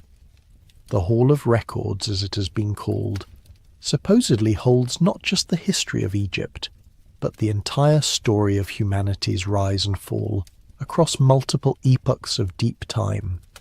No such chamber has ever been found, despite decades of ground-penetrating radar surveys, drilling projects, and exhaustive exploration of the Giza complex. Yet the legend persists, supported by ancient Egyptian texts that speak of hidden repositories of wisdom, by the testimony of classical authors who claim to have seen such archives, and by the nagging sense that a civilization capable of building the Great Pyramid must have possessed knowledge far beyond what their surviving texts reveal. But what if the Hall of Records was never meant to be a single physical location? What if the ancient keepers of knowledge were far cleverer than we imagined, distributing their most precious information across multiple storage systems designed to survive different types of catastrophes? The more we study ancient monuments, texts, and traditions, the more they seem to function as components of a vast distributed archive, a global information storage network that preserves crucial knowledge in multiple redundant formats designed to survive the collapse of individual civilizations. Consider the mathematical constants embedded in the Great Pyramid. Its dimensions encode not just pi and the golden ratio, but the circumference of the Earth, the length of the year, the speed of light, and dozens of other physical constants that supposedly weren't discovered until modern times. These numbers aren't just carved into the stone, they're built into the very structure of the monument, preserved in ratios and proportions that would survive even if all surface decorations were eroded away. This technique of encoding information in architectural proportions appears at sites around the world. Angkor Wat's dimensions correspond to cosmic cycles measured in thousands of years. Stonehenge's geometry encodes astronomical constants and mathematical relationships. The Mayan pyramids at Chichen Itza and Teotihuacan contain precise numerical data about planetary orbits and calendar calculations. The distributed nature of this information suggests a deliberate preservation strategy. If crucial knowledge was scattered across multiple monuments on different continents, it would be almost impossible for any single catastrophe to destroy it completely. Even if several sites were lost, enough would survive to allow future civilizations to reconstruct the complete database. But the ancient archivists didn't stop with monuments. They also encoded information in stories, mathematical concepts, and cultural practices that could survive even the complete destruction of physical structures. The stories we call myths often contain precise astronomical data, mathematical relationships, and scientific concepts disguised as narratives about gods and heroes. The Hindu epics, for instance, contain remarkably accurate descriptions of nuclear weapons, aerial warfare, and genetic engineering techniques, all embedded in stories about divine beings and magical powers. The Ramayana describes Vimanas, flying vehicles, with specifications so detailed that modern engineers have used them to design working aircraft. The Mahabharata contains passages about weapons that sound suspiciously like nuclear bombs, complete with descriptions of radiation sickness and environmental contamination. These descriptions are usually dismissed as fantasy or primitive attempts to understand natural phenomena. But what if they represent something else entirely? Technical manuals disguised as religious literature, preserved across thousands of years by cultures that no longer understood the original scientific context. The same pattern appears in traditions around the world. Aboriginal Australian Dreamtime stories contain precise geological information about events that occurred tens of thousands of years ago, including the formation of specific landforms and the effects of sea level changes at the end of the Ice Age. These stories were supposedly created by Stone Age peoples with no understanding of geology, yet they preserve accurate scientific information with remarkable precision. Polynesian creation myths describe the formation of island chains with geological accuracy that matches modern scientific understanding. Norse legends contain detailed descriptions of climate cycles and their effects on human populations. Native American traditions preserve information about astronomical events, geological catastrophes, and environmental changes spanning thousands of years. The consistency and accuracy of this information across so many different cultures suggests that it comes from a common source, a sophisticated understanding of Earth's history and cosmic environment that was systematically preserved in story form when more direct recording methods became unavailable. But perhaps the most intriguing aspect of this distributed archive is how it seems designed to reveal itself gradually as human knowledge advances. The mathematical constants in the pyramids only became apparent when we developed the tools to measure them precisely. The astronomical alignments of ancient monuments only made sense when we understood precession and long-term celestial mechanics. The scientific information in ancient texts only becomes recognizable when we rediscover the technologies they describe. It's almost as if the ancient archivists anticipated that future civilizations would develop knowledge in a particular sequence and designed their information storage system to provide confirmation and additional data as we reached each level of understanding. The monuments function like a cosmic combination lock, revealing their secrets only when we demonstrate that we possess the conceptual keys to interpret them correctly. This interpretation explains many of the anomalies that have puzzled researchers for decades. Why do ancient monuments contain information about physical constants that their builders supposedly couldn't have known? Because the builders weren't the original designers. They were reconstructing from plans created by a previous civilization with advanced scientific knowledge. Why do myths from isolated cultures contain such similar descriptions of advanced technologies and cosmic catastrophes? Because they're all fragments of the same original database, preserved in different cultural contexts but ultimately deriving from the same source. Why do ancient astronomical sites commemorate celestial events from thousands of years before they were built? Because they're part of a long-term monitoring system, designed to track cosmic cycles that operate on timescales much longer than individual civilizations. The distributed archive theory also explains why so much ancient knowledge seems to be concentrated in specific locations and cultures. Egypt, Mesopotamia, India, China, and Mesoamerica weren't just the birthplaces of civilization. They were the designated repository sites where survivors of an earlier global civilization concentrated their efforts to preserve and transmit crucial knowledge. These cultures became the inheritors and guardians of information systems they didn't fully understand, but which they faithfully maintained and transmitted across thousands of years. The priest classes that preserved ancient traditions weren't just religious figures.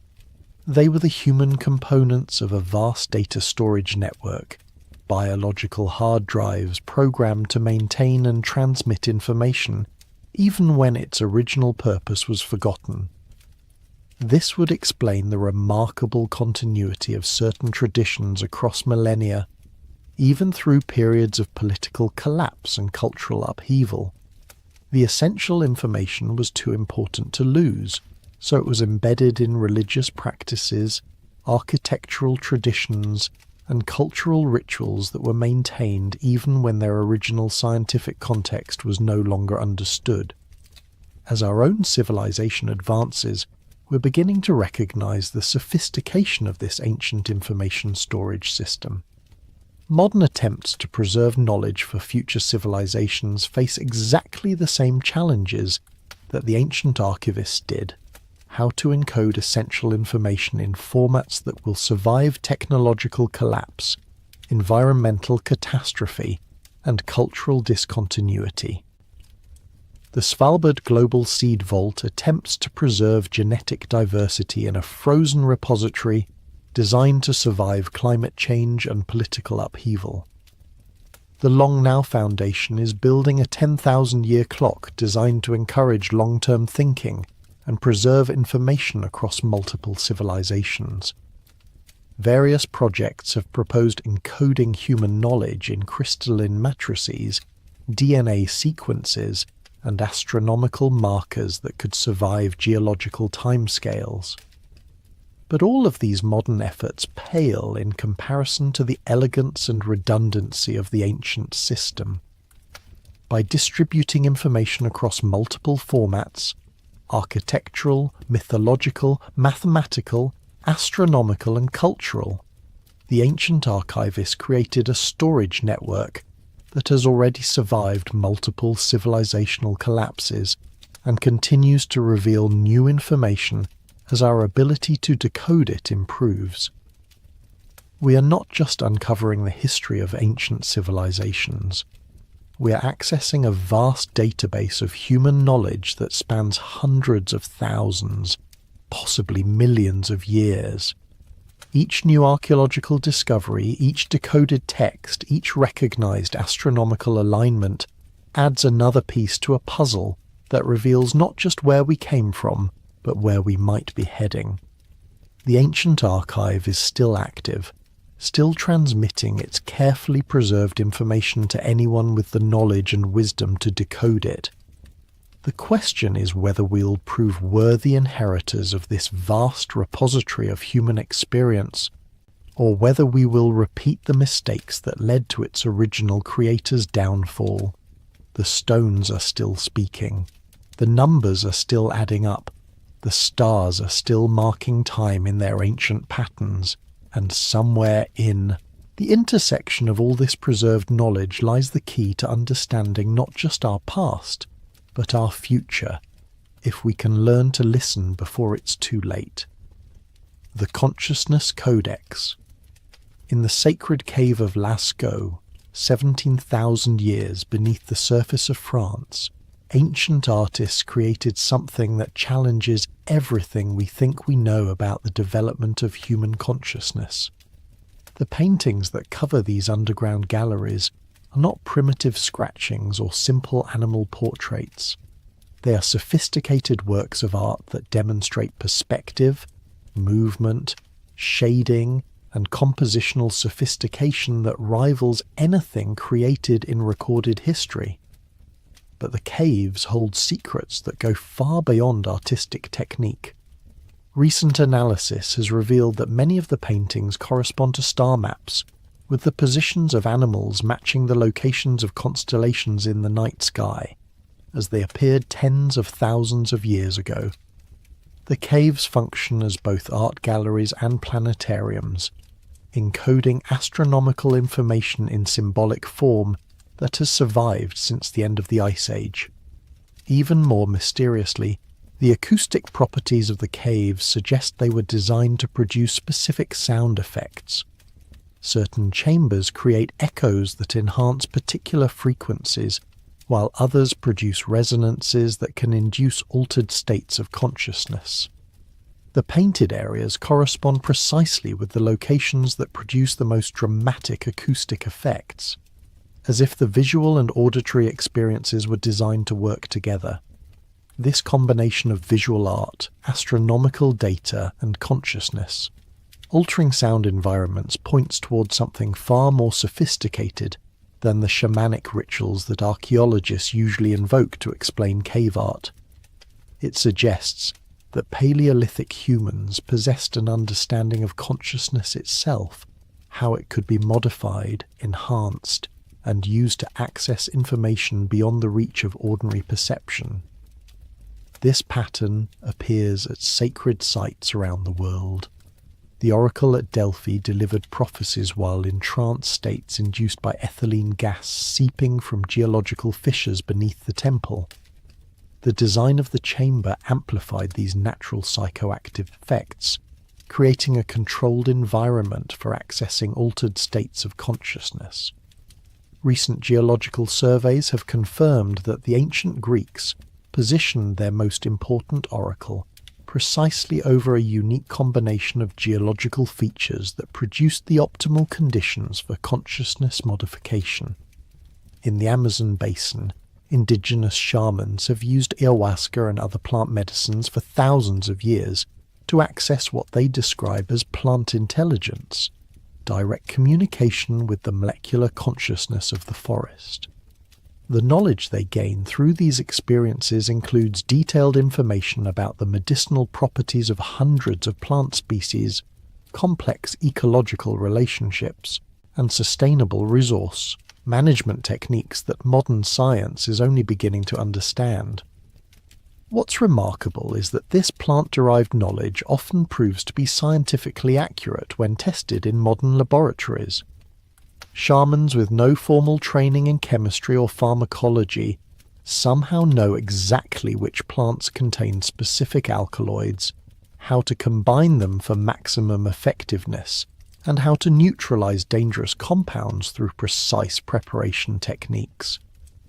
The conventional explanation is that this knowledge was developed through trial and error over many generations, but the complexity and precision of traditional pharmacology suggests something more sophisticated, a systematic method for accessing information directly from natural systems through altered states of consciousness. This possibility becomes more intriguing when we consider that many of the world's most important scientific discoveries have occurred during altered states of consciousness. Kekule's discovery of the benzene ring came to him in a dream about a snake seizing its own tail. Tesla's alternating current system was revealed to him during a walk while reciting poetry. Einstein's theory of relativity emerged from thought experiments that involved imagining himself riding beams of light. The history of science is filled with examples of breakthrough insights that occurred not through logical analysis, but through intuitive leaps that seem to come from beyond the reach of normal conscious thought. These discoveries often arrived complete and fully formed, requiring only mathematical verification rather than conceptual development. What if this represents not just the quirky psychology of creative genius, but access to a deeper layer of information that exists beyond individual consciousness? What if consciousness itself is not generated by the brain, but is instead something the brain accesses, like a radio receiver tuning into broadcasts from a larger information field?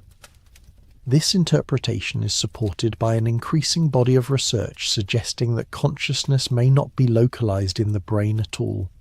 Studies of near-death experiences, out-of-body phenomena, and remote viewing suggest that consciousness can operate independently of physical brain function. Quantum physics has revealed that information appears to exist at a fundamental level of reality, suggesting that consciousness and information might be different aspects of the same underlying phenomenon. If consciousness functions as a kind of cosmic internet, connecting all living systems to a vast reservoir of information, then the altered states practiced by ancient cultures might represent sophisticated technologies for accessing this network. The cave paintings, the oracle chambers, the plant medicine ceremonies, all of these might be hardware components of an ancient consciousness modification system designed to download information from non-local sources. This would explain many of the anomalies we find in ancient knowledge systems. How did ancient astronomers know about celestial phenomena that couldn't be observed with the naked eye? How did traditional healers discover complex medicinal compounds without modern research methods?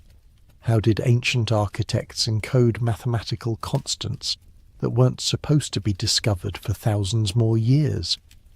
The answer might be that they accessed this information directly through consciousness technologies that we have largely forgotten how to use. The sophisticated practices preserved in mystery schools, shamanic traditions, and esoteric teachings might be the remnants of scientific protocols for consciousness research that were once as systematic and rigorous as modern laboratory methods. Ancient text often describes specific techniques for achieving altered states that sound remarkably like modern consciousness research protocols. The Egyptian Book of the Dead provides detailed instructions for navigating non-ordinary reality. The Tibetan Book of the Dead describes precise methods for maintaining awareness during the dissolution of ordinary consciousness. Hindu and Buddhist traditions preserve sophisticated maps of consciousness that catalogue different types of awareness and the techniques for accessing them. These texts weren't religious in the modern sense. They were technical manuals for consciousness exploration, preserved in symbolic language that disguised their scientific content from those who weren't initiated into the proper protocols. The ancient mystery schools that preserved these techniques operated more like research institutions than religious organizations. They required years of training, maintained strict protocols for consciousness modification experiments, and preserved detailed records of their findings. The initiates weren't worshippers. They were consciousness researchers, using systematic methods to explore the nature of reality at levels beyond ordinary perception. What they discovered through these investigations might have included not just information about the natural world, but knowledge about the deep structure of time itself. If consciousness can access information non-locally, it might also be able to access information non-temporally, gathering data from past and future events through some mechanism that transcends ordinary causality. This could explain how ancient cultures possessed knowledge about future astronomical events, future geological catastrophes, and future technological developments. The prophecies preserved in ancient texts might not be supernatural predictions, but scientific reports based on consciousness-based information-gathering techniques. From this perspective, the decline of ancient civilizations might be connected not just to external catastrophes, but to the loss of consciousness technologies that had allowed them to anticipate and prepare for future challenges. When the techniques for accessing non-local information were lost, civilizations became vulnerable to surprises that their predecessors could have foreseen and avoided. Our own civilization might be approaching a similar crossroads. We have developed powerful technologies for manipulating the external world, but we have largely abandoned the exploration of consciousness itself. We can split atoms and sequence genomes, but we have little systematic understanding of how consciousness operates, or how it might be enhanced to access broader ranges of information. Meanwhile, the challenges we face, climate change, resource depletion, social inequality, technological risks, might require exactly the kind of long-term perspective and systemic understanding that consciousness-based information gathering could provide. We might need to rediscover and modernize the ancient consciousness technologies if we want to navigate successfully through the dangerous period ahead. The good news is that the knowledge hasn't been completely lost. Indigenous traditions around the world still preserve consciousness modification techniques that could be studied and developed using modern scientific methods. Psychedelic research is beginning to reveal the neural mechanisms underlying altered states, while quantum physics provides theoretical frameworks for understanding how consciousness might access non-local information. What we need now is the wisdom to recognize that consciousness itself might be the most important technology we can develop, not just for understanding the past, but for creating a sustainable future. The ancient consciousness codex is still accessible to anyone willing to undertake the training and research necessary to decode it. The cave painters of Lascaux might have been trying to tell us something crucial about the nature of consciousness and its role in human survival. Their message, encoded in pigment and stone and carefully designed acoustic chambers, might still be waiting for us to develop the proper protocols for receiving it. In the darkness of those ancient caves, surrounded by star maps painted by Paleolithic astronomers, we might finally understand what our ancestors were trying to preserve.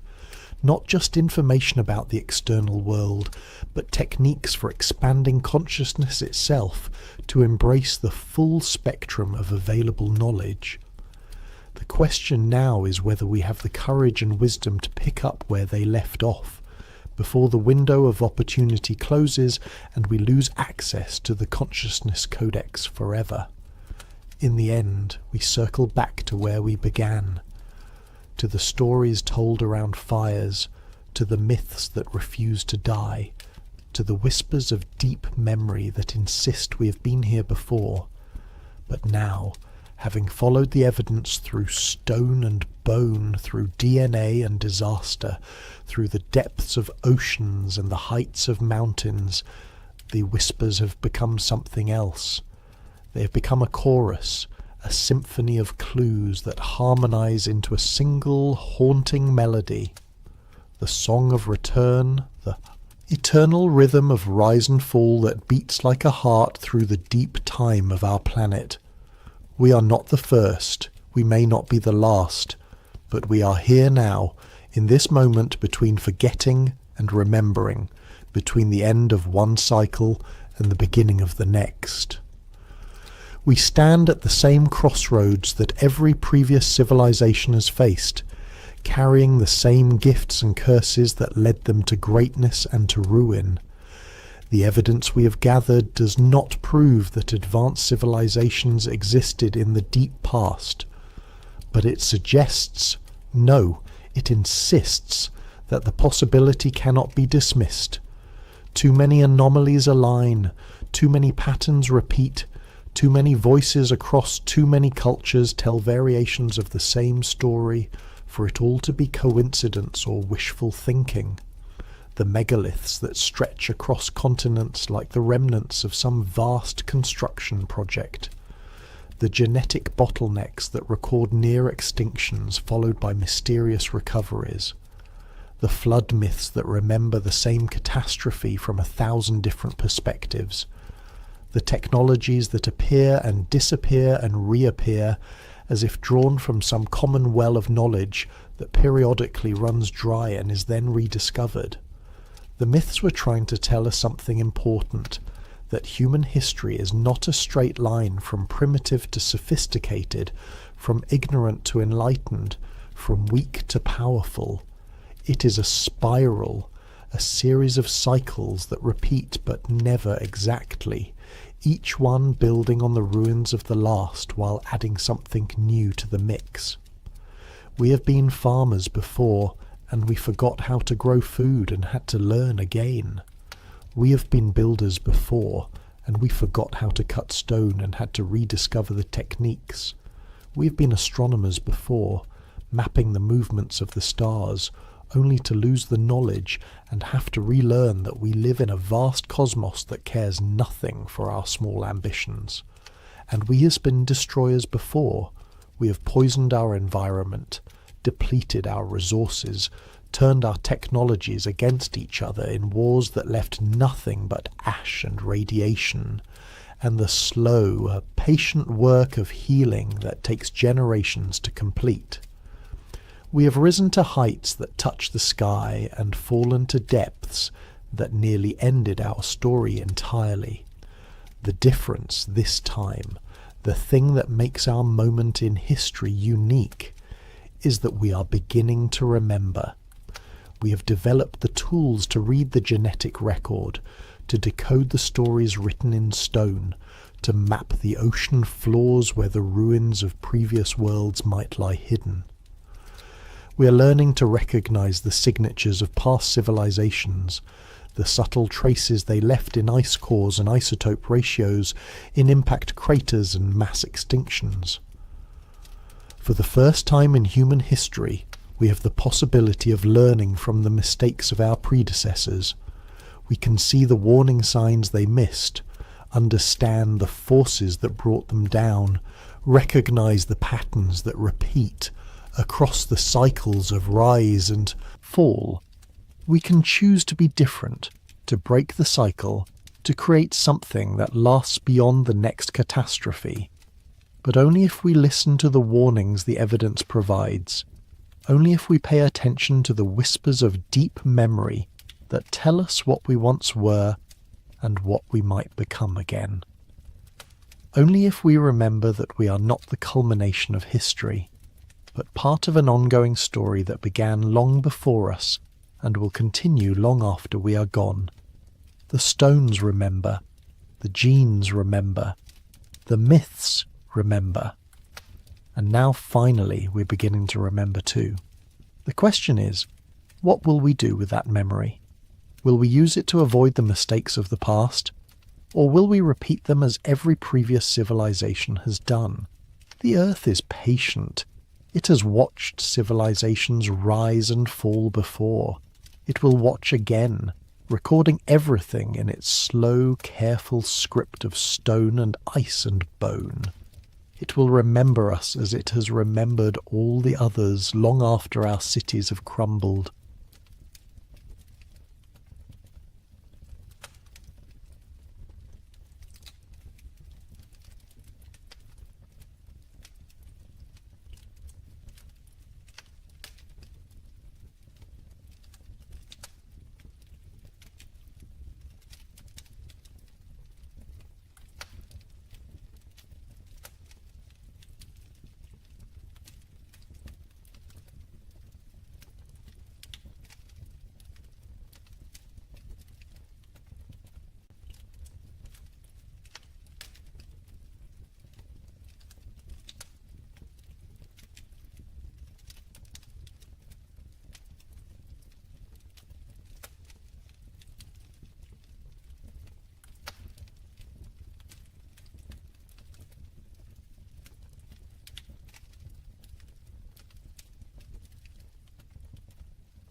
What if humanity was never truly alone on the surface?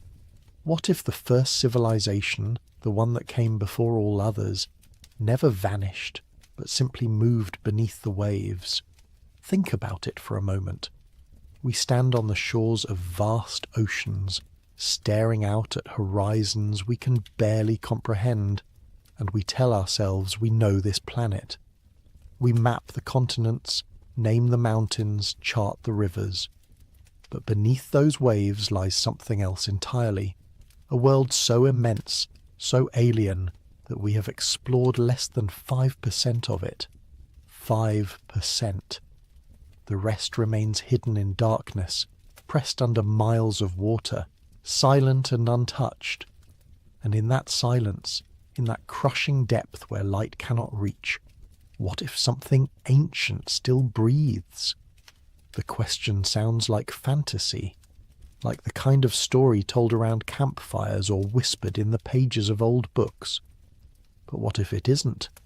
What if the myths we inherited, the stories of sunken cities, of civilizations swallowed by floods, of beings who retreated into the deep, what if they were never myths at all? What if they were memories, passed down through generations, distorted by time but rooted in something real? What if the first civilization, the one that walked this earth long before recorded history, never truly disappeared? What if they simply descended, choosing the ocean over the land, and have been watching us ever since? This is not a story with easy answers. It is a journey into the unknown, a slow descent through layers of myth and science, rumour and evidence, wonder and fear.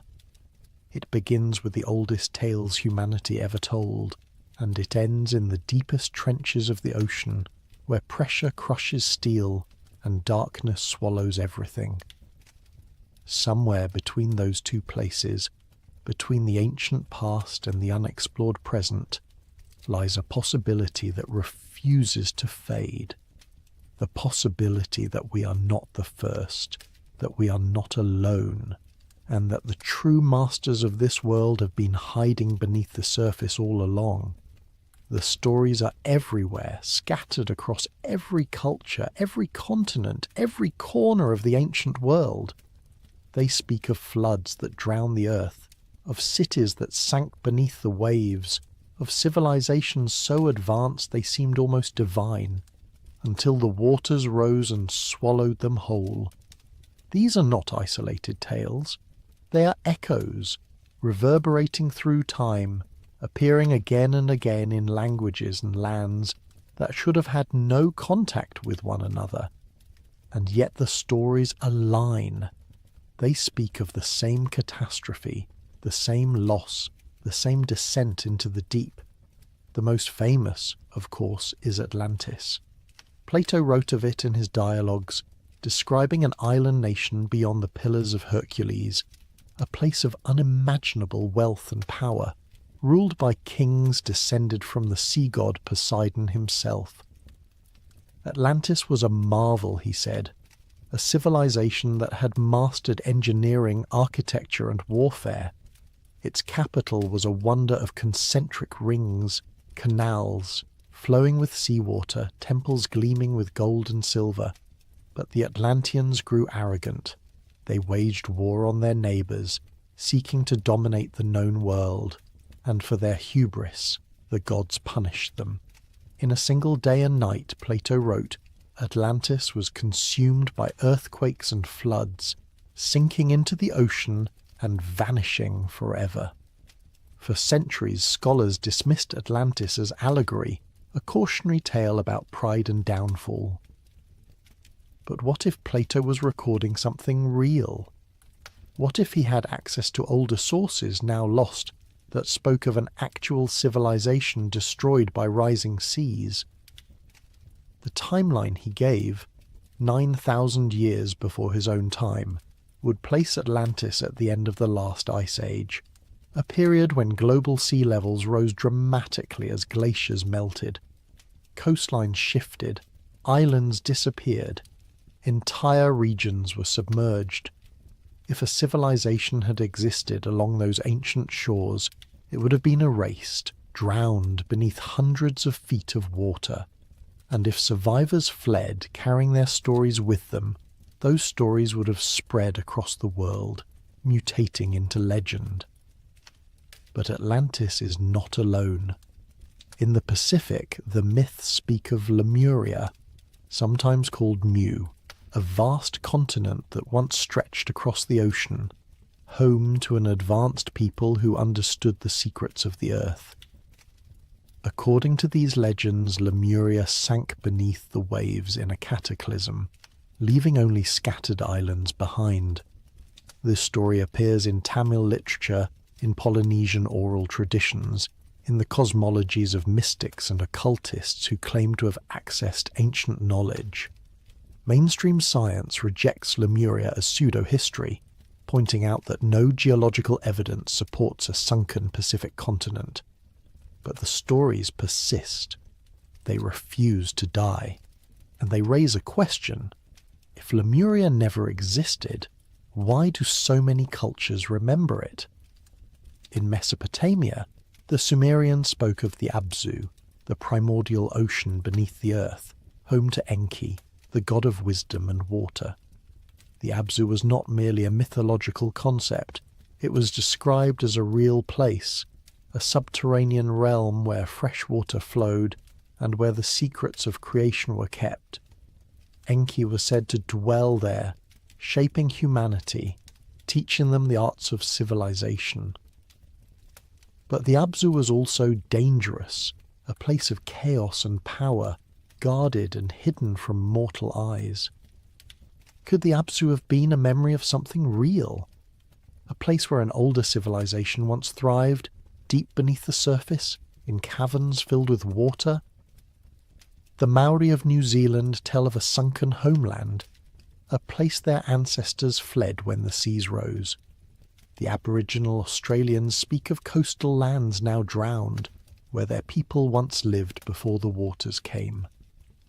In India, the legend of Dwarka persists, a golden city built by the god Krishna, said to have sunk into the Arabian Sea after his death. For years this was dismissed as pure mythology, but then, in the 1980s, marine archaeologists discovered submerged structures off the coast of Gujarat, stone walls, geometric patterns, artifacts dating back thousands of years. The discovery was controversial, debated, questioned, but it was there. Something had been built, and something had sunk. These stories are not random. They are not coincidences. They are fragments of a shared memory, a collective trauma that humanity has never fully processed. The flood myths appear in the Bible, in the Epic of Gilgamesh, in Greek, Norse, Chinese and Mesoamerican traditions. They all describe the same event, a world-ending deluge, a rising of the waters, a loss so profound that it reshaped civilization itself. And in nearly every version, there is a detail that stands out, a detail that suggests something more than natural disaster. The floods are often described as punishment, as divine retribution. But what if they were not punishment at all? What if they were escape? What if the first civilization, seeing the waters rise, chose not to flee to higher ground, but to descend with the ocean, adapting to a new world beneath the waves? It sounds impossible. But evolution has shown us that life adapts in ways we cannot predict. Species that once walked on land return to the sea. Whales, dolphins, seals. They transformed, their bodies reshaping over millennia to thrive in an aquatic environment. If animals could make that transition, why not humans? Why not an entire civilization, armed with knowledge and technology we can barely imagine?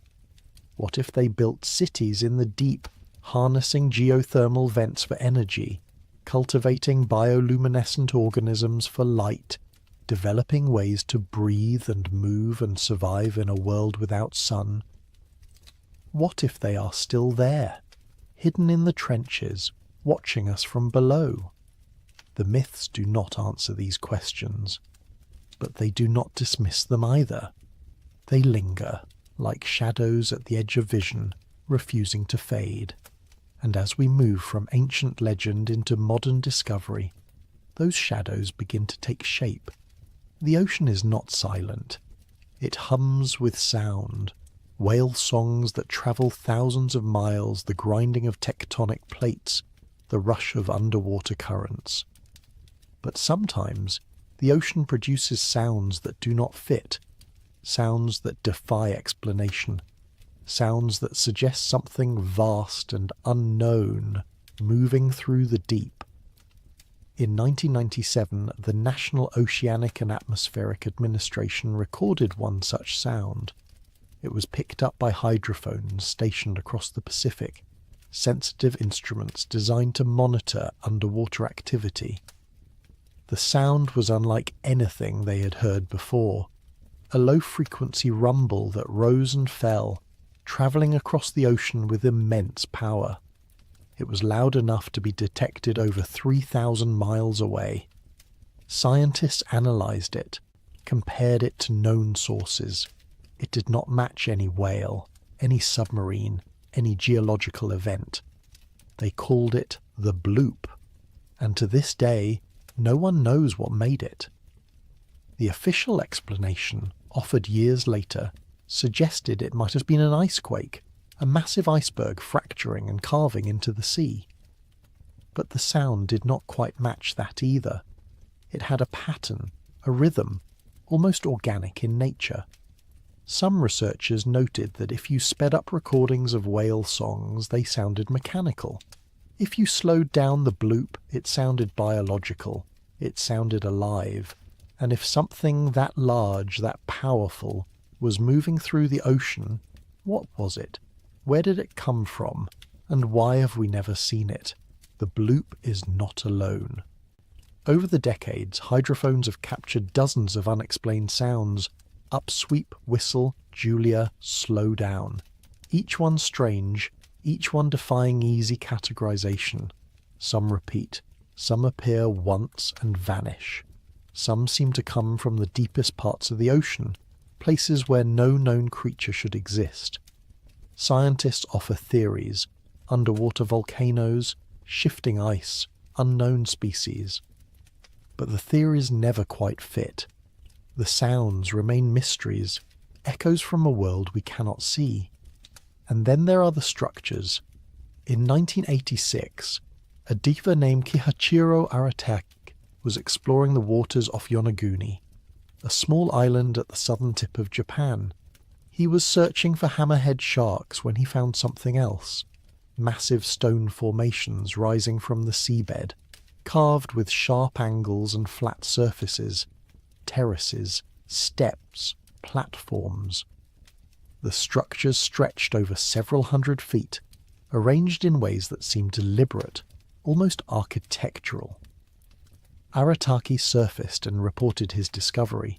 Soon, researchers descended to investigate. What they found sparked decades of debate. The Yonaguni monument, as it came to be known, looked like the ruins of an ancient city. There were walls, pillars, what appeared to be roads and staircases. Some sections had markings that resembled carvings, symbols etched into the stone. Geologist Masaki Kimura studied the site extensively, arguing that it was man-made, constructed by an unknown civilization thousands of years ago before rising sea levels submerged it. He pointed to the precision of the angles, the symmetry of the formations, the presence of what looked like tool marks. But other scientists disagreed. They argued that the formations were natural, the result of erosion and tectonic activity. Sandstone, they said, fractures along straight lines. Water and time can create shapes that look artificial. The debate continues, unresolved. Mainstream archaeology leans toward natural origin, but the questions remain. If it is natural, why does it look so much like architecture? And if it is man-made, who built it? When? And what happened to them? Yonaguni is not the only site. Off the coast of India, near the city of Mahabalipuram, divers have discovered submerged ruins, stone structures, walls, what appear to be the remains of temples. Local legends speak of 7 pagodas that once stood along the shore, 6 of which were swallowed by the sea. For centuries this was considered myth. But the ruins are there, lying beneath the waves, silent and ancient. In the Mediterranean, entire cities have been found underwater. Pavlopetri in Greece, Heraklion in Egypt. These were real places, thriving settlements that sank due to earthquakes or rising seas. If we know these cities existed and were lost, how many others remain undiscovered? The ocean floor is not flat. It is a landscape of mountains and valleys, ridges and trenches, vast plains and towering seamounts. In some places, sonar has detected anomalies, geometric shapes, straight lines, formations that do not match natural geology. In the Baltic Sea, divers exploring a sonar anomaly found what looked like a massive disk, partially buried in sediment, with features that resembled ramps and edges. They called it the Baltic Sea Anomaly. Some suggested it was a sunken ship, others a glacial deposit. But the shape was strange, too regular, too deliberate, and when divers approached it, some reported that their electronic equipment malfunctioned, compasses spinning wildly, cameras failing. The phenomenon was never fully explained. Then there are the reports. Whispers from naval personnel, fishermen, deep-sea explorers, of objects moving underwater at impossible speeds. Unidentified submerged objects, or USOs, tracked on sonar, appearing and disappearing without explanation. In 1968, a Soviet submarine reportedly encountered something in the Pacific, a massive object moving faster than any known vessel, diving to depths no human craft could reach. The crew tracked it for hours before it vanished. Similar reports have surfaced from the US Navy, from commercial shipping vessels, from research teams. Objects that accelerate instantly, that change direction without slowing, that seem to defy the laws of physics. Are these natural phenomena? Tricks of sonar, misidentified marine life, glitches in equipment? Perhaps. But the reports keep coming, and they raise a question that refuses to go away. If something is moving through the deep, something fast and intelligent and hidden, what is it? And why does it avoid us? The ocean is vast. It covers more than 70% of the planet's surface. Its average depth is over 12,000 feet. The deepest point, the Mariana Trench, plunges nearly 7 miles down, a place of crushing pressure and absolute darkness. We have sent more people to the moon than to the bottom of that trench. We have mapped the surface of Mars in greater detail than we have mapped our own ocean floor. And in that unmapped darkness, in those unexplored depths, anything could exist. Entire ecosystems thrive around hydrothermal vents, sustained by chemicals rather than sunlight. Creatures live there that seem alien. Giant tube worms, eyeless shrimp, bioluminescent fish. Life finds a way, even in the most hostile environments. So what if an ancient civilization found a way too? What if they did not merely survive the floods, but embraced them, descending into the ocean and building a new world in the deep? What if the structures we find, the sounds we hear, the objects we track, what if they are not remnants of the past, but evidence of the present? What if the first civilization never died? What if they simply moved beyond our reach, into a realm we cannot follow, and have been living there ever since? The myths suggested it. The anomalies hint at it. And now, as we turn to science, we must ask, is it even possible? But what if they have already made contact? What if the encounters we dismiss, the sightings we rationalize, the stories we laugh at? What if they were real? What if the first civilization has been reaching out, testing us, appearing at the edges of our understanding just long enough to plant a seed of doubt, a whisper of possibility? The reports exist, scattered across decades, buried in naval archives and fishermen's tales, logged in the journals of explorers and researchers who saw something they could not explain. Most are forgotten, filed away as mistakes or hoaxes, but some refuse to fade. Some carry a weight, a consistency, a strange believability that lingers long after the rational explanations have been offered and rejected. In 1963, during a naval exercise off the coast of Puerto Rico, multiple ships and aircraft tracked something underwater. It was moving at speeds exceeding 150 knots, far faster than any submarine, any torpedo, any known technology of the era or even today. The object maneuvered with precision, diving to depths that should have crushed any vessel, then rising rapidly without slowing. The exercise was classified. The reports were sealed. But years later, witnesses came forward describing what they had seen, something massive, something intelligent, something that seemed to know it was being watched and chose to demonstrate its capabilities anyway. Similar incidents have occurred throughout history.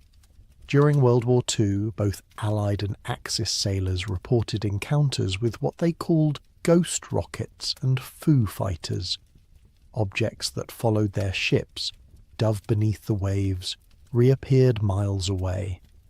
At the time, each side assumed they were secret weapons of the enemy. But after the war, when records were compared, it became clear that neither side had possessed such technology. The objects remained unexplained. The encounters remained in the files, gathering dust. In 1967, a group of Canadian fishermen off the coast of Shag Harbour, Nova Scotia, witnessed something fall from the sky and crash into the ocean.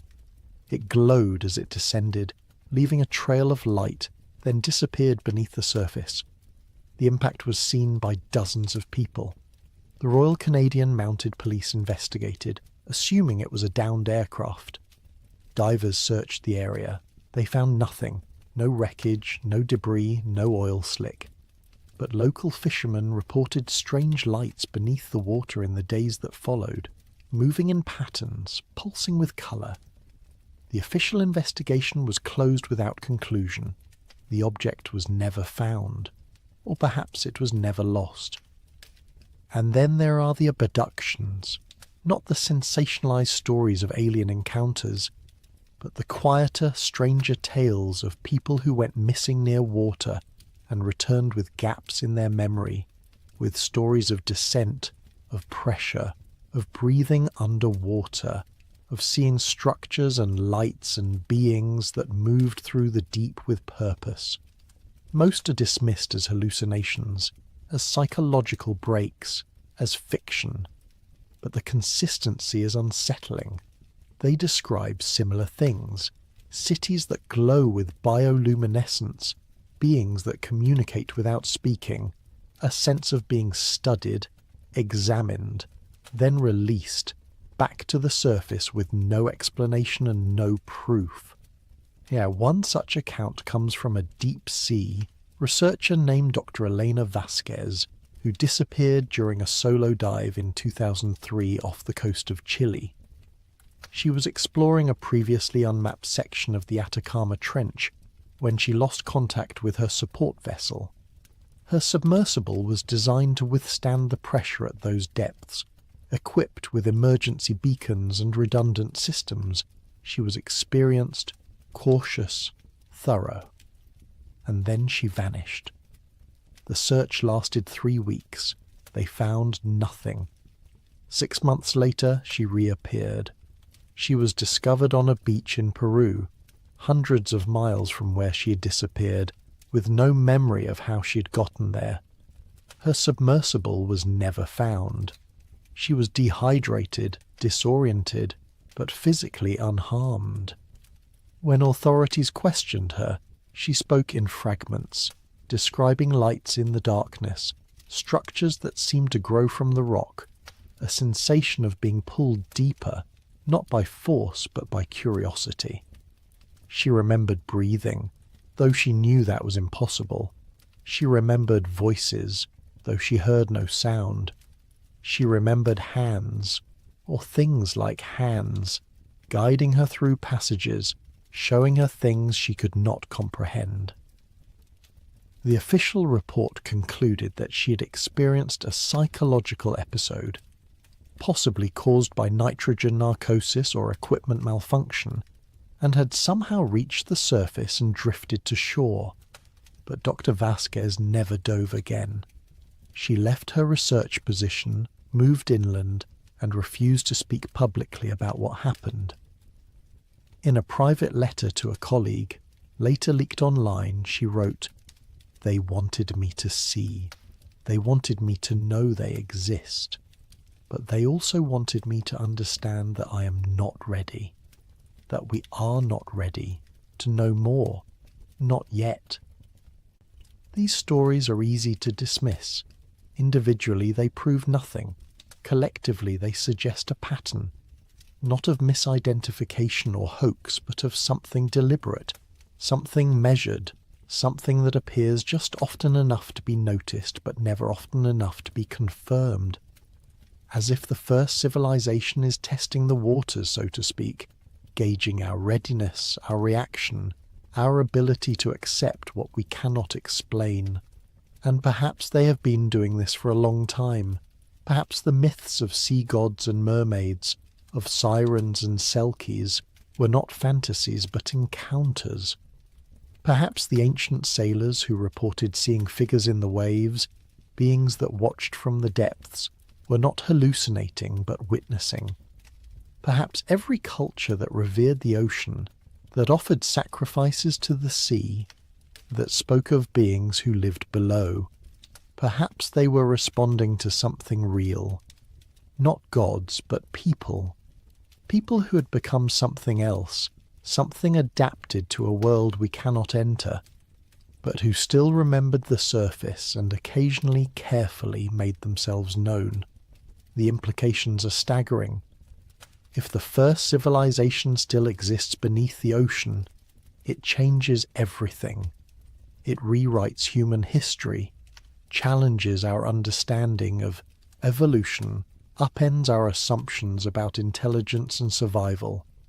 But more than that, it forces us to confront uncomfortable truths about ourselves, about our place in the world, about what it means to be human. First, it means we are not alone. We have searched the stars for signs of intelligent life, building telescopes and sending signals into the void, hoping for a response from distant worlds. But what if the intelligence we seek has been here all along, living in a realm we have barely explored, watching us from below?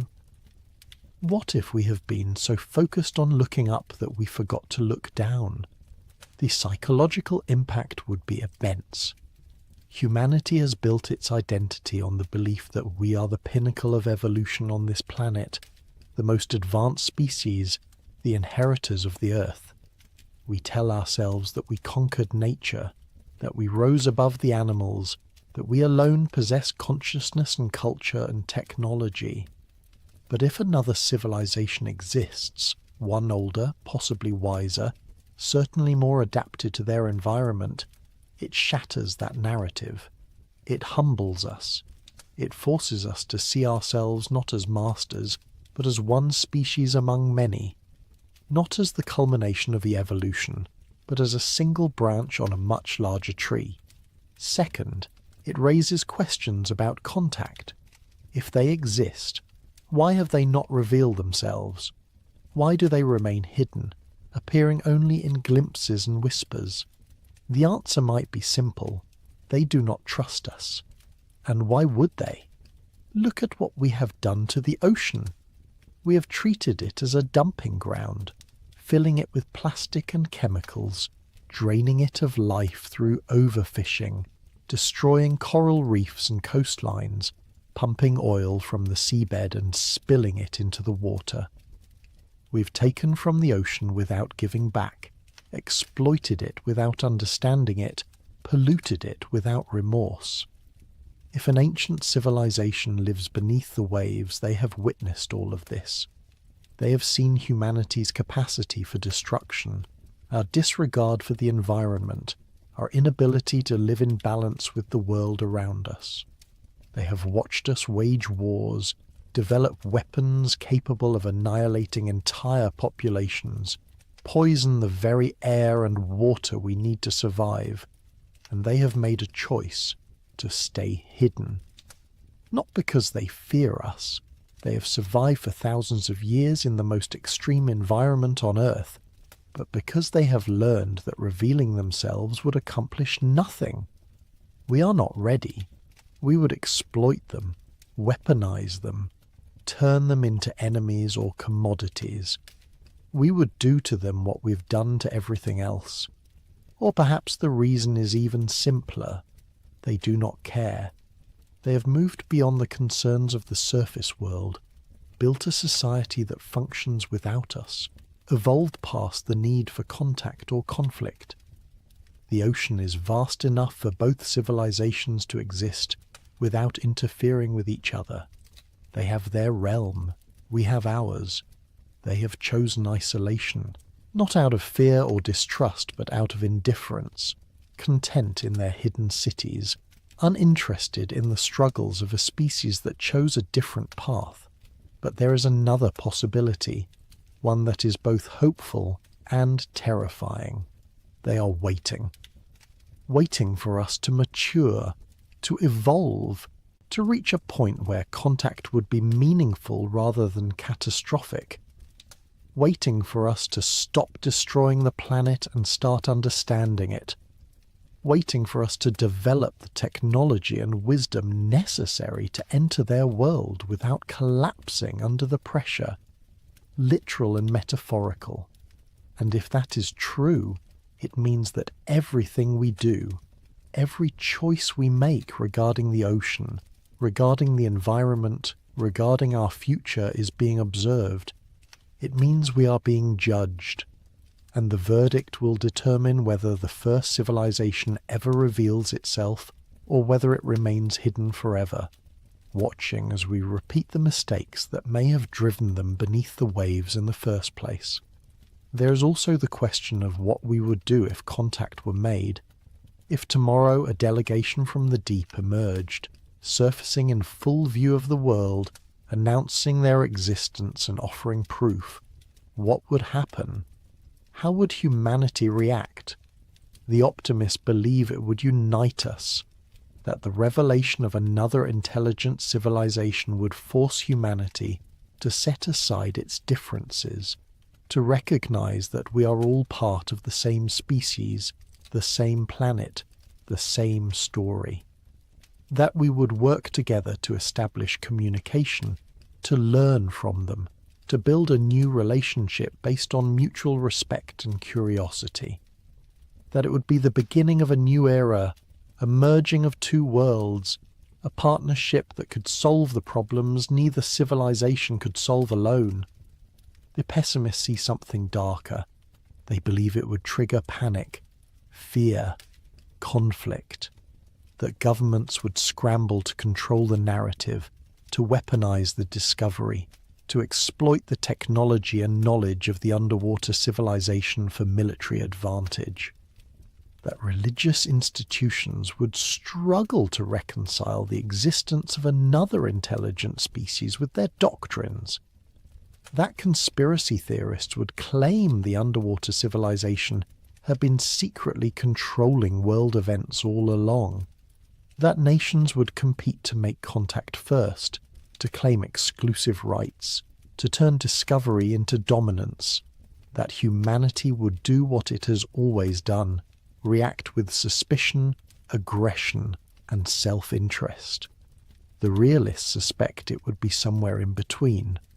Some would embrace the revelation, Others would reject it. Some would see opportunity. Others would see threat. The world would fracture along familiar lines. Those who seek to understand and those who seek to control. Those who welcome the unknown and those who fear it. There would be debates, protests, international summits, treaties proposed and ignored. Scientists would demand access for research. Militaries would prepare for conflict just in case. Corporations would calculate profit margins. And through it all, the first civilization would watch, observing our response, deciding whether they made the right choice in revealing themselves or whether they should have remained hidden after all. But perhaps the most profound impact would not be political or economic or scientific. It would be philosophical. The existence of another civilization, one that survived a cataclysm, adapted to an alien environment, and built a society in the deep, would prove that life is more resilient than we thought. That intelligence can take many forms. That survival is not about dominating the environment, but about harmonizing with it. That the choices we make today determine not just our future, but whether we have a future at all. The first civilization, if it exists, is a mirror. It reflects what we could become if we adapted instead of resisted, if we descended instead of fled, if we chose transformation over extinction. It shows us that the end of one world can be the beginning of another, that catastrophe does not have to mean annihilation, that civilization can survive even when everything changes. But it also shows us the cost: isolation, separation from the light, a life lived in the cold and the dark, forever cut off from the sun and the stars and the warmth of the surface. Is that a price worth paying? Would we make the same choice if faced with the same circumstances, or would we fight to the last, clinging to the world we know, refusing to adapt, believing that somehow we can bend the planet to our will, rather than bending ourselves to fit the planet? The ocean does not care about these questions. It existed long before humanity, and it will exist long after. It does not judge, does not take sides, does not favor one species over another. It simply is. Vast, deep, patient, eternal, and in its depths it holds secrets that may never be revealed, mysteries that may never be solved, possibilities that may never be confirmed. But the ocean also connects. Every drop of water that falls as rain eventually finds its way to the sea. Every river, every stream, every underground aquifer, all roads lead to the ocean. It is the circulatory system of the planet, the medium through which life flows, the cradle from which all life emerged and to which all life returns. We are made of water, our bodies echoing the salinity of the ancient seas. We carry the ocean within us, in our blood and our cells and our tears. We are, in a sense, creatures of the deep, even if we live on the surface. And perhaps that is why the idea of an underwater civilization haunts us so deeply. It is not just about discovering something external, something other. It is about reconnecting with something we lost, something we left behind when we crawled onto land and forgot where we came from. The ocean is our origin, and the thought that part of humanity might have returned to it, might still live within it, is the thought of a reunion, a coming home. There are those who believe that the future of humanity lies not on land but in the sea, that as climate change accelerates, as sea levels rise, as coastal cities flood and temperatures soar, we will be forced to adapt just as the first civilization may have adapted, that we will build floating cities, underwater habitats, structures that move with the currents and draw energy from the tides, that we will learn to live in harmony with the ocean rather than in opposition to it, that we will, in a sense, return to the sea, completing a cycle that began billions of years ago when the first organisms swam in the primordial waters. If that future comes to pass, we may one day meet the first civilization not as strangers but as neighbours. We may descend into the deep and find them waiting, no longer hidden but ready to welcome us, to teach us, to share the knowledge they have accumulated over millennia. We may discover that they have been preparing for this moment, knowing that eventually, inevitably, humanity would be forced to leave the land and join them below. That they have been patient, watching and waiting, ready to extend a hand when we finally arrive. Or we may descend and find nothing, no cities, no technology, no ancient beings waiting in the dark. We may find only rock and water, creatures that swim and hunt and die, the natural world in all its beauty and brutality, but nothing more. We may confirm that the myths were only myths, that the anomalies were only misunderstandings, that the sounds were only ice and stone. We may prove, once and for all, that we are alone, that there is no hidden civilization, that the ocean holds no secrets beyond the ones we have already discovered. But even then, the mystery will remain, because the ocean is too vast, too deep, too unknowable for us to ever search every corner, to ever say with certainty that nothing is there. There will always be trenches we have not explored, canyons we have not mapped, depths we have not reached.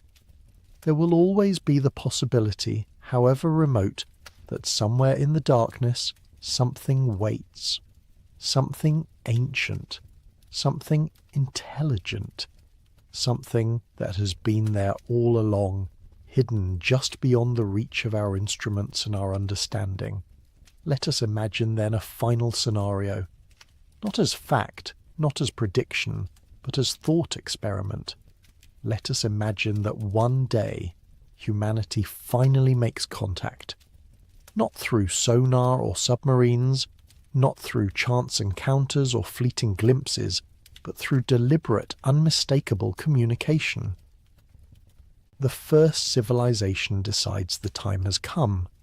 They surface, not literally perhaps, but digitally, broadcasting a signal that cannot be ignored, a message that reaches every nation, every screen, every device on the planet simultaneously.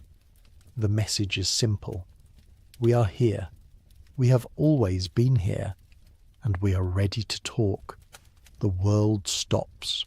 Everything else becomes irrelevant. Politics, economics, entertainment, conflict. Humanity fixates on a single question. What do they want? The answer comes quickly. They want nothing. Or rather, they want only what we can freely give: recognition.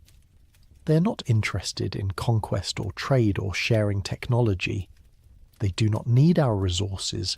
They do not fear our weapons. They simply want to be acknowledged, to end the isolation, to establish a relationship based not on dominance or dependence, but on mutual existence.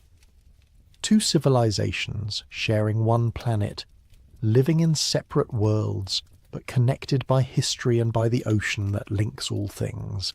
Ambassadors are chosen, submersibles are prepared. The first humans descend to meet them, not as invaders but as guests, guided by coordinates provided in the message.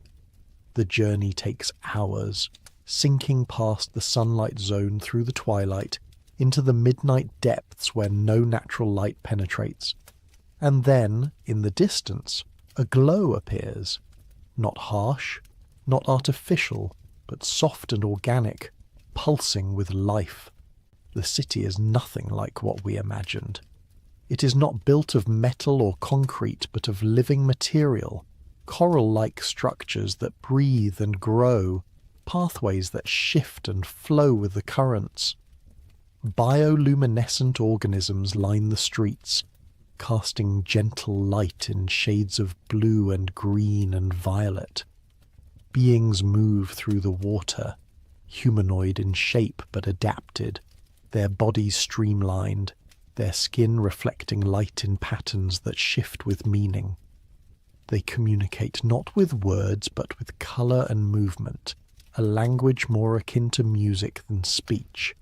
And they welcome us, not with fanfare or ceremony, but with quiet acceptance, as if they have been expecting this moment for a very long time.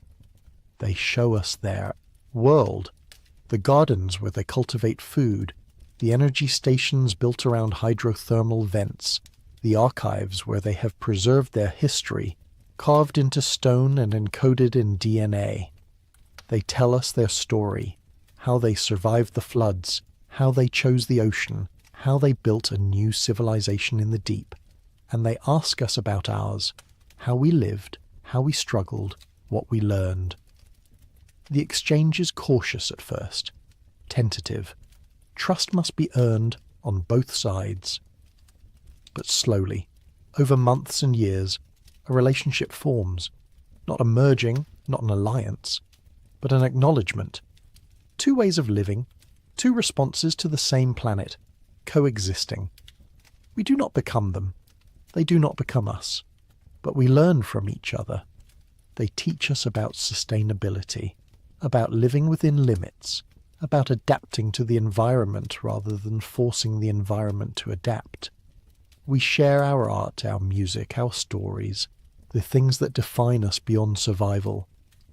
And perhaps, in time, the boundary between surface and deep begins to blur. Perhaps humans venture further into the ocean, not to exploit but to understand. Perhaps some choose to stay, to join the underwater civilization, to undergo the transformations necessary to live in the deep. Perhaps members of the first civilization choose to visit the surface, to experience the sun and the wind, to walk on land for the first time in millennia. Perhaps children are born who belong to both worlds, equally comfortable in air and water bridging the divide. Or perhaps it does not go that way at all. Perhaps contact is brief, cordial, and final. Perhaps the first civilization shares what they are willing to share, listens to what we have to say, and then retreats back into the deep, closing the door behind them. Perhaps they decide that coexistence is impossible, that our two species are too different, that the risk of conflict outweighs the benefit of communication. Perhaps they leave us with a warning, protect the ocean or lose it, respect the deep or face the consequences. And then they disappear, and we are left to wonder if they are still there, watching, or if they have moved deeper still, beyond our reach, into places we will never find. But this is all speculation, imagination, a story we tell ourselves because the alternative, that the ocean is empty, that we are alone, that there is no hidden civilization, is somehow less interesting, less wondrous, less comforting. We want the mystery. We need it. Because mystery is hope. It is the possibility that there is more to the world than what we see, more to existence than what we understand, more to the story than what we have been told. The first civilization may not exist, probably does not exist. Logic and evidence suggest that the structures are natural, the sounds are geological, the myths are metaphors, that we are alone on this planet, the only species to achieve technological civilization, the only ones asking these questions. And if that is true, it places an enormous responsibility on our shoulders. It means we are the custodians of this world, the only ones who can choose its future. It means the ocean is ours to protect or destroy, and the choice will define not just our survival, but the survival of everything that lives within it. But what if we are wrong? What if the absence of proof is not proof of absence? What if the first civilization is there, hidden in the places we have not looked, living in ways we have not imagined, waiting for us to be ready? What if the ocean holds not just the history of life on Earth, but the future of intelligence itself? These questions do not demand answers. They demand attention. They demand that we take the ocean seriously, that we explore it with respect rather than arrogance, that we listen to its rhythms and learn its secrets. They demand that we recognize our ignorance, acknowledge the limits of our knowledge, and approach the unknown with humility and wonder. Because whether the first civilization exists or not, the ocean remains. It remains vast, deep, powerful, alive. It remains the largest habitat on the planet, the source of weather and climate, the foundation of the food chain, the engine of life itself. It remains mostly unexplored, mostly misunderstood, mostly taken for granted, and it remains, in a very real sense, our future. As the land becomes more crowded, more hostile, more degraded, the ocean offers space and resources and possibilities. It offers a frontier, a challenge, a chance to reimagine what civilization can be. And perhaps that is the real lesson of the first civilization, whether they exist or not. That survival is not about clinging to the past, but about adapting to the future. That catastrophe can be an ending or a beginning, that when the world changes, we can change with it, or be left behind. That the difference between extinction and evolution is the willingness to descend into the unknown, to embrace transformation, to let go of what we were and become what we must be. The ocean teaches this lesson every day. It is a place of constant change, where creatures evolve in the darkness, where ecosystems thrive in the most extreme conditions, where life persists against all odds. It is a place of death and birth, destruction and creation, endings and beginnings. It is a place where the past is buried and the future is born, and it is a place perhaps where another version of humanity learned these lessons long ago and chose a different path, a path that led not to the stars but to the depths, not to conquest but to harmony, not to extinction but to survival. We may never know if they are there, but we can choose to live as if they are. We can choose to treat the ocean with the respect it deserves, to protect it rather than exploit it, to explore it with wonder rather than greed. We can choose to see the deep not as an empty void, but as a living world, full of mystery and possibility, deserving of care and attention. We can choose to believe that we're not alone, that something ancient and wise might be watching, judging, waiting to see what we will do. And maybe, just maybe, if we make the right choices, if we prove ourselves worthy, the ocean will reveal its secrets. The first civilization will emerge from the deep, not to conquer but to connect, not to judge but to welcome. And we will finally understand that the Earth has always been a planet of two worlds, the surface and the deep, the land and the sea, the known and the unknown, and that we belong to both. Until then, the mystery endures, the ocean breathes, the depths remain unexplored, and somewhere, in the darkest trenches and the hidden canyons, in the places where light cannot reach and pressure crushes everything but life itself, something might be stirring, something might be waiting, something might be watching, and the story continues, unwritten, unfinished, as deep and endless as the sea. But let us go deeper. Let us move past the question of whether they exist and ask instead, how? How could a human civilization, or something that was once human, survive beneath the ocean? What would the transformation require? What biological miracles, what technological leaps, what desperate adaptations would be necessary to leave the surface behind and build a life in the crushing darkness of the deep? The answer begins with evolution, but not the slow, patient evolution that takes millions of years. It begins with crisis, with necessity, with a choice made at the edge of extinction: adapt or die. Imagine the moment. The waters are rising, the ice sheets are melting, the coastlines where your civilization has thrived for generations are disappearing beneath the waves. You watch your cities flood, your farmlands drown, your monuments to permanence proven temporary. You have a choice. You can flee inland, competing with other survivors for dwindling land, fighting wars over what remains. Or you can do something unprecedented, something desperate. You can follow the water down. But humans cannot breathe underwater. We cannot withstand the pressure at depth. Our bodies are designed for air, for warmth, for light. To survive in the ocean would require us to become something else, and perhaps, just perhaps, an ancient civilization possessed the knowledge to make that transformation possible. Consider what we know about the human body. We are more aquatic than we admit.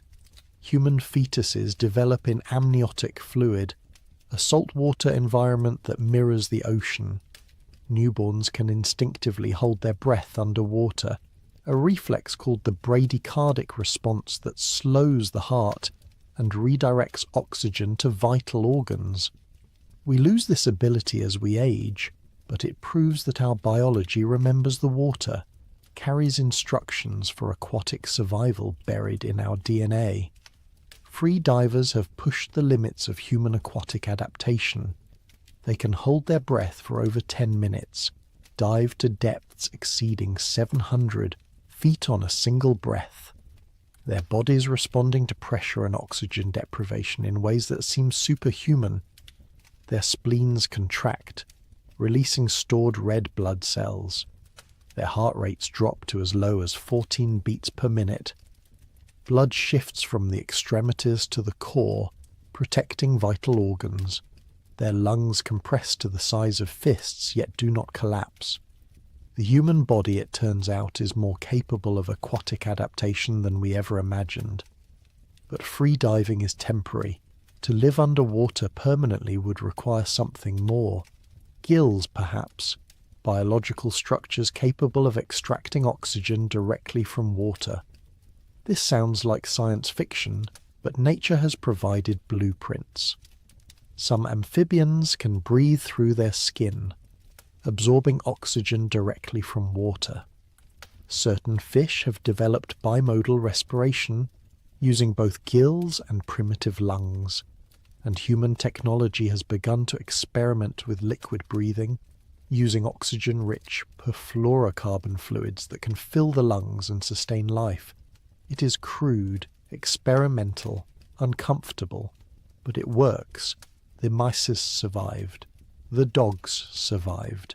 And if an ancient civilization possessed biotechnology more advanced than ours, if they understood genetic manipulation in ways we are only beginning to grasp, could they have re-engineered themselves? Could they have given themselves gills, or lungs that could process water, or skin that could breathe? Then there is pressure. At the ocean surface, we experience 1 atmosphere of pressure, 14.7 pounds per square inch. For every 33 feet of depth, that pressure increases by another atmosphere. At 1,000 feet, the pressure is crushing, over 30 atmospheres, enough to compress air to a fraction of its volume, to rupture human lungs, to turn nitrogen in the bloodstream into a poison. At the deepest points of the ocean, 7 miles down, the pressure exceeds 1,000 atmospheres. It would crumple a human body like paper. But again, nature shows us that adaptation is possible. Deep-sea fish have no air pockets, no swim bladders that would collapse under pressure. Their bodies are filled with water, making them neutrally buoyant, equalizing internal and external pressure.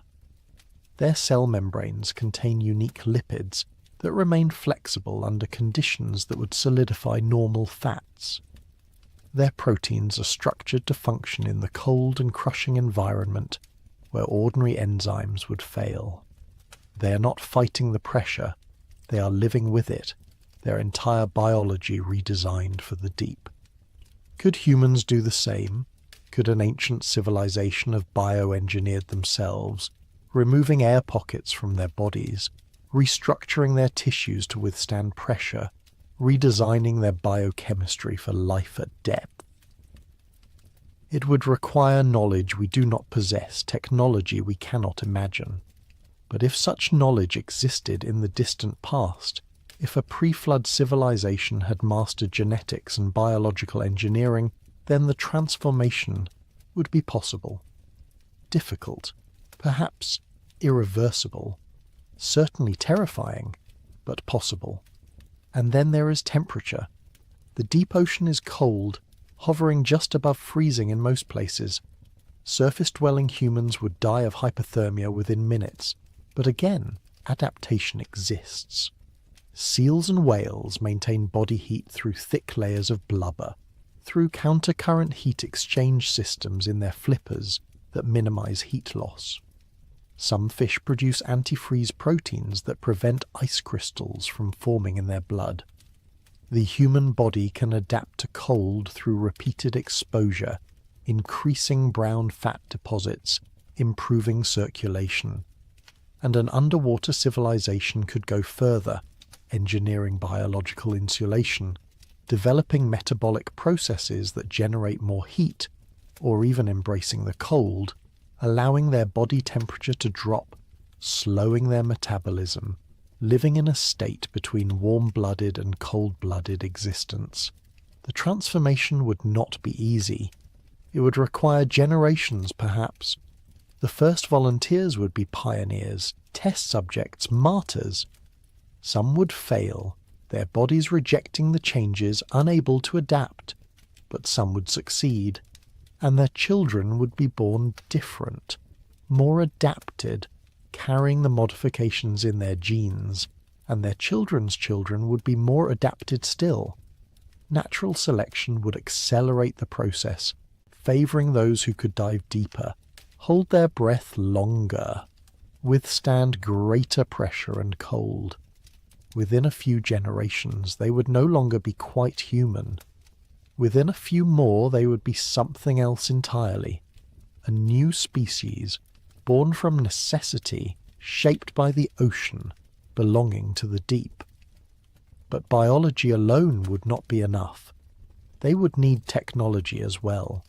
Shelters that could withstand the pressure and provide stable environments, energy sources to power their cities, food production systems to sustain a population, communication methods that worked underwater, transportation that could move through the viscous resistance of water at depth.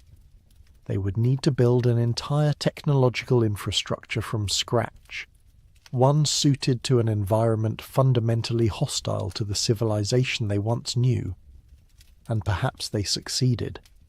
Perhaps the ruins we find, Yonaguni, the structures off India, the anomalies detected by sonar, are not from surface civilizations that sank, but from the first attempts at underwater construction.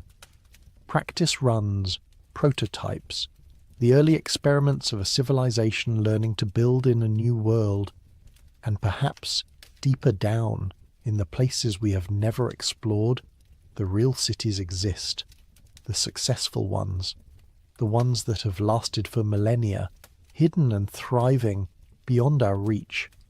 If such a civilization exists, they would not be alone in the deep. The ocean is full of intelligent life, creatures with complex behaviors, sophisticated communication, problem-solving abilities that rival our own. And if an underwater civilization has been living in the ocean for thousands of years, they would have encountered these creatures, learned from them, perhaps even formed relationships with them. Consider the cetaceans, whales and dolphins. These are not simple animals. They possess large, complex brains, some even larger than human brains when adjusted for body size. They live in social groups, with cultures that vary between populations. They communicate using sophisticated vocalizations, dialects that differ between regions, names for individuals, possibly even grammar and syntax. They demonstrate self-awareness, passing the mirror test, recognizing themselves as distinct entities. They show empathy, helping injured members of their pod, even assisting other species. They mourn their dead, carrying deceased calves for days, refusing to let go.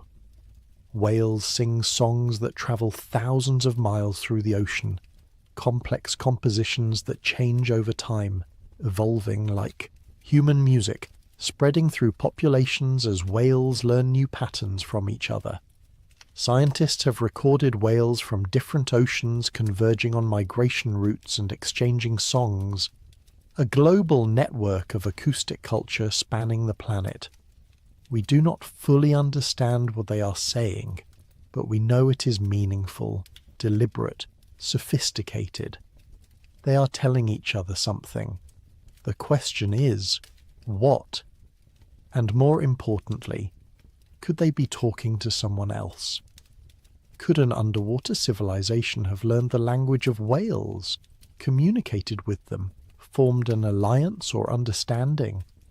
Whales migrate across vast distances, travelling routes that span entire oceans. They dive to great depths, exploring regions humans have never reached.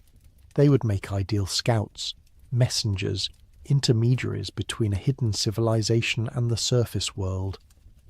And there are stories, ancient and modern, of whales behaving strangely, of dolphins guiding lost sailors to shore, of orcas protecting humans from sharks, of cetaceans approaching humans with what seems like curiosity, intelligence, intention.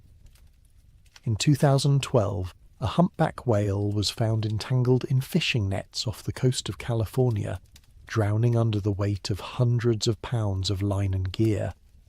A team of divers went down to free it, cutting through the nets with knives, working carefully to avoid the whale's powerful tail. It was dangerous work. The whale could have killed them with a single movement. But it remained still, seeming to understand that the divers were helping. And when the last net was cut away, when the whale was finally free, it did something unexpected. It swam to each diver individually, making eye contact, gently touching them with its fins, as if expressing gratitude. The divers reported feeling an intelligence behind those eyes, a presence that was aware, deliberate, communicative. One diver described it as the most profound moment of his life, like being acknowledged by another person. Could such intelligence be natural?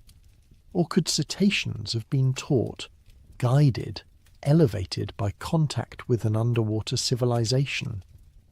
Could they serve as the eyes and ears of the deep, reporting back to their hidden allies, watching the surface dwellers, carrying messages between two worlds? Then there are the cephalopods, octopuses, squid, cuttlefish, creatures so alien in their intelligence that scientists debate whether they are even conscious in the way we understand consciousness. Their nervous systems are decentralized, with 2/3 of their neurons located in their arms, allowing each limb to act semi-independently. An octopus does not think with a single brain, but with 9, one central brain and 8 peripheral ones, a distributed intelligence that perceives and processes the world differently than any vertebrate. And they communicate not with sound, but with light. Their skin contains millions of chromatophores, cells that can change color and pattern in milliseconds, creating displays of astonishing complexity. An octopus can turn its entire body into a moving canvas, generating ripples of color, textures that mimic rocks or coral, patterns that pulse and shift. Scientists believe this is primarily for camouflage and mating displays, but some researchers suspect it might also be a form of communication, a visual language written directly on the skin, too fast and complex for humans to decode. Imagine an underwater civilization that had learned this language, that could communicate with cephalopods using bioluminescent displays, patterns of light and colour conveying meaning. Imagine octopuses serving as spies or scouts, their boneless bodies capable of squeezing through impossibly tight spaces, their intelligence allowing them to solve problems, open containers, manipulate objects.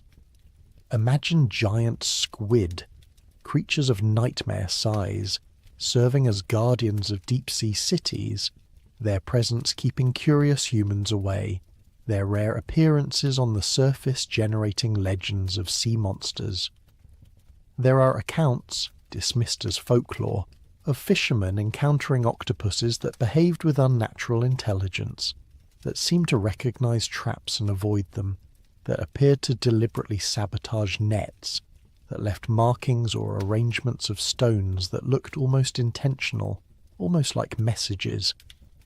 Most scientists attribute this to anthropomorphism, to humans seeing intelligence where there is only instinct. But what if some of those accounts were accurate? What if some cephalopods have been taught, trained, enlisted by a civilization that understands them better than we do? And then there are the unknowns. The ocean is full of creatures we have seen only rarely or not at all. Giant squid, reaching lengths of 40 feet or more, have been photographed alive only a handful of times. Colossal squid, even larger, are known only from carcasses that wash ashore or are found in the stomachs of sperm whales. What else exists in the deep that we have never seen? What other intelligences might swim in the darkness, undetected, uncategorized, unknown? Sonar has detected massive organisms moving through the ocean, organisms too large to be any known species. Fishermen tell stories of encounters with creatures that should not exist. Fish with strange proportions, eels of impossible length, things that defied classification. Most are explained away as misidentifications, exaggerations, hoaxes, but not all. Some remain mysteries. Some suggest that the ocean holds biodiversity we cannot imagine, species that live their entire lives in regions we never visit, creatures adapted to environments we have never studied. If an underwater civilization exists, they would know these creatures. They would have catalogued them, studied them, perhaps domesticated or befriended them. They would possess knowledge of marine biology that would make our scientific understanding look primitive, and they might use that knowledge in ways we cannot predict, engineering new species, forming symbiotic relationships, integrating life and technology in ways that blur the boundary between biology and machine. But where? Where could such a civilization hide? The ocean is vast, but it is not infinite. We have satellites that map the surface, sonar that penetrates the depths, submarines that explore the trenches. Surely we would have found something, some structure, some signal, some undeniable proof. Unless they are hiding in places we cannot easily search, unless they have chosen locations so remote, so hostile, so inaccessible that even our best technology struggles to reach them. The Mariana Trench is the most obvious candidate. It is the deepest place on Earth, plunging nearly 7 miles beneath the surface, deeper than Mount Everest is tall. Only 4 descents to the bottom have ever been made, 3 manned, 1 unmanned. The most recent was in 2019, and even with modern technology, the journey took 4 hours of descent through absolute darkness, the pressure increasing with every meter, the temperature dropping to just above freezing. At the bottom, The pressure is over 1,000 times that at sea level, 16,000 pounds per square inch, enough to crush almost anything. But life exists there. The first explorers to reach the bottom found fish, amphipods, sea cucumbers, creatures living in conditions that should be lethal. If life can exist at the bottom of the Mariana Trench, could civilization? Could a city be built there, carved into the rock, powered by geothermal vents, protected from the surface by miles of water and darkness? The trench is over 1,500 miles long and 43 miles wide. Most of it has never been explored in detail. We have better maps of Mars than we do of the Mariana Trench. If something were hidden there, we might never find it. Then there are the mid-ocean ridges, underwater mountain ranges where tectonic plates pull apart, creating volcanic activity and hydrothermal vents. These ridges stretch for over 40,000 miles across the ocean floor, forming the longest mountain range on the planet. They are tectonically active, unstable, prone to earthquakes and eruptions. But they are also rich in energy and minerals, producing heat and chemicals that support thriving ecosystems. A civilization that learned to harness geothermal energy could build cities along these ridges, drawing power from the Earth itself, using volcanic heat to generate electricity, to warm their habitats, to support life. Most mid-ocean ridges are poorly mapped. They lie at depths of 8,000 to 10,000 feet, beyond the reach of casual exploration. The water is too deep for conventional diving, the terrain too rugged for easy navigation. And the volcanic activity creates constant change. New rock forming, old structures buried, the landscape shifting over time. If a civilization built along the ridges, their cities would be constantly evolving, adapting to the dynamic environment hidden among the natural formations, indistinguishable from the geology unless you knew what to look for. There are also the abyssal plains, vast flat expanses of ocean floor that cover more than half the planet's surface. These are some of the least explored places on Earth, featureless landscapes of sediment and rock lying at depths of 10,000 to 20,000 feet. They are cold, dark and seemingly empty, which is precisely why they're perfect for hiding. No one explores empty plains. No one looks for cities in barren wastelands. But beneath the sediment, hidden under layers of mud and debris accumulated over millennia, structures could exist. Entire civilizations could be buried there, waiting to be discovered, invisible to sonar, protected by the very emptiness that makes them seem uninteresting. And then there are the underwater cave systems. Caves exist throughout the ocean floor, formed by lava tubes, limestone erosion, tectonic fractures. Some are small, barely large enough for a human to squeeze through. Others are vast, extending for miles through the rock, creating labyrinths of passages and chambers. The Bahamas alone contain thousands of underwater caves, many of which have never been fully explored. Some connect to underground river systems, creating networks that extend beneath islands and even beneath the continental shelf. In Mexico, divers have explored cenotes, sinkholes that connect to massive underground cave systems, some stretching for hundreds of miles. These caves contain fresh water, even far from shore, creating unique environments where fresh and salt water mix. And they contain artifacts, evidence of ancient human activity, bones, pottery, tools, suggesting that people explored these caves thousands of years ago, before rising sea levels flooded them. But the caves extend deeper than any diver has reached, down into darkness where no light penetrates, where the passages narrow and twist, where getting lost means never being found. Could an underwater civilization have made their home in these cave systems? Could they have found or created chambers deep within the rock, protected from the open ocean, insulated from temperature fluctuations, hidden from sonar and detection? Caves would provide natural shelter, stable environments, protection from surface threats, and if the caves connected to geothermal sources or underground aquifers, they could provide energy and fresh water as well. There is also Antarctica. The continent is surrounded by frigid ocean, much of it covered by ice shelves, massive platforms of ice floating on the sea, some hundreds of feet thick. Beneath these ice shelves, in the space between the ice and the ocean floor, exists an environment we have barely begun to explore. It is dark, cold, and hostile, but it is also stable, protected from storms and surface activity, isolated from human observation.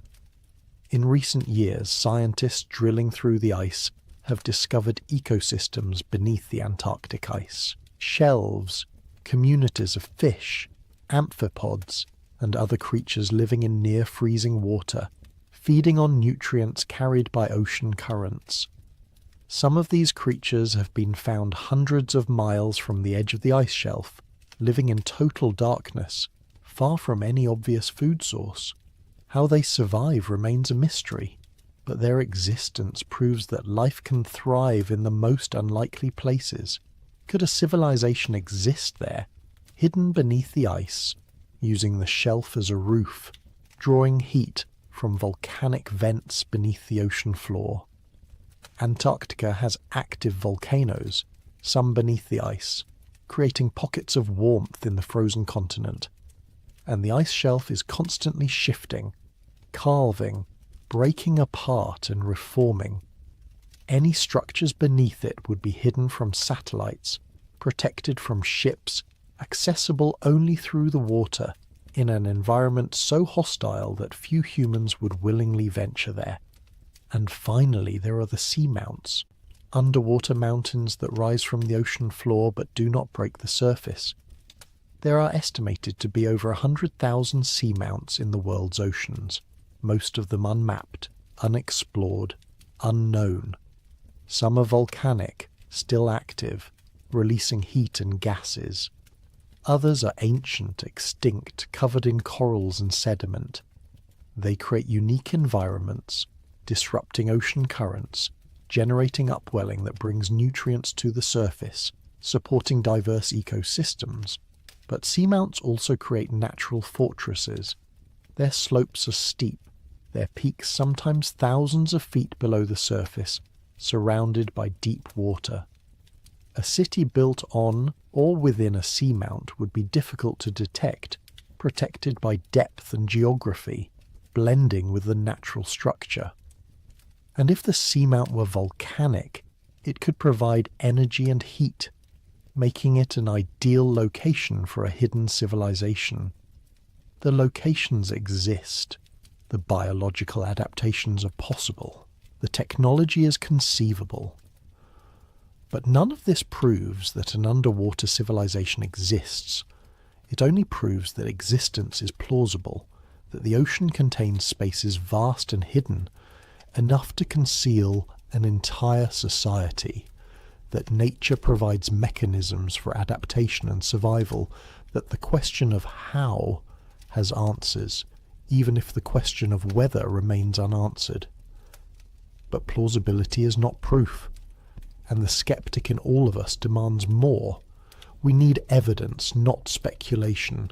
We need data, not stories. We need something concrete, something undeniable, something that cannot be explained away. And yet, the absence of evidence is not evidence of absence. It is merely evidence of not looking, or not looking hard enough, or not looking in the right places. The ocean covers 71% of the planet. We have explored less than 5% of it in any detail. The remaining 95% is unknown, unmapped, unseen. That is an area larger than all the continents combined. a space vast enough to contain entire worlds, civilizations, ecosystems we cannot imagine.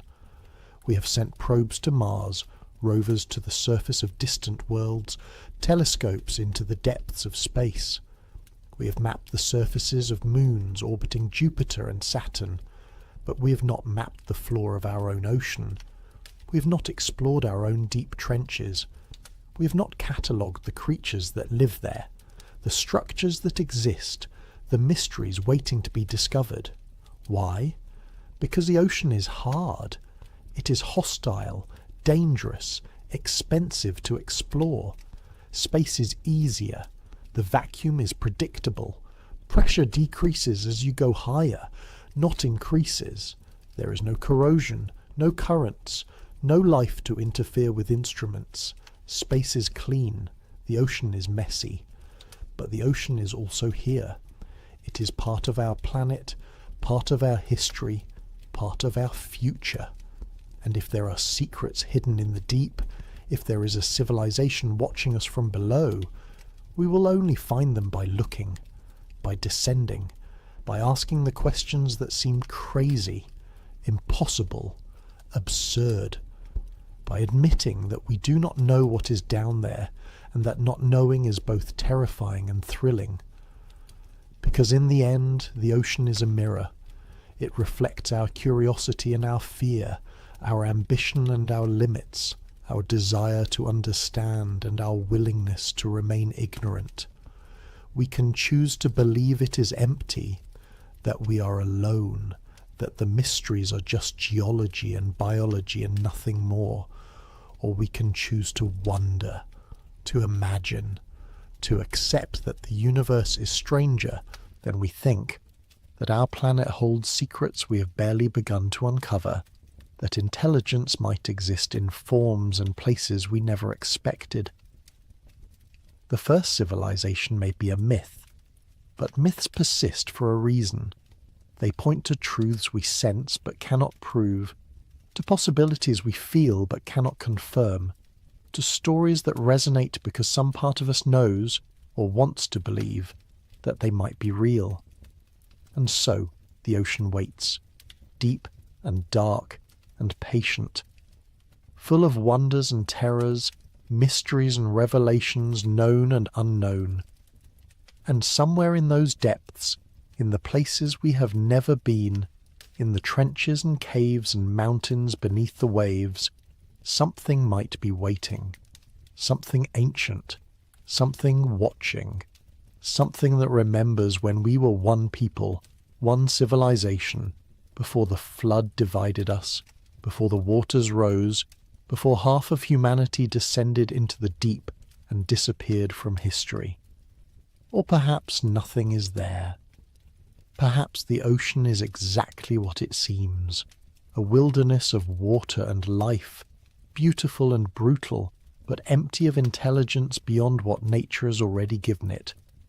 Perhaps we're alone, the only civilization on this planet, the only ones asking these questions, the only ones wondering what lies beneath, but we will not know until we look, and looking, truly looking, deeply looking, humbly looking, might be the most important thing we ever do. Not because we will find the first civilization, but because we will find the ocean, and in finding the ocean, we will find ourselves. But if they exist, what would they have become? Not just biologically, not just geographically, but culturally, psychologically, spiritually. How would living in the deep for thousands of years change not just their bodies, but their minds, their values, their understanding of existence itself? The environment shapes consciousness. This is not metaphor, but fact, demonstrated across every culture that has ever existed. Desert peoples develop different worldviews than forest peoples. Island cultures think differently than continental ones. The landscape seeps into language, into art, into the fundamental structure of thought, and the ocean, vast, dark, three-dimensional, timeless, would shape consciousness in ways we can barely comprehend. First, there is the question of time. On the surface, we measure our lives by the sun, days and nights, seasons and years, the rhythm of light and dark that governs agriculture, sleep, activity, ritual. Our calendars are solar. Our clocks divide the day into hours determined by the Earth's rotation. Our entire conception of time is built on the presence of the sun. But in the deep ocean, there is no sun, no day, no night, no seasons. The temperature remains constant. The darkness is absolute. The only rhythms are those of the tides, subtle shifts in current and pressure that mark the moon's passage overhead, but nothing like the dramatic transition from day to night. Time in the deep becomes something else. Not cyclical, but flowing. Not measured, but felt. Not divided into discrete units, but experienced as a continuous present. An underwater civilization would have no need for clocks as we understand them. No alarm clocks to wake them. No schedules tied to sunrise or sunset. No division of activity between day work and night rest.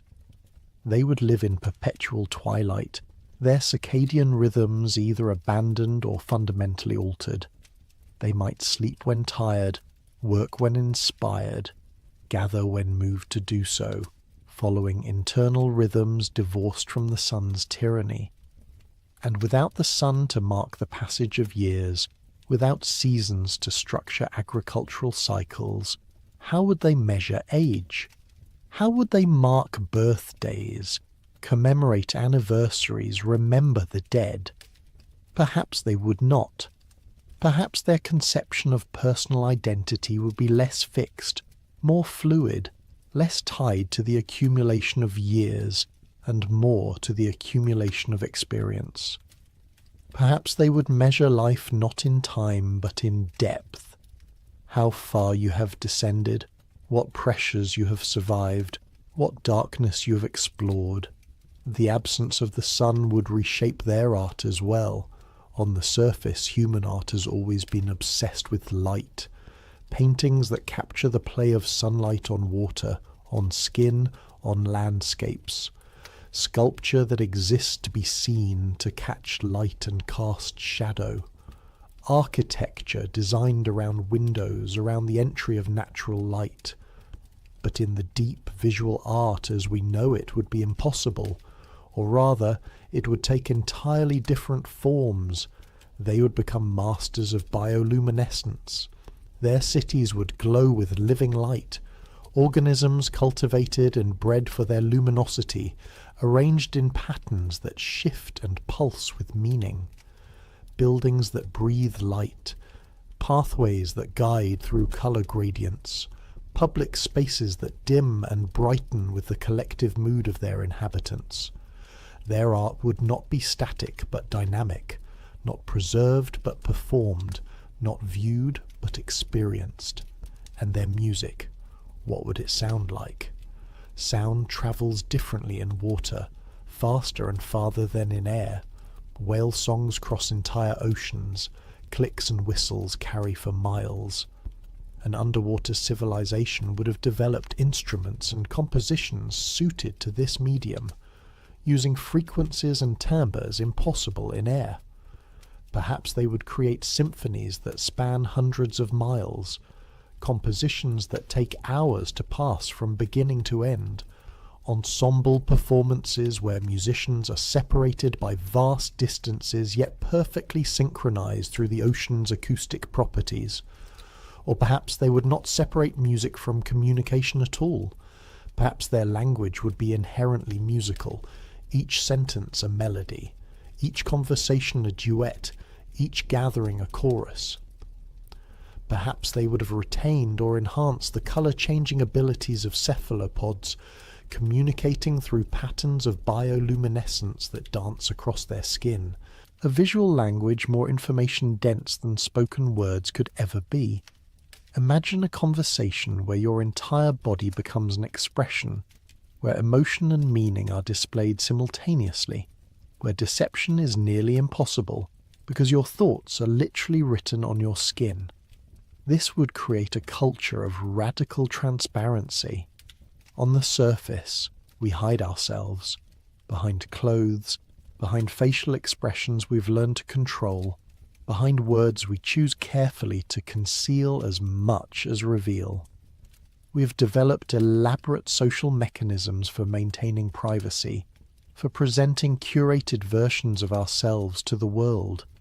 But in a civilization where communication is visual and involuntary, where emotion displays itself automatically in waves of color and light, privacy as we know it could not exist. How would that change them? Would they become more honest, more emotionally intelligent, more empathetic, forced to witness each other's inner states constantly? Or would they develop new forms of psychological distance, new ways of maintaining individual identity in the face of perpetual transparency? Perhaps they would value solitude more intensely than we do, needing regular periods of isolation to maintain sanity in a society where nothing is hidden. And what would they believe? What religions, what philosophies, what cosmologies would emerge from a civilization living in eternal darkness? On the surface, most human religions have centered around the sun, around light as metaphor for divinity, goodness, truth. Darkness is evil, ignorance, death. But in the deep, darkness is home. Darkness is safety. Darkness is where life happens. They might revere the darkness, see in it not absence but presence, the presence of depth, of mystery, of infinite possibility. They might view the surface not as a paradise lost, but as a harsh, exposed realm of dangerous light where nothing can hide, where the sun burns and blinds. They might tell their children cautionary tales about the terrible surface, where beings live flattened against a two-dimensional plane, where the sky is a hard limit you cannot penetrate, where light reveals everything and destroys the sacred mystery of the unknown. Or perhaps they would have moved beyond religion entirely. In the deep, surrounded by demonstrable wonders, bioluminescent creatures, volcanic vents spewing the building blocks of life, ecosystems sustained by chemistry rather than sunlight, perhaps they would have developed a purely empirical worldview, a scientific spirituality that finds meaning in understanding rather than in worship. Perhaps their philosophers would be their biologists, their priests would be their engineers, their temples would be their laboratories. But more likely, they would have developed something we cannot imagine, a belief system shaped by experiences we have never had. What does it do to consciousness to live in 3 dimensions, not 2? On the surface, we are essentially planar creatures. We move forward and back, left and right, but vertical movement is limited and temporary. We climb, we jump, but gravity always pulls us back to the ground. Our cities are built on horizontal planes, our maps are flat, our sense of direction is cardinal, north, south, east, west. But in the ocean, there is no ground in the same sense. Movement is omnidirectional. Up and down are as natural as forward and back. Navigation becomes 3-dimensional. Spatial thinking becomes volumetric. How would this reshape cognition? How would it change mathematics, geometry, architecture, art? Perhaps they would have developed forms of spatial reasoning we cannot comprehend, seeing relationships and patterns invisible to surface-dwelling minds, constrained by 2-dimensional thinking. And what would they build? What would their technology look like? We imagine technology as hard, metal and plastic, circuits and screens, rigid structures that impose order on chaos. But that is surface thinking, shaped by our environment where materials must be strong to resist gravity, where structures must be solid to stand against wind and weather. In the ocean, technology would take different forms. They would build with the ocean, not against it. Their structures would be organic, grown rather than constructed. We have already seen the beginnings of this on the surface. Scientists experimenting with mycelium construction, with bacteria that produce limestone, with coral reefs that can be guided and shaped. An underwater civilization would have perfected these techniques millennia ago. Imagine buildings that are alive, that grow and repair themselves, that breathe and metabolize. Cities built from modified coral, structures that expand as the population grows, that adapt to changing currents and pressures, that absorb nutrients from the water and process waste back into useful materials. Walls that are permeable membranes, filtering and purifying water, extracting oxygen, adjusting their porosity based on needs. Architecture that is biotechgy, where the boundary between life and infrastructure dissolves. Their energy would come from the earth itself. We know hydrothermal vents exist throughout the ocean floor, spewing superheated water rich in minerals and gases. These vents support entire ecosystems without sunlight, proving that life can thrive on geothermal energy alone. An underwater civilization would have learned to harness these vents, not just for heat but for electricity, for chemical synthesis, for industrial processes. Perhaps they would cultivate specialized bacteria that live around the vents, engineering them to produce specific compounds, to generate electricity through biochemical processes, to convert dissolved minerals into useful materials.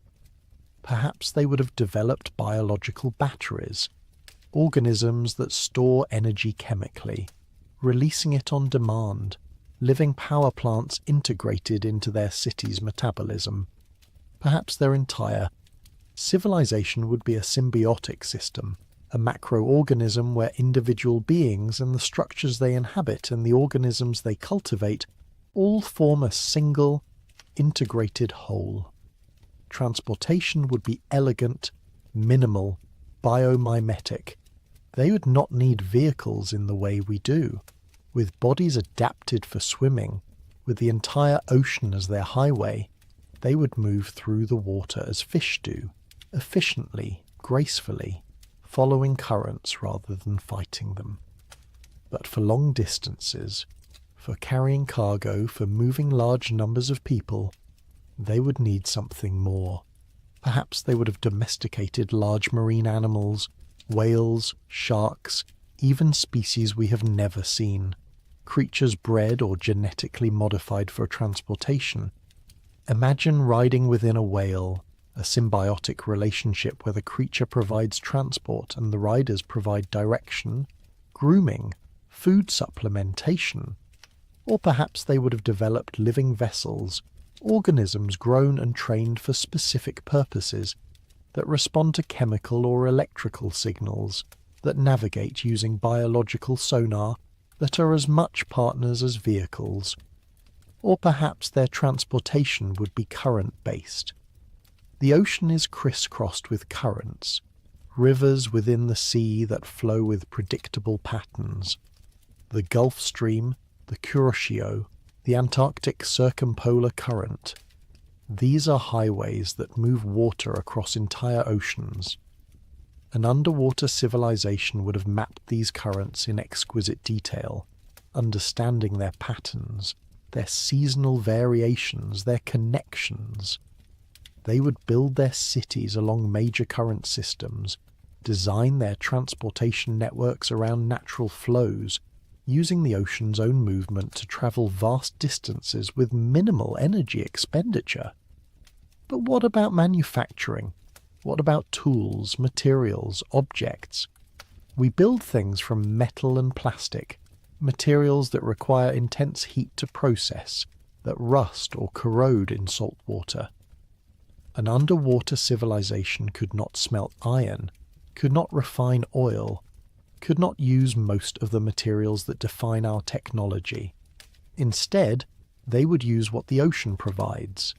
Ceramics made from silica and calcium compounds, harder than steel and impervious to corrosion, composites woven from kelp and algae fibers, flexible yet strong, biodegradable yet durable, glass formed from volcanic minerals, shaped by biological acids rather than by fire, and materials we cannot imagine, created through bioengineering and chemistry we have not yet discovered. Their tools would be biological. Why build a knife when you can grow one, shaping tooth or bone or shell into precise cutting edges? Why forge metal when you can culture organisms that secrete materials stronger than steel?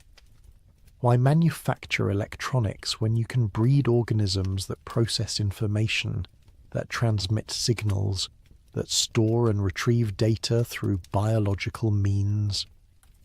We're beginning to understand biological computing on the surface, DNA data storage, bacterial logic gates, neural networks that literally are neural.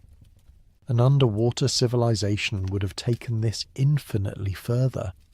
Their computers would be living things, possibly colonies of specialized organisms working in concert, processing information through biochemical reactions faster and more efficiently than silicon ever could. And they would have no need for our binary logic. Biology operates in spectrums, in gradients, in multidimensional possibility spaces. Their information technology would be fundamentally different from ours, based on principles we're only beginning to grasp. Quantum biological effects, electromagnetic field manipulation, chemical computation happening in parallel across millions of cells simultaneously. They would not think of data as discrete bits, but as flowing states, not of programs as linear instructions, but as emergent behaviors of complex systems. But perhaps the most profound difference would be in how they think about resources, about scarcity, about wealth and power. Surface civilization has been defined by competition over finite resources. Land is limited, so we fight wars to control territory. Freshwater is scarce in many regions, so we build infrastructure to capture and distribute it.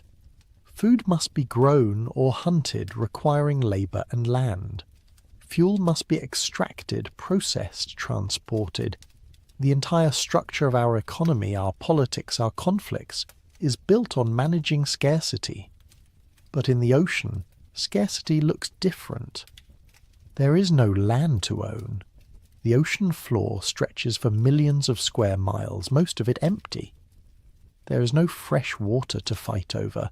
If they have adapted to salt water, the entire ocean is their resource. Food is abundant near vents and upwelling zones, renewable, requiring no agriculture in the traditional sense. Space is three-dimensional and vast, eliminating the density constraints that create urban crowding. The scarcities would be different. Energy might be limited to areas near hydrothermal vents or volcanic activity. Certain minerals might be rare. Population might be constrained by the carrying capacity of vent ecosystems or by the complexity of maintaining biological infrastructure. But the fundamental competition over land and water that has driven surface history would not exist. This could create a fundamentally different social structure, perhaps one without the concept of property as we know it, perhaps without nations or borders, since there are no natural boundaries in the ocean, no rivers or mountains to define territories, perhaps without class hierarchies based on land ownership, since land ownership is meaningless when everyone lives in 3 dimensions and can simply move elsewhere.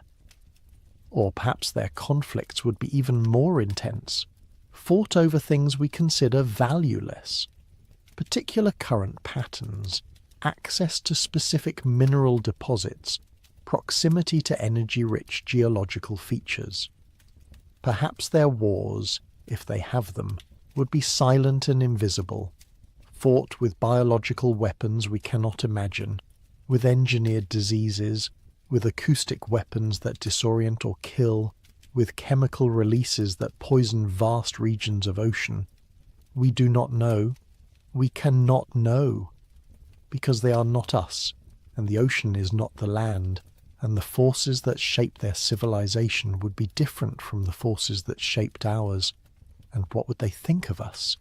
If they exist, if they watch us, what is their judgment?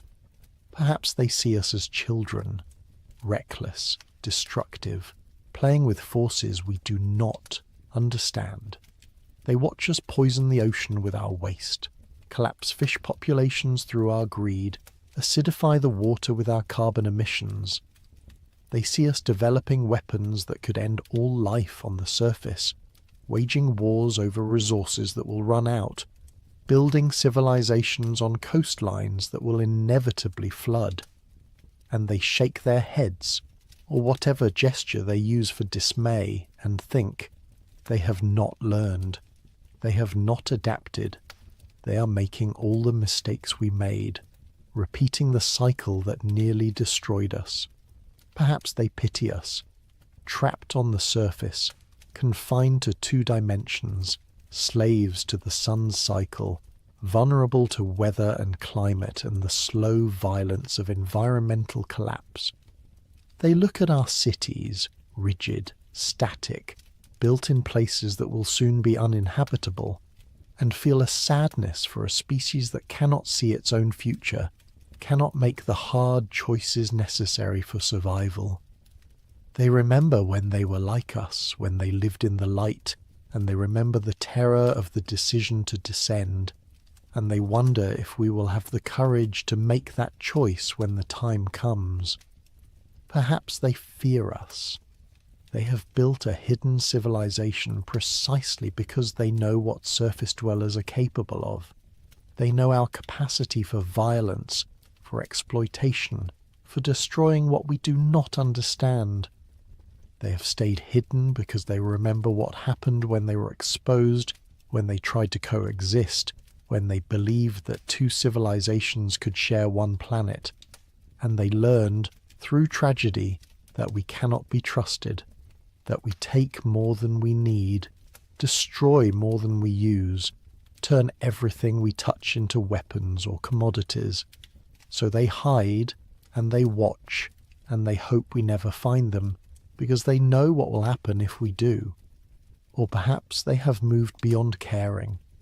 Perhaps they have lived in the deep so long, adapted so completely, that they no longer consider themselves related to us. We are surface creatures, air breathers, remnants of a world they left behind. They have become something new, something ocean-born, and we are as alien to them as jellyfish or plankton. They do not hate us or fear us or pity us.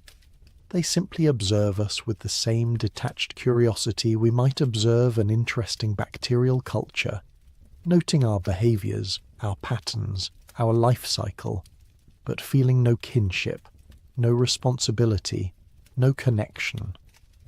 Or perhaps, and this is the most hopeful possibility, they wait for us with patience born of millennia, knowing that eventually we will be ready, that eventually we will exhaust the surface, destroy our current civilization, face the same choice they faced.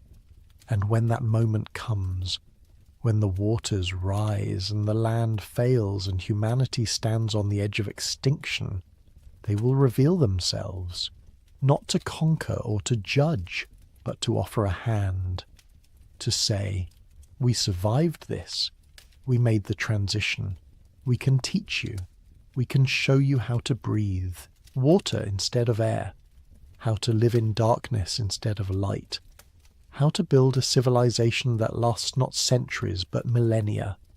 Come, descend, join us, become what we became, survive. There are moments in history that make you wonder, events that do not quite make sense, that carry the whisper of outside influence, of invisible hands guiding outcomes. In 1968, The submarine USS Scorpion sank in the Atlantic Ocean with all hands lost. The official investigation concluded it was due to mechanical failure, possibly a torpedo malfunction. But the wreckage, when finally located, showed damage patterns that did not match the official explanation. Sections of the hull were crushed in ways suggesting external pressure, directional force, not internal explosion. Some researchers noted marks that looked almost like bite patterns, like something massive had gripped the submarine and squeezed. The Navy classified much of the evidence. The families of the sailors were told very little, and in the years since, occasional reports have surfaced from other submarine crews in that region. Reports of sonar contacts that moved impossibly fast, of sounds that seemed organic yet huge, of instruments malfunctioning in ways that suggested external electromagnetic interference. Nothing conclusive, nothing provable, just whispers in the deep. Or consider the strange rescue of the Essex, a whaling ship that sank in 1820 after being rammed by a whale, the incident that inspired Moby Dick. The survivors drifted in lifeboats for months, dying of thirst and starvation, resorting to cannibalism. But some survivors reported something that was never included in the official accounts, that on certain nights they saw lights beneath the water, organized patterns that moved in formations. That one survivor, delirious with thirst, swore he saw figures in the waves, humanoid but wrong, watching them with what seemed like judgment. The man was dismissed as mad, his testimony stricken from the record. But he insisted until his death that something had been watching them, deciding whether they deserved to be saved, ultimately choosing to let them suffer for the crime of killing whales. Or the lost city of Helike, a Greek city that sank into the sea in 373 BC during an earthquake. Ancient accounts describe the city being swallowed by the ocean, its buildings and inhabitants disappearing in a single night. But some accounts mention strange lights in the water after the city sank, sounds like singing coming from beneath the waves. Local fishermen refused to go near the site for generations, claiming that on quiet nights you could still hear the city, that it had not been destroyed but taken, absorbed by something beneath the ocean, its people transformed rather than drowned. These are stories, legends, accounts dismissed by historians as myth or madness, but they persist, they accumulate. And if you look at them together, if you map the locations and dates, patterns begin to emerge. Clusters of unusual events around deep ocean trenches, around volcanic regions, around areas of high seismic activity. As if something watches these places, as if something takes interest when surface events intersect with the deep. Consider the tsunami warning systems that sometimes activate with no earthquake, no obvious cause. Consider the mass strandings of whales and dolphins, dozens or hundreds beaching themselves simultaneously, their navigation systems apparently disrupted by something we cannot detect. Consider the sailors throughout history who reported being guided to safety by dolphins, by whales, by currents that seemed to flow contrary to natural patterns, carrying disabled ships to shore when they should have drifted out to sea. Coincidences? Natural phenomena we do not yet understand? Absolutely. Probably. Almost certainly. But what if they are not? What if someone has been watching? What if the first civilization has been intervening in subtle ways, preventing certain disasters, allowing others, guiding surface history through gentle nudges invisible to those being guided? What if they have been testing us, measuring us, waiting to see if we will mature or destroy ourselves? We would never know. That is the genius of subtle influence. It looks like luck, like coincidence, like the natural chaos of a complex world. You cannot prove it. You can only wonder. And perhaps that is the point. Perhaps the question of whether the first civilization exists is less important than what the question does to us. How it changes us to consider the possibility. How it forces us to think differently about the ocean, about our place in the world, about the limits of our knowledge and the scope of our ignorance. The ocean teaches humility. It reminds us that we are small, that our civilization is young, that the planet existed for billions of years before us and will exist billions of years after. It reminds us that mysteries remain, that the world is not fully known, that our maps still have blank spaces, and those blank spaces contain depths we have barely begun to fathom, and perhaps that is enough. Perhaps we do not need to find the first civilization to benefit from imagining them. Perhaps the very act of asking "what if" opens doors in our thinking, makes us more curious, more respectful, more aware of how much we do not know. Perhaps believing that someone might be watching makes us more careful with the ocean, more conscious of our impact, more willing to protect what we do not fully understand. Or perhaps it is more than belief. Perhaps it is recognition. Perhaps some part of us knows, on a level deeper than conscious thought, that we are not alone, that the ocean holds more than fish and salt, that somewhere in the crushing darkness, in the volcanic vents and abyssal plains, in the trenches that plunge deeper than mountains rise, something ancient endures. Something that remembers when the world was young and humanity was one and the choice had not yet been made between surface and deep, between light and darkness, between the civilization we became and the civilization they became. And perhaps, on quiet nights, when you stand at the edge of the ocean and stare out at the horizon, you feel it, a presence, a watching, a sense that the boundary between water and air is not a barrier but a membrane, thin and permeable, and that on the other side something looks back, something that knows you, something that waits.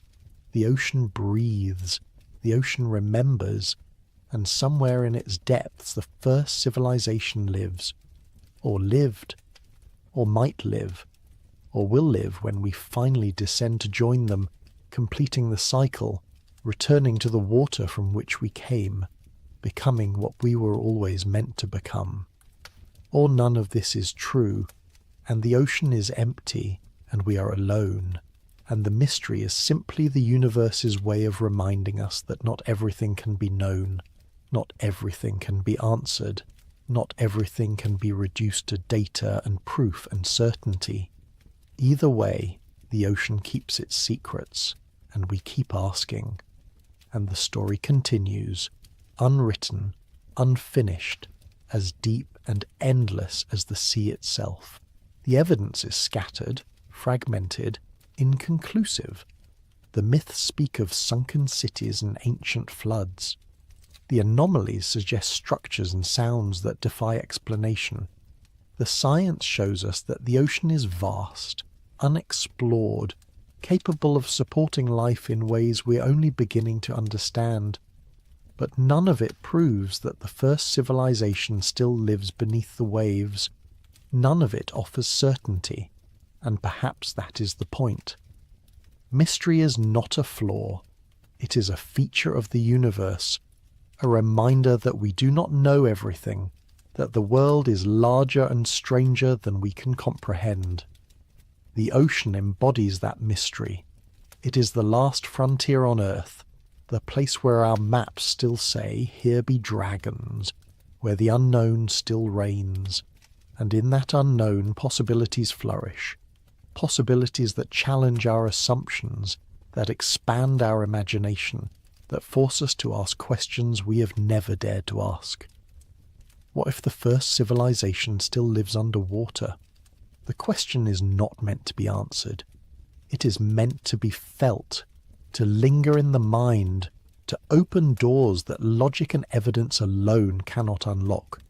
It is an invitation to wonder, to dream, to consider that the story of humanity is not the only story, that the surface is not the only world, that the past is not as dead as we believe. And maybe, just maybe, the ocean is not as empty as it seems. Maybe the darkness hides more than fish and rock. Maybe the silence is not silence at all, but a language we've not yet learned to hear. Maybe the first civilization is still there, deep below, watching and waiting, holding secrets that could change everything we think we know. Or maybe they are gone, and the ruins we find are all that remains, echoes of a world that rose and fell long before ours began. Maybe the sounds are just ice and stone, the structures just accidents of geology, the myths just stories we tell ourselves to make sense of the chaos. Maybe we are alone after all, the only intelligence on this planet, the only ones who will ever ask these questions. But the ocean does not answer. It keeps its secrets, vast and patient, indifferent to our curiosity.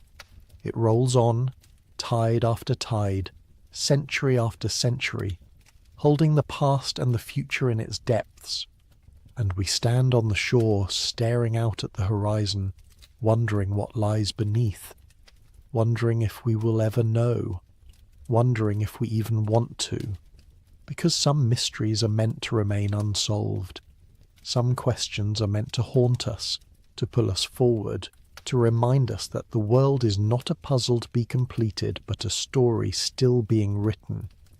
And in that story, in the space between what we know and what we imagine, the first civilization still lives. Not as fact, but as possibility. Not as history, but as myth. Not in the past, but in the eternal present of the deep, where time moves differently and the boundaries between real and unreal dissolve like salt in water.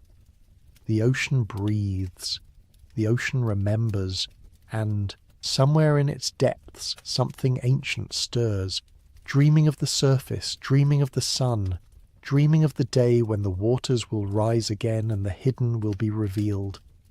Or perhaps it dreams of nothing at all, content in the darkness, at peace in the cold, having found a home where no one will ever find it.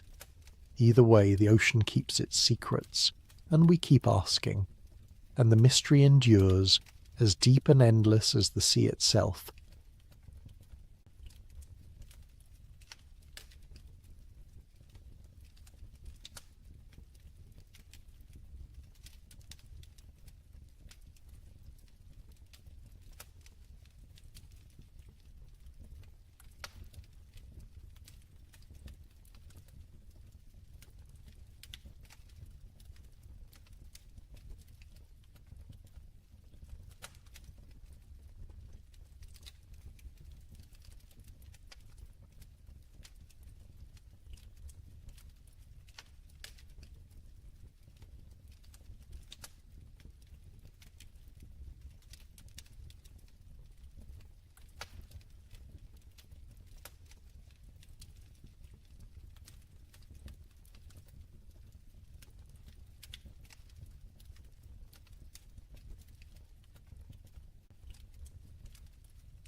What if you open your eyes and found yourself on Mars, the red desert planet, silent, endless, and empty of life?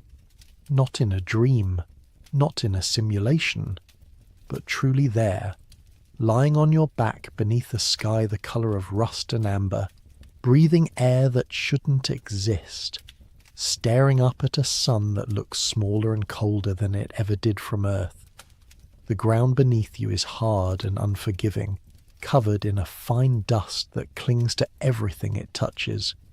Your fingers move slowly, testing reality, and the dust shifts like powder, like ash, like the remnants of something ancient that crumbled long before you arrived.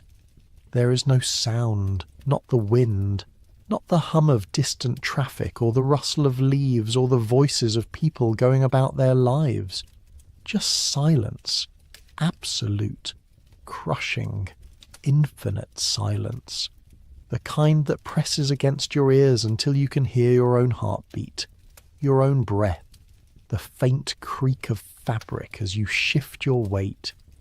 You realize slowly that you're wearing a suit, not the clothes you remember putting on, not the familiar weight of cotton or denim, but something heavier, something designed for survival in a place where survival should not be possible.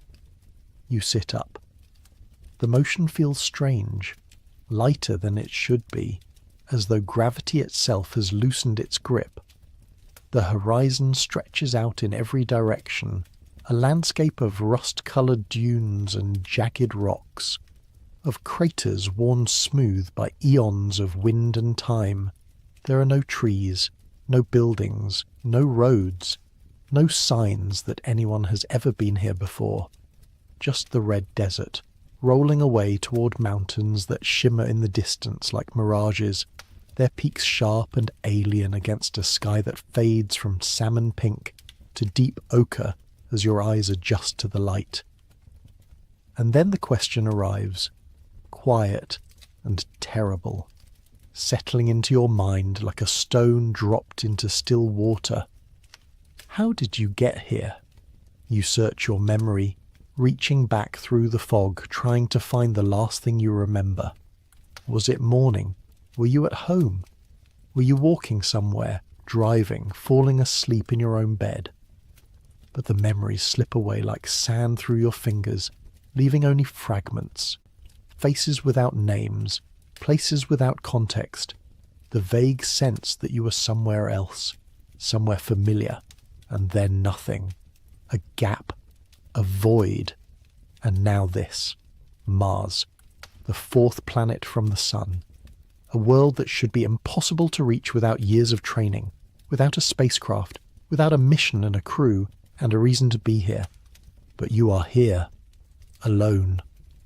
And the silence is so complete that it feels like the universe itself is holding its breath, waiting to see what you will do next. You stand slowly, testing the weight of your body in this lighter gravity.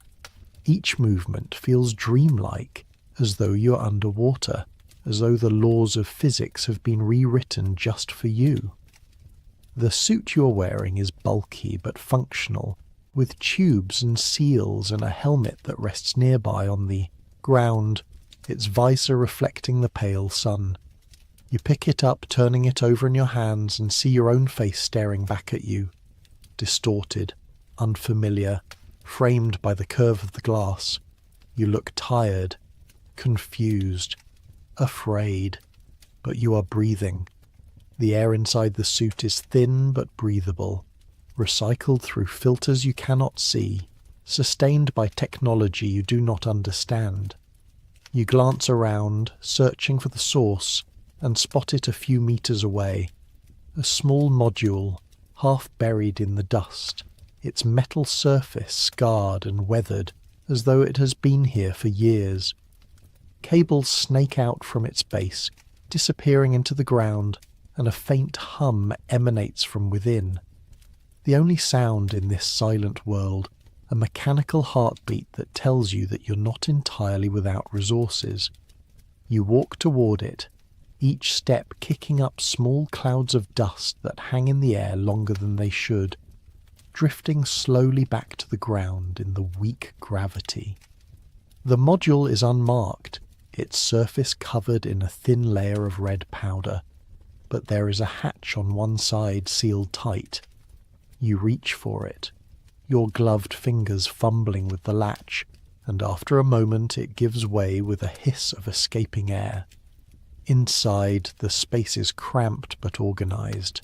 Shelves lined with supplies, water containers, food rations sealed in silver pouches, tools you recognize and others you do not. There is a small screen mounted on the wall, dark and lifeless, and a control panel covered in buttons and switches that mean nothing to you. But there is no message, no instructions, no explanation for why you are here or how you arrived. Just the supplies, the equipment, the silent promise that someone or something intended for you to survive. You step back outside, closing the hatch behind you, and look up at the sky. The sun hangs low on the horizon, smaller than you remember, casting long shadows across the desert. And there, faint but unmistakable, are two moons, Phobos and Deimos, the twin companions of Mars, moving slowly across the sky like watchful eyes. They are smaller than Earth's moon, irregular and pockmarked, more like captured asteroids than true satellites. But they are there, proof that this is real, that you're truly standing on another world. The realization settles over you like a weight. You're on Mars, alone, with no memory of how you arrived and no way to leave. The nearest human being is millions of kilometers away, separated from you by the cold vacuum of space, by distances so vast that even light takes minutes to cross them. If you called out, no one would hear. If you sent a signal, it would take at least 4 minutes to reach Earth. And that is only if anyone is listening, only if there is still an Earth to receive it. You are more alone than any human has ever been, and yet as you stand there beneath the alien sky, something stirs inside you. Not panic, not despair, but something quieter, something deeper. Curiosity, wonder. The slow, creeping realization that you are standing on a world that has existed for billions of years, a world that has seen the rise and fall of climates, the flow of ancient rivers, the possibility, however remote, of life. You're the first person to stand in this exact spot, to see this exact view, to breathe this exact moment. And despite the fear, despite the isolation, there is something almost sacred about that.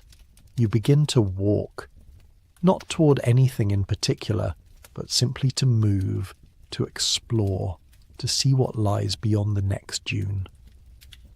The landscape shifts as you go, revealing new textures and colours, patches of darker rock, veins of lighter sediment, the occasional boulder that looks as though it was dropped from the sky.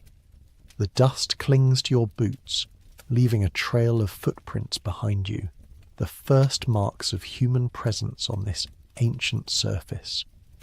And as you walk, you begin to notice details you missed before. The way the light catches on the edges of stones, the subtle variations in the colour of the soil, the faint patterns etched into the rock that could be erosion or could be something else. Could there be traces of the past here? Evidence of something that came before? Mars was not always this cold, this dry, this lifeless. Billions of years ago it had an atmosphere thick enough to hold warmth, oceans deep enough to cover much of its surface, rivers that carved valleys and canyons into the rock. Scientists have found evidence of ancient lake beds, of minerals that only form in the presence of water, of landscapes shaped by forces that no longer exist. If life ever arose on Mars, it would have been then, in those early days when the planet was young and the conditions were right. But that was long ago. The atmosphere thinned. The water froze or evaporated or sank into the ground. The surface became a desert, scoured by dust storms and radiation, frozen at night and baked by day. If life existed here, it either died out or retreated underground, into caves and aquifers where liquid water might still flow, where the cold and the radiation cannot reach.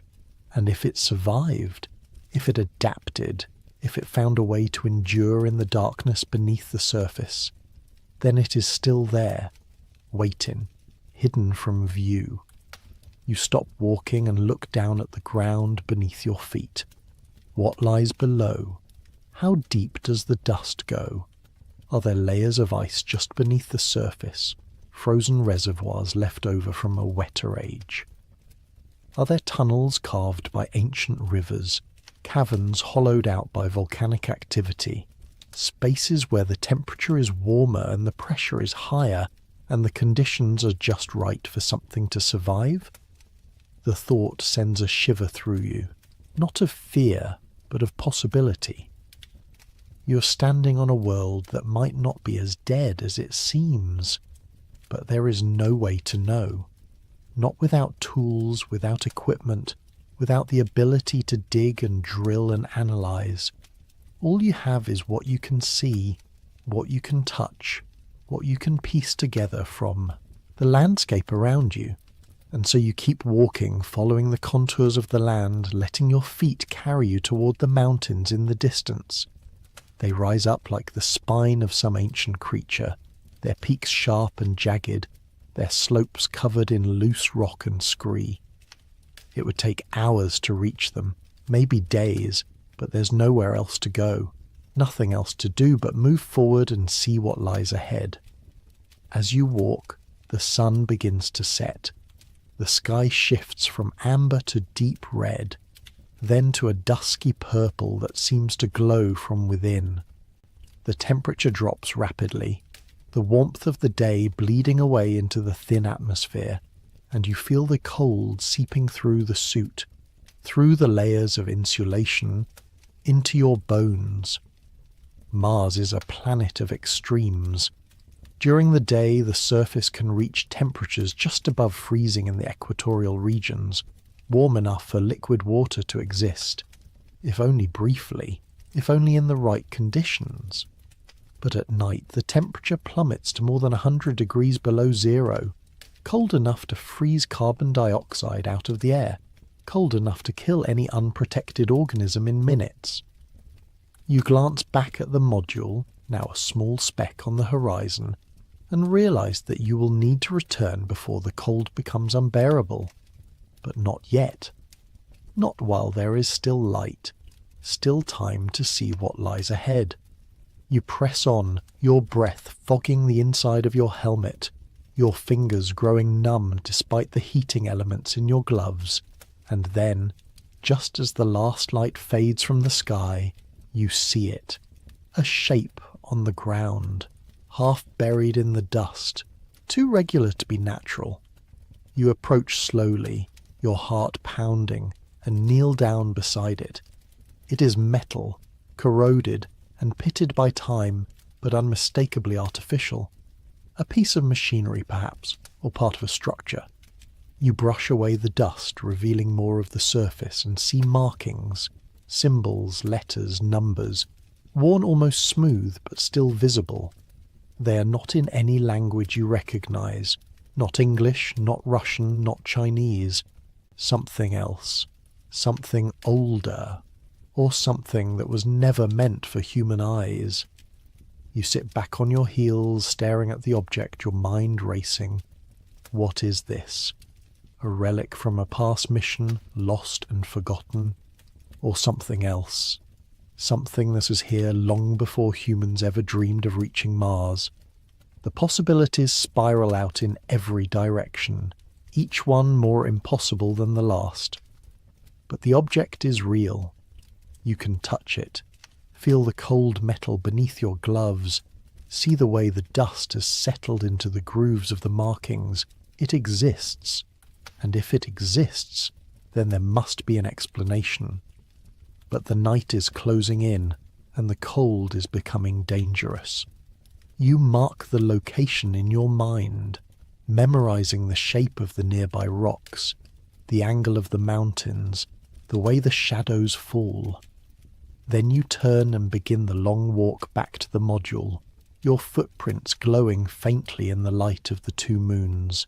The silence is deeper now, heavier, as though the planet itself is settling into sleep. And as you walk, you cannot shake the feeling that you're being watched, that somewhere in the darkness something is aware of your presence. But when you look back, there is nothing, just the empty desert, stretching away into the night. You reach the module as the last warmth drains from the air, your body shaking with cold despite the suit's heating systems. The hatch opens with a hiss, and you stumble inside, sealing it behind you. The interior is warmer, the air stale but breathable, and you collapse onto the narrow bench that serves as a bed, your muscles aching from the walk. For a long time, you simply sit there, staring at the walls, trying to process what you have seen, the object, the markings, the sense that Mars is not as empty as it appears.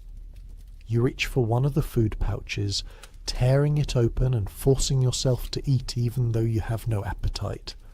The food is bland, tasteless, designed for nutrition rather than pleasure, but it is sustenance, and you will need your strength if you're to survive here.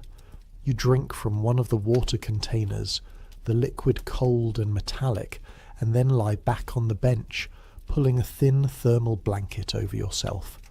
Sleep does not come easily. Your mind is too full, too restless, replaying the events of the day over and over. The waking, the silence, the realization that you are alone on another world, and the object, half buried in the dust, its markings worn but still visible. What does it mean? Who left it there? And why can you not remember how you arrived? The questions circle endlessly, unanswered, until finally exhaustion overtakes you and you drift into a fitful sleep. Your dreams are strange, fragmented, filled with images of red deserts and distant mountains, of faces you cannot quite see and voices you cannot quite hear, and beneath it all, a sense of something waiting, something watching, something that has been here far longer than you. When you wake, the sun is already rising, its pale light filtering through the small window in the hatch. You sit up slowly, your body stiff and sore, and realize that you have survived your first night on Mars. The thought brings a strange sense of accomplishment, as though you have passed some invisible test. But the day ahead stretches out before you, empty and uncertain, and you know that survival is only the beginning. You step outside, blinking in the bright light, and look around. The landscape is the same as it was yesterday, red, barren, silent, but somehow it feels different now, familiar, as though you're beginning to understand its rhythms, its moods, its secrets. You walk back to the spot where you found the object, following your footprints from the night before, and kneel down beside it once more. In the daylight it is easier to see the details. The metal is old, ancient even, its surface covered in a patina that suggests centuries of exposure to the elements. The markings are more complex than you first realized, arranged in patterns that could be writing or could be something else, diagrams perhaps, or maps. You trace them with your fingers, feeling the grooves beneath your gloves, and wonder what they are trying to say. And then you notice something else. A few meters away, partially hidden by a dune, is another object, and beyond that, another.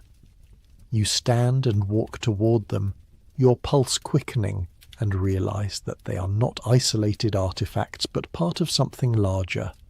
A trail, a path, leading away from the module toward the mountains, toward something you cannot yet see. You follow it, not because you have a choice, but because you have to know.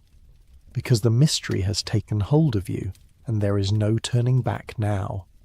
The objects become more frequent as you go, scattered across the landscape like breadcrumbs, each one slightly different but unmistakably connected. Some are small, no larger than your hand. Others are massive, half-buried structures that rise out of the ground like the bones of some long-dead creature. And all of them bear the same markings, the same symbols, the same sense of purpose. What were they for? Who made them? And why are they here, on a planet that should be lifeless, on a world that humanity has only just begun to explore? The trail leads you to the base of the mountains, where the ground becomes steeper and the rocks more jagged. You climb carefully, testing each handhold, each foothold, your breath coming in short gasps as the thin atmosphere struggles to provide enough oxygen. The suit systems compensate, feeding you air from the recyclers, but it is not enough to make the climb easy.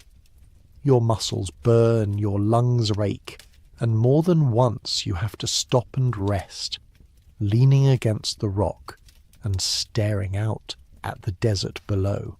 From this height, you can see for kilometers in every direction. The module is a tiny speck on the horizon, barely visible against the red expanse, and beyond it, stretching away to the edge of the world, is nothing but desert, endless, empty, silent.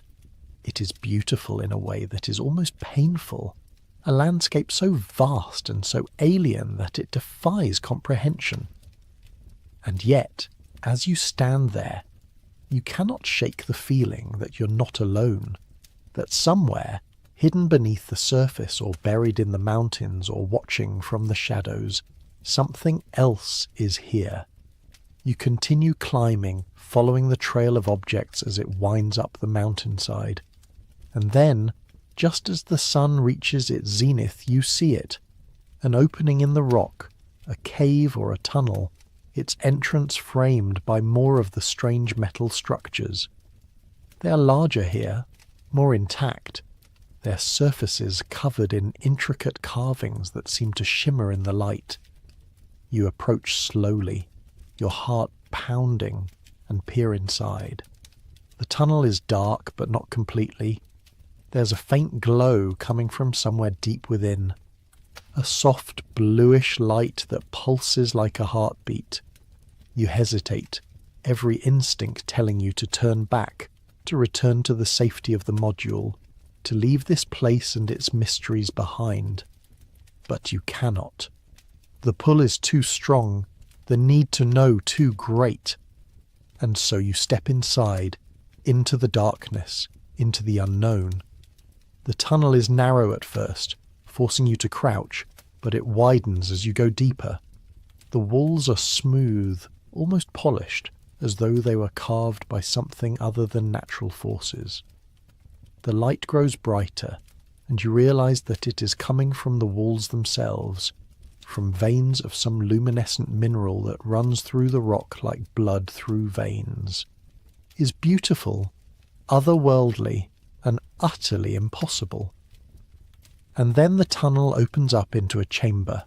It is vast, far larger than you expected, its ceiling lost in shadow.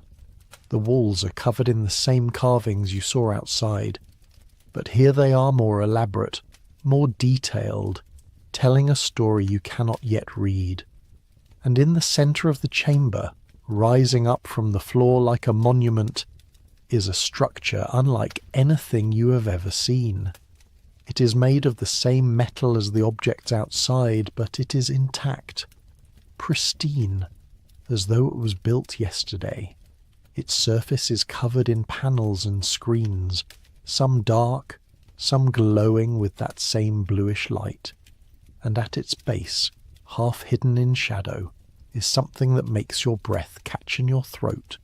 A figure, humanoid, but not human, tall and slender, its limbs too long, its proportions too strange. It is motionless, frozen in place, and for a moment you think it is a statue, a relic left behind by whoever built this place.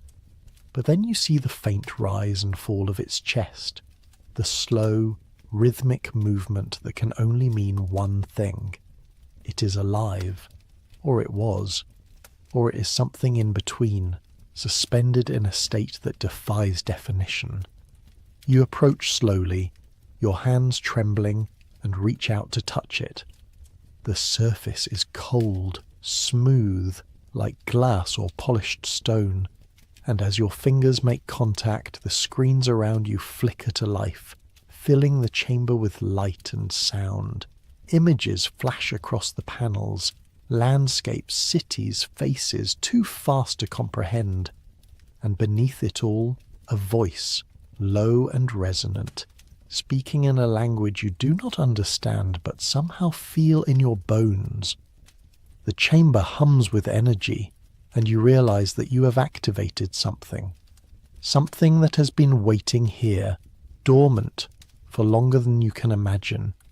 The figure does not move, but the screens continue to flash.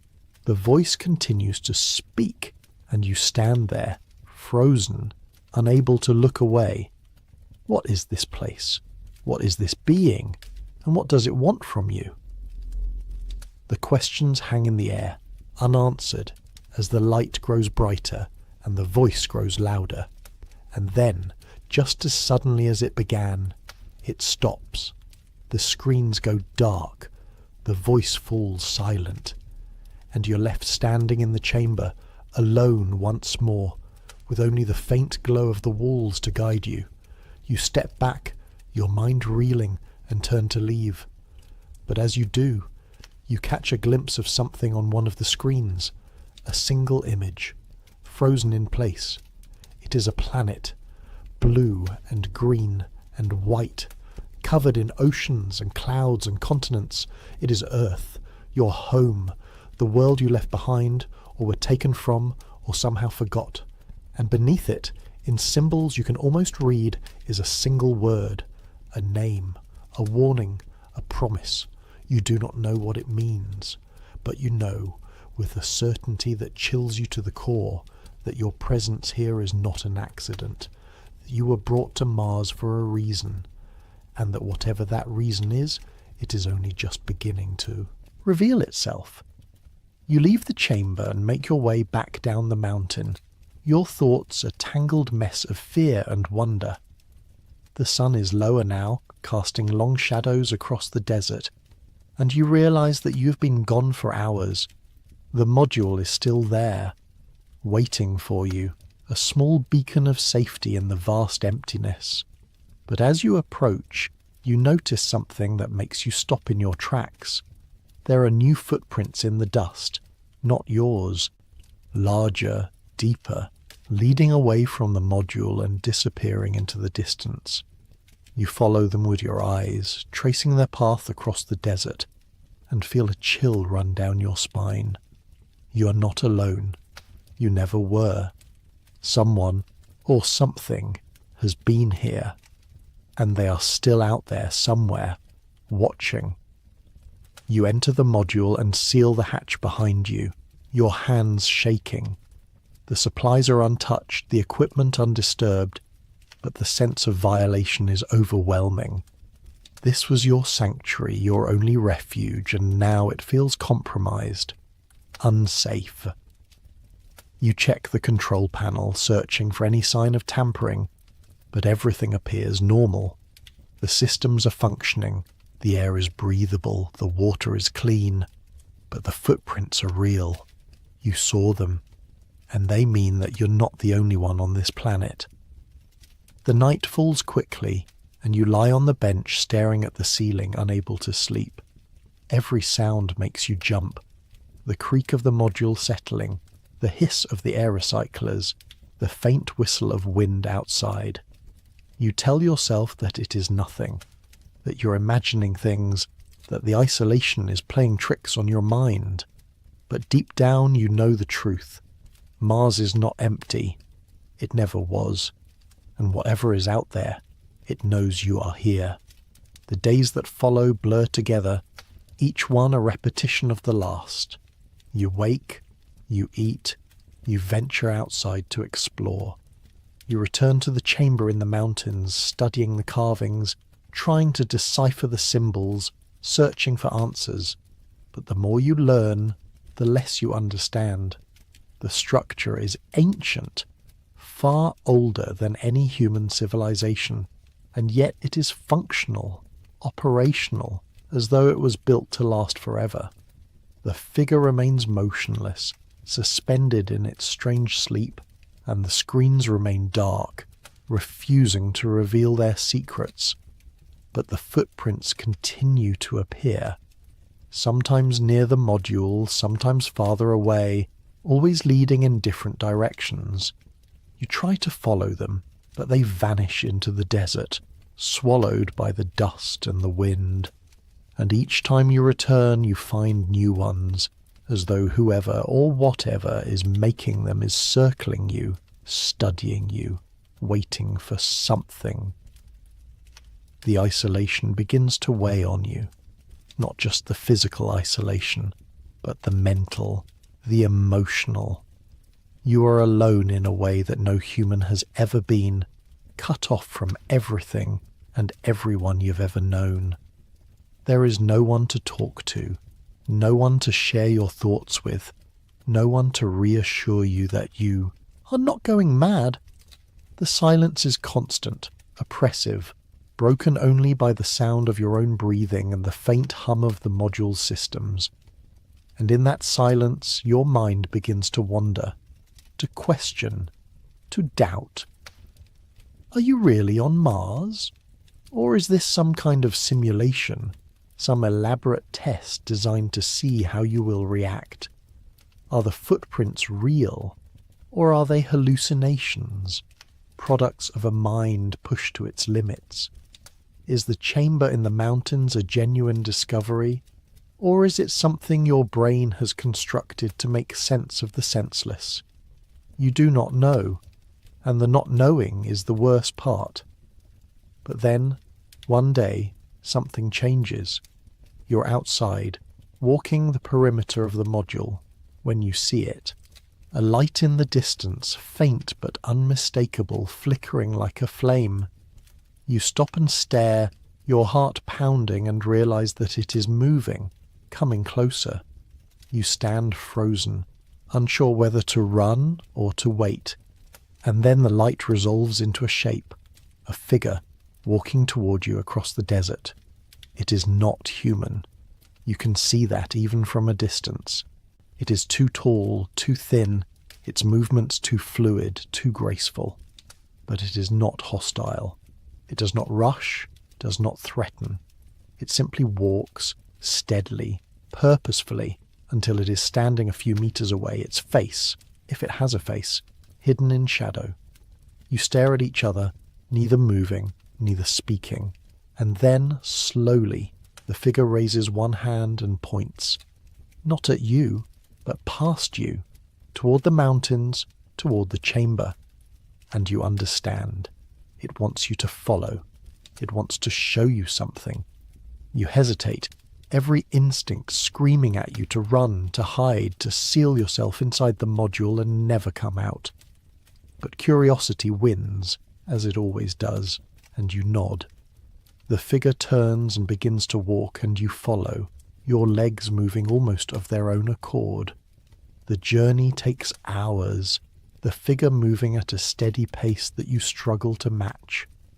The sun sets and rises again, and still you walk, following the silent guide across the desert and up into the mountains, and finally you reach the chamber once more, the entrance glowing with that same bluish light. The figure stops and gestures for you to enter. You do, stepping into the familiar space, and see that something has changed. The screens are active, displaying images and data in a language you still cannot read, and the figure at the center of the chamber, the one you thought was frozen, suspended, is moving. Slowly, stiffly, as though waking from a long sleep. It turns to look at you, and you see its eyes, large, dark, filled with something that might be recognition or might be sorrow. And then it speaks, its voice echoing through the chamber, and though you do not understand the words, you understand the meaning. You were brought here, not by accident, not by chance, but by design. Mars is not a dead world. It is a waiting world, a world that has been watching, listening, preparing, and you are part of that preparation, a piece of a puzzle that spans millennia, a link in a chain that connects the past to the future. The figure reaches out, and you take its hand, feeling the cold, smooth surface beneath your gloves, and in that moment, you understand. You're not alone. You never were. Mars has always been alive in ways that humanity has yet to comprehend. And now, standing in this ancient chamber, surrounded by the remnants of a civilization that rose and fell long before your own, you realize that your journey is only beginning. The screens flicker, and you see images of Earth, of cities and oceans and forests. And then you see Mars as it once was, green and blue, covered in water, teeming with life. And you see the future, a vision of what could be, of what might be, if humanity can learn the lessons that Mars has to teach. You do not know if you will ever return to Earth. You do not know if you will ever see another human face, hear another human voice. But you know, with a certainty that fills you with both fear and hope, that you are exactly where you are meant to be.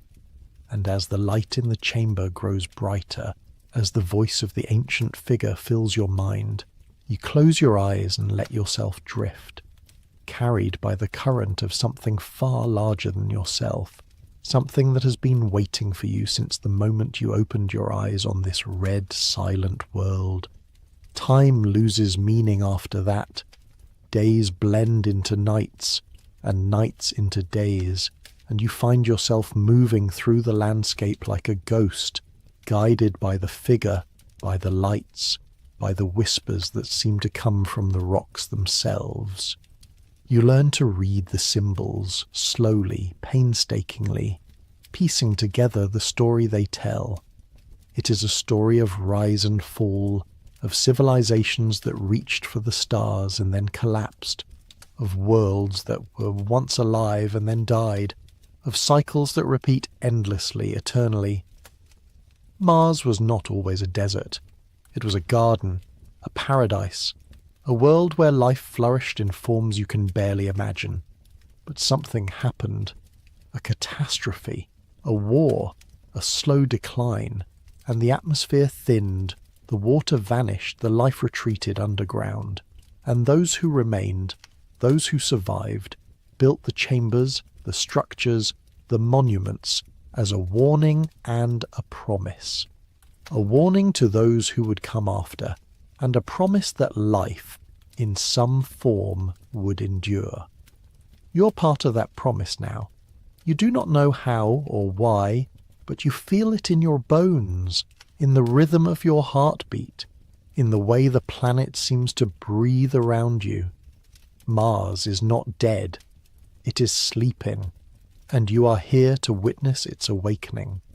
The figure leads you deeper into the mountains, into tunnels that wind through the rock like veins, into chambers filled with technology you cannot comprehend.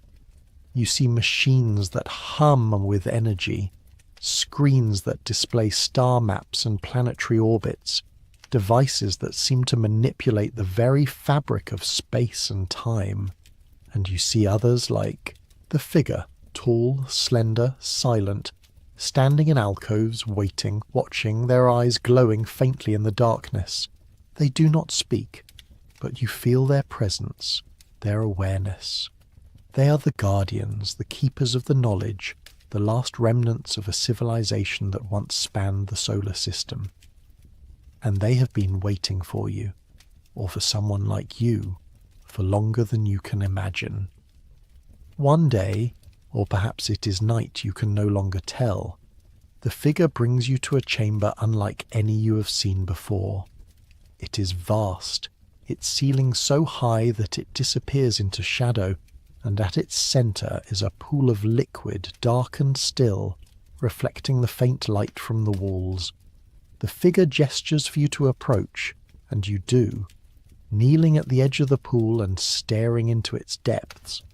At first, you see nothing, just darkness, infinite and empty. But then slowly, images begin to form. You see Earth, spinning in the void, its surface covered in lights and cities and the scars of industry. You see Mars as it is now, red and barren, and as it was, green and alive. You see other worlds, other planets, some familiar and some utterly alien. And you see yourself, standing on the edge of the pool, staring into the water, your reflection distorted and strange. And then you see something else, a vision, a possibility, a future that has not yet come to pass. You see Mars transformed, its atmosphere thickened, its surface covered in water and vegetation, its cities rising from the dust like flowers after rain.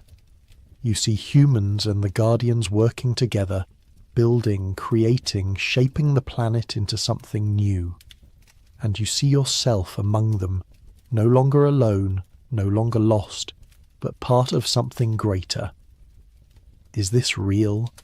Or is it a dream, a hope, a fantasy conjured by a mind desperate for meaning? You do not know. But as you stare into the pool, you feel something shift inside you, a sense of purpose, of belonging, of understanding. You were brought here for a reason, not to survive, not to explore, but to witness, to learn, to carry the knowledge forward into whatever future awaits. The figure places a hand on your shoulder, and you look up, meeting its gaze, and in that moment you understand. You are not a prisoner on Mars. You are a messenger, a bridge between worlds, between times, between the past and the future, and your journey, though it began in confusion and fear, has led you to something far greater than you ever imagined. You stand and turn away from the pool, following the figure back through the tunnels, back toward the surface. The sun is rising as you emerge, casting long shadows across the desert, and you see the module in the distance, small and fragile against the vastness of the landscape. But it no longer feels like a prison. It feels like a beginning.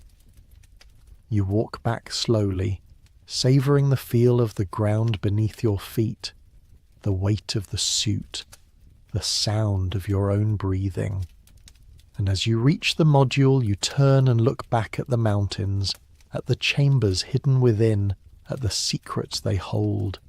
You do not know what will happen next. You do not know if you will ever leave this planet, if you will ever see Earth again, if you will ever understand the full truth of why you are here. But you know that you are not alone, that Mars is not empty, that the universe is far stranger, far more wondrous than you ever dared to imagine. And that is enough. For now, it is enough. The days continue, each one a little easier than the last. You fall into a rhythm, a routine, a way of living that feels almost natural. You wake with the sun, you explore the desert, you return to the chamber in the mountains to study the symbols and the screens. The figure visits you sometimes, appearing without warning, guiding you to new places, showing you new wonders, and slowly, piece by piece, you begin to understand. Mars is a library, a repository of knowledge, of history, of the accumulated wisdom of countless civilizations that rose and fell across the solar system. The chambers are archives, the structures are monuments, the symbols are a language designed to transcend time and space, and you are the reader, the student, the one who has been chosen, or who chose yourself to learn. But why you? Why now? The question haunts you even as you accept your role. Are you special, or are you simply the first to arrive? Are you part of a plan, or are you an accident, a random variable in a cosmic equation? You do not know, and perhaps you never will. But as the weeks turn into months, as the seasons shift and the dust storms come and go, you begin to feel something you have not felt since you first opened your eyes on this red world. Peace. Not happiness, not contentment, but a deep, abiding peace that comes from knowing your place in the universe, from understanding that you are part of something larger than yourself. You still think about Earth sometimes, about the people you left behind, the life you once had, the world that seems so distant now. But the memories are fading, becoming less real, less important. Mars is your home now. The desert is your landscape. The silence is your companion. The guardians are your teachers. And though you are alone, you are not lonely. One night, as you lie on the bench in the module staring at the ceiling, you hear a sound, faint, distant, but unmistakable. A voice, human, speaking your language. You sit up, your heart racing, and listen. It is coming from the control panel, from the screen that has been dark since you arrived. You rush over and see that it is active, displaying a message, a transmission from Earth. The words are garbled, broken by static, but you can make out enough to understand. A mission, a crew, coming to Mars, looking for you. They know you are here. They are coming to bring you home. You stare at the screen, your mind reeling. Home. The word feels strange, foreign, as though it belongs to another life, another person. Do you want to go home? Do you want to leave this place, these secrets, this knowledge? Do you want to return to a world that no longer feels like yours? You do not know, and as the transmission fades, as the screen goes dark once more, you realize that you do not have to decide. Not yet, not until they arrive. And when they do, you will be ready. Ready to tell them what you have learned, what you have seen, what Mars has taught you, or ready to stay, to remain here on this red world, as a guardian yourself, a keeper of the knowledge, a bridge between the past and the future. The choice is yours. And for the first time since you woke up on Mars, you feel truly free. The transmission changes everything and nothing. You continue your routine, your explorations, your studies, but now there is a sense of anticipation, of waiting. The crew is coming. They will arrive in weeks, maybe months, and when they do, your solitude will end. You will no longer be alone. You will have to explain, to justify, to make sense of the impossible. But how do you explain what you have seen? How do you describe the chambers, the guardians, the visions in the pool? How do you convince them that Mars is not dead, that it is alive in ways they cannot yet comprehend? Will they believe you? Or will they think you have gone mad, that the isolation has broken you, that your mind has conjured fantasies to cope with the loneliness? You do not know. But you prepare, gathering evidence, documenting everything, recording the symbols and the images and the locations. You return to the chamber in the mountains one last time, standing before the figure, the guardian, the keeper of secrets, and you ask silently what you should do. The figure does not answer, but the screens flicker to life, displaying a single image. Earth and Mars, side by side, connected by a line of light, and you understand. The message is not for you alone. It is for all of humanity. A message that says, you are not alone, you have never been alone, and the universe is waiting for you to wake up. The crew listens in silence as you speak, their faces invisible behind their visors, but their body language betraying their emotions. Skepticism, confusion, wonder, fear. You tell them about waking up alone, about the module, about the footprints in the dust. You tell them about the chamber in the mountains, about the guardians, about the screens that showed visions of Mars as it once was and as it might be again. And as you speak, you watch them glance at each other, watch them shift their weight, watch them struggle to reconcile what you're saying with everything they thought they knew. When you finish, there is a long silence. The wind picks up, carrying dust across the desert, and the sun continues its slow descent toward the horizon. Finally, one of them steps forward. A woman, you think, based on her height and build, and speaks, her voice crackling through the suit's communication system. "Show us," she says. Simple, direct, and you nod. You lead them across the desert, retracing the path you've walked so many times before. The crew follows in a tight formation, their movements cautious, their hands never far from the equipment belts at their waists. They are trained for this, you realize. Trained for first contact, for the unexpected, for scenarios that should be impossible. But nothing could have trained them for this. For you. For what you're about to show them. The walk takes hours, and as you go, they ask questions. How long have you been here? Where did you come from? How did you survive? And you answer as best you can, though your answers raise more questions than they resolve. You do not know how you arrived. You do not remember your life before Mars. All you know is what you have learned here, in this place, from this planet that has become your teacher and your home. Memory loss, one of them mutters. Trauma, isolation psychosis. But another voice cuts in, sharper. Look at the equipment. Look at the suit. That's not from any mission we've sent. The design is wrong. The materials are wrong. It's too advanced. You say nothing. Let them debate. Let them theorize. Soon enough they will see for themselves. The mountains rise before you as darkness falls, their peaks silhouetted against a sky that deepens from amber to violet to the rich, star-studded black of a Martian night. You activate the light on your suit, and the others do the same, their beams cutting through the darkness, illuminating the path ahead.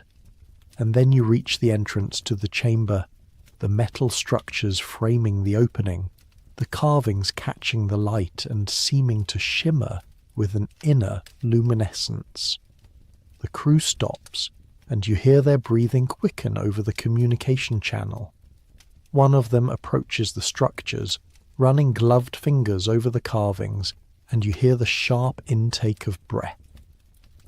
These markings, they're not human. The style, the symmetry, it's all wrong. This is...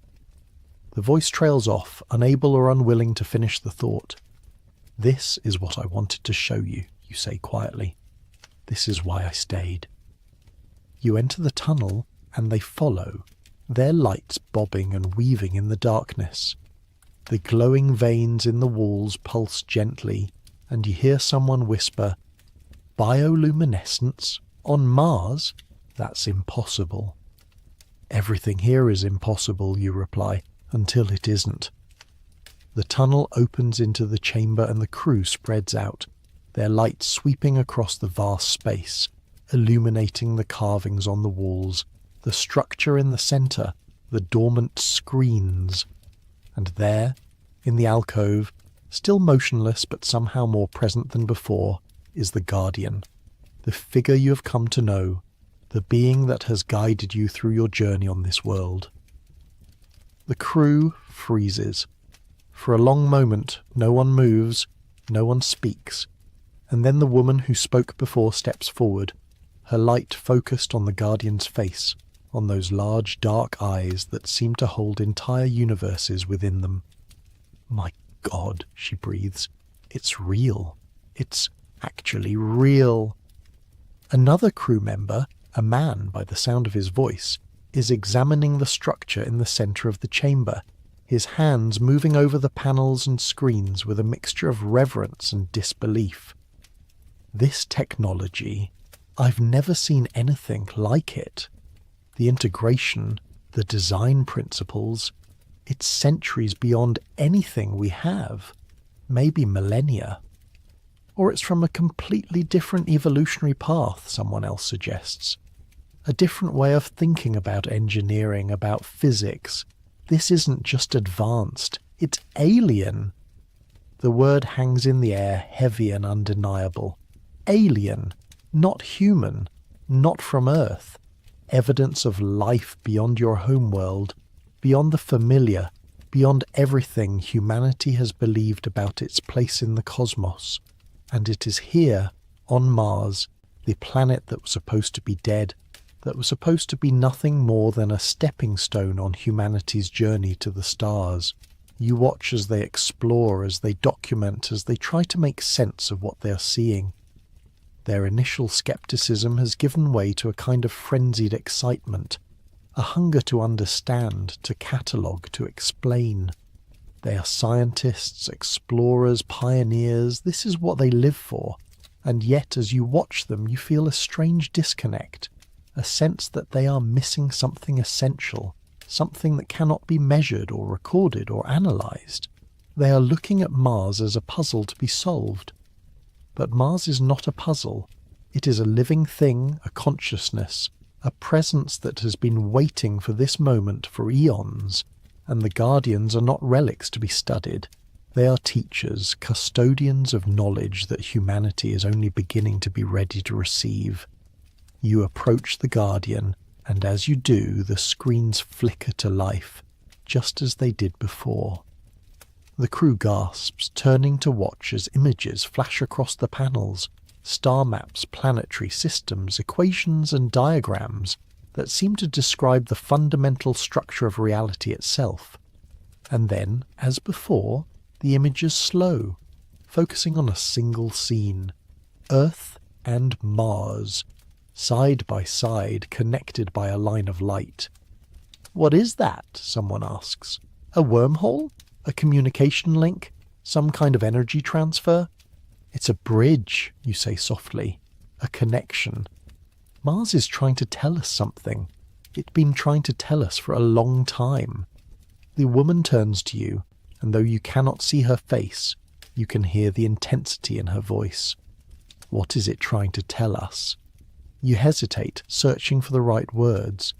How do you explain what you have learned, what you have felt, what you have come to understand in your time here?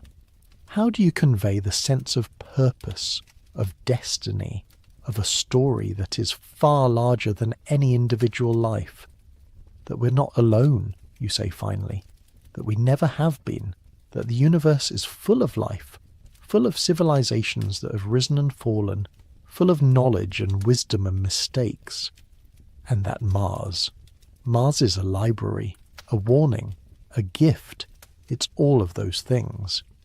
You gesture to the carvings on the walls, to the screens displaying their incomprehensible data. The beings who built this place, they understood something that we're only beginning to learn. That life is not a competition, it's a collaboration. That the universe doesn't belong to any one species, any one world. It belongs to all of us. And if we're going to survive, if we're going to thrive, we need to learn to work together, to share, to listen. The chamber falls silent, and you can feel the weight of your words settling over the crew. Some of them seem skeptical still, clinging to their training, their protocols, their need for empirical evidence. But others, you can see it in the way they move, in the subtle shifts of their posture, are beginning to understand. One of them approaches you, a younger man whose voice carries a note of wonder. "You're saying that all of this, the structures, the guardians, the technology, it was left here as a message. For us?" "Not just for us," you reply. "For anyone who would come, for anyone who would listen." Mars was a thriving world once, billions of years ago, and it died, or nearly died, for reasons we're still trying to understand. Climate change, asteroid impacts, the loss of its magnetic field. There are theories, but no definitive answers. But before it died, the beings who lived here, the Guardians or their ancestors, they preserved their knowledge. They built these chambers, these archives, so that future civilizations wouldn't make the same mistakes, so that we would have a chance to learn from what came before. The woman is silent for a moment, processing.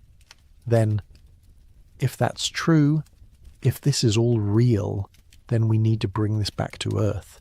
We need to show them. The world needs to know. But even as she speaks, you see the Guardian move. It is subtle, almost imperceptible, but you have learned to read its gestures, its expressions, and you understand what it is trying to say. We can't, you say. Not yet. The knowledge here, it's not something that can be taken. It has to be earned, understood. We're not ready. Not ready. The woman's voice rises, incredulous. This is the most important discovery in human history. This changes everything. Our understanding of the universe, of life, of our place in the cosmos. How can we not be ready? Because we'll try to weaponize it, you say bluntly. We'll try to own it, to control it, to use it for power and profit. We'll turn it into a tool for division instead of unity. And that's not what the Guardians want. That's not what Mars is offering. The crew exchanges glances and you can feel the tension rising. They have a mission, orders, protocols to follow, and you are asking them to go against all of that, to trust in something that cannot be measured or quantified, something that exists in the realm of faith and intuition, rather than data and evidence. The younger man speaks up again. Then what do we do? We can't just leave this here. We can't pretend we didn't see it. We don't leave it, you say. We learn from it. We study it here on Mars. We bring people, scientists, philosophers, artists, teachers, people who can approach this knowledge with humility and respect. And we let Mars teach us, slowly, carefully, the way it taught me. And when we're ready, when we've proven that we can be trusted, then we share what we've learned with the rest of humanity. It is a radical proposal, and you can see the resistance in their body language, hear it in the silence that follows. But you can also see something else, a glimmer of possibility, a recognition that perhaps, just perhaps, you are right. The woman finally speaks, her voice measured. That's not a decision we can make on our own. We'll need to report this to Mission Control, to Earth. They'll have to decide what comes next. I know, you say. But when you report it, tell them what I said. Tell them that Mars is not a resource to be exploited. It's a teacher, and we need to be students, not conquerors. The crew spends hours in the chamber, documenting everything they can, taking samples, recording measurements. You watch them work, answering their questions when you can, but mostly staying silent, letting them process what they are seeing in their own way. And as you watch, you see the Guardian, still and silent, its eyes following the movements of the crew with an expression that might be approval or might be concern. When they finally finish, when their equipment is packed and their data secured, the woman approaches you once more. "We need to get you back to the lander," she says. "You've been out here alone for too long. You need medical attention, psychological evaluation. You need to come home." Home, that word again. But this time it does not feel foreign, it feels complicated. Because home is not a place anymore. It is a state of being, a sense of belonging that you have found here, on Mars, in the silence and the solitude and the strange, profound connection you have formed with this world. I'll come with you, you say. But I'm not leaving Mars. Not permanently. I need to be here. This is where I'm supposed to be. She nods slowly, as though she expected this answer. We'll talk about it. But for now, let's get you somewhere safe. The journey back to the lander is quiet.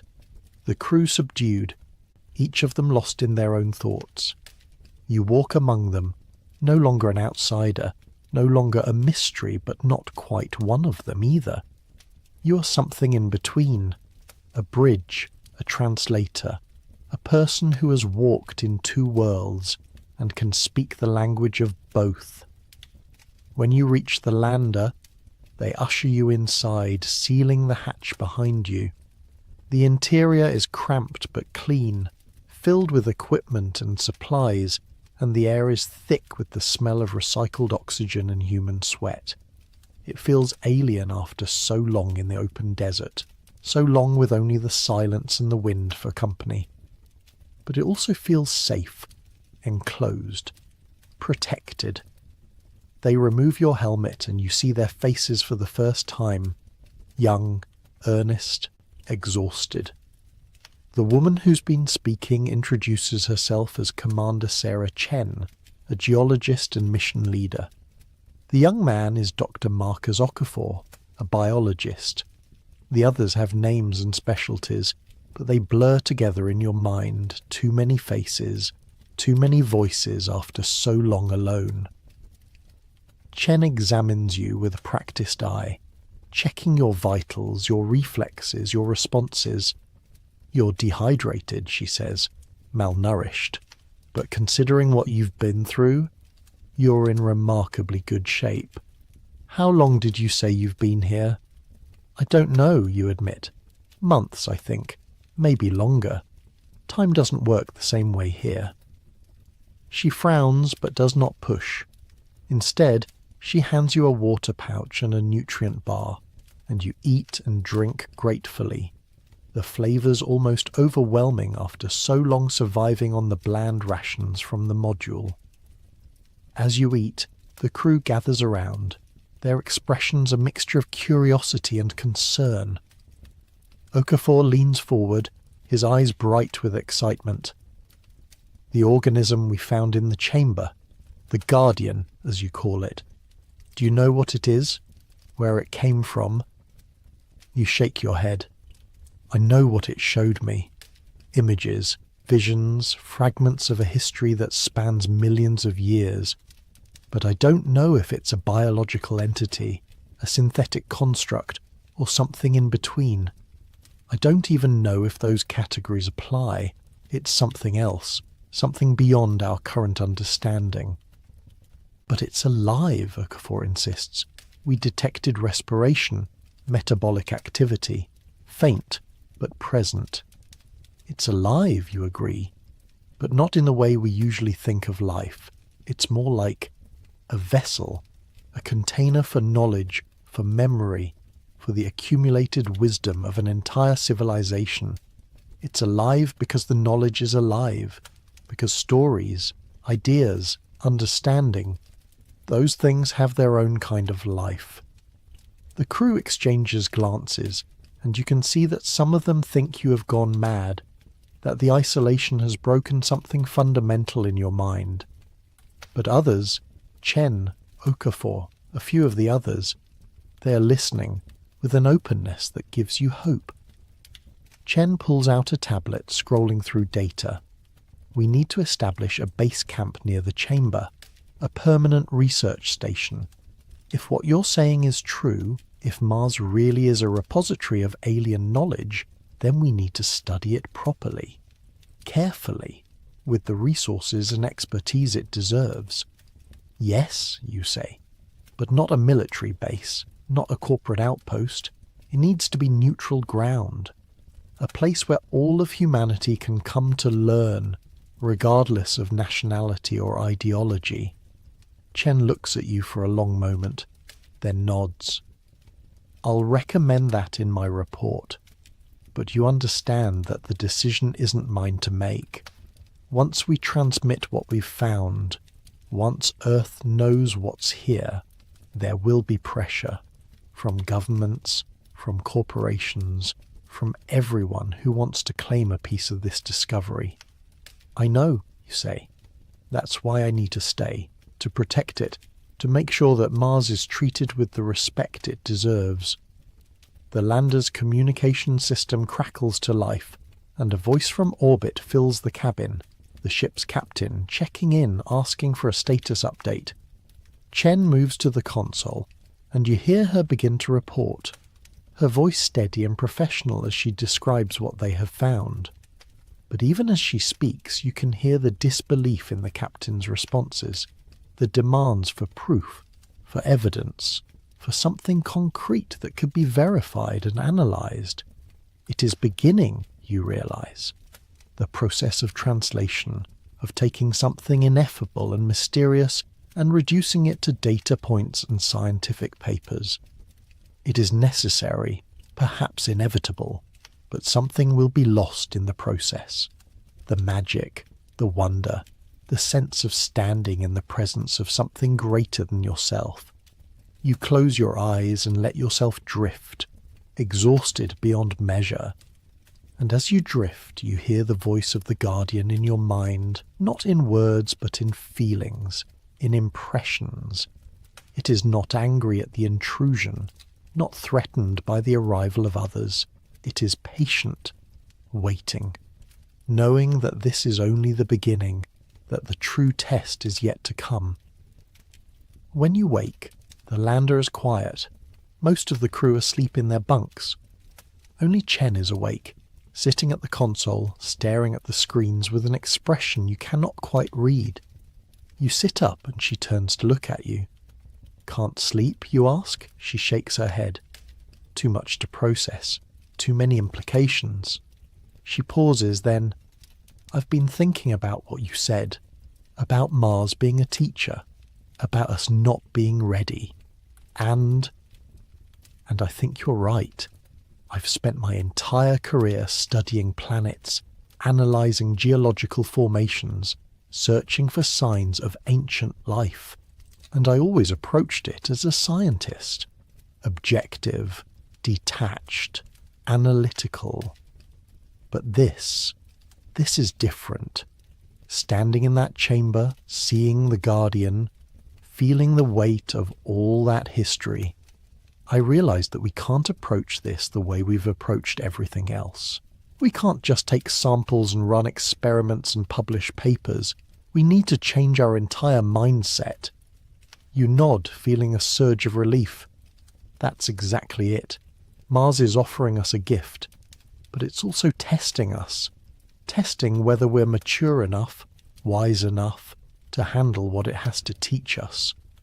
Chen is silent for a moment, then, you've changed. Since you came here, you're not the same person you were before.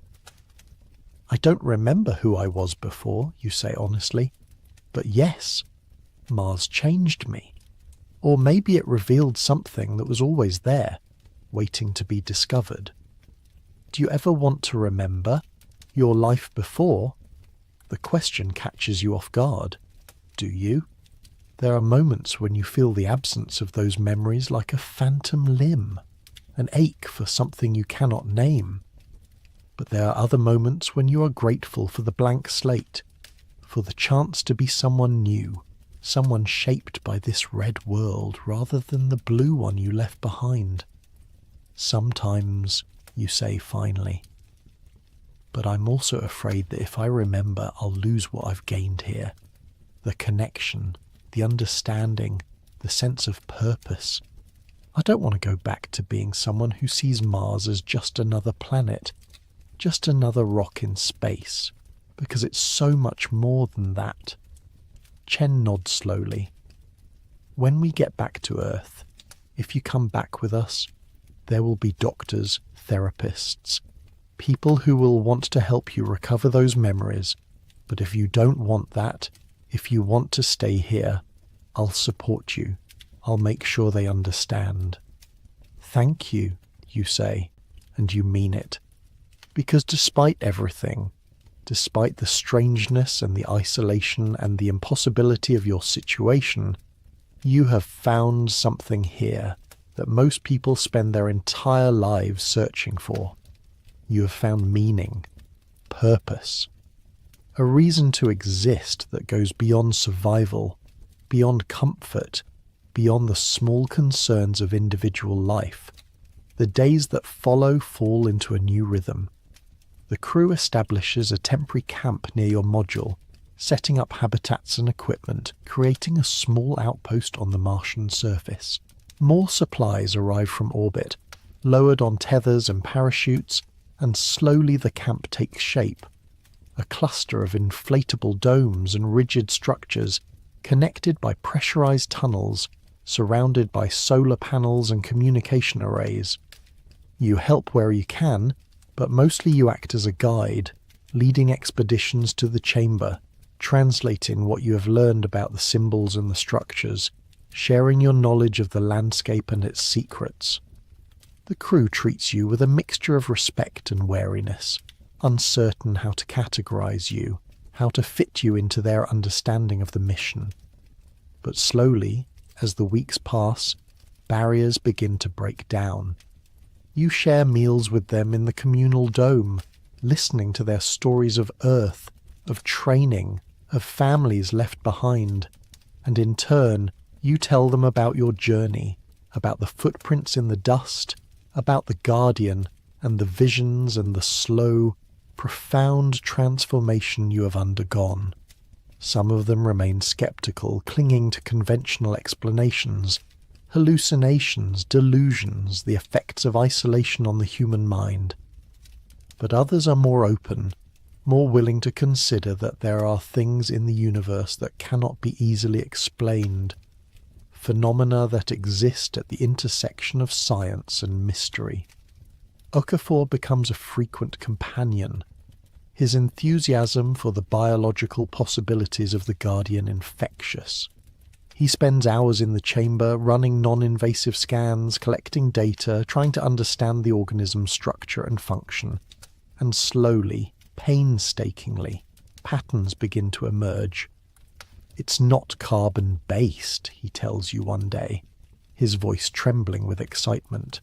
Or rather, it is, but not in the way we understand it. The molecular structure is completely different, built on a foundation we've never seen before.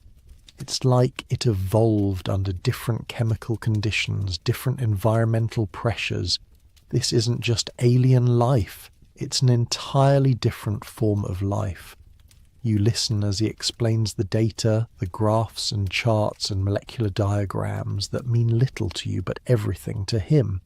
And you understand that this is his way of approaching the mystery, of making sense of the inexplicable. He needs the science, the evidence, the concrete proof.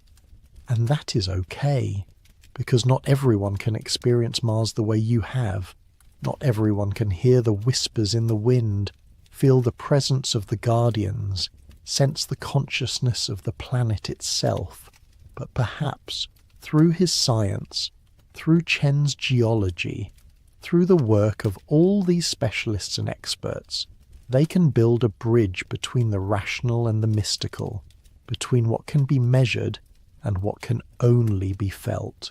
One evening, as the sun sets and the crew gathers for their evening meal, Chen makes an announcement. "We've received approval from Earth. They're sending a larger expedition. Scientists, engineers, linguists, even some philosophers and ethicists. They'll arrive in 6 months, and when they do, we'll begin constructing a permanent research station. Mars is officially becoming humanity's first extraterrestrial research facility." The crew erupts in cheers, in celebration, but you feel a knot of anxiety forming in your stomach. 6 months. And then an influx of people, of equipment, of the full weight of human civilization bearing down on this fragile ancient place. You catch Chen's eye, and she sees your concern. Later, after the meal, she pulls you aside. I know what you're thinking, she says, and I share your concerns. But I've made it clear in my reports that this site needs to be protected, that we can't just tear it apart in the name of research. The protocols we establish now will set the precedent for how humanity interacts with alien sites in the future. We have a responsibility to get this right. And if Earth doesn't listen, if they decide that profit or power or national security is more important than protection, Chen's expression hardens. Then we fight, we make noise, we go public, we make sure that the world knows what's at stake. But I have to believe that humanity is capable of rising to this moment, of treating this discovery with the reverence it deserves. You want to share her optimism, but you have seen too much, learned too much from the Guardians. You have seen the evidence of civilizations that rose to great heights and then fell, that made the wrong choices at critical moments, that allowed fear or greed or short-sightedness to guide their decisions.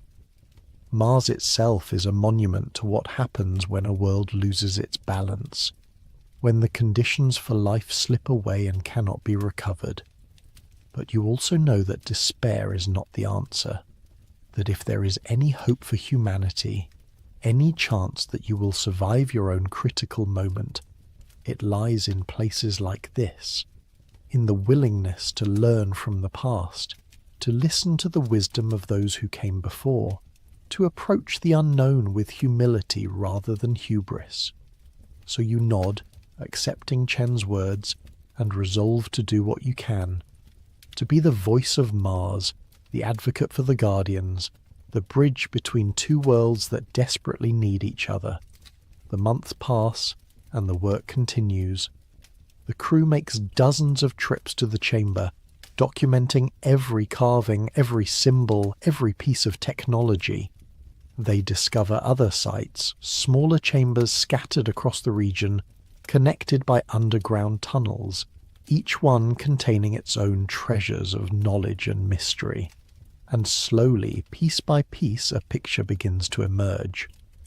Mars was once home to a sophisticated civilization, a species that evolved over millions of years and reached a level of technological advancement that rivaled or exceeded anything humanity has achieved. But they were not conquerors, not empire builders. They were explorers, philosophers, seekers of understanding. They spread across their world, building cities and structures that worked in harmony with the environment rather than against it.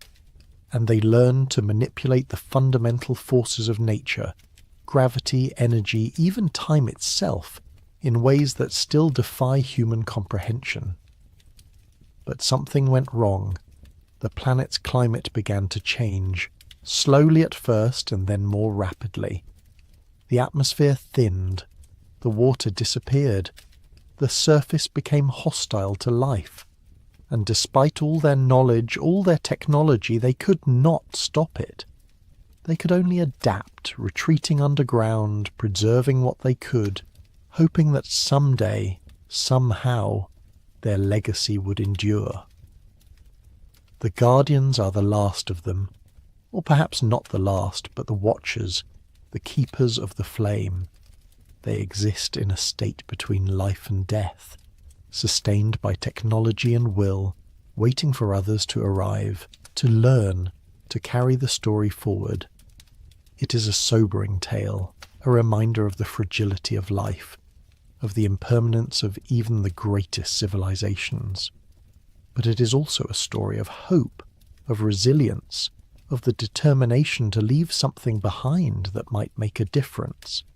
And now humanity stands at the threshold, the same threshold that the Martians faced, the same critical moment when choices must be made.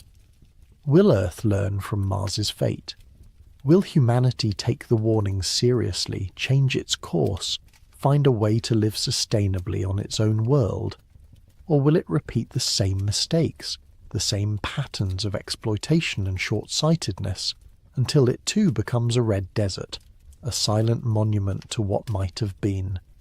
You do not know the answer, but you know that you have a role to play in shaping it. The night before the new expedition is scheduled to arrive, you return to the chamber one last time, alone. You have not been back in weeks, busy with the preparations, the briefings, the endless questions from the crew, but tonight you need to be here, in this space that has become sacred to you, to say goodbye to the solitude that has defined your time on Mars. You stand before the Guardian, and it seems to you that its eyes are more luminous than before, that there is a warmth in its gaze that was not there when you first arrived. Or perhaps it is simply that you have learned to see it, to understand the subtle language of this alien presence. "Thank you," you say aloud, your voice echoing in the vast chamber, "for everything you've taught me, for changing me, for showing me that there is more to existence than I ever imagined."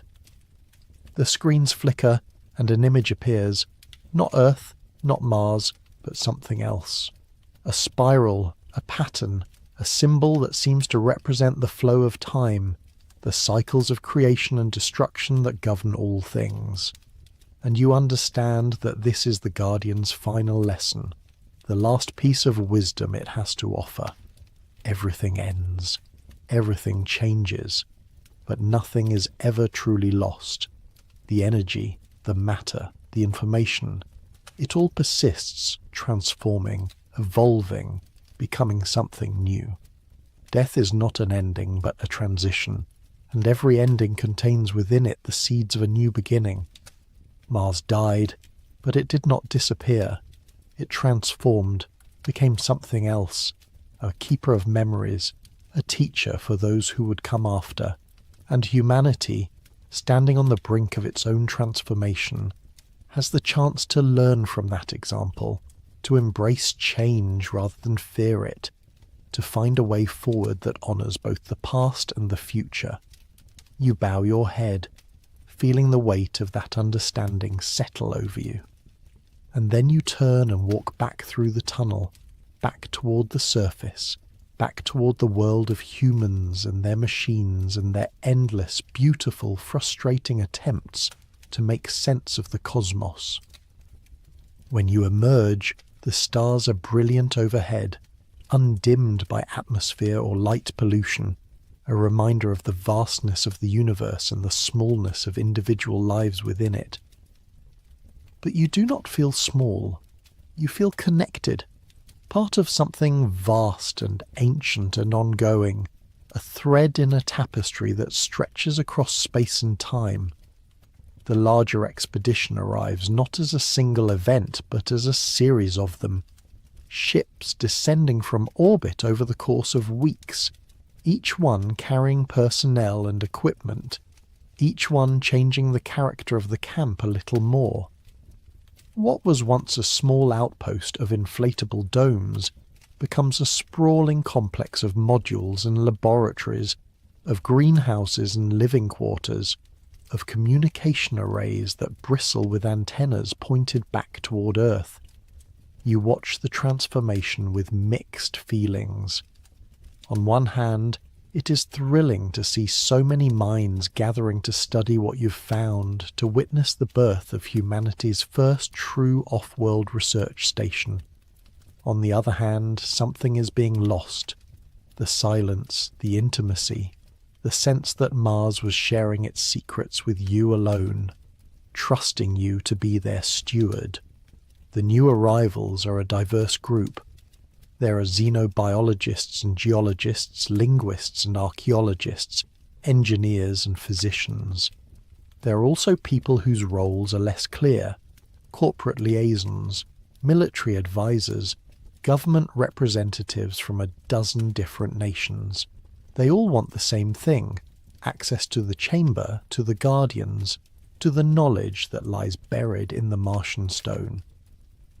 But they do not all want it for the same reasons. Dr. Yuki Tanaka, a linguist from Japan, becomes one of your closest collaborators. She is small and precise, with eyes that miss nothing and a mind that approaches the alien symbols with the reverence of a scholar deciphering ancient scripture. She spends hours in the chamber with you, photographing the carvings, cataloguing the patterns, searching for grammatical structures or recurring motifs. Language is never just communication, she tells you one day as you sit together in the chamber, the guardian watching silently from its alcove. It's a window into thought itself. The way a culture structures its language reveals how it structures reality, how it categorizes experience, what it values. If we can crack this language, we won't just be able to read their words, we'll be able to think their thoughts. You find her presence calming. Unlike some of the others, she does not rush, does not demand immediate results. She understands that this is work that requires patience, intuition, time. She treats the chamber like a temple, removing her boots before entering, moving quietly, speaking in hushed tones. Not everyone shares her approach. Dr. Marcus Webb, a materials scientist from the United States, represents a different philosophy entirely. He is tall and broad-shouldered, with a booming voice and an impatience that manifests in every gesture. He wants samples, pieces of the structure, fragments of the guardian's flesh, core samples from the walls. He wants to disassemble, analyze, reverse engineer. We're not going to learn anything by just looking, he argues at one of the daily briefings, his frustration evident. We need to understand the composition, the molecular structure, the engineering principles. That means we need physical samples. That means we need to be willing to damage some of this to save all of it. Chen, who has remained as expedition leader, shakes her head firmly. We've been over this, Marcus. The protocols are clear. Non-invasive study only, at least for the first year. We document, we scan. We analyze what we can without disturbing the site. Protocols written by people who aren't here, Webb shoots back. Protocols written by committees on Earth who don't understand what we're dealing with. Every day we wait is a day we're not learning, not advancing, not preparing for whatever comes next. You speak up, surprising yourself with the force in your voice. This isn't a machine to be taken apart. It's a living archive. The Guardians trusted us with their knowledge. Cutting them open, tearing down their structures, that would be a violation of that trust. Webb turns to you, his expression somewhere between pity and exasperation. With all due respect, you've been alone out here for months. You've formed an emotional attachment which is understandable, but we can't let sentiment stand in the way of science. This is too important. It's not sentiment, you reply, keeping your voice level. It's understanding something you don't. The Guardians aren't just waiting to be studied, they're waiting to be understood. There's a difference. The briefing dissolves into argument, different factions taking different sides. Some support Chen's cautious approach, arguing for patience and respect. Others side with Webb, insisting that humanity needs to move faster, learn more, prepare for the possibility that Mars's secrets might be needed to solve crises back on Earth. Climate change, resource depletion, the endless conflicts that threaten to tear human civilization apart. You leave the briefing exhausted, seeking the solitude of the desert. But even that is becoming harder to find. There are rovers now, tracks crisscrossing the landscape, markers and equipment scattered across what was once pristine terrain. The module where you first woke up has been converted into a storage facility, stripped of its mystery, catalogued and explained. Progress, you suppose. But it feels like something precious is slipping away. That night you dream of the Guardian. In the dream it speaks to you, not in words but in images, in sensations, in a form of communication that bypasses language entirely. You see Mars as it was, blue and green, with oceans that stretched from horizon to horizon, clouds that swirled in complex patterns, mountains that scraped the edge of space. You see cities that grew like crystals, organic and geometric at once, integrated into the landscape rather than imposed upon it. You see the Martians themselves, tall and slender like the Guardian, but varied in form, in colour, in the subtle differences that distinguish individuals. They do not walk so much as flow, their movements graceful and economical. They communicate through touch, through bioluminescent displays that ripple across their skin, through harmonics that resonate in frequencies beyond human hearing. And you see their science, their philosophy, their art. They did not separate these disciplines the way humans do. For them, understanding the universe was an aesthetic act, a spiritual practice, a form of love. Their technology was not built to conquer nature, but to participate in it, to become partners in the cosmic dance rather than mere observers or exploiters. But you also see their downfall. It comes slowly, inexorably, like a tide that cannot be turned back. The sun changes, growing dimmer, its output fluctuating in ways that destabilize the climate. The planet's core cools, the magnetic field weakens, the atmosphere begins to bleed away into space. They try everything, geoengineering projects that span continents, atmospheric processes, artificial magnetospheres. For a time, these efforts hold back the inevitable, but only for a time, and so they make a choice. Rather than flee to other worlds, which they have the capability to do, they choose to stay, to bear witness, to preserve their knowledge for whoever might come after. They retreat underground into the spaces where water still flows, where geothermal warmth still radiates, where life can endure in reduced but sustainable forms. And they create the Guardians, not quite alive, not quite machine, but something in between, to watch over the archives, to wait for the next chapter of the story. You wake with tears on your face, the dream still vivid in your mind, and you know, with absolute certainty, that it was not just a dream. It was a transmission, a teaching, a gift from the Guardian to you. The knowledge you need to understand what Mars is asking of humanity. You find Tanaka in the linguistics lab, surrounded by displays showing the alien symbols in various configurations. She looks up as you enter, noting your expression. "You've had a breakthrough," she says. It is not a question. You nod and begin to describe the dream, the visions, the understanding that came with them.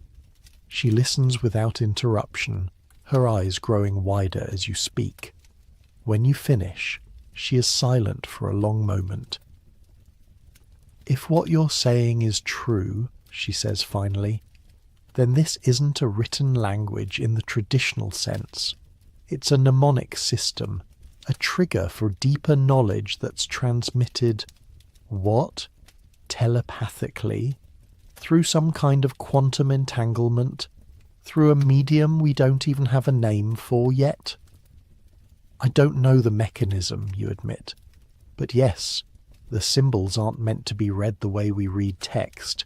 They're meant to be experienced, to open pathways in the mind that allow for direct transfer of understanding. The Guardians have been waiting for someone who could receive that transmission.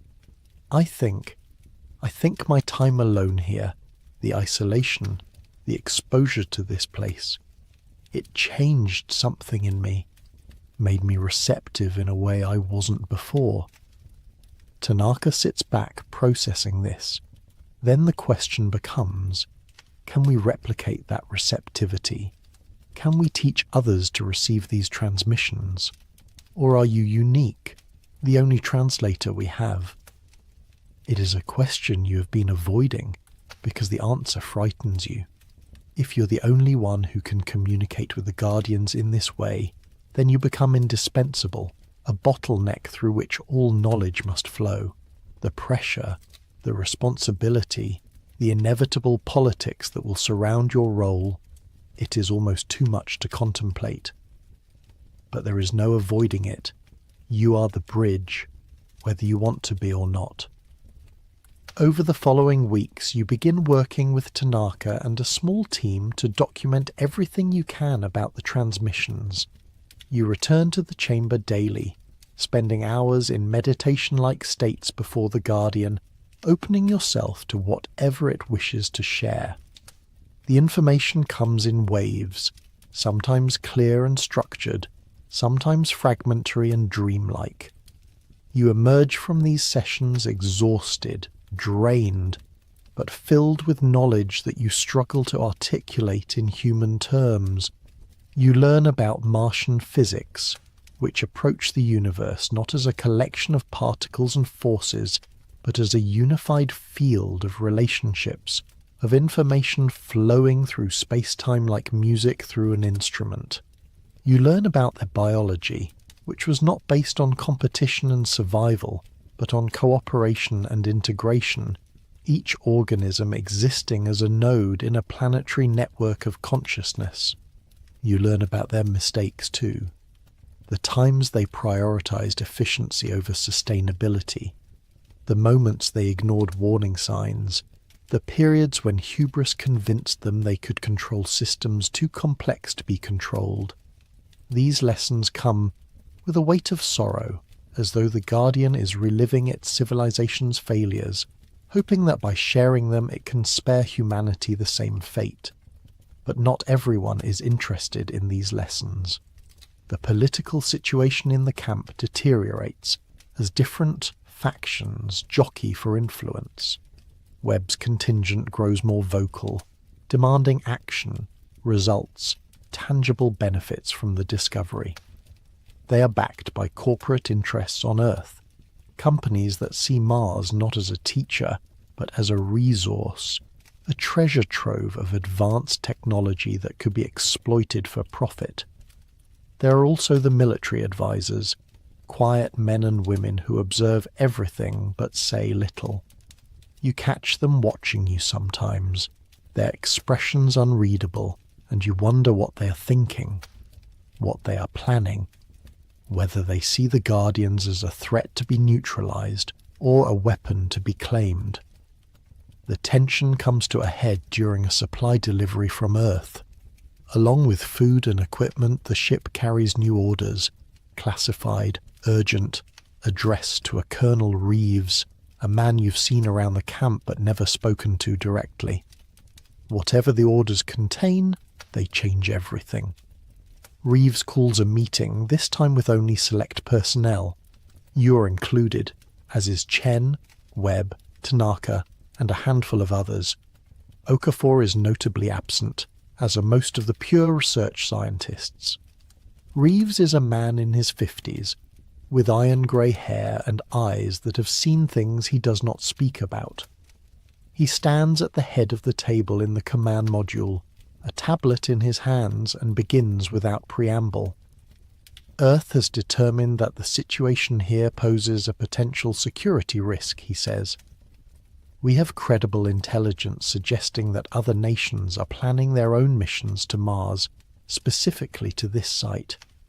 There is concern that the technology here could fall into hostile hands, that the knowledge the Guardians possess could be weaponized. Therefore, new protocols are being put into effect immediately.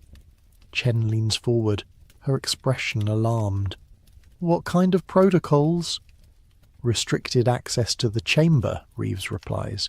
Enhanced security measures, a full inventory and analysis of all Guardian technology, with an emphasis on understanding potential military applications.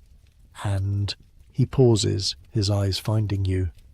Mandatory psychological evaluation and monitoring for anyone who has had direct contact with the alien entities, for their own safety, of course.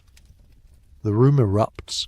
Chen is on her feet, arguing that these measures violate every principle of scientific cooperation, that they will turn Mars into a battlefield rather than a research site. Webb, surprisingly, also objects, pointing out that restricting access will slow research to a crawl. Tanaka says nothing, but you see the fear in her eyes. You remain silent, your mind racing. Mandatory monitoring, restricted access, military applications. They're going to try to control this, to own it, to turn the Guardian's gift into a tool for the same conflicts and competitions that have plagued humanity since the beginning. This is exactly what the Guardians feared. This is exactly what Mars has been trying to warn against. When the arguing dies down, you speak. Your voice is quiet, but something in it makes everyone turn to listen. If you do this, you say, you will lose everything. The Guardians will withdraw. The transmissions will stop. Mars will become what you seem to think it already is. A dead rock with some interesting artifacts. The knowledge you're hoping to extract, the technology you want to exploit. It doesn't work that way. It's not lying around waiting to be picked up. It's offered, shared, given freely to those who approach with the right intention. And if you approach with the wrong intention, you trail off, letting the implication hang. Reeves regards you with something that might be respect or might be concern. Are you threatening us?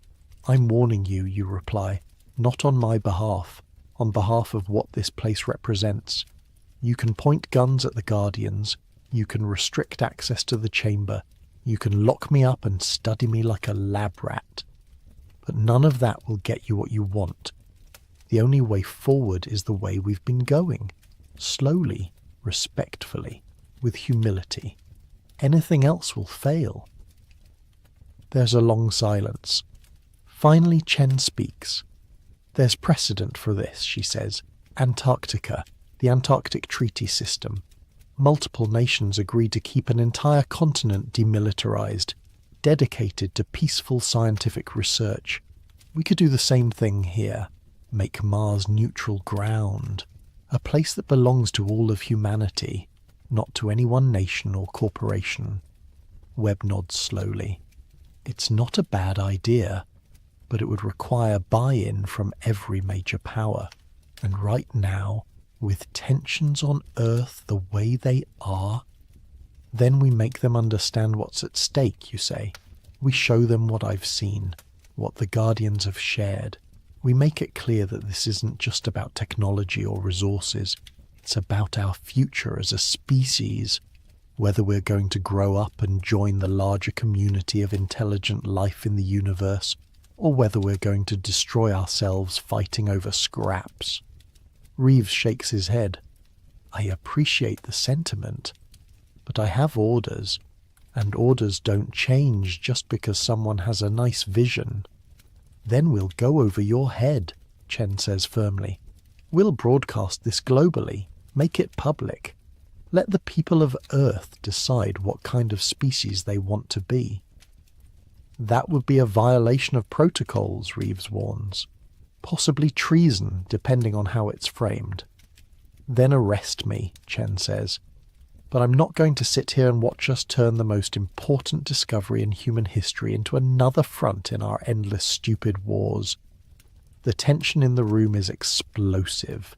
You can see Reeves calculating, weighing his options, trying to determine how far he can push before something